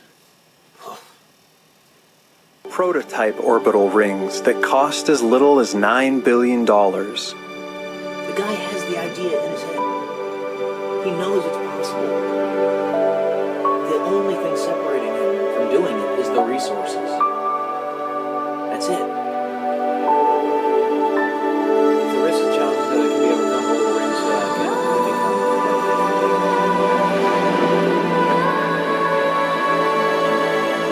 People and heavy cargo could be transported along the ring networks to anywhere on Earth in only a few hours. This is what you can do when you get out of the scarcity mentality of the cabal. Vast orbital cities and arable land could circle the planet and serve as new human frontiers.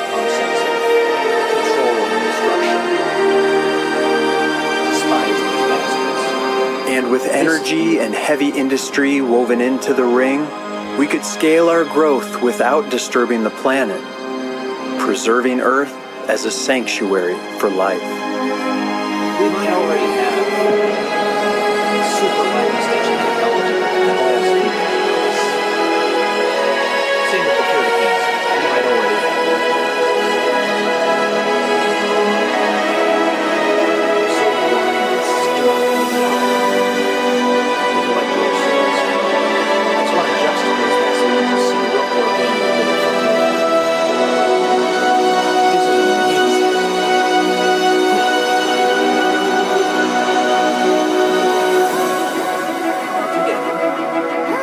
Innovations combined to comprise a whole new era of anthropology trees made it.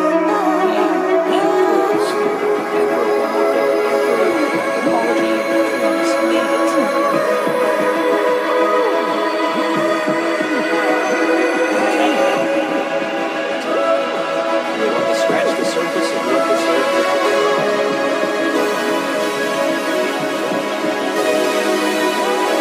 Engineered solar systems. Perhaps our growth will plateau from the planets and closest to Earth.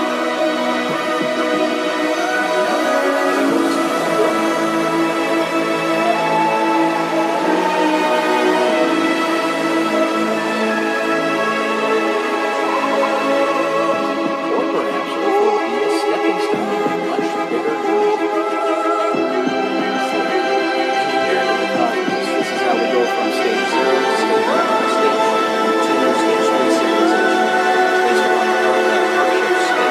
Also an entire galaxy.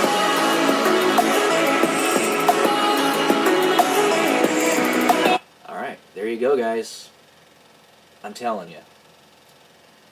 If you haven't already subscribed to Melody Sheep, go do it.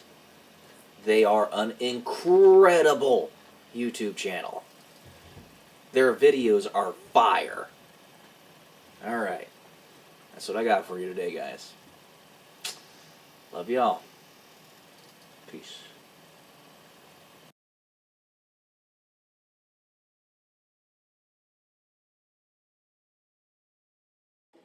Good morning, guys. Welcome to day 137 until I'm a YouTube millionaire. And for this video, we're going to do a review of Profiles in Courage by John F. Kennedy. Now, this book was written quite a while ago, obviously, because John F. Kennedy passed away several years ago. So, you know, perhaps some of the things are not necessarily up to date in it, but really what it is kind of a history lesson, because you're going through the lives of basically like 8 people that John F. Kennedy saw in United States politics as courageous individuals. Now, the way he defines courage is not necessarily something that's going to lead you to be victorious in your political pursuits or whatever your pursuits are, but are standing up for your morals, your convictions, in the face of whatever inertia you need to overcome. So, What that means is somebody like Daniel Webster might be really horrible with their money and rather unsavory of an individual in that regard. He nevertheless will stand up for something that needs to be stood up for in politics. Now, like I've said many a time, it's scarcely going to be the case where you remember, point for point, verbatim, everything that you read, hear, see, what have you. So, reading a book like this, as with any historical document, is a means by which you broaden your perspective to improve your subconscious intuition for your decision making. He brings up the point of Gresham's law. Gresham's law of politics. And Gresham's law, what that is the tendency for money of lower intrinsic value to circulate more freely than money of higher intrinsic value, or equal or nominal value. In other words, this same type of thing happens with politicians. They'll circulate in and out based upon low value. But there were also some other important points that I think John F. Kennedy didn't bring up because he just didn't know of them. One of them is the Lindy effect. The Lindy effect, basically what that is, it states that the longer something has been around, been in existence, the longer still it will be in existence. So, let's look at Bitcoin, for instance. Bitcoin's been around since 2008. That's a good 17 years. Because it's existed for 17 years, the likelihood of it collapsing in a singular year is very low. It's going to be around perhaps for several more decades, maybe even centuries, because it's lasted this long. The same thing happens with politicians, governments, even, just people in general. So, a lot of the profiles that he discusses are individuals that were politicians during the Civil War era. And one of them, I actually have it written right here, that Daniel Webster individual, who wasn't necessarily the best person in the world, basically gave time for the Lindy effect to take effect for the United States. If the Civil War in the United States were perhaps to happen 10 years prior, the United States wasn't old enough for it to survive that kind of calamity. It would have broken up into several different states, several different countries. Perhaps Texas would have become its own country, the Confederacy would have remained its own country, the northern states would have remained their own country. It wouldn't have been able to have been reunified by a central authority.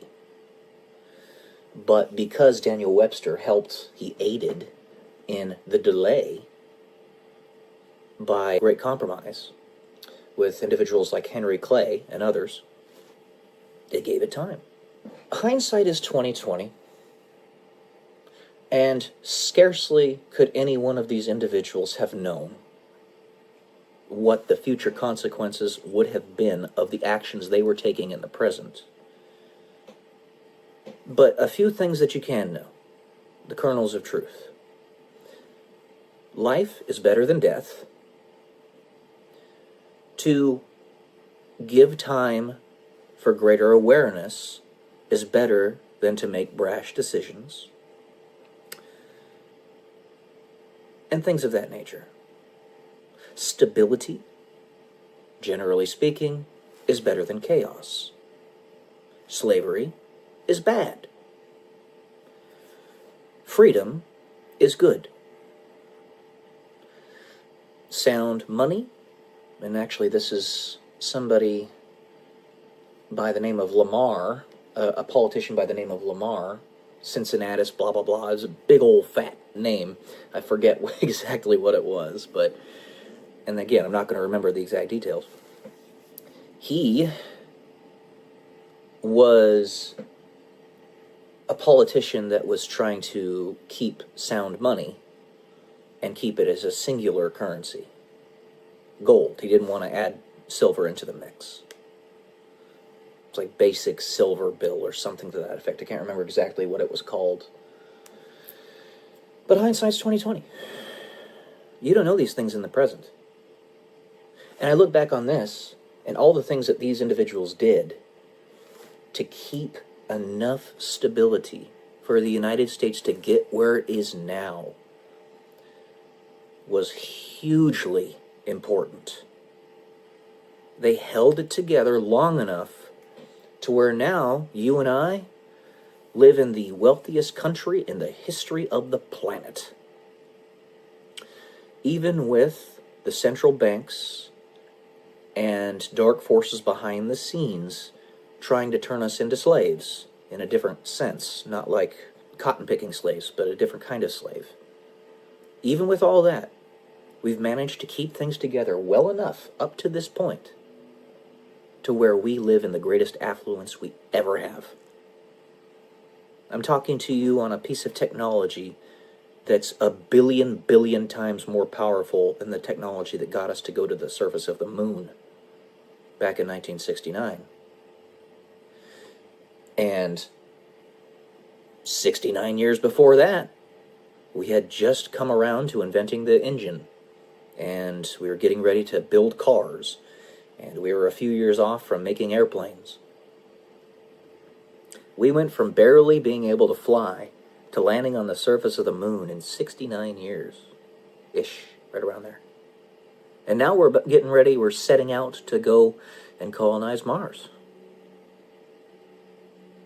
Even with all these dark forces behind the scenes trying to stop us, and it takes a wizened individual, why you read books like this, to figure that stuff out. We've managed to push forward the line this much. So if for nothing else than to give yourself a broader perspective, I strongly recommend you read this book. It's a good one. Really, really good information in it. When you do things that are courageous, when you do things that you are convicted by, that are going to make a difference, just as Winston Churchill said, and this is actually Victor Hugo, I think, was the first person who said it. You have enemies. Good. It means you stood for something at some point in your life. He also talks about certain politicians that basically executed the knife's edge of keeping us right on the precipice between chaos and stability. And the closer you are to that line, the black and the white, the faster your growth is. And if we want to outpace the evil in this world, unfortunately, we need to be as close to that line as we possibly can be. Because the enemy is always looking for a way to take us down. So I strongly recommend you read this book. It was very good. All right. That's it for today. Let me know what you think, guys. I'll talk to you soon. Love y'all. Peace.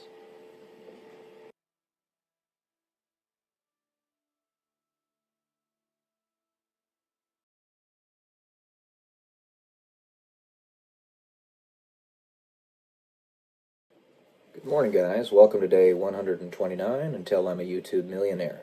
Speaking of millionaires and becoming them, what would you do if you had $50,000 suddenly in your account? Where would you put that money? That is the opportunity that is at hand for us within the next few months. There's been a lot of hugabaloo, a lot of grumbling, primarily from boomers, about what's happening with the stock market right now. This is because we are doing something that has needed to be done for decades. Basically, the entire world has been sucking the United States dry of all its wealth and productive capacity through very unfair tariffs. Did you know that Canada has several items that they were charging 300% tariffs on the United States? I think eggs was actually one of them. You remember how the egg prices in the United States were skyrocketing in the last couple months? That was actually because former Vice President Joe Biden had unalived about 120 million chickens for some reason. He ordered the big chicken farms to unalive hundreds of millions of chickens. And obviously when that happens, you have a supply shortage because you're making less eggs. And when you have a supply shortage, the price has to necessarily go up. It's basic supply and demand economics. But we've been unfairly sapped of all of our productive capacity for several decades. If you knew what is happening in the Rust Belt of the United States, places like Ohio, Michigan, Minnesota, those countries, Illinois, states, they used to be immensely productive. We had a plethora of vehicle production plants in that area of our country. Well, the last several decades, those same vehicle manufacturers have gone to other countries because of unfair tariffs. Basically, they are literally parting out our country. And the only thing that's kept us afloat these last several decades, is that we've been innovating. We've still been producing new technologies. Things like semiconductors, transistors, more advanced space travel, cell phones and stuff like that. Even though this phone that I'm talking on right now is actually, for the most part, produced in slave factories in China. That's the type of thing that we're trying to change right now. So the stock market's tumbling, sure. This is something that needed to be done a long, long, long time ago. And the thing is, the overwhelming majority of people that are not boomers don't have any vested interest in the stock market anyway. When you can barely put food on the table and pay your month's rent, you're probably not going to be putting any money into the stock market. So, a house, the median house price, I believe, in the United States is around $400,000. Mind-blowingly expensive. The median age at which somebody is a first-time home buyer is 51 years old. That's ridiculous. Ridiculous. It was only a few decades ago that it was the mid-20s that somebody was going to buy their first home. About the age that I was when I bought my first home. So we have an incredible opportunity that's been thrust upon us as we try one last time to wrestle back our country from the liberal economic order that's been desperately trying to destroy us for a really long time. We have a lot more to do, but what we're doing right now is the first steps. We need to get rid of the central banks, the IRS, all that stuff needs to be gone. But these are the first steps. The prices of a great many things are going to go down way, way lower than what they are right now. The artificially inflated home prices across the United States are going to deflate. One, because we don't have illegal immigrants buying a bunch of properties that they shouldn't be buying because they don't actually have residence in this country. And two, because what's happening in the stock market is going to be inherently deflationary for a whole host of different products, houses being one of them. Companies like BlackRock are not going to be able to buy homes 25% above listed value for cash and price you out of the market. They're no longer going to be able to do that. We're stripping them of their monopoly. So, prices of homes are going to go down, prices of stocks are going to dip dramatically, and guess what? This is your opportunity as Gen X and Millennials to step in and buy the dip in everything.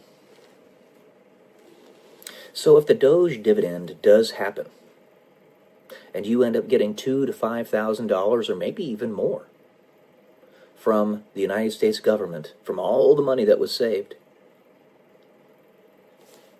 where would you put that money? Now, for most people, they're just going to, buy the necessities, pay for rent, buy food. A lot of people are going to be silly with the money and go gambling and go on pleasure junkets. But if you are wise, and this is contingent upon that very important critical aspect, then you'll buy the dip. This is your chance. We're trying to wrestle back our country from the enemy that's been trying to suffocate us for decades, probably centuries, maybe even longer than that. All right, guys, think about that. What would you do if you had $50,000 or even $5,000 in your bank account that just suddenly appeared? Don't spend it on rubbish. Love y'all. Peace.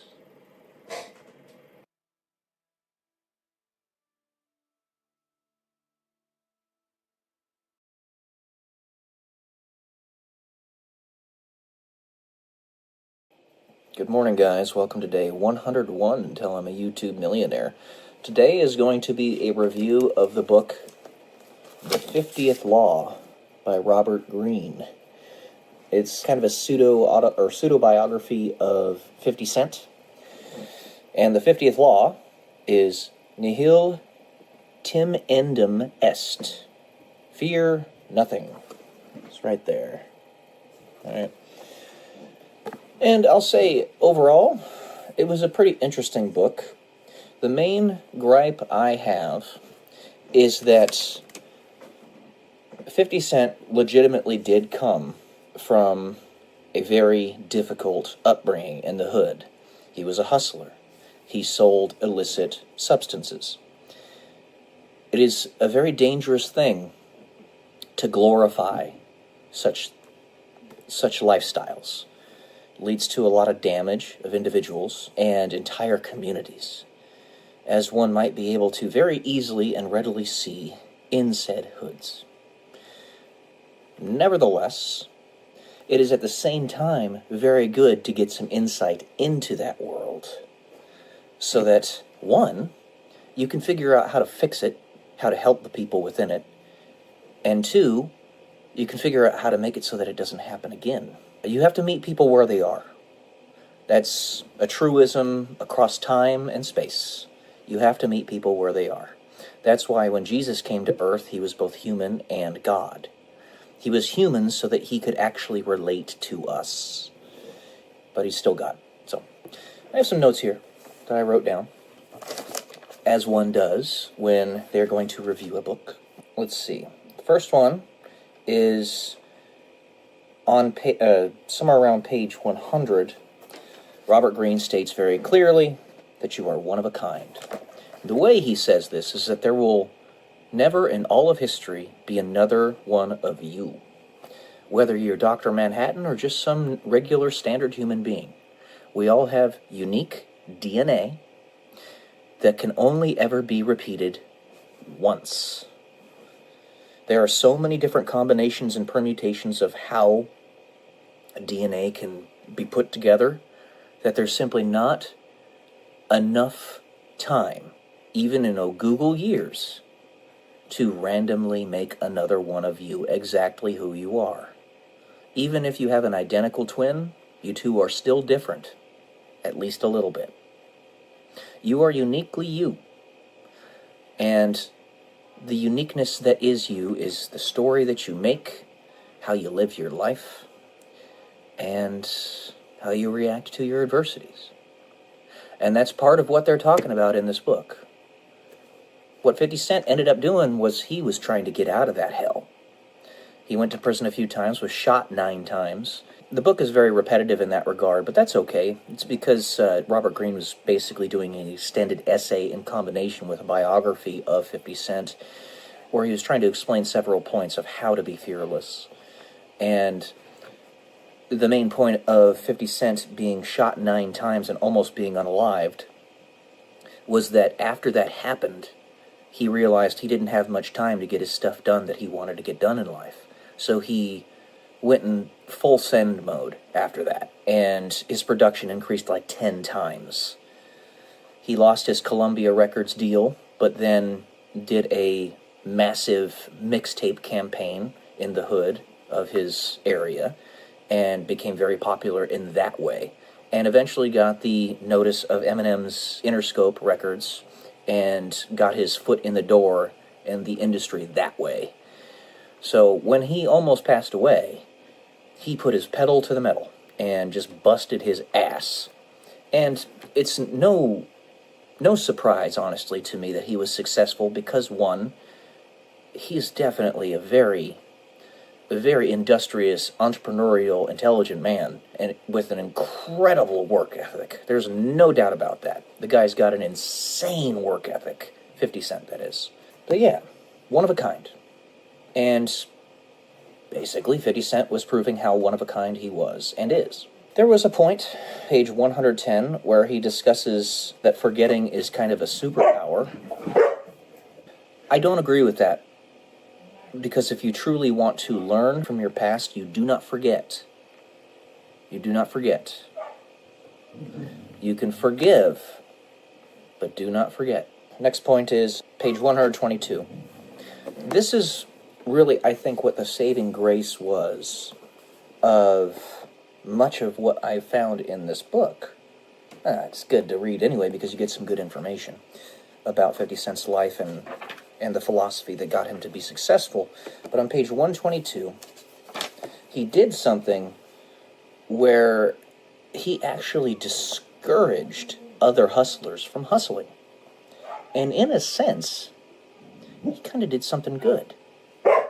Something semi-lawful.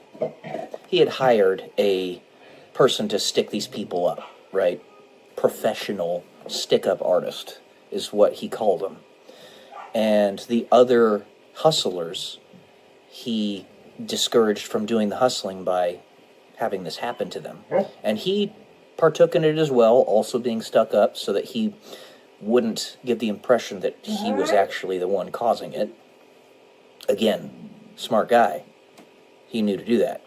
But he was trying to basically push them out of the market so that he could monopolize it. It was pretty smart, actually. And it cleaned up the streets a little bit, believe it or not, because if that is going to exist, the hustling culture, the hustling economy, then you definitely want it to be in the hands of people who are at least halfway decent, halfway intelligent, and are better stewards of a rather shady bunch, if you will. It's page 122, and then page 132, keep your sword sharp but sheathed. See, I brought up some points in the book. There's actually a quote from Niccolo Machiavelli, Machiavellian, if you will. But sword sheathed but sharp, okay? So you want to make sure that you are ready for war, but that you aren't going to war. That's the idea. A little bit off kilter right now because the dogs are going crazy. Also, page 159, it is better to be feared and respected over loved. Now, this actually is very closely associated with biblical teachings, in that we say we fear the Lord. God is love, but we fear him, and that's more respect from of the awesomeness of his power, and the fear is that you might be out of line with it. It's the underlying fabric of the human condition, how our psychology works, that makes this so important, to have that balance between fear and love. It's the lying between in the middle of everybody's heart, two wolves. If you have that fear, then you'll respect the love. If you have love, then you know what fear is. Black and white, yin and yang. And then let's see. Honestly, I just had some points to discuss here. They talk about patience and detailed work on page 229. And this tied in pretty closely to the stories that I'm writing. I have so many thoughts that are going through my head right now on what to put into my novel series that I'm kind of semi-rushing it. And I'm not intentionally doing that, but I want to get them written down before I forget them. I have a really good memory, but even so, it is flawed and it is limited. And if I don't get it written down as soon as possible after I think of the idea, then it might go away. I might never come back. That's happened more times than I can count. It stays in your underlying subconscious fabric and all that, but even so, you lose the oomph that you had before. So, having patience in that detailed work actually gives it time to come back in the proper manner to you. The proper layering, the proper wording. It's all going to be there. You'll find it again. You just have to be patient.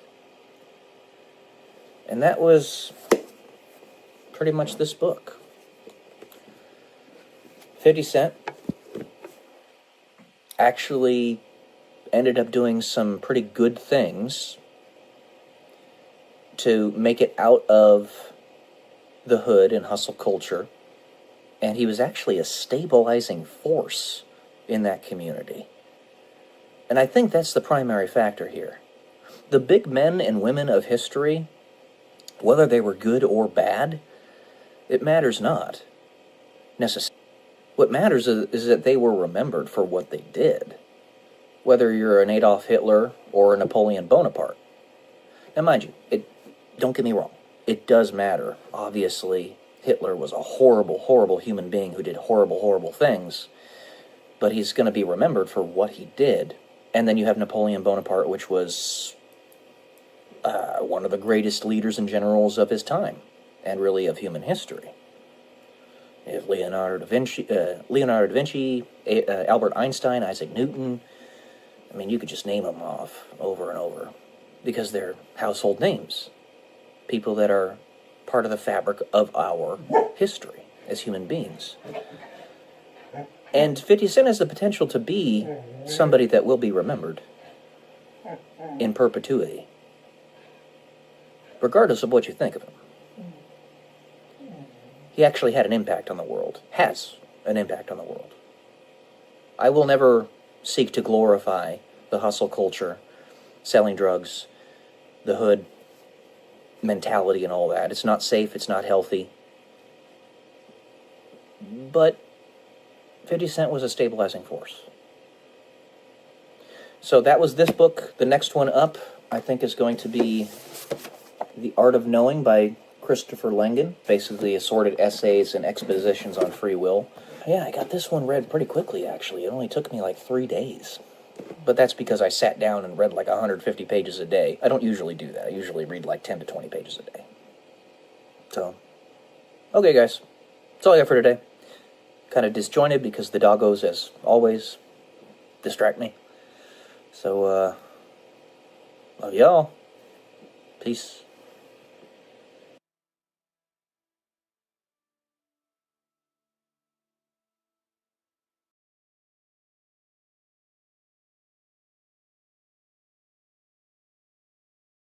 Good morning, guys. Welcome to day 131 until I'm a YouTube millionaire. While there are an infinity of things that I could talk about, oftentimes it's really hard to figure out exactly how to say them to you.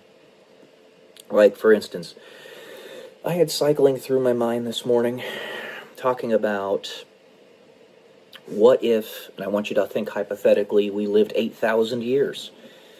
How would your life evolve? How would your perspectives on money, philosophy just generally in life, the concept of YOLO, romance, you're investing and stuff like that, all sorts of things. How would that evolve? That was one thing I was thinking about talking about this morning. And then another thing, obviously, is a little bit more about the stock market, with the craziness that's happening right now because China refuses to bend the knee. They've been basically raking us over the coals for literally generations now, stealing IP. They lie, cheat, and steal. That's what they do. I'm talking about the government, not the Chinese people, the CCP, because they're communist and, they don't care about personal property rights and all that. They don't respect them.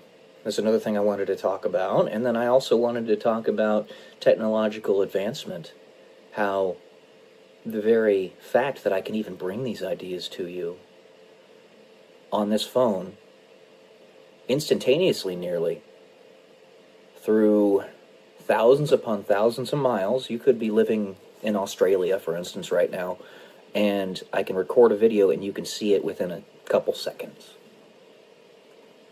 And sometimes I can even live stream them, and you can see them in that moment. There's a 6-second delay. It's the way YouTube works and most platforms, but nevertheless, this is stuff that would have been considered magic back in the Middle Ages. So, all these things tie together. We are on the precipice, as I have said in many of my videos past, of potentially having a gigantic leap in how long we live as people. In this generation. I'm not saying it will happen, and lots of generations past have thought that maybe it would be happening in theirs, but it could, where we develop technologies, medical technologies, that increase our lifespan in an instant, from 75 years on average in the United States to 200 years on average in the United States. If we figure out how to prevent telomeres from decaying, if we figure out how to prevent organs from losing their elasticity from the collagen that creates them, right, in our skin and stuff like that, if we find the cure to cancer, find the cure to Alzheimer's, which, by the way, cure to cancer looks like we might actually be just about ready to figure it out. It's right there. I think it has something to do with fembendazole. I do. And Andrew Basiago, who is a guy who worked on Project Pegasus, time traveler, said that in our generation we were going to develop a cure to cancer that was as simple as taking a pill.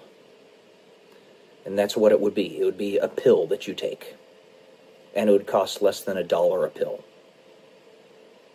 Of course, the reason, if it does exist, it hasn't been proliferated throughout the world, obviously, is because the pharmaceutical industry wants to keep making money off of cancer patients. It's purely evil, but it only takes a handful of evil people in high positions of power to put the kibosh on anything like that. While the overwhelming majority of doctors might really be well-meaning, and they are, I know that. The arrogance and narcissism aside, they still do want to help. It only takes a handful of really, really bad ones that try to block everything, and just so that they can get a little bit more temporary monetary gain, spend it on Lamborghinis and all sorts of other nonsense. Stupid. It's utterly stupid. And these people, I would say exactly to them, if you lived 8,000 years, how would you live your life? Would you continue being evil like this? Because eventually, you're going to find that in 500 years, this kind of oppression is going to start to get boring. You could be in power for all those 500 years, treating people like garbage all those 500 years, but the ultimate end state of that is that there's no point in it. It's entropic. It's just decay and destruction. There's no point in it at all.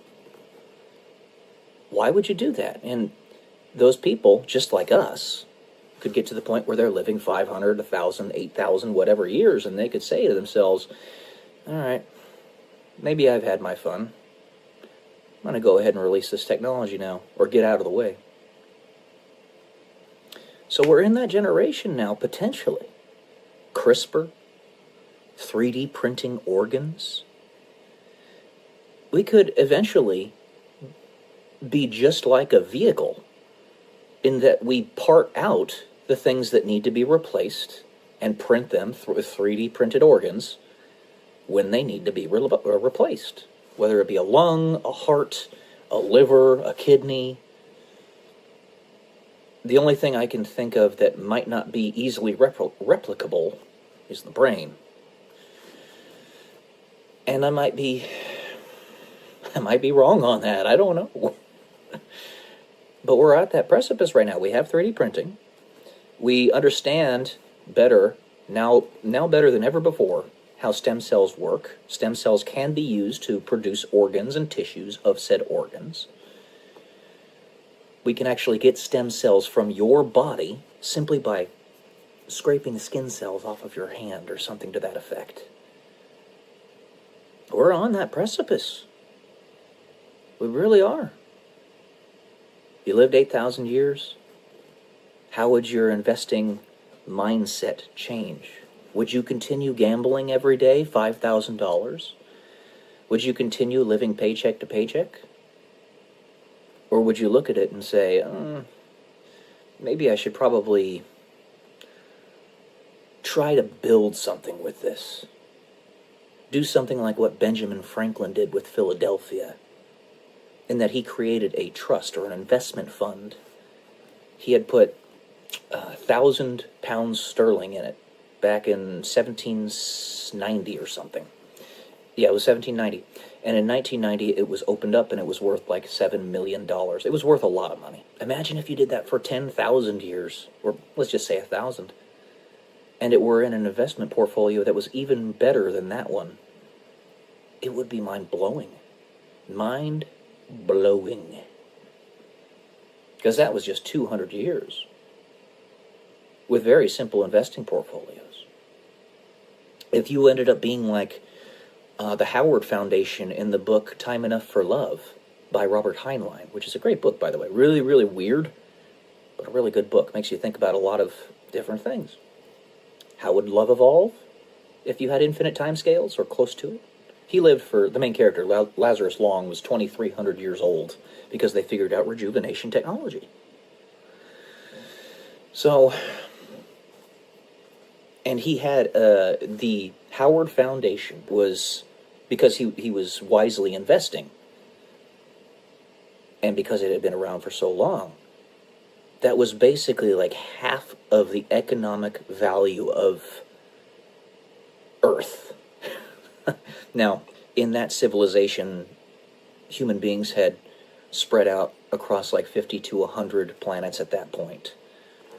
So it wasn't just Earth, it was everywhere else, frontiers and stuff. And there was even an explanation of one of the frontiers where he was actually like the first guy there, or among the very first, building that civilization on that planet. Well, you are a first mover, and you do something like Benjamin Franklin. You don't spend all your money, you just keep a little bit of it aside and have that utilized for a central government of some type that you're financing through capitalism. You're not stealing money from people, you're financing it through capitalism.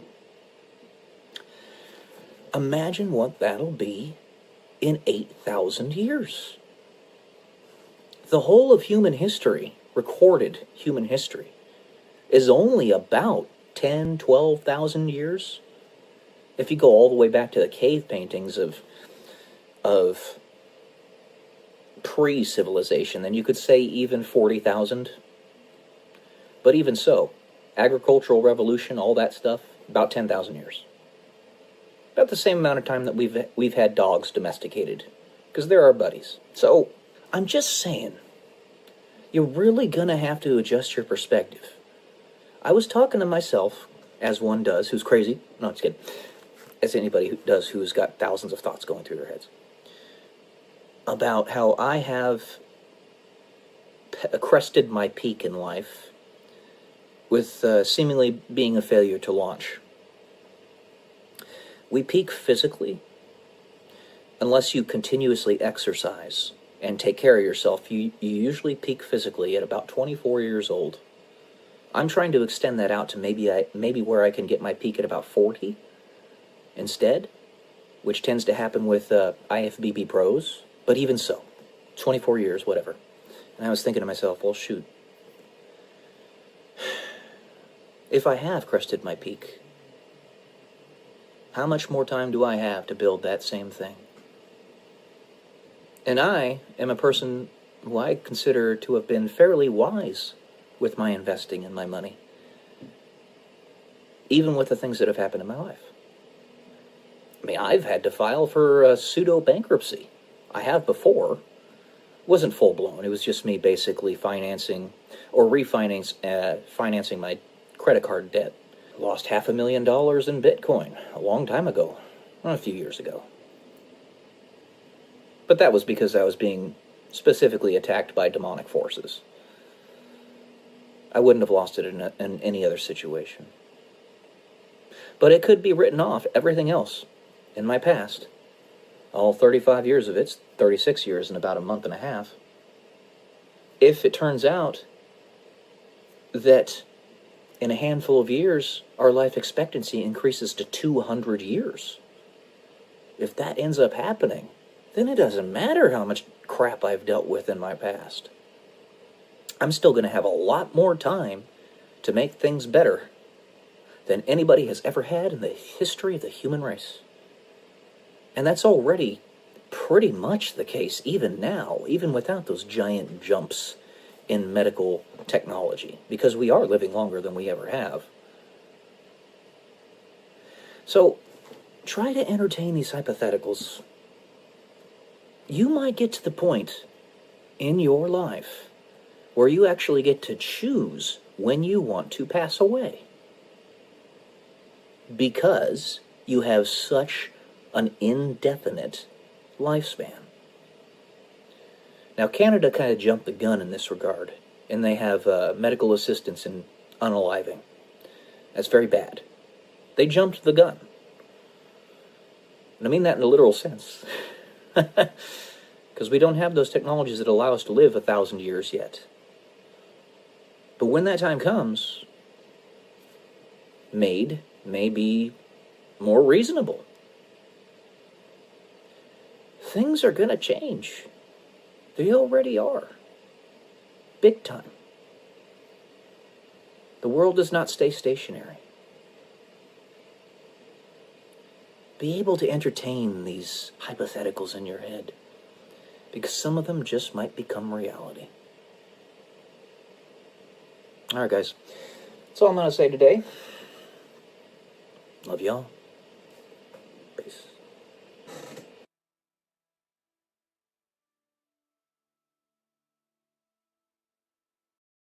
What is love? Baby, don't hurt me. Baby, don't hurt me.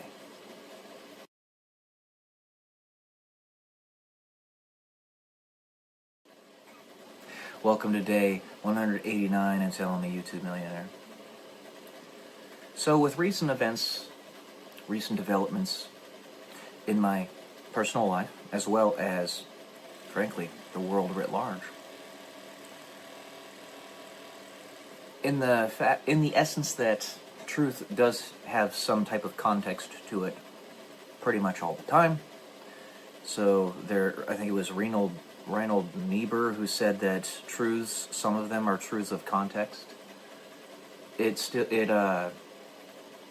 justifies re-tackling the same concept a few times as time progresses. So what is love? Baby, don't hurt me, baby, don't hurt me. Ooh, whoa, whoa, whoa. So, agape, which means love in all its forms, its purest form, absolute, entire, complete love, means that you would be able to express it in any way, shape, or form that you so desire. Nothing is off the table.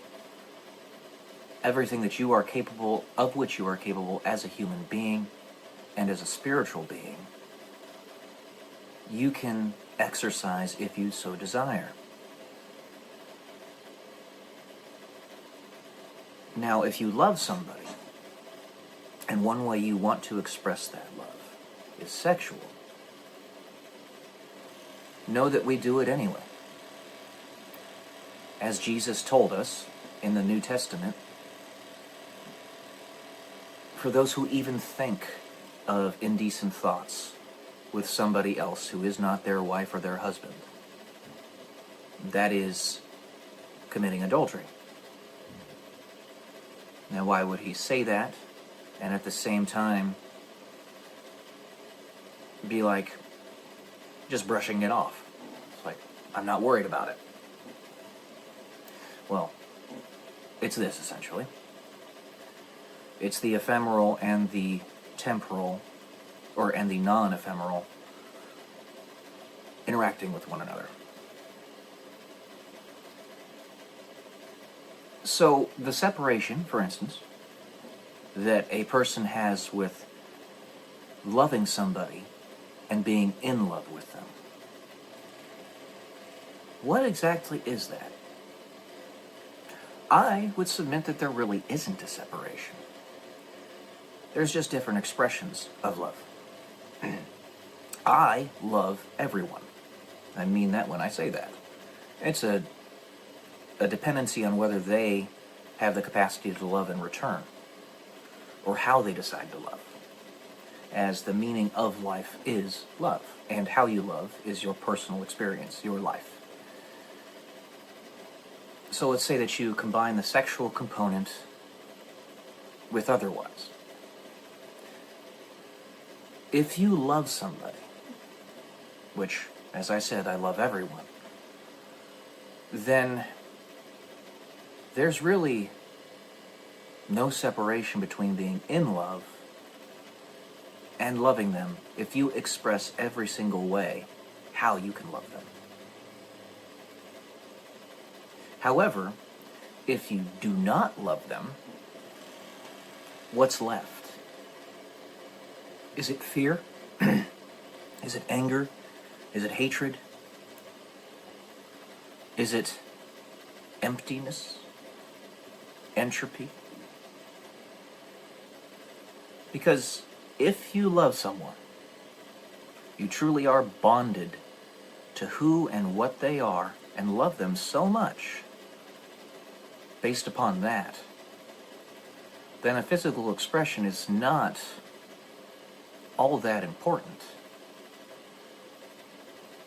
Say you want to gobble up somebody's mind because you love what they have to provide there, or you want to gobble up their body because you think it's really attractive, or any number of other things. You are drawn to them, and you consummate that with a sexual connection. You become of one flesh.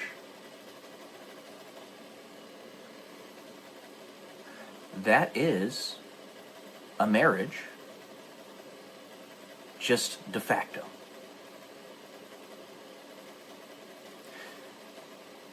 In that, Jesus tells us that if you even have indecent thoughts with somebody who is not your wife or husband, you have committed adultery. That is basically telling us that we're all going to have them. We're all going to commit adultery. It's simply our actions in this world that act as the protection, the umbrella of God's perfect trust that allows for the proper rearing of children. Us all being children, but especially our children. In a very dangerous, depraved, nefarious world.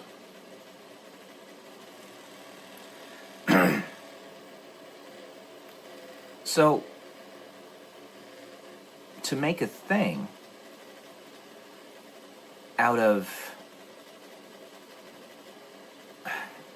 See, the rub here is that I've had friends tell me that they love me in a similar fashion to how I love everybody. And those same friends that want to engage in sexual intercourse with me. I'm thinking of somebody that I knew back in... well, I still know her, but I knew her starting back at the Air Force Academy. Very nice woman, very kind woman, and frankly very attractive as well. And it was like, what they were saying, and they made this very distinct differentiation, was, I love you, but I will not be married to you. They already were. So it's like, that doesn't quite make sense. It's like them saying, this is me trying to re-put together the pieces of who and what I am to make the most sense out of the crazy world in which we live and how I fit into it or do not. It's basically saying, like, I love you,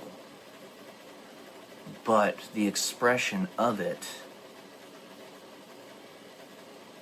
is simply me wanting to give you what you want and need, but not to be solely connected to you. Like I didn't want to take you all for myself, or something like that. You see, the difficulty in me explaining this is the same difficulty that I've had with trying to figure out where I fit in with it all.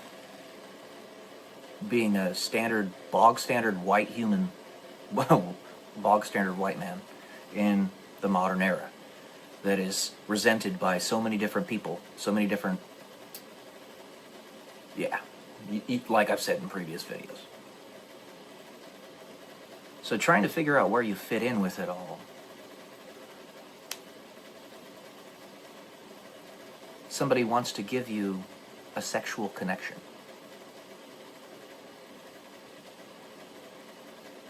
It's small, but at the same time it's not. And we live in a weird world. I don't know.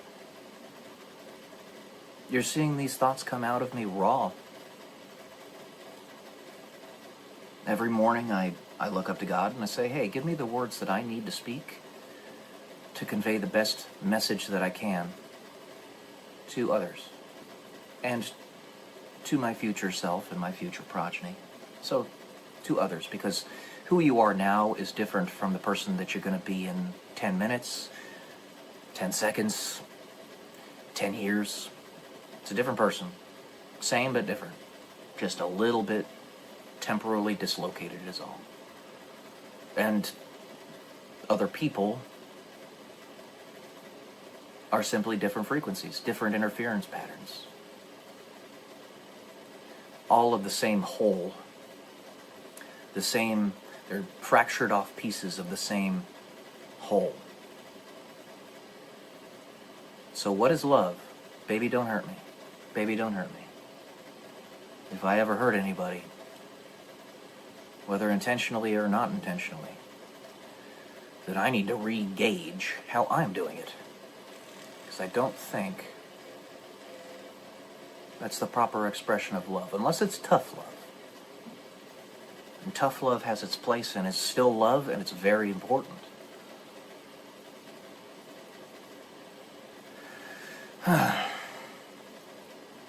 So what's the difference between loving somebody and being in love? Does there even need to be a difference? Is it simply covetousness? Is it simply, I've selected you as my other human? I like you as my other human? I don't know. It's a certain trust that you have with them that you have with no one else. But what if there is already perfect trust?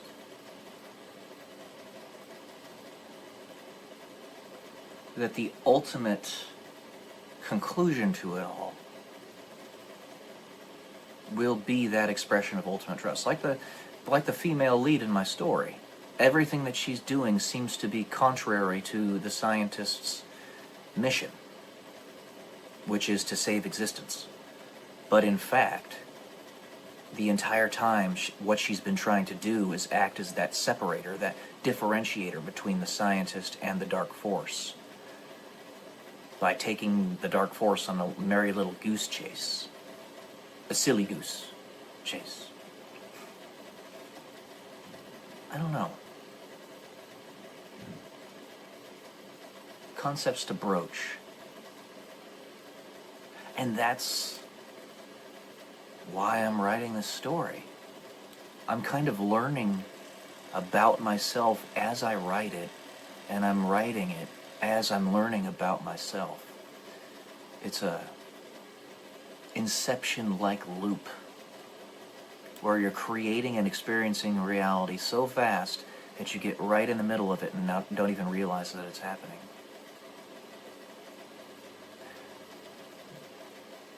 But there is something different. I do feel something different. It's just slight. And I think it has to do with me wanting to protect them. Wanting to call them my own. Wanting to covet them. I feel something different with those in whom I want to be in love. And that gets broader and broader every day.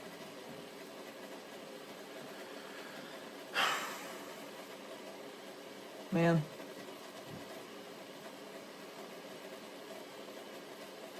I really do wish that sometimes it would just be a little bit simpler. And that sometimes we could shirk all anxiety, all distrust, all fear, and just be with one another. Fully.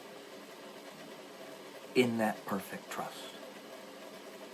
Do exactly what you want. And have no fear of consequences. Because you are protected.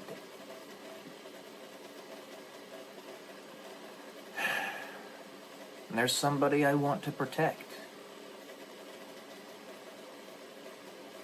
I hope she'll let me. She's much younger than me.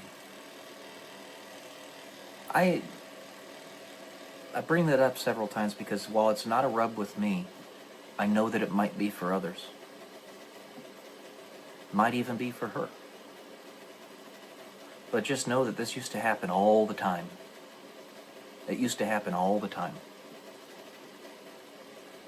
Where the woman would be 15, even 20 years younger than the man. If you look at Caroline Levitt and her husband is 60-something and she's 27. I don't see personally anything wrong with that.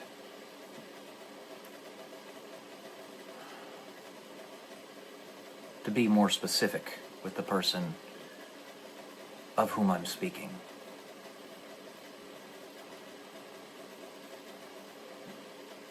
I want love.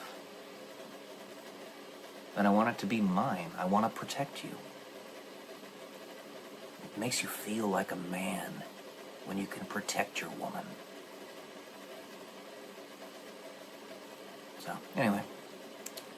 I'm just going to leave it there today. What is love? Baby, don't hurt me. Y'all have a good day. Love y'all. Peace.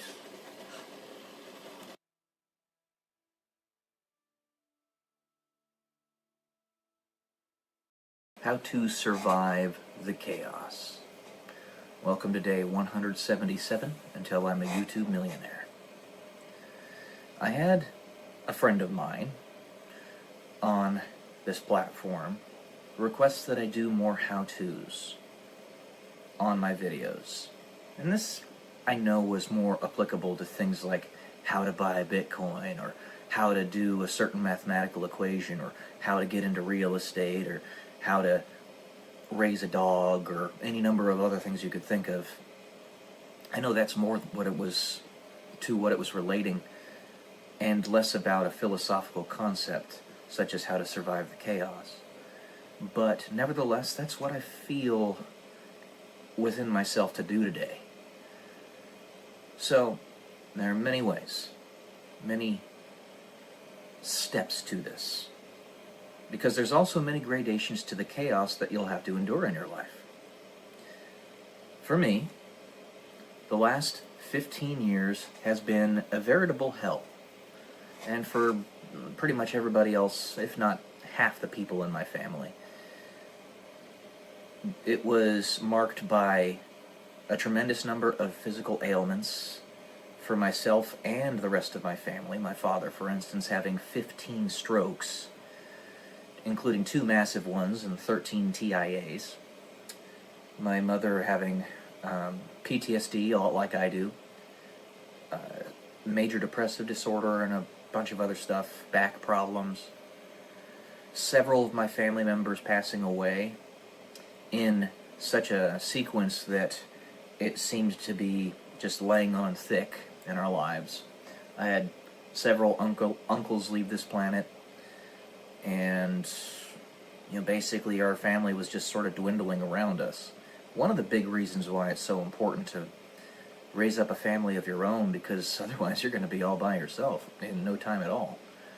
We don't live very long. It's been very difficult. So, it's a combination of doing things that you keep secret, as well as things that you keep public.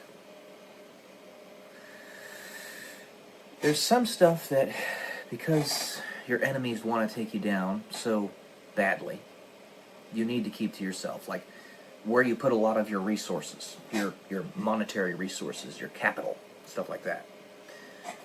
And yeah, I mean, it's pretty obvious how when you're duking it out with those demons that I talk about so often here on this channel, that there's some stuff that you have to keep to yourself. You also have to get yourself in the right mental state. And the enemy is always seeking to set up expectations for you in your mind and then fail those expectations. Because that's really the heart of insanity. That's what leads you to go insane or get very resentful. Your expectations are set up and they're failed. So don't have any expectations with respect to people who you cannot be certain are actually on your side. And that is attached to trust. Now, ultimately, the paroxysm of perfect trust and frequency entrainment of every human being to one another will result in a perfect connection emotionally from one person to another. This perfect connection emotionally is what you and I can call telepathy. So communication mind to mind without any need for verbal words. So how to survive the chaos? Get yourself in the right mental state. Make sure that you have backups on top of backups on top of backups on top of backups when it comes to your survival mechanisms, your resources. Build your personal relationships principally with your family members, as that is the foundation upon which it all will fall if everything else is taken away from you, which, it'll happen. I'll just tell you that. And plan for the worst, pray for the best is the best stance that you can put yourself in, I think. Make yourself physically strong as much as you possibly can, because physical strength is tied into mental strength, mental clarity. You can just look at the science on this matter, that the more muscle mass you have, the higher your testosterone. The higher your testosterone, this is for a man, the more clear your thoughts are. Staves off Alzheimer's and dementia and all sorts of stuff like that. It makes you more alert during the day and gets you better sleep. Better sleep increases your longevity. You can go on and on and on. Basically, if you want to survive the chaos, you have to become the leader that you seek. Especially if you are, like me, a bog standard white dude that will have a lot of stuff put on your shoulders. Stuff that people will not even... That's one of the most painful things about it. When you have all this stuff on your shoulders and people don't even recognize that you're dealing with it. They just think, oh, it's no big deal. You know, it's one of the most difficult things. Do not tie your emotional state to the approval or disapproval of others necessarily, except for God Himself. He's the only one from which you should seek approval. That's it. And beyond that, if they are aligned, if God's approval is aligned with it, then your family members, your significant other, if you have one. Do not live in a survival mode for the whole of your life. That actually elevates cortisol levels and adrenaline. It basically has your endocrine system peaked at all times. You don't want to do that. Just be prepared. Be prepared for people to betray you, even those that you thought you could trust in your naivety. I still have to tell myself this all the time, because there are people that will enter my life or leave it in a split second who seem like they were the paragons of virtue and perfect examples of how you might be able to trust somebody, or who you might be able to trust, pardon me. And then it turns out that they were just trying to manipulate you. Let's look at Fang Fang and Congressman Swalwell. If you know that story, I don't really need to explain it much. This is a little bit scattered right now because the thoughts are just sort of coming to me as I'm speaking it. But that's another thing. Communicate as much as humanly possible. Communicate your pains. Communicate your frustrations. Communicate your victories. Communicate your failures. Everything you possibly can that does not compromise the mission that you're seeking to accomplish. Because the more you communicate, the more evidence there is for what you are doing and whether you're aligned to that or not. Vet yourself, because in infinite timescales there are no secrets. So broach those problems, potential problems, before they even arise. That means be open. So, there's a difference between need to know and stuff that you just shouldn't keep to yourself. Like, for instance, I don't need to know the exact training simulations that a particular platoon will do in the Army. I don't need to know that. I just need to know that they do training so that they can get better at protecting us, our country. I do need to know that I'm loved.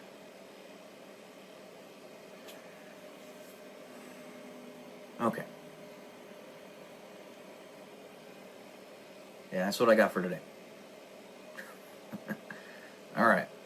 I love you all. You are loved too. Peace.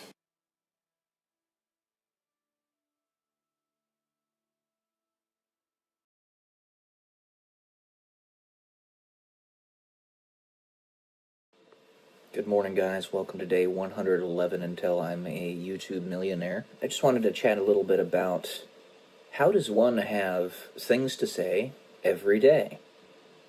It's really quite simple. We always have things that happen in our everyday lives. You mean to tell me that you, as a person, just lay in your bed and literally look at your ceiling for 24 hours? Now, I know there are a handful of people out there in the very deepest depths of depression that do in fact do that, and for them, I have tremendous sympathy, and I feel very sorry, and I have pity, and I hope that they get better and they recover from that. But I will tell you, even that, guess what you can do? Get a dog, for one, and for two, guess what? You can write about it. You can talk about it. But even for them, for most of those people that end up laying in their beds for the majority of the day, guess what? Oftentimes, they're going to be on their cell phones. The most powerful piece of technology one of the most powerful pieces of technology that humanity has ever created, whether it be the lowest tier of smartphone today or an iPhone 17 coming out in the very near future, doesn't matter. They're all incredibly advanced. They can just dabble on that phone, communicate with 1 billion people instantaneously through X, Facebook, YouTube, Instagram, TikTok, any number of social media apps. They can call their friends instantaneously in a form of pseudo-telepathy. It's using our bodies as the physical transducers to produce the sonographic waves, but they're reproduced through the transducers of the phones, traversing perhaps thousands of miles of space to instantaneously, or near enough, communicate with people across the world.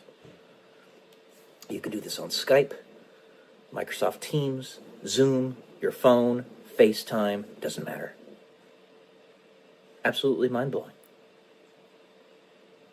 If you just do that, one, you're literally doing magic. What would have been seen as magic 1,000 years ago.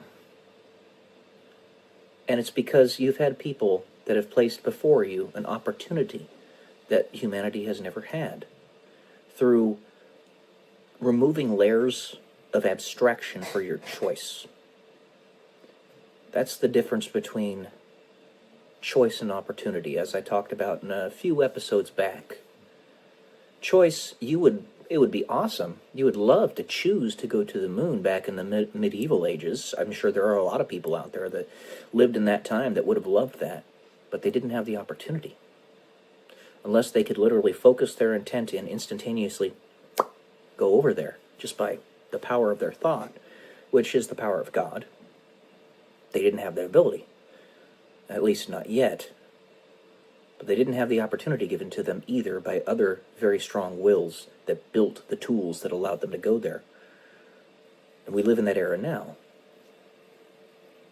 It has been said that we are born too soon to go to Mars and born too late to discover the new world.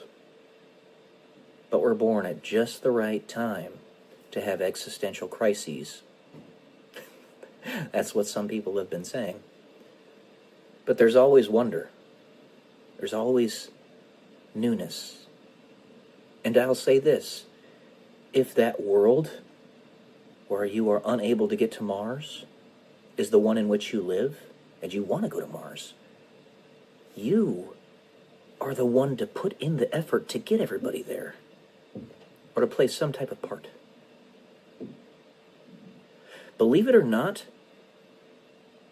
the ripple effect of everything you do, whether it's posting a simple video like this and talking about it online, or literally writing the equations to build the rockets to send to the moon, it doesn't matter. It's all important. Every last shred of it. What I'm doing right here, for instance, is adding to the social zeitgeist, which is the psychological, social, cultural undercurrent of the era, the paradigm. I'm building the idea in people's minds that such things are not only possible, as most people would accept that it indeed is, but also necessary, something we should do. Because it absolutely is something we should do. You know, Elon Musk talked about this a little while back, and I've said it hundreds of times. I'll say it 1,000 more. For the first time in the entire history of our planet, 4.6 billion years, the entire history of our solar system, let's just keep it to our planet right now, a species has not only had the ability to, of their own volition, leave the bounds of our atmosphere, but we've literally done it. For the first time in 4.5 billion years, we went to a different celestial body. One of our beings, several of them, stepped foot on the moon. A celestial body which just seemed perfectly placed, perfectly aligns with the sun during eclipses, to precisely at this era in human history, because it's constantly moving farther away from Earth, at this era in history of this planet, we just so happen to be born and exist at just the right time for it to perfectly eclipse the sun. The stuff, the probabilities, all of that is mind-blowing. Suffice it to say, you have more power than you believe you do. And if nothing else, if the principal and only thing, in fact, that you do in a video like this, I bring this up really because there was somebody I watched yesterday who was like, why am I even making videos? Why are you guys even listening to me? It's like, this is why. But if the only thing you do is tell people that they are worth it, that's everything. That is everything. You give people the belief in themselves, and they can take that to the edge of the universe and beyond. And I tell all of you,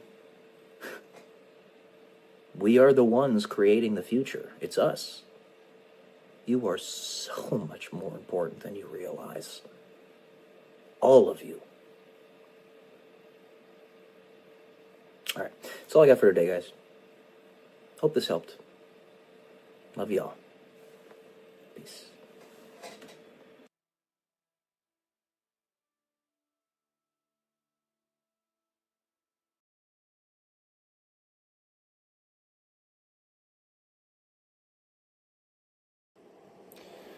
Good morning, guys. Welcome to day 145 until I'm a YouTube millionaire.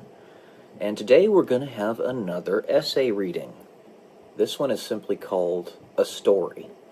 Another essay that I wrote right around the time frame of 2016, 2017. I wouldn't be able to tell you exactly when I did, but I can tell you when I copied it over to my hard drive here, and that was in 2018.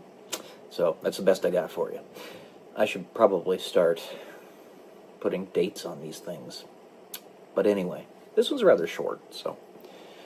The greatest tragedy is feeling as if you are alone and carrying the weight of a world of confusion and depravity, as if there is no way to clear a path.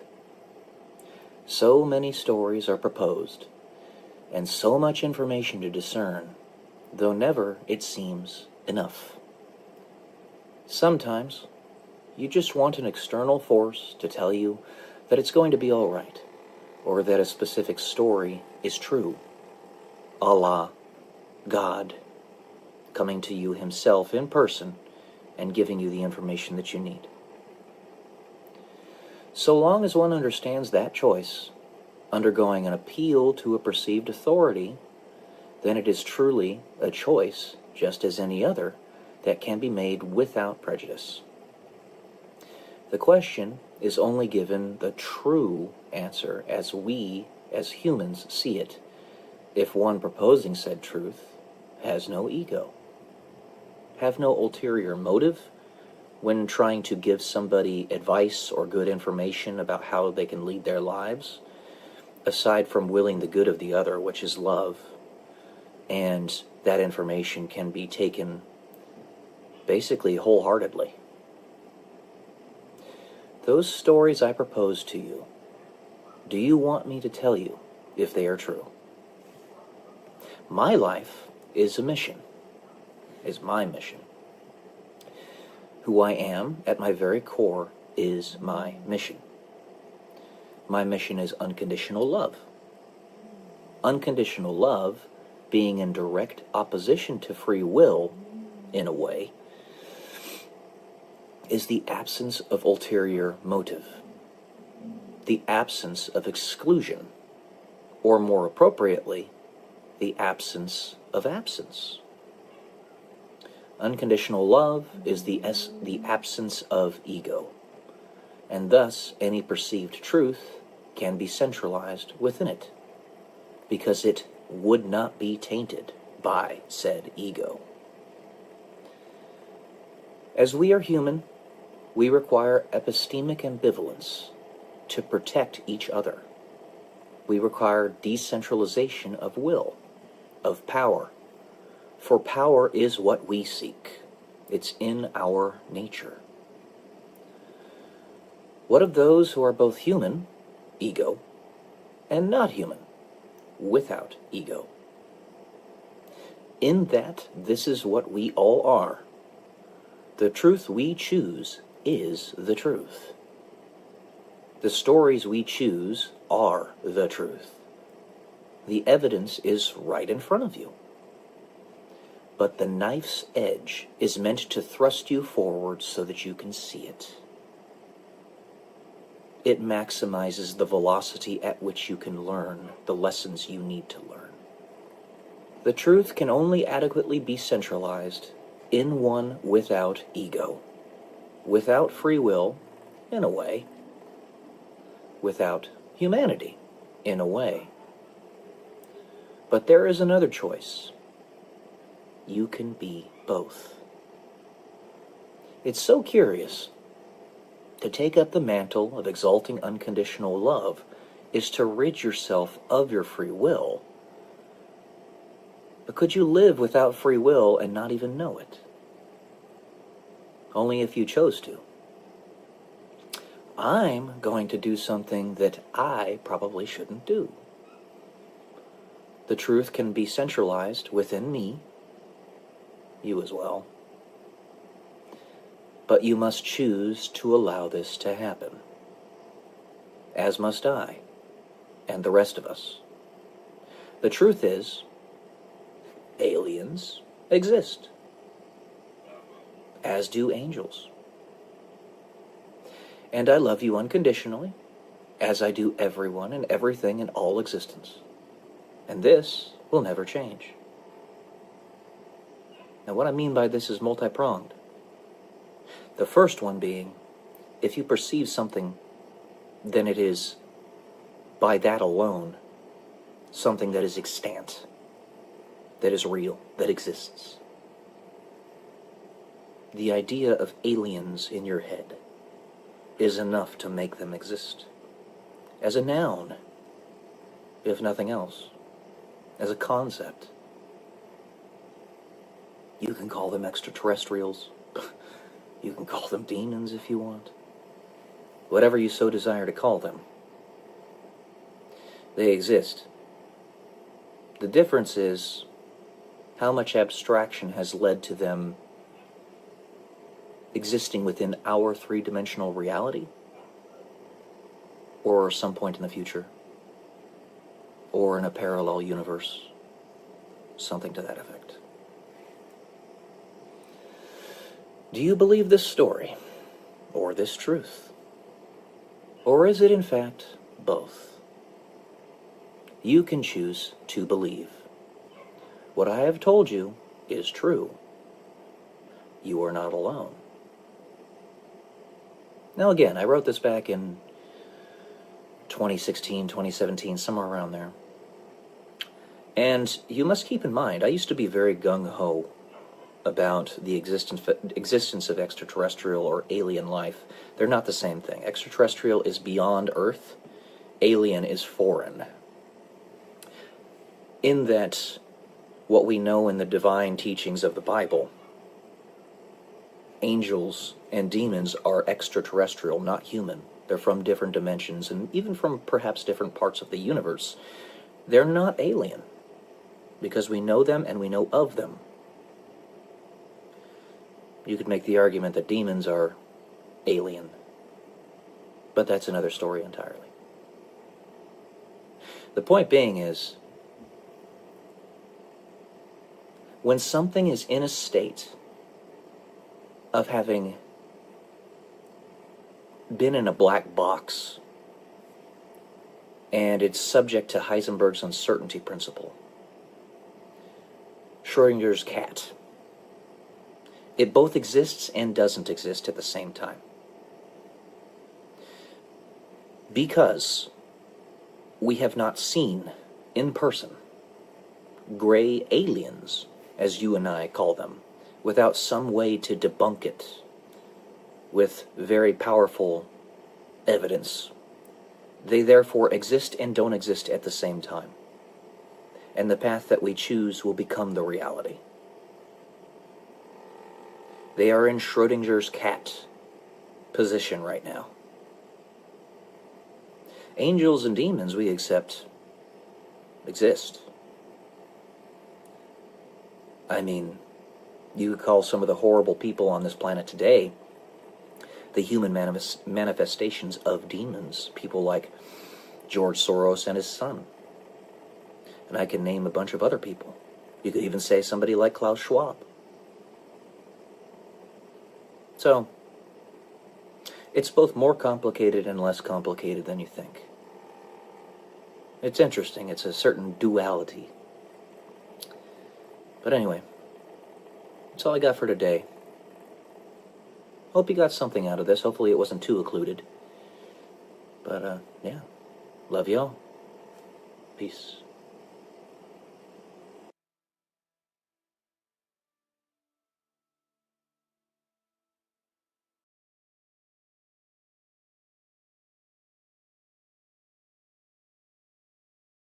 Good morning, guys. Welcome to day 147 until I'm a YouTube millionaire. Let me give you a really nice, quick, simple, straightforward way that you can start making a return on investment right now. Make money.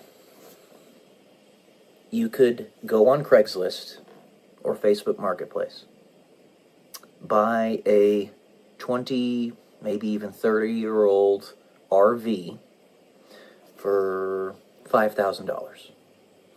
Let's say it's a 25-footer. Make sure that everything's working. The plumbing, the electrical, microwave, the engine, the air conditioning, the heating, the water, all that stuff. Make sure it's all working. And then test it a couple times yourself. Maybe take it out for a couple trips to a camping ground. Do it yourself or do it with some family members.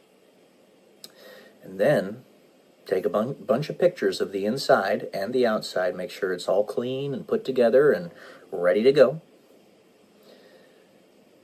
Set up an Airbnb for it.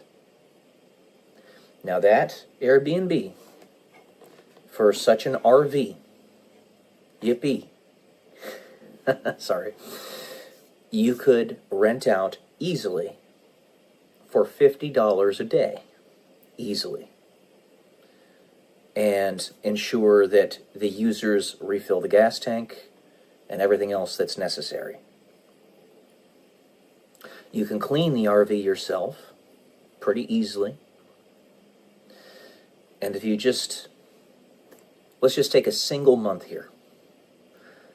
If you had such an RV on Airbnb, let's say in California, I'm sorry, I gotta stop.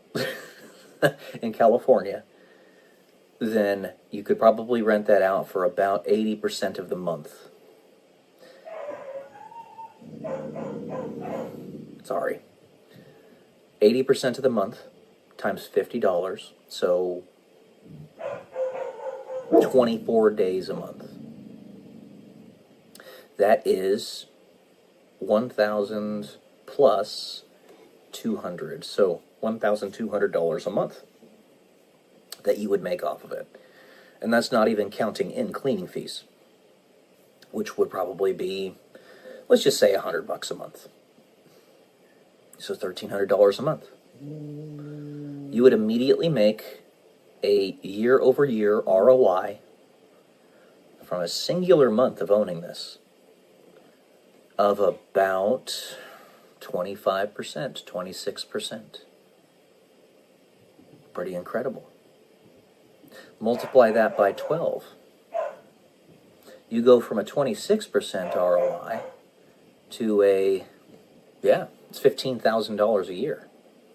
That is a 300% ROI off of that RV. It's a pretty simple, straightforward thing, does not require a humongous investment. You, of course, need to make sure that you have proper insurance, that it's all registered, and that the wear and tear is accounted for. Because RVs are quite a thing to manage. They take a lot of work in some ways. You got to make sure that the multiple batteries are all working properly. The engine isn't having any issues. You got to make sure that all the plumbing and all that stuff is consistently working, like I was saying before. But there you go. That's a simple way to make some money without too much of a big investment. And imagine, multiply that. You could easily yourself manage 5 RVs, each one being $5,000, and you don't have to buy them all at once. Buy them one at a time. So, do the math there. $25,000, 300% ROI. That's $75,000 per year that you'd be making off of Airbnb-ing your RVs. That's a lifestyle right there. All right, that is it for today. Nice and short one. Love y'all. Peace.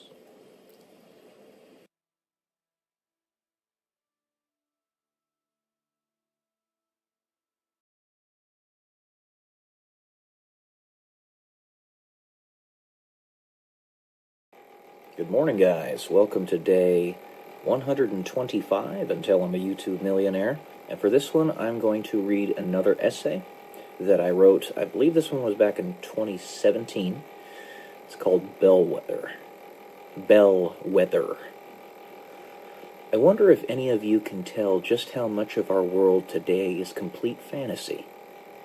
Do any of you realize that what you see as everyday goings-on is in fact indirectly and directly manufactured by a great many different sources? What I'm trying to say here is that we are in an artificial situation right now. Or an artificial situation within an artificial situation. Artificial situation inception. It is my submission that the world we live in, and I have backed up this claim with many a logical argument, ranging from discussion on the double slit experiment to logically thinking through how the nature of existence itself does not make sense, is a complete farce. Try to follow me on this one. Let us look at a petri dish of the United States, the presidential election from 2016. There essentially could not have been 2 candidates that were more polar opposite, more inflammatory, and more separating for the whole population of the country, let alone the world. It must be understood that this phenomenon is partially due to the information age, where all candidates for that most coveted office, which is the presidency, are more vetted than they have ever been in the entire history of humanity. But I honestly believe that the internet was just an outlet. I think the scheme is much grander than that. Understand, once more, that anything I can say here is fully in that realm of speculation, and some might even say conspiracy theory, but that word is lost, or term has lost all meaning. But I just cannot see any other way around this. Now, I have much farther to go in this explanation, but let me first establish the groundwork for the path we are going as a society, and the egregious problems that we face. Here was the problem, or is the problem, that most desperately needed to be addressed, and immediately so. We were trusting the wrong people, and too asleep to really care much about where they were leading us. What is the easiest way to subdue and control a population? Even one as relatively, quote-unquote, aware and intelligent as that of the United States and other Western countries such as Great Britain. You feed them, you clothe them, you provide them with shelter, you provide them with ample amounts of banal and useless entertainment, things that do not challenge them to think differently or stand up to the status quo. The fruits of this paradigm are things like Keeping Up with the Kardashians, Real Housewives, Miley Cyrus, and much more. Once more, and this is an easy one to accomplish when everyone is comfortable enough to not care otherwise, anyone who calls out these or those trying to lead you into the like lambs to the slaughter is ridiculed, if not outright killed or unalived, or imprisoned. You saw what happened in 2020. Principally, ridicule is the form of suppression that sells or calls the least amount of attention to the situation. Imprisonment next, and unaliving will not matter much either if the general population is still not paying attention. You all know, all of you reading this or hearing me talk about it, just as well as I do, that the things of which I speak are true, though some of you may be, or were, too comfortable to point them out, or too afraid, which, when there is little momentum on your side, I can understand, but still not accept. The logical arguments against things like the Federal Reserve are rock solid. It should not exist. Period. End of story. Though only 1 in a million people long ago could pierce the veil and truly understand this. The information age has perhaps reduced the threshold to 1 in 1,000, but that is still an incredible hurdle to overcome. In truth, do you want to know where we were going to be led? We were being led to total enslavement. And even now, those individuals who are trying to effect that enslavement still have not given up on their project. For those of you who still do not understand, read 1984 by George Orwell. I am almost certain that we were being led into a circle of fiends trying to eat us so that we could not see into their plans. George Orwell wrote that book as a consequence of this fact. He went into hiding for roughly 6 months after his experiences. And when he came back out into the public, the book was made, and he unalived himself shortly thereafter. You should look into the backstory of George Orwell. He refused to dress warmly after being diagnosed with tuberculosis in England. So, he unalived himself. You know that of which I speak is true. You know it. Though you cannot overcome the momentum of the hundreds of years over the course of only one generation when you have so little momentum on your side. This harkens back to us knowing very little and living very short lives. No, it takes infiltrators everywhere, unaware of who you can trust, but knowing that there are those in positions of high levels of authority that wear the veil of evil just to make the right decision at the right time and at the right place.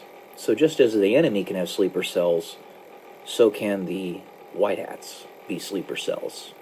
White hats being good guys. If you can trust no one, then anyone can be an enemy, and anyone can be an ally.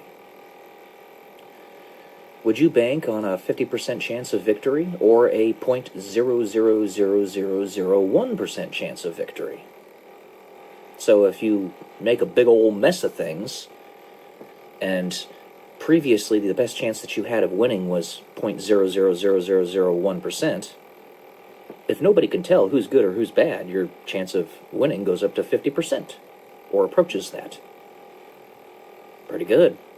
Hell of a lot better than the previous percentage. So with the problem established, that the public is asleep and too comfortable to care, how do you change this? You got to make it uncomfortable to stay in that same place. How do you do that? You infiltrate every single area where they take sanctuary, from Hollywood to mainstream media. That's a very big one. To sports and politics. You make it uncomfortable in every facet of their lives where they find refuge. And when you do that, then even the most stubborn of individuals will eventually budge and actually start paying attention. In this vein, those who are making your lives uncomfortable are actually your allies. Many of them. Some of them are unwitting pawns in the giant game of chess, falling victim to their deeply held biases that only rear their ugly faces when pressed. But some individuals are deliberately acting, deliberately saying and doing things in which they do not believe to foment discomfort. You once more do not know who you can trust. But everyone is actually partaking in the mass awakening, all together, for better or for worse. The word revelation, like the Bible, means awakening, essentially. We are basically smacking each other as hard as we can to wake up out of our stupor. You know what is the kicker here? I can tell you this now because you still do not know whether or not you can trust me.